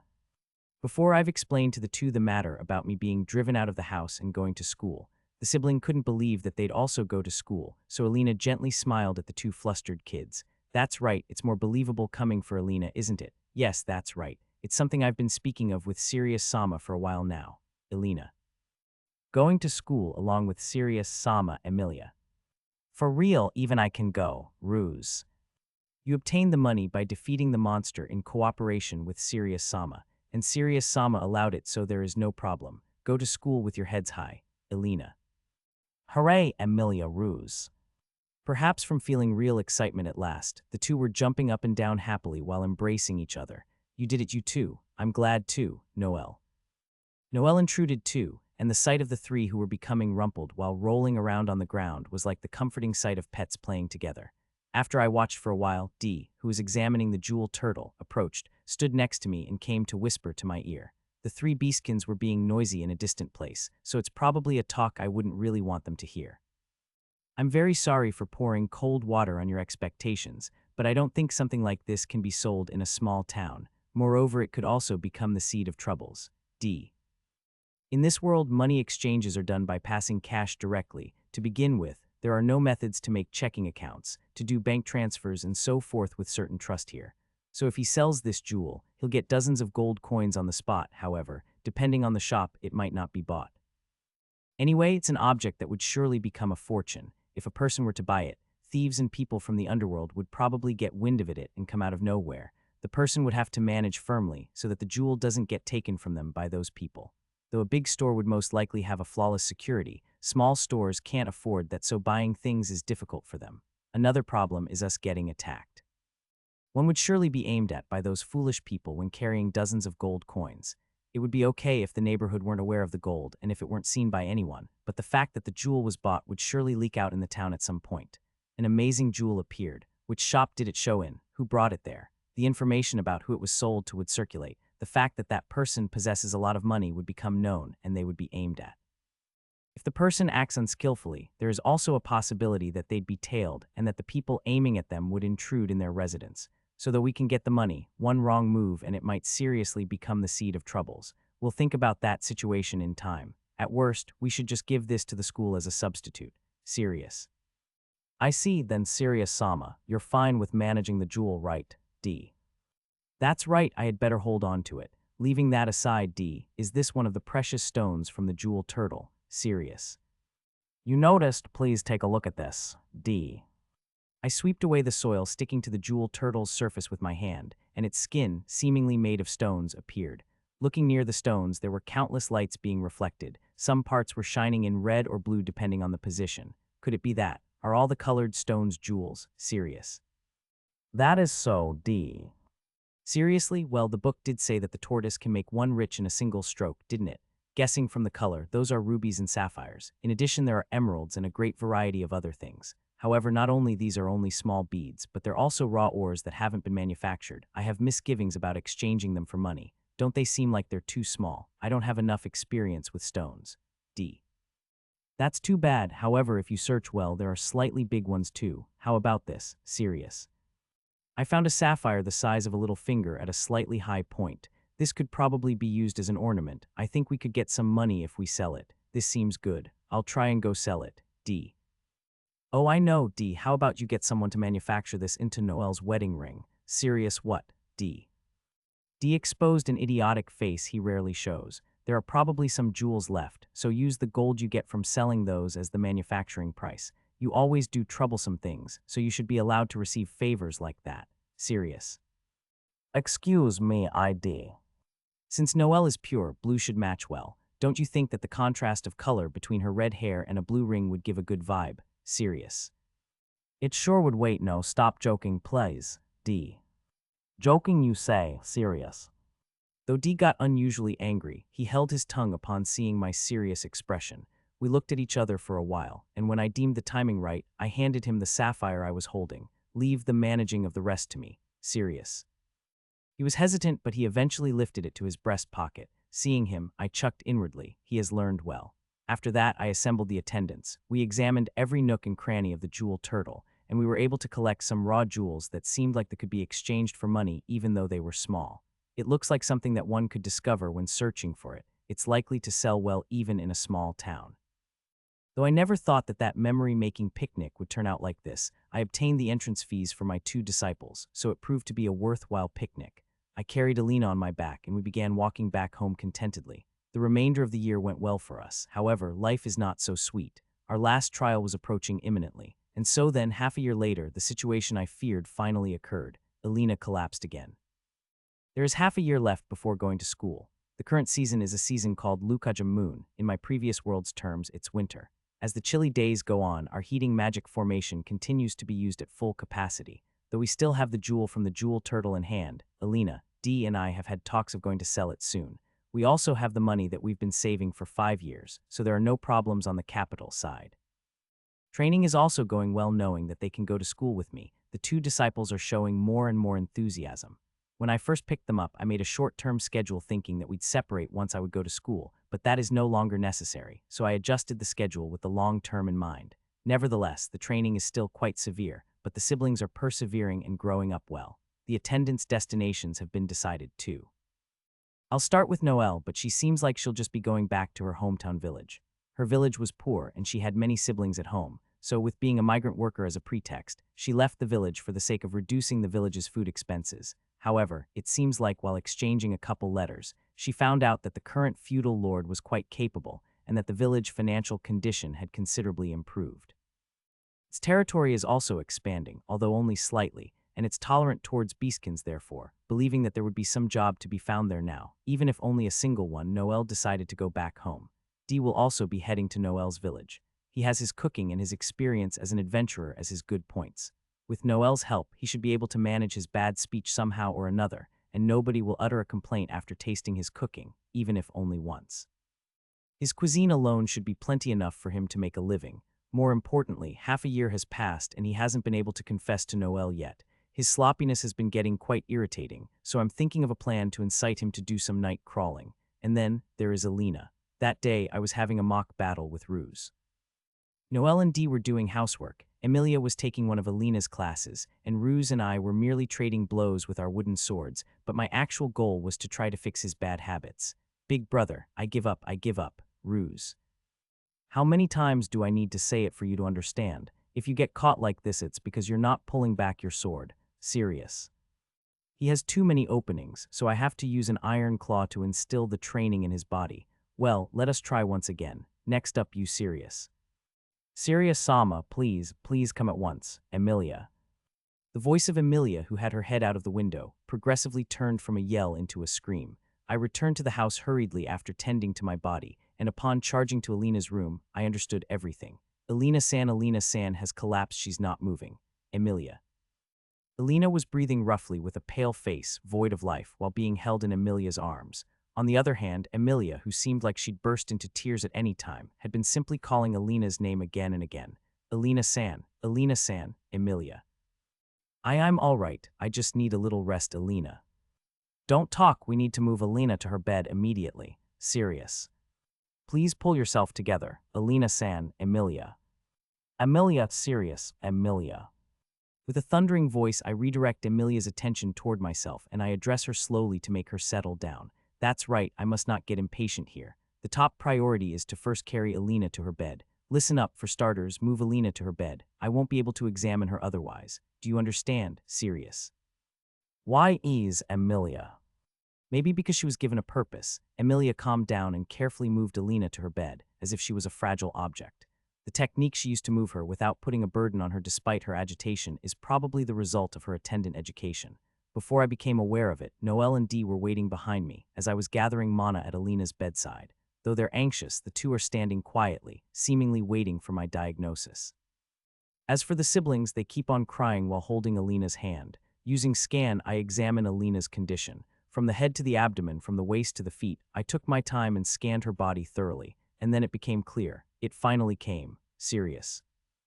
This is neither a sickness nor an injury, it's simply due to her lifespan. I asked before, and it seems that in her early years there were many times when she was not able to eat sufficiently. To make matters worse, she would do harsh labor in an environment where she wouldn't receive proper nourishment, which was inadequate for a growing girl to develop to the term of her growth. This right now is the price to pay for that.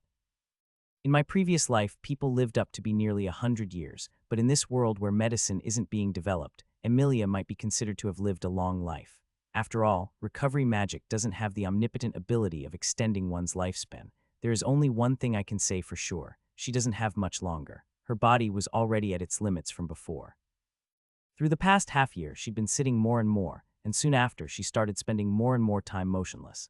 But lately, most of her time was spent staying in bed. Still, when teaching Emilia, she'd stand up and point out her mistakes by personally doing demonstrations. She has been bearing with the pain running through her body, mustering her remaining strength, all for the sake of imparting her own techniques, hoping to get through to Emilia ever so slightly. Sirius-sama, Alina-san is fine, right? Emilia. Big brother, you can cure her, right? Ruse.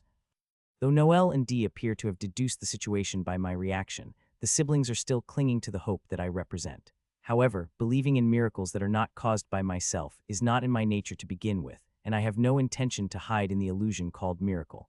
I'm sorry for the two of them, but I'm no god. It's impossible for me to somehow influence a person's lifespan. Please do not be unreasonable, Elena. Alina-san, Emilia. Though Alina has regained consciousness, her face is still as white as before, and her condition is showing no signs of improvement. After patting the heads of the siblings who were weeping while clinging to her, she turned her face my way. Sirius-sama, you're done performing my diagnosis, right? Yeah, I've looked into it. Sirius. Well then, please share the results. I want you to inform everyone too, Elena. Is that really all right, Sirius? It's my personal problem, so I'm ready. Moreover, they all have the right to know, Elena. In spite of the bitter situation, she was smiling gently. I see she has made up her mind, huh? Elena, you have 2 months, no, it'll probably be 1 month. Serious. As I said so, the two siblings crumbled down, while Dee and Noelle lowered their eyes sorrowfully. Did you hear? I do not have much time left. Therefore, Elena. Elena gave us one long look, and with a serious gaze, she spoke up. Be prepared. Alina. Few days have passed after that, but her conditions is only becoming more severe. She can no longer stand up from her bed. She somehow lives while receiving Noel and Emilia's care. Though we all stay beside Alina whenever we have free time, nodding her head while lying down and talking lightly is her limit. That sight of her, foretelling her death, is unbearable to see. However, that's Alina's consideration. She's showing this to us on purpose in order to make a point. I'm going to pass away, so prepare yourselves to catch that blow. That is what she meant when she told us to be prepared a few days ago. This means showing a painful reality once again to the siblings who have barely recovered from their parents' death, but it's unavoidable by now. Therefore, hardening her heart, she's displaying her dying self, to make this even a little bit easier to deal with, I suppose. Though the situation is as such, training went on. Although the two often lose their concentration, I believe moving their bodies allows them to vent out their feelings. As I try to be careful so that no one gets injured due to a lack of focus, the days go by. Half a month has passed. Alina cannot eat solid food anymore. She can only drink some specially mixed nutritional supplements for her meals. Maybe because they have experienced falling into despair once, the siblings made their resolution in these days. They're showing their consideration by addressing Alina with smiles, appealing to her that they are fine, wanting to give her peace of mind. It might soon be time. I wonder, what can I possibly do? Thinking so, I read all the books and documents I could lay my hands on, and I came upon a certain thing which I proposed to Alina, and which she approved of. The thing I wanted to make was not praiseworthy. Depending on the point of view, it was a cruel measure. Even so, I had to do something. I wanted her to be satisfied. With her approval, I flew to the sky to go gather materials. I spent a few days on it, and at last I completed the thing. After handing it to Alina, all I could do was wait for her decision. And then that day arrived, 1 month after Alina collapsed. That day's morning started very noisily. Good morning, everyone, Alina. Alina-san, Noel Ruse, Emilia D. Everyone shrieked except for myself. No wonder Alina, who was bedridden, is standing in the kitchen, cooking. Disregarding them, who are in blank amazement from the incomprehensible situation, Alina is making a dish while humming. Alina-san, could it be that you have recovered? Emilia. I'll do the explaining later. Let us have breakfast first, shall we, Alina? The breakfast displayed on the table is merely one of Alina's standard menus. Bacon sandwiches and egg soup. The chest dances the dish that Alina made. However, in front of her only, there was no dish, there was just a glass of water. Are you not going to eat, Alina-san? Emilia. Well, please stop worrying about me and eat, Alina. Though they felt a little doubtful, they all decided to give priority to her home cooking, which hadn't been served in a long while. How is it? I haven't prepared anything in a while, so I hope it doesn't have a weird taste, Alina. It hasn't changed, Emilia. Thank goodness, it has been a long time, so I was anxious, Alina. That's right, it hasn't changed from my favorite sandwich back in olden days. Serious. I like it too, Ruse. At the end of the peaceful breakfast, Alina prepared an after-meal tea and stated a shocking truth. Today, I am going to die, Alina.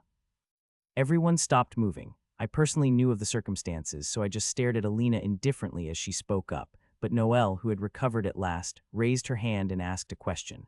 Excuse me, could you explain, please? That was too abrupt. I don't know what to make of it, Noelle. A drug, you mean? A therapeutic drug, Noelle? No, it's different. This is a forbidden drug that improves the subject's physical strength and reduces his life force. The drug's effects will last until evening, therefore. I can move normally up to then, Alina. Life Boost, the life-grinding pill. That's the drug that Alina took. Its effect is just as she explained it, and it's frequently used in times of war, it seems. Normally, it would wear out after a few hours, and the user would be in bed for the few following days. However, I was able to adjust the drug. I suppressed its effects, and I extended its durability. But the burden afterwards, it is that much more brutal. When that time will come, it'll certainly be the end for her. Why take such a drug? Why, Alina-san? Even if I were not to drink it, I'd have a few days left. I refuse to spend that much time lying down. So, allow me to live normally just today, Alina.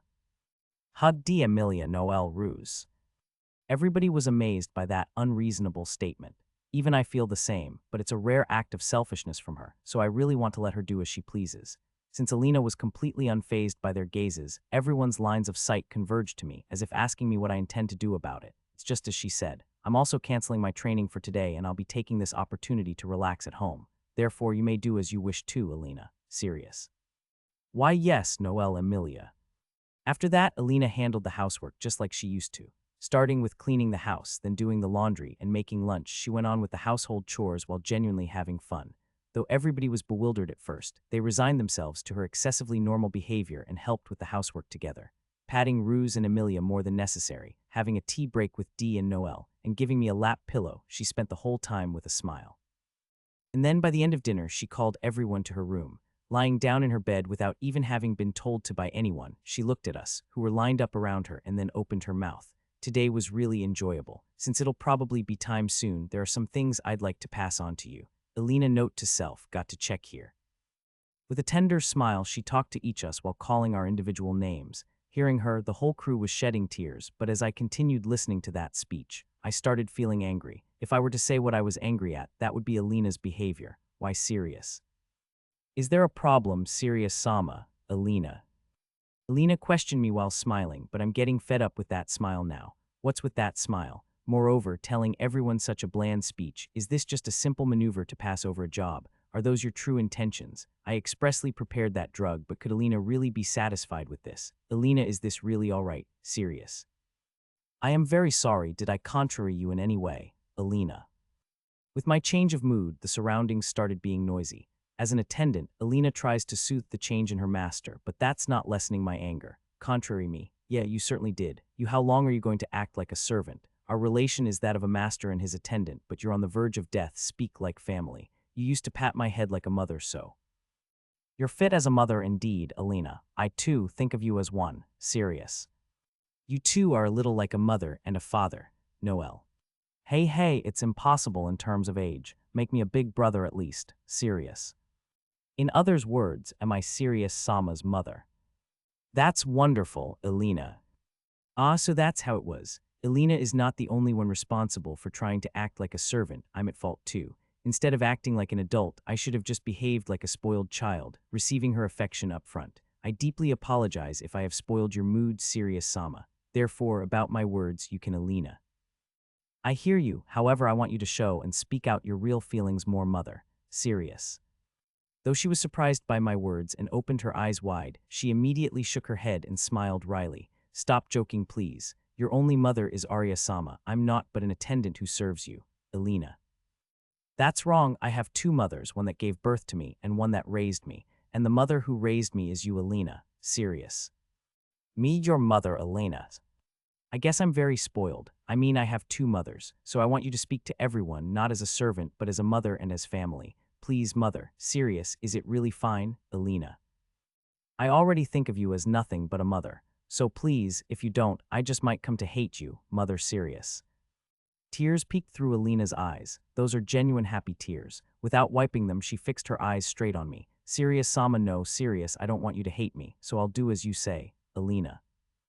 Though Elena's use of a familiar language towards myself made Noelle Co. lose their composure, it made me feel very satisfied. That's right, I should have got on way earlier with calling her mother like this. It took me too long to realize, damn it. I'm sorry, everyone, so one more time I'll be speaking to you if it's all right with you, Elena. This time, Elena conveyed what was truly on her heart. Ruse, you must properly chew when you eat. Though I've said it many times before, not savoring your food is impulse to the person who made it. Elena. So, such a thing you don't have to say it now, Ruse. No, I'm saying precisely because it's now. In addition, you have to learn polite language soon. Otherwise, you'll seem like a suspicious person and you'll trouble the people close to you, so be careful, all right, Elena. Why, yes, all right, Ruse. Next up is D. You're the eldest, but would you allow me to tell you a few words, Elena? Yes, D. Being careful is all right, but you're just being cowardly. Have some more courage. That person keeps on waiting for your words, so act before it's too late, Elena. I understand, D. Noelle, my cute, clumsy younger sister, you've really given me some hard times, Elena. Are you praising me, Noelle? Yes, sure, they do say that the foolish younger sisters are the cutest ones, don't they, Elena? That's mean, Noelle. It's all right, I like your foolishly pure self, therefore stay as you are, Elena. Yes, I'll do my best, Noelle. Emilia, make proper use of what I've taught you. I've heard you say it many times, but your decision hasn't changed, right, Elena? It hasn't. Serious Sama's side is where I belong, not anywhere else, Emilia. I see, don't overwork yourself though. If you hurt yourself, Sirius is the one who'll get sad, so go easy on the self-sacrifices, Elena. I'm often told that, Emilia. Maybe you're beyond cure, but really take care of yourself. You'll be supporting Sirius in the future after all, Elena. Sirius, I don't need to tell you anything, Elena. What's with that, Sirius? I mean you can do anything by yourself, right, Elena? Indeed, wait, rather, anything is going a little too far, don't you think, Sirius? So you don't completely deny it, huh? However, you really can do anything. It's mother guaranteed, Elena. Then it must be true, Sirius. As Arya-sama would have said, nothing is impossible for you, so I want you to live an honest life without being tied down to anybody, Elena. Leave it to me, it's my specialty, Sirius. That's reassuring. Leaving that aside, I have a request, but would you hear it out, Elena?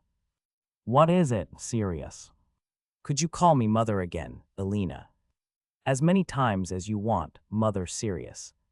Once more, Elena. Mother Sirius. Even louder, Elena's. Mother Sirius.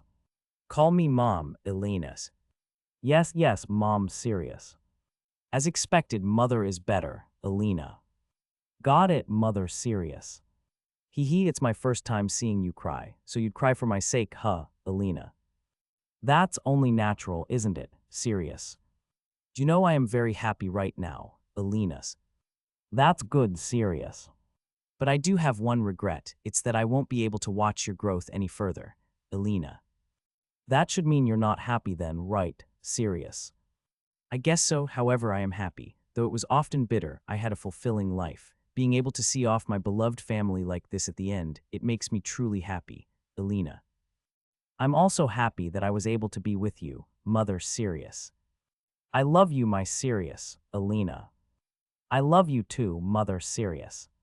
Yes, those words are enough for me, Sirius, Elena. Elena. When I came to, I was standing in a white space devoid of any extremities. It's strange, I was just on a bed being watched over by Sirius, and yet what is the meaning of this? Oh, come on, you came too early. That's Arya-sama. That's right. Long time no see, Elena. It has been a while indeed. Your child is growing up splendidly. I've been watching the whole time, so I'm aware. Also, you've made a mistake. He's not only my son, he's our son, right? Well, that is right. What's more, you're talking way too formally. We're not a master and an attendant anymore, we're just mothers. Your words make me glad, but it's a habit of mine. Apart from that, where in the world is this place? And what should I say, I wonder? Maybe you can think of it as a dream, a dream. Guessing from your words, it's possible to watch Sirius from here, right? Huh, aren't you adapting too fast? And here I thought you'd be a little more surprised. You get used to these things when beside that child. Moreover, if I can watch over Sirius, the rest is trivial, I see. The place next to me is empty, so why don't you take a sit? You're telling me to sit, but there is no chair. That doesn't matter in here. Look, you can see Sirius. That's true, he's still adorable no matter how many times I see him. Oh no, our son is, unexpectedly, a lady killer. For him to make you fall like this, he's quite the sinful man. I fell for him the moment I held him in my arms after he came to life. Speaking of that, I did before he was even born. My love's depth won't lose to anyone's. What are you saying? I love him more. I'm the one who loves him more. No, I am. This will go on forever. We should just say that we both can't see the depth of each other's love. That's right, then let us come to an agreement. However, you can't see mine more than I can't see yours. You're still stubborn about the oddest things. You haven't changed. You haven't changed either, Arya-sama. I guess it's true. Hey, Elena, the only thing we can do now is watch, but I have something to tell you. I'm listening. Yes, I've led a happy life. Sirius. The next day we went to the flower garden where we went for the picnic before. What brought us all the way here is a desire to make a grave at the foundation of the tree in the garden's center. Save for the nobles, the funerals in this world are done modestly, among family. Also, the remains of the deceased are perfectly cremated until only the bones are left, and the remaining bones are crushed as well. This is measure taken because corpses tend to absorb mana and turn into zombies. We followed that measure too, and with one hand holding a wooden box containing Alina's ashes, I started digging a grave. The digging just quietly went on, with no one uttering a sound, and we finished Alina's burial. Here, big brother Ruse. I set up the tombstone that Ruse has given me, and I carve a name with my mithril knife. The name feels kind of lonely by itself. Let's add something. Everyone, I want to carve something more. Any ideas? Sirius. Nothing comes to mind, Noel. Same here, day. I want to carve my name, my beloved Alina-san or something. Ruse. Carving one's own name on another person's grave is unbecoming, but I do want to carve an expression of love like such. Emilia. In that case, what about this? Serious. Everyone nodded in consent to the words I carved, and then, at the end, all of us offered a silent prayer. Thus ended Alina's funerals. I've never known my mother in my previous life. As for my master who found me and raised me, she was more of a guardian than a parent. Even after being reborn, I wasn't able to see my mother's face. The one who taught me of a mother's affection was, without a doubt, Alina. I've tasted sorrow many times in my previous life. I had thought my tears had dried, and yet, at the thought of her, I was moved to tears. It was a nostalgic sensation. I sincerely believe that that mother's affection which awakened it is great. Alina, you who poured your innocent and pure love without stint. Alina, you who kept on supporting me, on supporting the family from behind. Farewell, you dear person who taught me the warmth of a mother for the first time, and please rest in peace. The words carved on the tombstone. Here lies Alina, a loyal attendant, who was loved more than family. I was of poor commoner birth. Each day was without knowing if I would even get that day's meal, but having kind parents at my side, I was able to endure. However, they died in an epidemic, and I was left alone. No relatives, nor connections to rely on, but I did not want to die, so I desperately continued living. I worked myself to the bone, and one day, when I grew enough to be seen as a woman, a turning point stumbled upon me. A certain noble saw me working in town and fell in love at first sight, so he invited me, saying he wanted to hire me as his servant. The job included attending in the bedroom, but with a job promising guaranteed meals and a salary almost impossible to earn in current lifestyle, there were no reasons to hesitate, and so I became a noble's servant and continued growing while learning various things as one, after a few years. When I became used to attending Goshujin-sama and gained a decent status at the mansion, I was afflicted with an illness.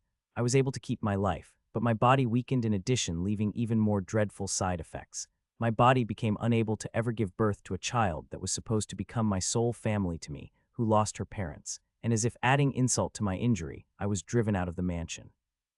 Not having enough physical strength to even perform at the bedroom, I ended up completely forsaken. Driven out from the mansion, unable to give birth, I lost hope in everything, thinking anything and everything did not matter anymore. With my luggage in hand, I sat in a daze at a corner of the town. It would not be surprising if I was attacked at any time. That kind of me was approached by a single girl. Ni One-san, what are you doing at a place like this, Arya? That was my encounter with Arya-sama, an encounter of fate. That gave me salvation from despair. After that, I became Arya-sama's servant and watched over her growth. Arya-sama is my patron, and while I never let it show in my words nor attitude, I walked together thinking of her as my much younger sister. Afterwards, I met Noel, and even if Eldrin House is ruined, I only live for Arya-sama's sake. And Arya-sama who got sired with a child of the one I hate. Arya-sama, please look, it is a boy, Irina. Ah, I'm glad, it was born safely, Arya. Please hold yourself together, Arya-sama. Are you not going to hold the child, Irina? I call out to her while holding the baby that was just born, but Arya-sama's condition is only getting worse.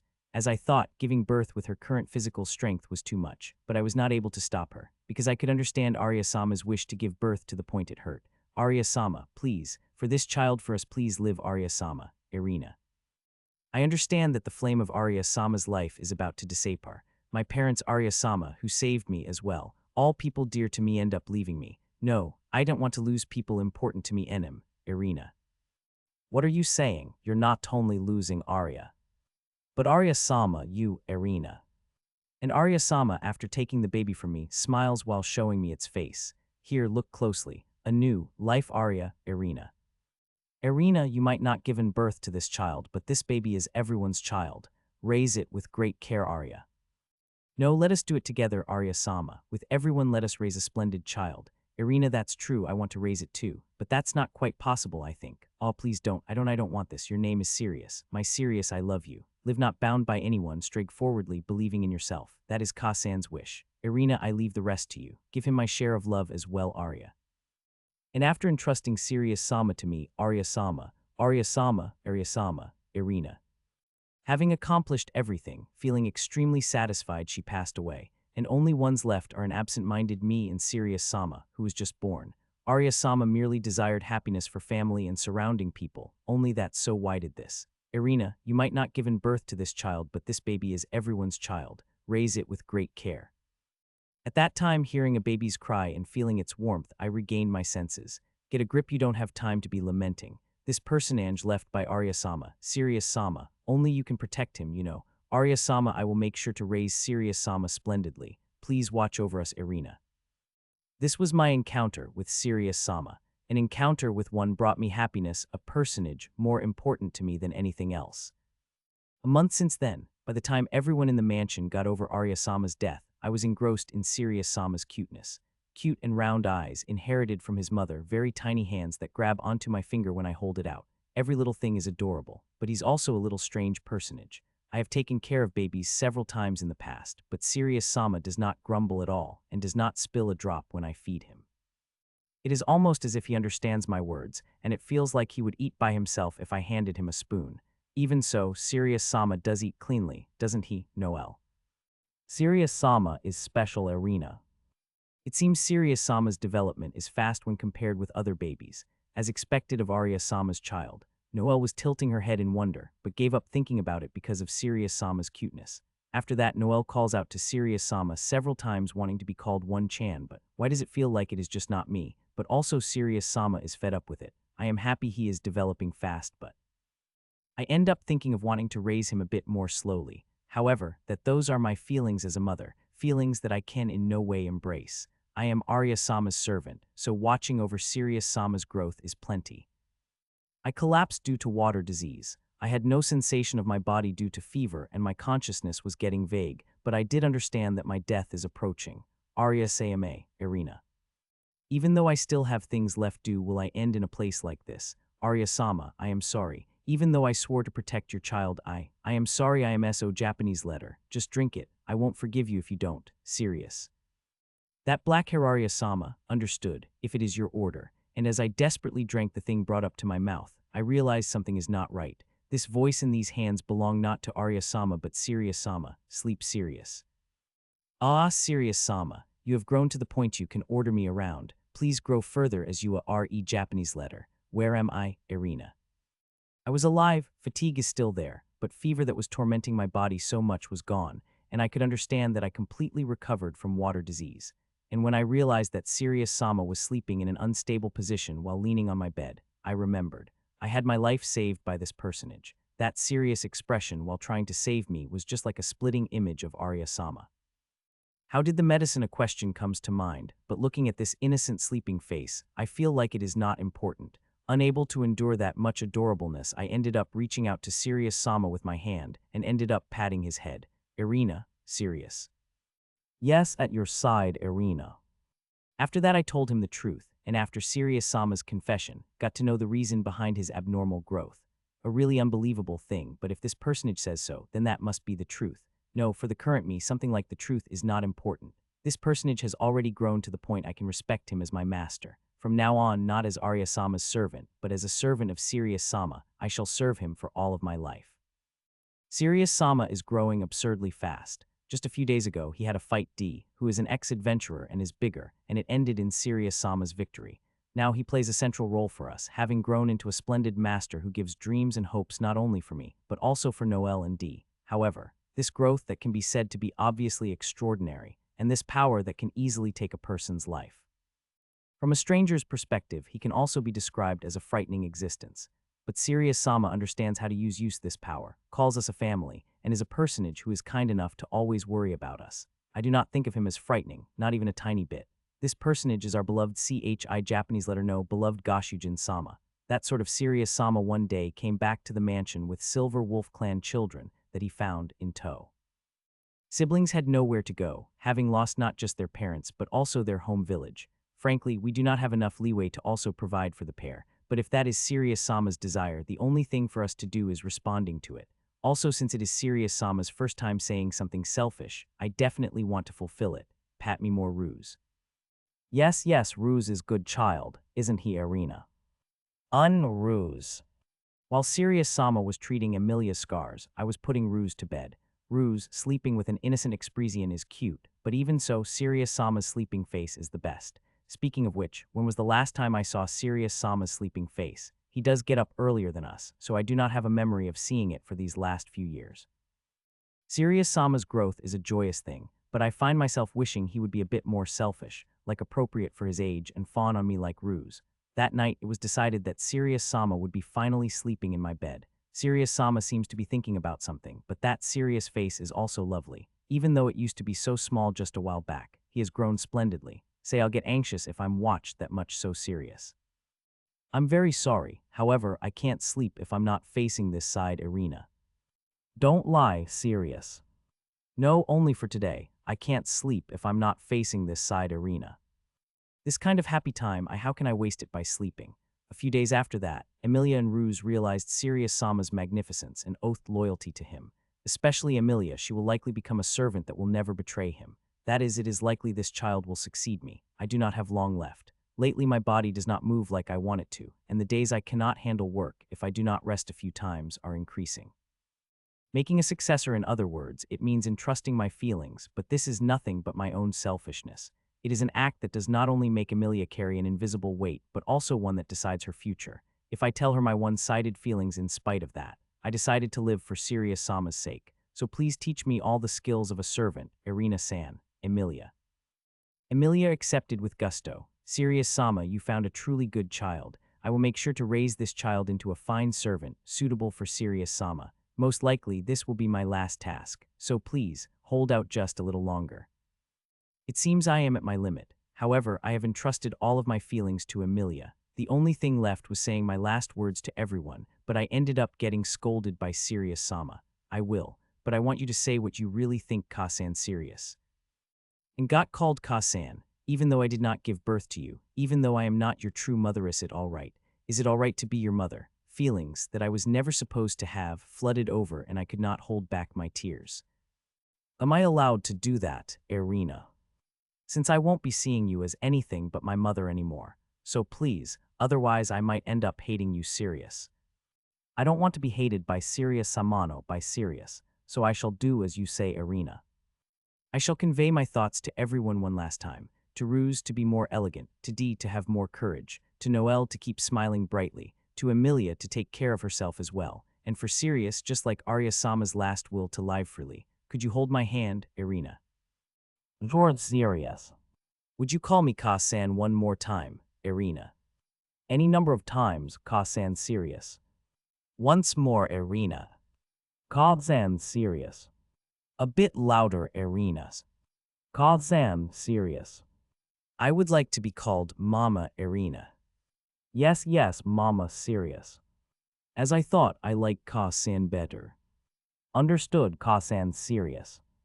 Fufu, this is the first time I see your tearful face. You would cry for me, huh, Irina? Isn't that obvious, Sirius? Because of the drug, I cannot feel you holding my hand, but I can feel your kindness. And so Sirius, who never cried even once since his birth, is letting his tears flow. This child that did not cry even after knowing that Arya-sama is already gone is crying for me. Me too, I was happy to be with you, Mom Sirius. I was able to be your mother, huh? I love you, my Sirius Irina. I love you too, Ka-san Sirius. Ah, those words are enough, Sirius, Irina.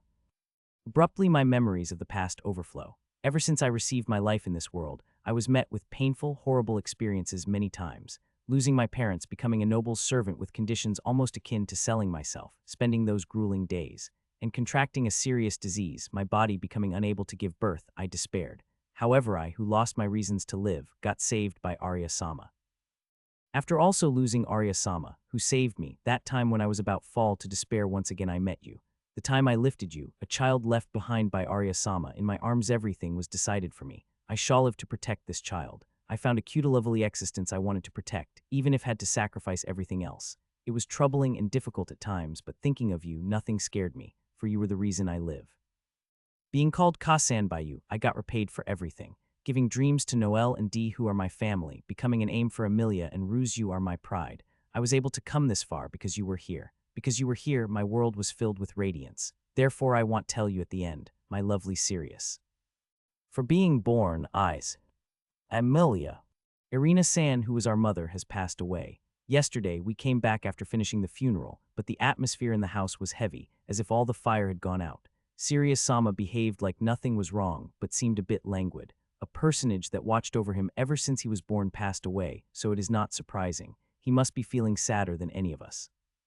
Even so, Sirius-sama took the initiative to tidy up Irina-san's room and guide us, who are mourning, by giving orders. Truly, what a strong personage.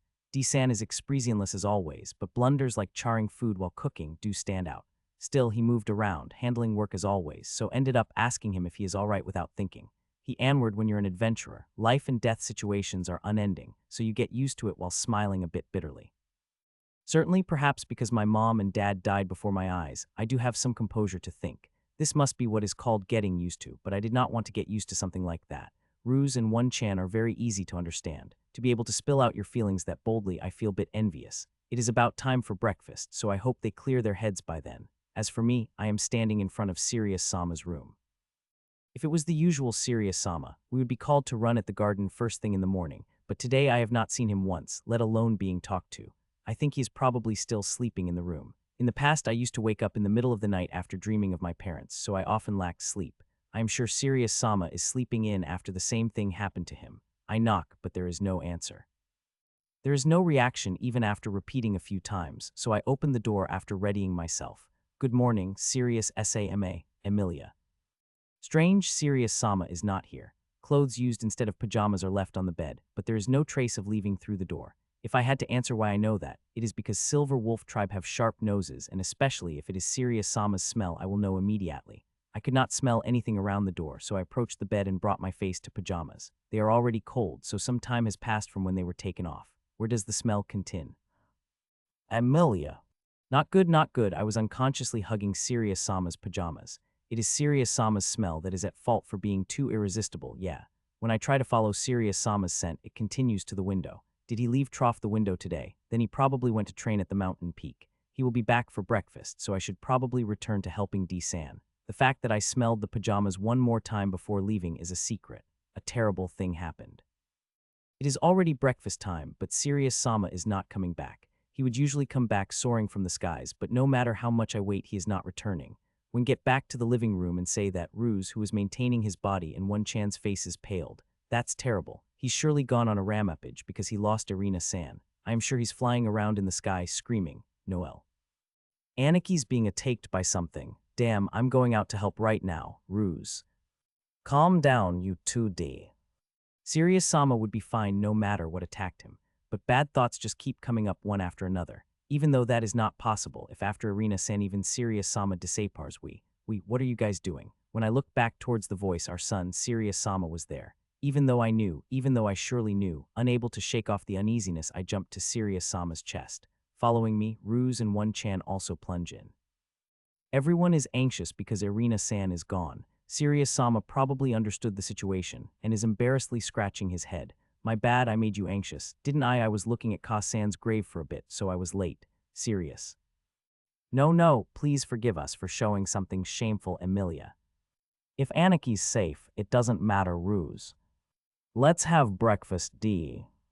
At D-san's words, our breakfast began. But before we started eating, Sirius Sama clapped his hands, gathering our attention, and lowered his head. Since I think you've calmed down after a whole day passed, I believe I should start by apologizing to you all, Sirius. Does he mean to apologize for being late for breakfast? There is no need to apologize to a servant for something like that, is what I would like to say, but it seems like that is not it. Actually, the drug Irina drank was something prepared by me. I did prepare it after explaining to Irina, but I think I should have explained it to everyone. I'm sorry. And he lowered his head deeply a second time. Of course, the fact that he did not explain to us does bother me, but since it was something that Irina-san decided, it not a thing Sirius Sama has to apologize for. Please raise your head, Sirius Sama. Most likely, even if we knew, the result would have been the same, Emilia. Yeah, Aniki, rather, we're the ones at fault for not being able to do anything, Ruse. Let's leave it at both sides, sharing the blame, D. Yes, that, D-san. Both sides are to blame, both sides, Emilia. Yeah, it helps me if you say that. Somehow managing to get him to raise his head, we breathed out in relief. However, it looks like Sirius Sama still has something to say. We correct our postures, getting ready to saliently hear him out. To everyone I shall firmly say this. Certainly, I feel sad that Ka-san, Irina, is gone. However, Irina died while saying she was satisfied, saying she was happy. You do remember her face back then, Sirius. Everyone nods. I as well remember Irina-san's face that time. Even now I can recall it vividly. Feeling truly satisfied, a happy smile that would not make you think she is about to die. I won't feel distressed about someone who died that satisfied at all. Rather, wasn't she happy enough to make you feel envious, Sirius? Certainly, until a few moments ago, I was sad that Irina-san is gone, but remembering her face at that time made me feel a bit at ease. It was an imprudent thought, but I did think I would also like to die smiling like that. Also, I have a lot of things that I got from her left. Love and days spent happily, all of them are left within me. You also have things you got from Irina, don't you? Serious. Indeed, I also have a lot of things that I got from Irina-san. Everything is kept inside my chest. Emilia, note, a human chest, not a literal one. English doesn't have separate words for that like Japanese does. I do as well, D. Me too, I got patted a lot by Irina-san Ruse. I also have a lot given to me by Irina-san Noel. I got taught truly a lot of things, not only techniques of a servant, but she also gave me advice when I did not know what to do and even became my aim. Without a doubt, if Irina-san was not here, I would have been crying, not even knowing how to talk to Sirius-sama. Everything I was taught by that person lives inside me, and so I won't be mourning anymore. I will walk with my face facing forward and continue living in a way that doesn't make Ka-san feel ashamed, only that serious.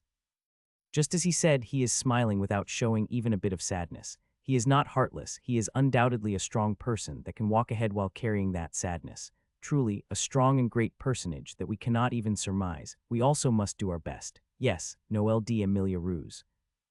No matter what happens, I will follow you. After that, we finished breakfast, and while we were preparing the after-meal tea, Sirius Sama abruptly addressed D-san. D, don't you have something need to do already? Sirius.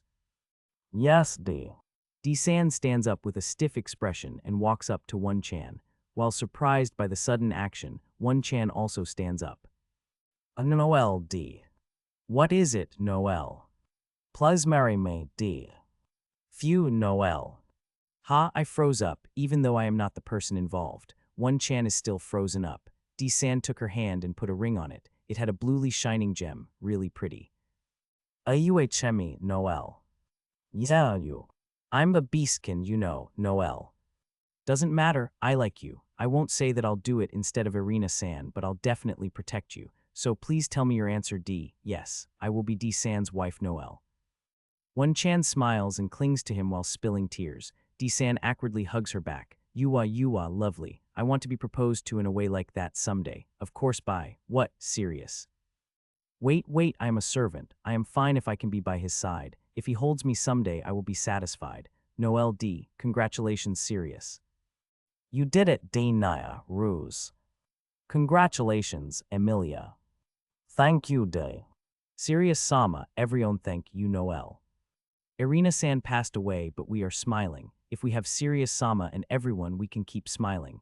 Irina-san, we are all right now, so please watch over us. Sirius. Geez, I don't know how many years it took to come to this point, but D finally manned up. Noel was afraid to confess because she felt distressed over being a beastkin and an ex-slave, so them getting together rested entirely on D's actions. As expected, seems like Ka-san's last words gave him a push to make the decision. From now on, D will protect Noel, so I feel relieved, even if we leave the house and part with them. TTO no, instead of watching the two hugging, I have to read the mood. I pat the shoulders of Emilia, who is looking with a yearning expression, and Ruse, who looks like he's happy, then guide them outside using hand signs. The pair nods and we quietly slip out of the living room. I am glad, truly glad, One-chan Emilia. This is the first time I saw Noel Ni with a face that happy Ruse. In that case, do you want to make her even happier? Actually, serious. To the two sitting in the garden, sharing thoughts about earlier, I gave a suggestion. Hearing it, the pair stood up, fully motivated. I want to do it too. Let us do it, Sirius Sama Emilia. I'll do my best too. What do I need to do? Ruse. Ruse, you go procure the ingredients. Go gather some fruits, including apis and a bring down mid-sized bird. Be back before noon at the latest. Serious note, a poo is a apple-like fruit, if you forgot. Understood, Ruse. Ruse goes to his room through the window, and after getting ready, charges into the forest. For him, the forest around here is like a backyard, so he'll probably come back with the desired results, even if he's alone. Emilia, I want you to prepare the outfit. I'll explain, so let's return to the room, shall we? Serious. Understood, Emilia. While carrying Emilia in my arms, I came back to my room from the outside, and on the paper I had inside, drew up the general image of the outfit. Like this, having frills all over is desirable. There's utterly not enough time to make it in earnest, so I want you to get at least the shape ready by sewing on the fabric that Irina used. Serious. What I requested is a wedding dress. As expected, one with ornaments like beads or multi-layered dress is impossible in half a day, but by sewing on fabric on existing clothes, it should be possible to make something looking like one. When explained this far, I think you understand, but what I want to do is the couple's wedding ceremony. There are no 80s besides us, but I want to leave this once-in-a-lifetime experience firmly in their memories. Especially the outfit wedding dress is essential, I think. Please leave it to me, we'll absolutely make it in time. Attaching the laces I made in practice, I shall definitely complete it flawlessly. A reliable answer is the best. I'll be in charge of cooking, so I feel sorry to put the biggest burden on her. Haoni-chan is going where this, how lucky Amelia. This isn't the time to be absent-mindedly looking at the illustration I drew, is it? Not like I don't get your feelings of admiration, but somehow I'm starting to feel worried. Emilia went back to her room and began to make the outfit. Next is my cooking. However, the problem is the main couple. I wonder what should I have them do while we are making the preparations. It's not like we can make them help out, no wait. If I think about it, there were some people who made their own wedding dress in my previous world, so isn't it fine to have them assist? I thought about making this a surprise at first, but if it becomes impossible to wear it because of wrong size or it comes to some other stupid outcome, they'll probably be saddened, so I should probably talk to them. It would be troublesome to walk in on them while they're feeling shy or to bump into them, so I peek into the living room in a way that wouldn't be noticed. The couple is happily sitting on the sofa while huddling their shoulders together. From that lovey-dovey mood that can be seen from afar, there's no mistake they already kissed. When I lightly knock on the door, the two separate one from another in panic. While I do feel bad about it, while you're having your alone time, can I intrude on you for a bit? Serious. Why yes. Not like for a bit, should I say. It's fine whenever Noel. So what is it, D? Oh, beat red, how innocent. I could tease them for a bit more, but in any case, there's no time. I quickly finished explaining the wedding ceremony to the couple. For us, thank you very much, Noel. Really, is it all right, D? It's not a question of it being all right. We want to do it. Though I feel bad making you assist in preparations, though it's your own wedding, but if your hands are free, I want you to help Emilia serious. Yes, wedding dress, Yufufu Noel note, wedding as in the ceremony, not the dress as in wedding dress. Probably imagining it, she is heading to Emilia while skipping. Will she be of help in that state? I'm even more worried. Well then, next is D, but serious. I'll have myself learn from you, D. With a notepad and a pen in hand, he's standing by with an expectant face. He probably understood that I'll be making a new dish. Really, his avarice towards cooking is almost scary. That's fine, but you're not allowed to help, since it's your wedding serious. While it is extremely regretful, but I understand. Just for today, I shall take up on your kind offer, D. Dress is one thing, but I won't give up on being one to make the food. It's only 5 persons worth, and it's not a big deal if I first finish up that which takes up the most time. And so, I headed to the kitchen with D in tow. First up is the cake serious. A cake is a must in a wedding. I'll prepare a few other dishes, but I still need to wait for Ruse to return for the poultry dish, so let's commence from making my first cake in this world. Cake, that kind off you really are going to make a thing that only upper-class nobles can get their hands on. Duh. Yeah, so a cake is that much of a luxury, serious. It was something ordinary in my previous world, but it seems to be quite valuable in this one, and to top it off, from the information I gathered from books, this world's cakes seem to be, simply put, crude and unappetizing. Kneading in sugar into some bread dough, cutting baked bread into circular cake shape, and after that putting some fruits on it. Sounds like a joke, but that's it.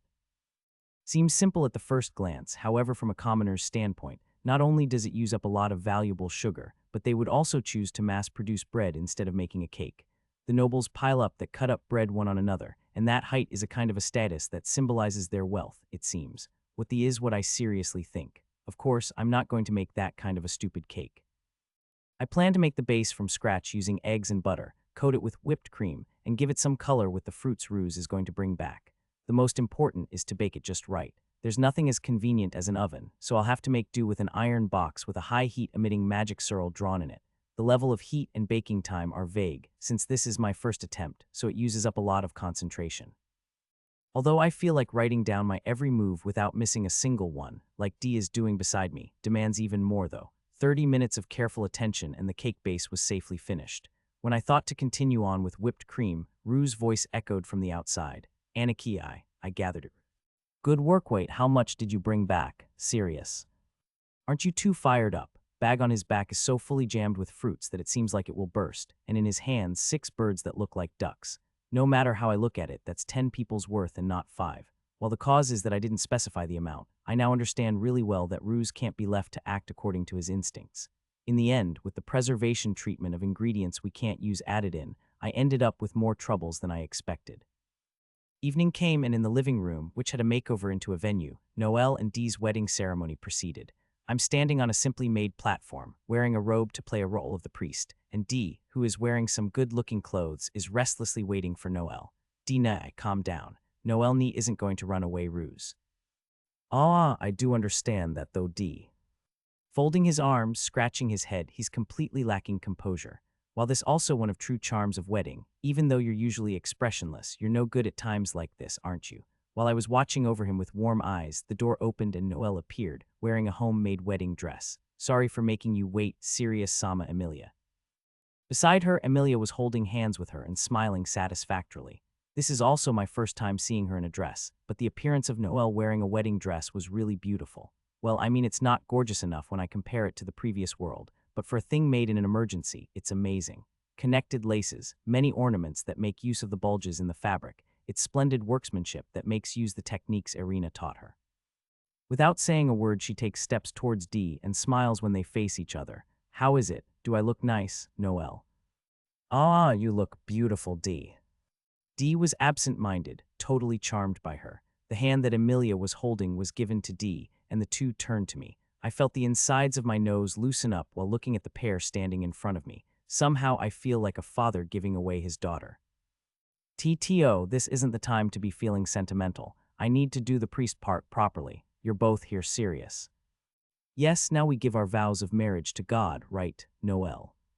Wedding here seems to consist of inviting relatives and acquaintances, making oaths to God through the priest in front of everyone, and after that, partying. That is fine in its own way, but I'm thinking about doing it in the way of the previous world. I have a proposal for you too. There's a different way of doing this in the old literature. May I do that instead, Sirius? You prepared this wedding, Sirius Sama. I shall leave it up to you, Dee. Me too, since I feel like Sirius Sama would make it into a wonderful ceremony, Noelle. We have gathered here to join together Dimas and Noelle. Oh God, look over this ceremony and accept their vows. Before we hear them, I shall ask the ones assembled Sirius. What is it, Emilia? What anarchy, ruse? Dimas and Noelle are about to be wed. If any of you can show just cause why they may not be joined together, speak up now, Sirius. There's none, Emilia. No way there is, ruse. Noelle started tearing up to their strong words. There's no way they would object, but well, since it's kind of obligatory. I do, Dee. Yes, I do, Noelle. Do you both promise to devote yourselves to one another, Sirius? I promise, Noelle D. Well then, the groom, please put the ring on the bride, Sirius. I present the sapphire ring I previously recovered to Dee. He's stiff from nervousness, but show him how Dee manages to put the ring on Noelle's ring finger. I shall do my best. I'll make you happy, Noelle D. Yeah, I'll definitely protect you, Dee. They exchanged words in a nice way, and venue's atmosphere has heated up nicely. Well then, let's get to the finishing touches, shall we? Now then, you may kiss the bride, Sirius. Ais de Noël. Ara, is that not good? But you know, just like exchanging rings, the kiss is an important ritual, so I'll be troubled if you don't. While standing expressionlessly, I kept on pressing with my eyes. Then Dee finally grew a pair, and while holding her shoulders, took Noelle's lips. Kaya, Emilia. Oh, Rose.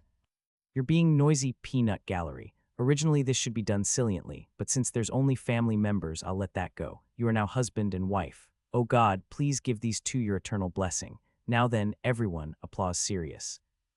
Congratulations, Emilia Ruse. To the siblings' applause and words of blessing, the couple answered with smiling faces. The couple's wedding ceremony ended on a high note. On one needlessly prepared chair, Kasan was applauding and sending her words of blessing, or at least it felt that way. And after the ceremony, it's meal time. Noelle, though it was no different in color, changed into her usual maid clothes and was smacking her lips at my cooking. And then, as expected of Sirius Sama, this meat is very soft and permeated with flavor. It's the best, Noelle. This time I made something like a roast turkey. It's not like it's Christmas, but it has the impact needed for celebrations, and since this bird is tastier than turkey, it's even better. After prepping it, boil it with some special made sauce, lastly roast the surface, and it's done. Noelle, though it suited you really well, you already changed. Ruse. Well, those clothes are something we made together with Emi-chan, and I got blessed by everyone in them. I'm going to cherish them, so I wouldn't want to get them dirty, would I, Noelle? That's true. Anyway, I'm really glad for you, Noelle ni ruse. With her happiness aura completely recovered, Noelle is subjugating food at tremendous speed. Did she have a disposition towards changing the amount of food depending on happiness? I hope she doesn't put on weight from the good life. One-chan, even though you're married with D-san, you're not changing the way you call him, Emilia. Yeah, that true, NN, as I thought I should do that here. Sirius-sama's cooking is very delicious, isn't it, D-E-R Noelle? Beautiful DSFX of choking D. D, who was sitting besides her, eating saliently while looking embarrassed, started to choke. Here, dear, N, Noelle. Oin Noelle, D's. Space almost sweet enough to distort the surroundings was forming around the couple. Emilia was looking as if admiring it. Ruse was a bit drawn back. I have a disposition of not caring about it, so thinking it's fine if they're happy, I left it as is. Aniki, somehow I feel it difficult to approach them. Am I just imagining it? Ruse. No, you're not. They are making their own world, so just let them be serious. If you say so, Aniki. Although it's weird to see Noelle Nay in pink color. Ruse. How nice, One-chan, how nice, Emilia. Emilia's admiration went over the limits or something, and she started to shake her head while staring at a fork stabbed into the food. No, it is not right. I am a servant and not a wife, so it is not like that. But since I'll be taking care of Himun, no. Emilia SFX of saying no wordlessly. Wait a minute, Emilia-san. You're denying it while saying this and that, but your fork is moving towards my mouth, you know. While being astonished at the disciple lacking in self-control, I think I am too soft since I ate it. I'm happy, Emilia. Our Ni-chan also started giving out pink color. What's up with that, Ruse? Just ignore her, serious. You'll get it when you grow up probably. After the meal, it's time for the cake to appear. The sponge is a bit hard, but it's fine for a cake. Except for D, the three looked at the beautifully made cream ornaments with their eyes shining. This is a cake. This is totally different from the one I saw when I was with Arya-sama Noelle. What is this? It's a really beautiful pattern, but how do you make it like that? Emilia. Awesome, Ruse. Aw, damn it, I should have had them cut the cake during the ceremony. It's not too late now, but they already changed, and since it seems difficult to stop the three with carnivorous eyes, I'll give up. Fufafu, it's a bit different from what I expected, but I'm confident in this one serious. Yai Noelle Emilia Ruse. Hearing those words, the Beastkin's tension is at its peak. Since Noelle and D have the main role, I cut them a bit bigger pieces, and then everyone immediately bit into the cake. Delicious, so a cake is this sweet and delicious Emilia. Hi, it's the best Noelle. Is delicious, Aniki Ruse. I'm glad it gets such extremely high praise. As for Ruse, he probably was saying it's delicious, Aniki, but it's fine to not force yourself to talk. I did taste it a bit while making, but eating a finished product gives a bit of a different feel, Might be a little too much cream, but that's within tolerable limits. Dear, of course this Noelle. Is written down perfectly. I'll try making it next time, D. You're the best, dear Noelle. That kind of exchange still unchanged even after marriage, Since they have good compatibility and have been together for a long time, the two will be a good husband and wife. And in this manner our party continued until late at night. Now then the finishing touch. After making Emilia and Ruse sleep with sleeping medication, I called out to the two who were about to leave the living room. You two, I put Emilia and Ruse to sleep with medication, and I'll be sleeping with earplugs, so it'll be fine even if you make some noise serious. D. Ease Noelle. Use contraception at your discretion. Well then, have a good time serious. Wait, Serious Sama, where did you get that knowledge? Hey, Serious a Japanese letter. Noelle.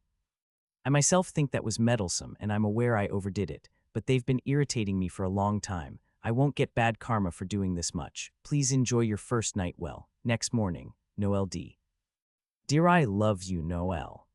And the two were super lovey-dovey, apparently. Medria, one of the few towns existing in a Drode continent. Not as big as ones that have a castle, but a mid-sized town with people bustling about non-stop is where I am right now.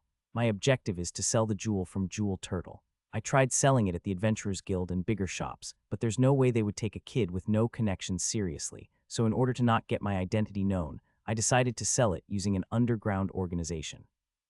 One of Medria's underground organizations that mainly deals in illegally, Melissa.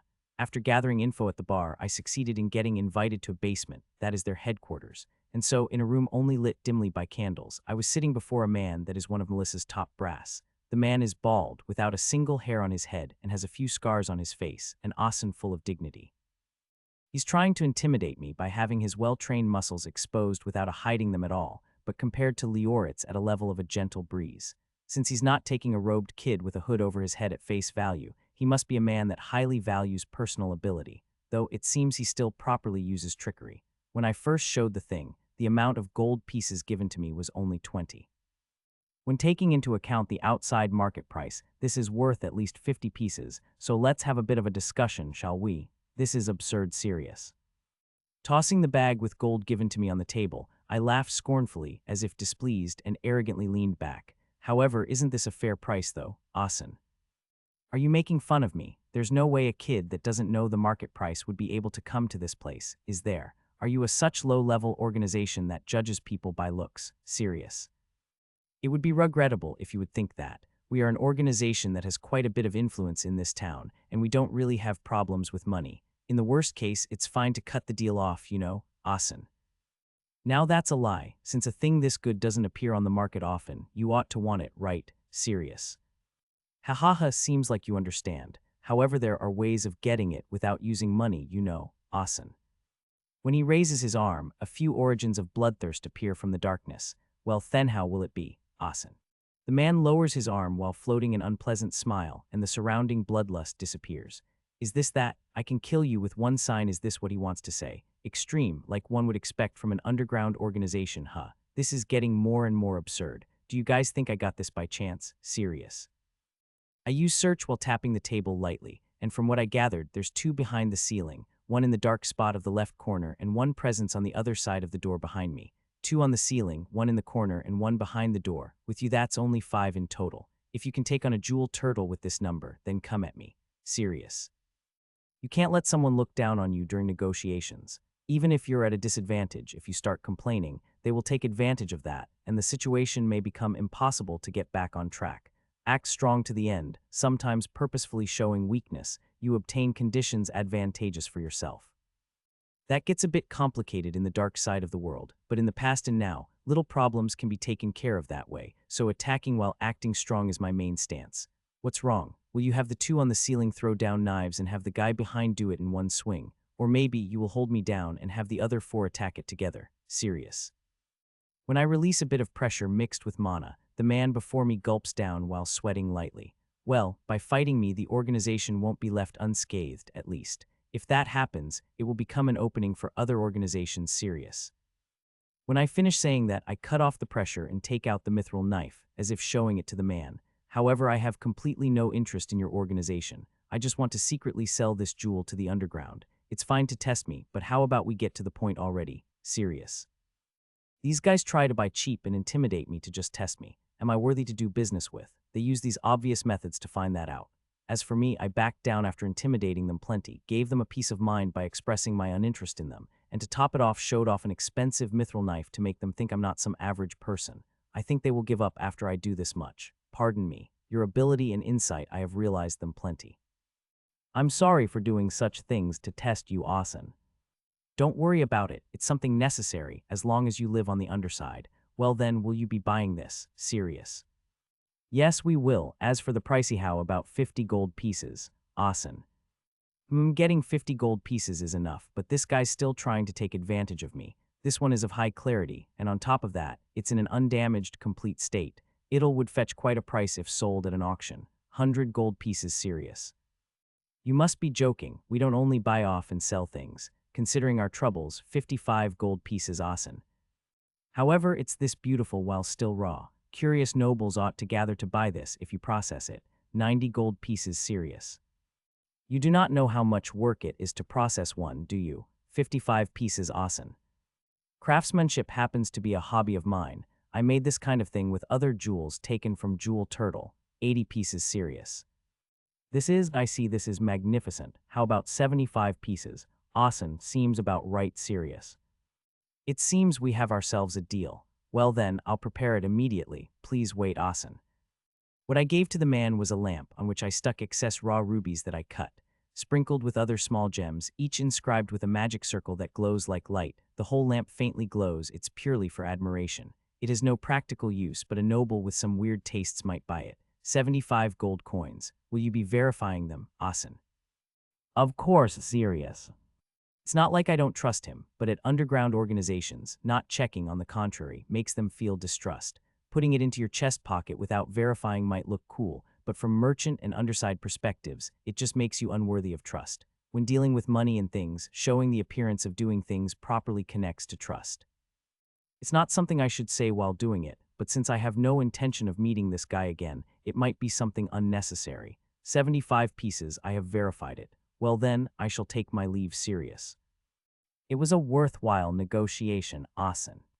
Are you going back already? He doesn't say things like that to stop me. It's not like we're on good terms, and he understands that I came into contact with the underside in order to avoid unnecessary meddling and inquiries. After finding another good point, I think that while this man belongs to an underground organization, he can be trusted as long as you come to an agreement. Ah yes, since these gold coins are mine now, Melissa as an organization will not interfere whatsoever, right? Serious as you say, I shall swear that Melissa won't interfere no matter what, Asen. I have heard your confirmation. Well then, serious. I swiftly leave the basement, and after getting out from back alleys to the main street, I let out sigh.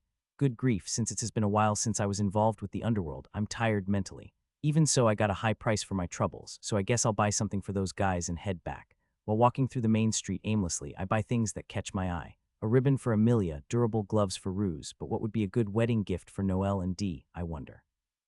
It might be too early for baby goods, so maybe something like matching pendants would be good.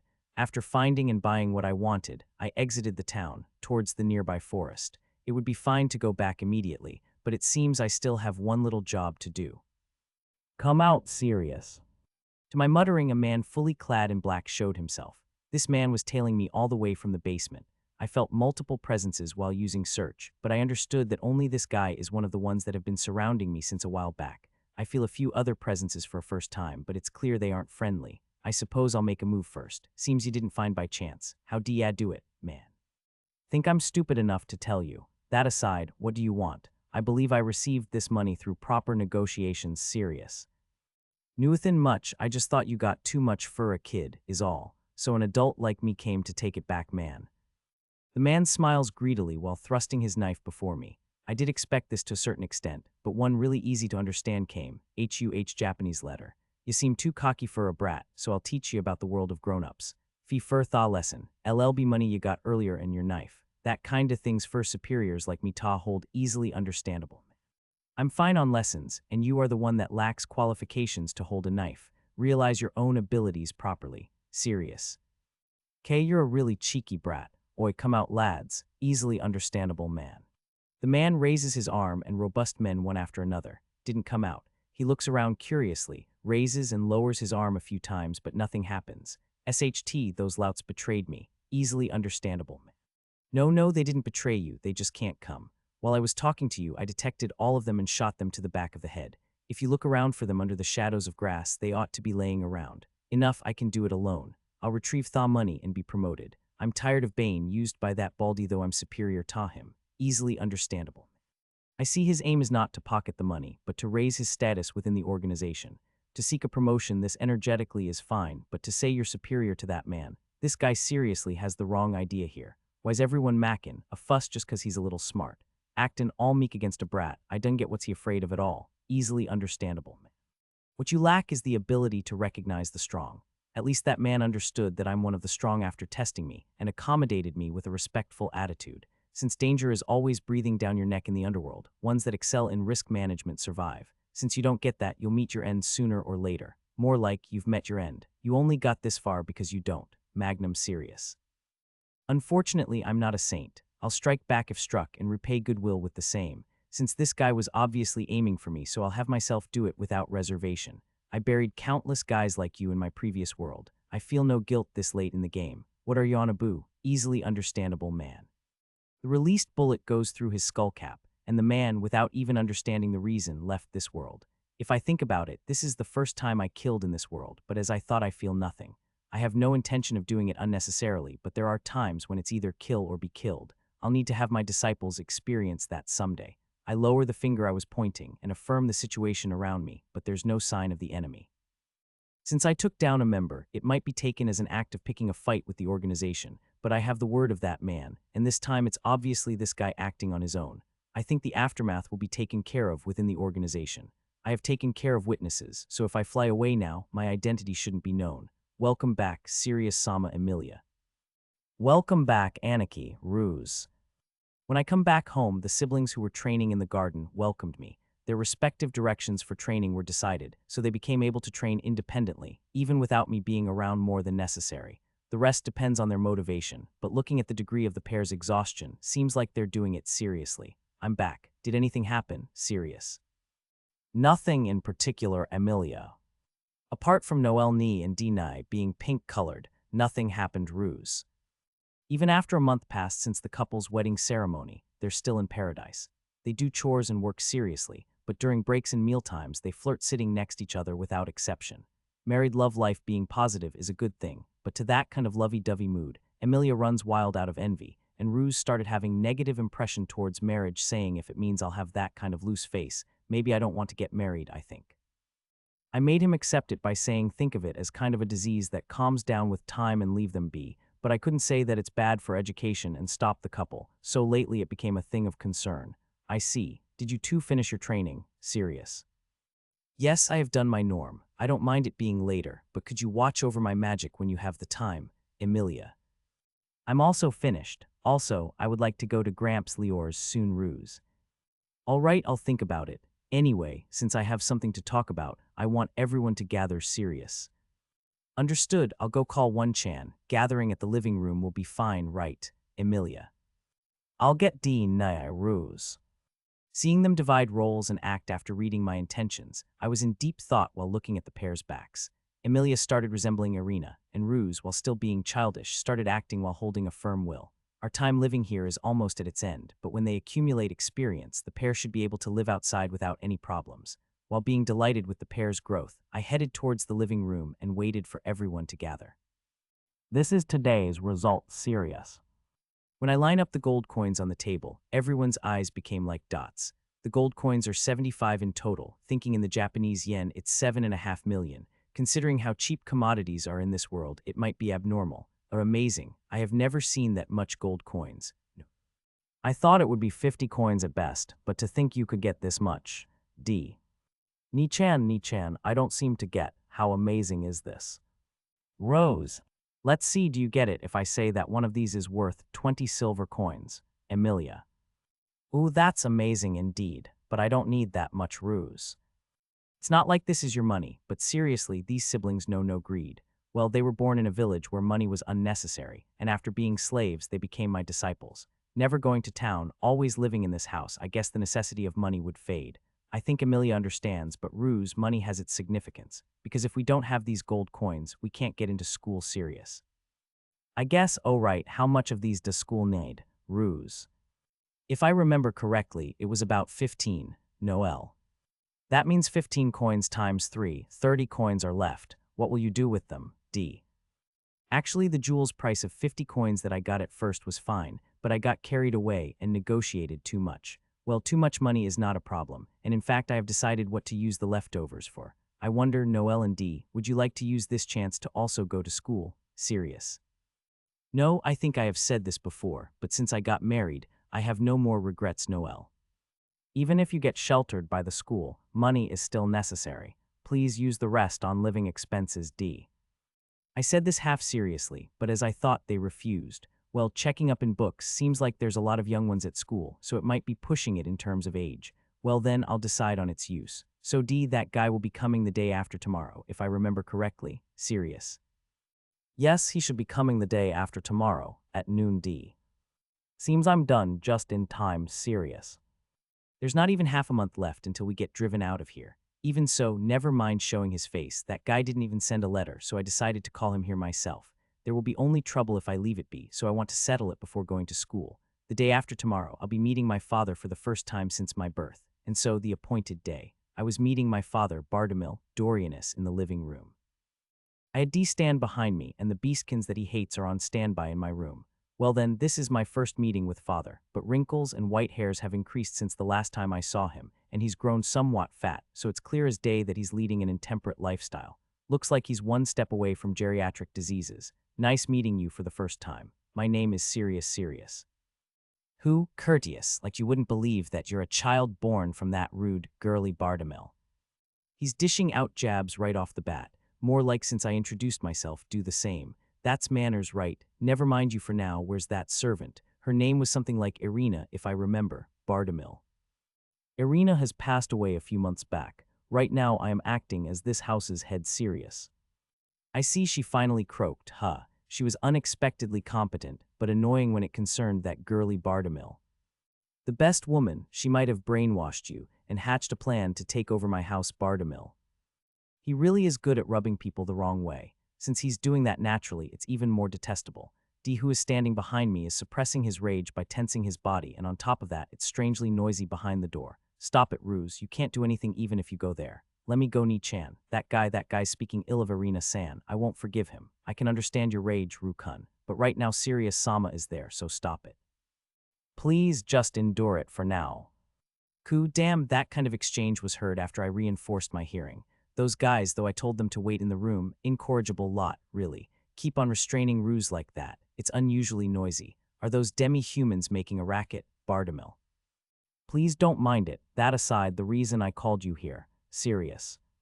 Demi-human, to that insulting word, D's rage increased even more. He's glaring at father so strongly that it looks like it would kill him. But seriously, you're amazing in a way to not even notice it. Let's get to the point, I suppose. Why have you called me here? Since you called for this busy me, you better have a suitable reason, Bartimel. Of course, the reason is the talks about me leaving this house. There's not even half a month left until the promised time, but Sirius.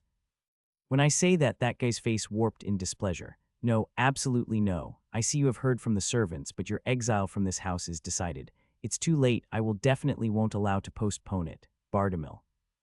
That's not it. After half a month or even earlier that, I don't mind. I have resolved myself to leave the house, Sirius. Then what is it? You could just leave by yourself, even without calling me here, Bartimel. Actually, I have a favor to ask. That is something that needs your permission, but please look here first, Sirius. I took the bag that I had de-holed and spilled the contents on top of the table. After seeing the contents, that guy's face was dyed with amazement.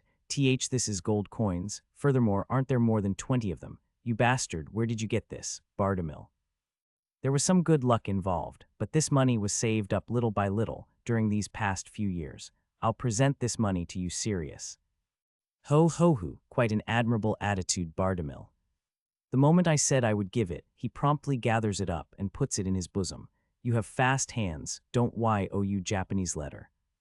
I say that I'm giving this, but actually I'm just giving back what I owe. That money is for the expenses you gave to Irina to bring me up. Irina left records properly, so there shouldn't be a possibility of it not being enough, Sirius. Fumu, indeed, that sounds like something that woman would do, Bartimel.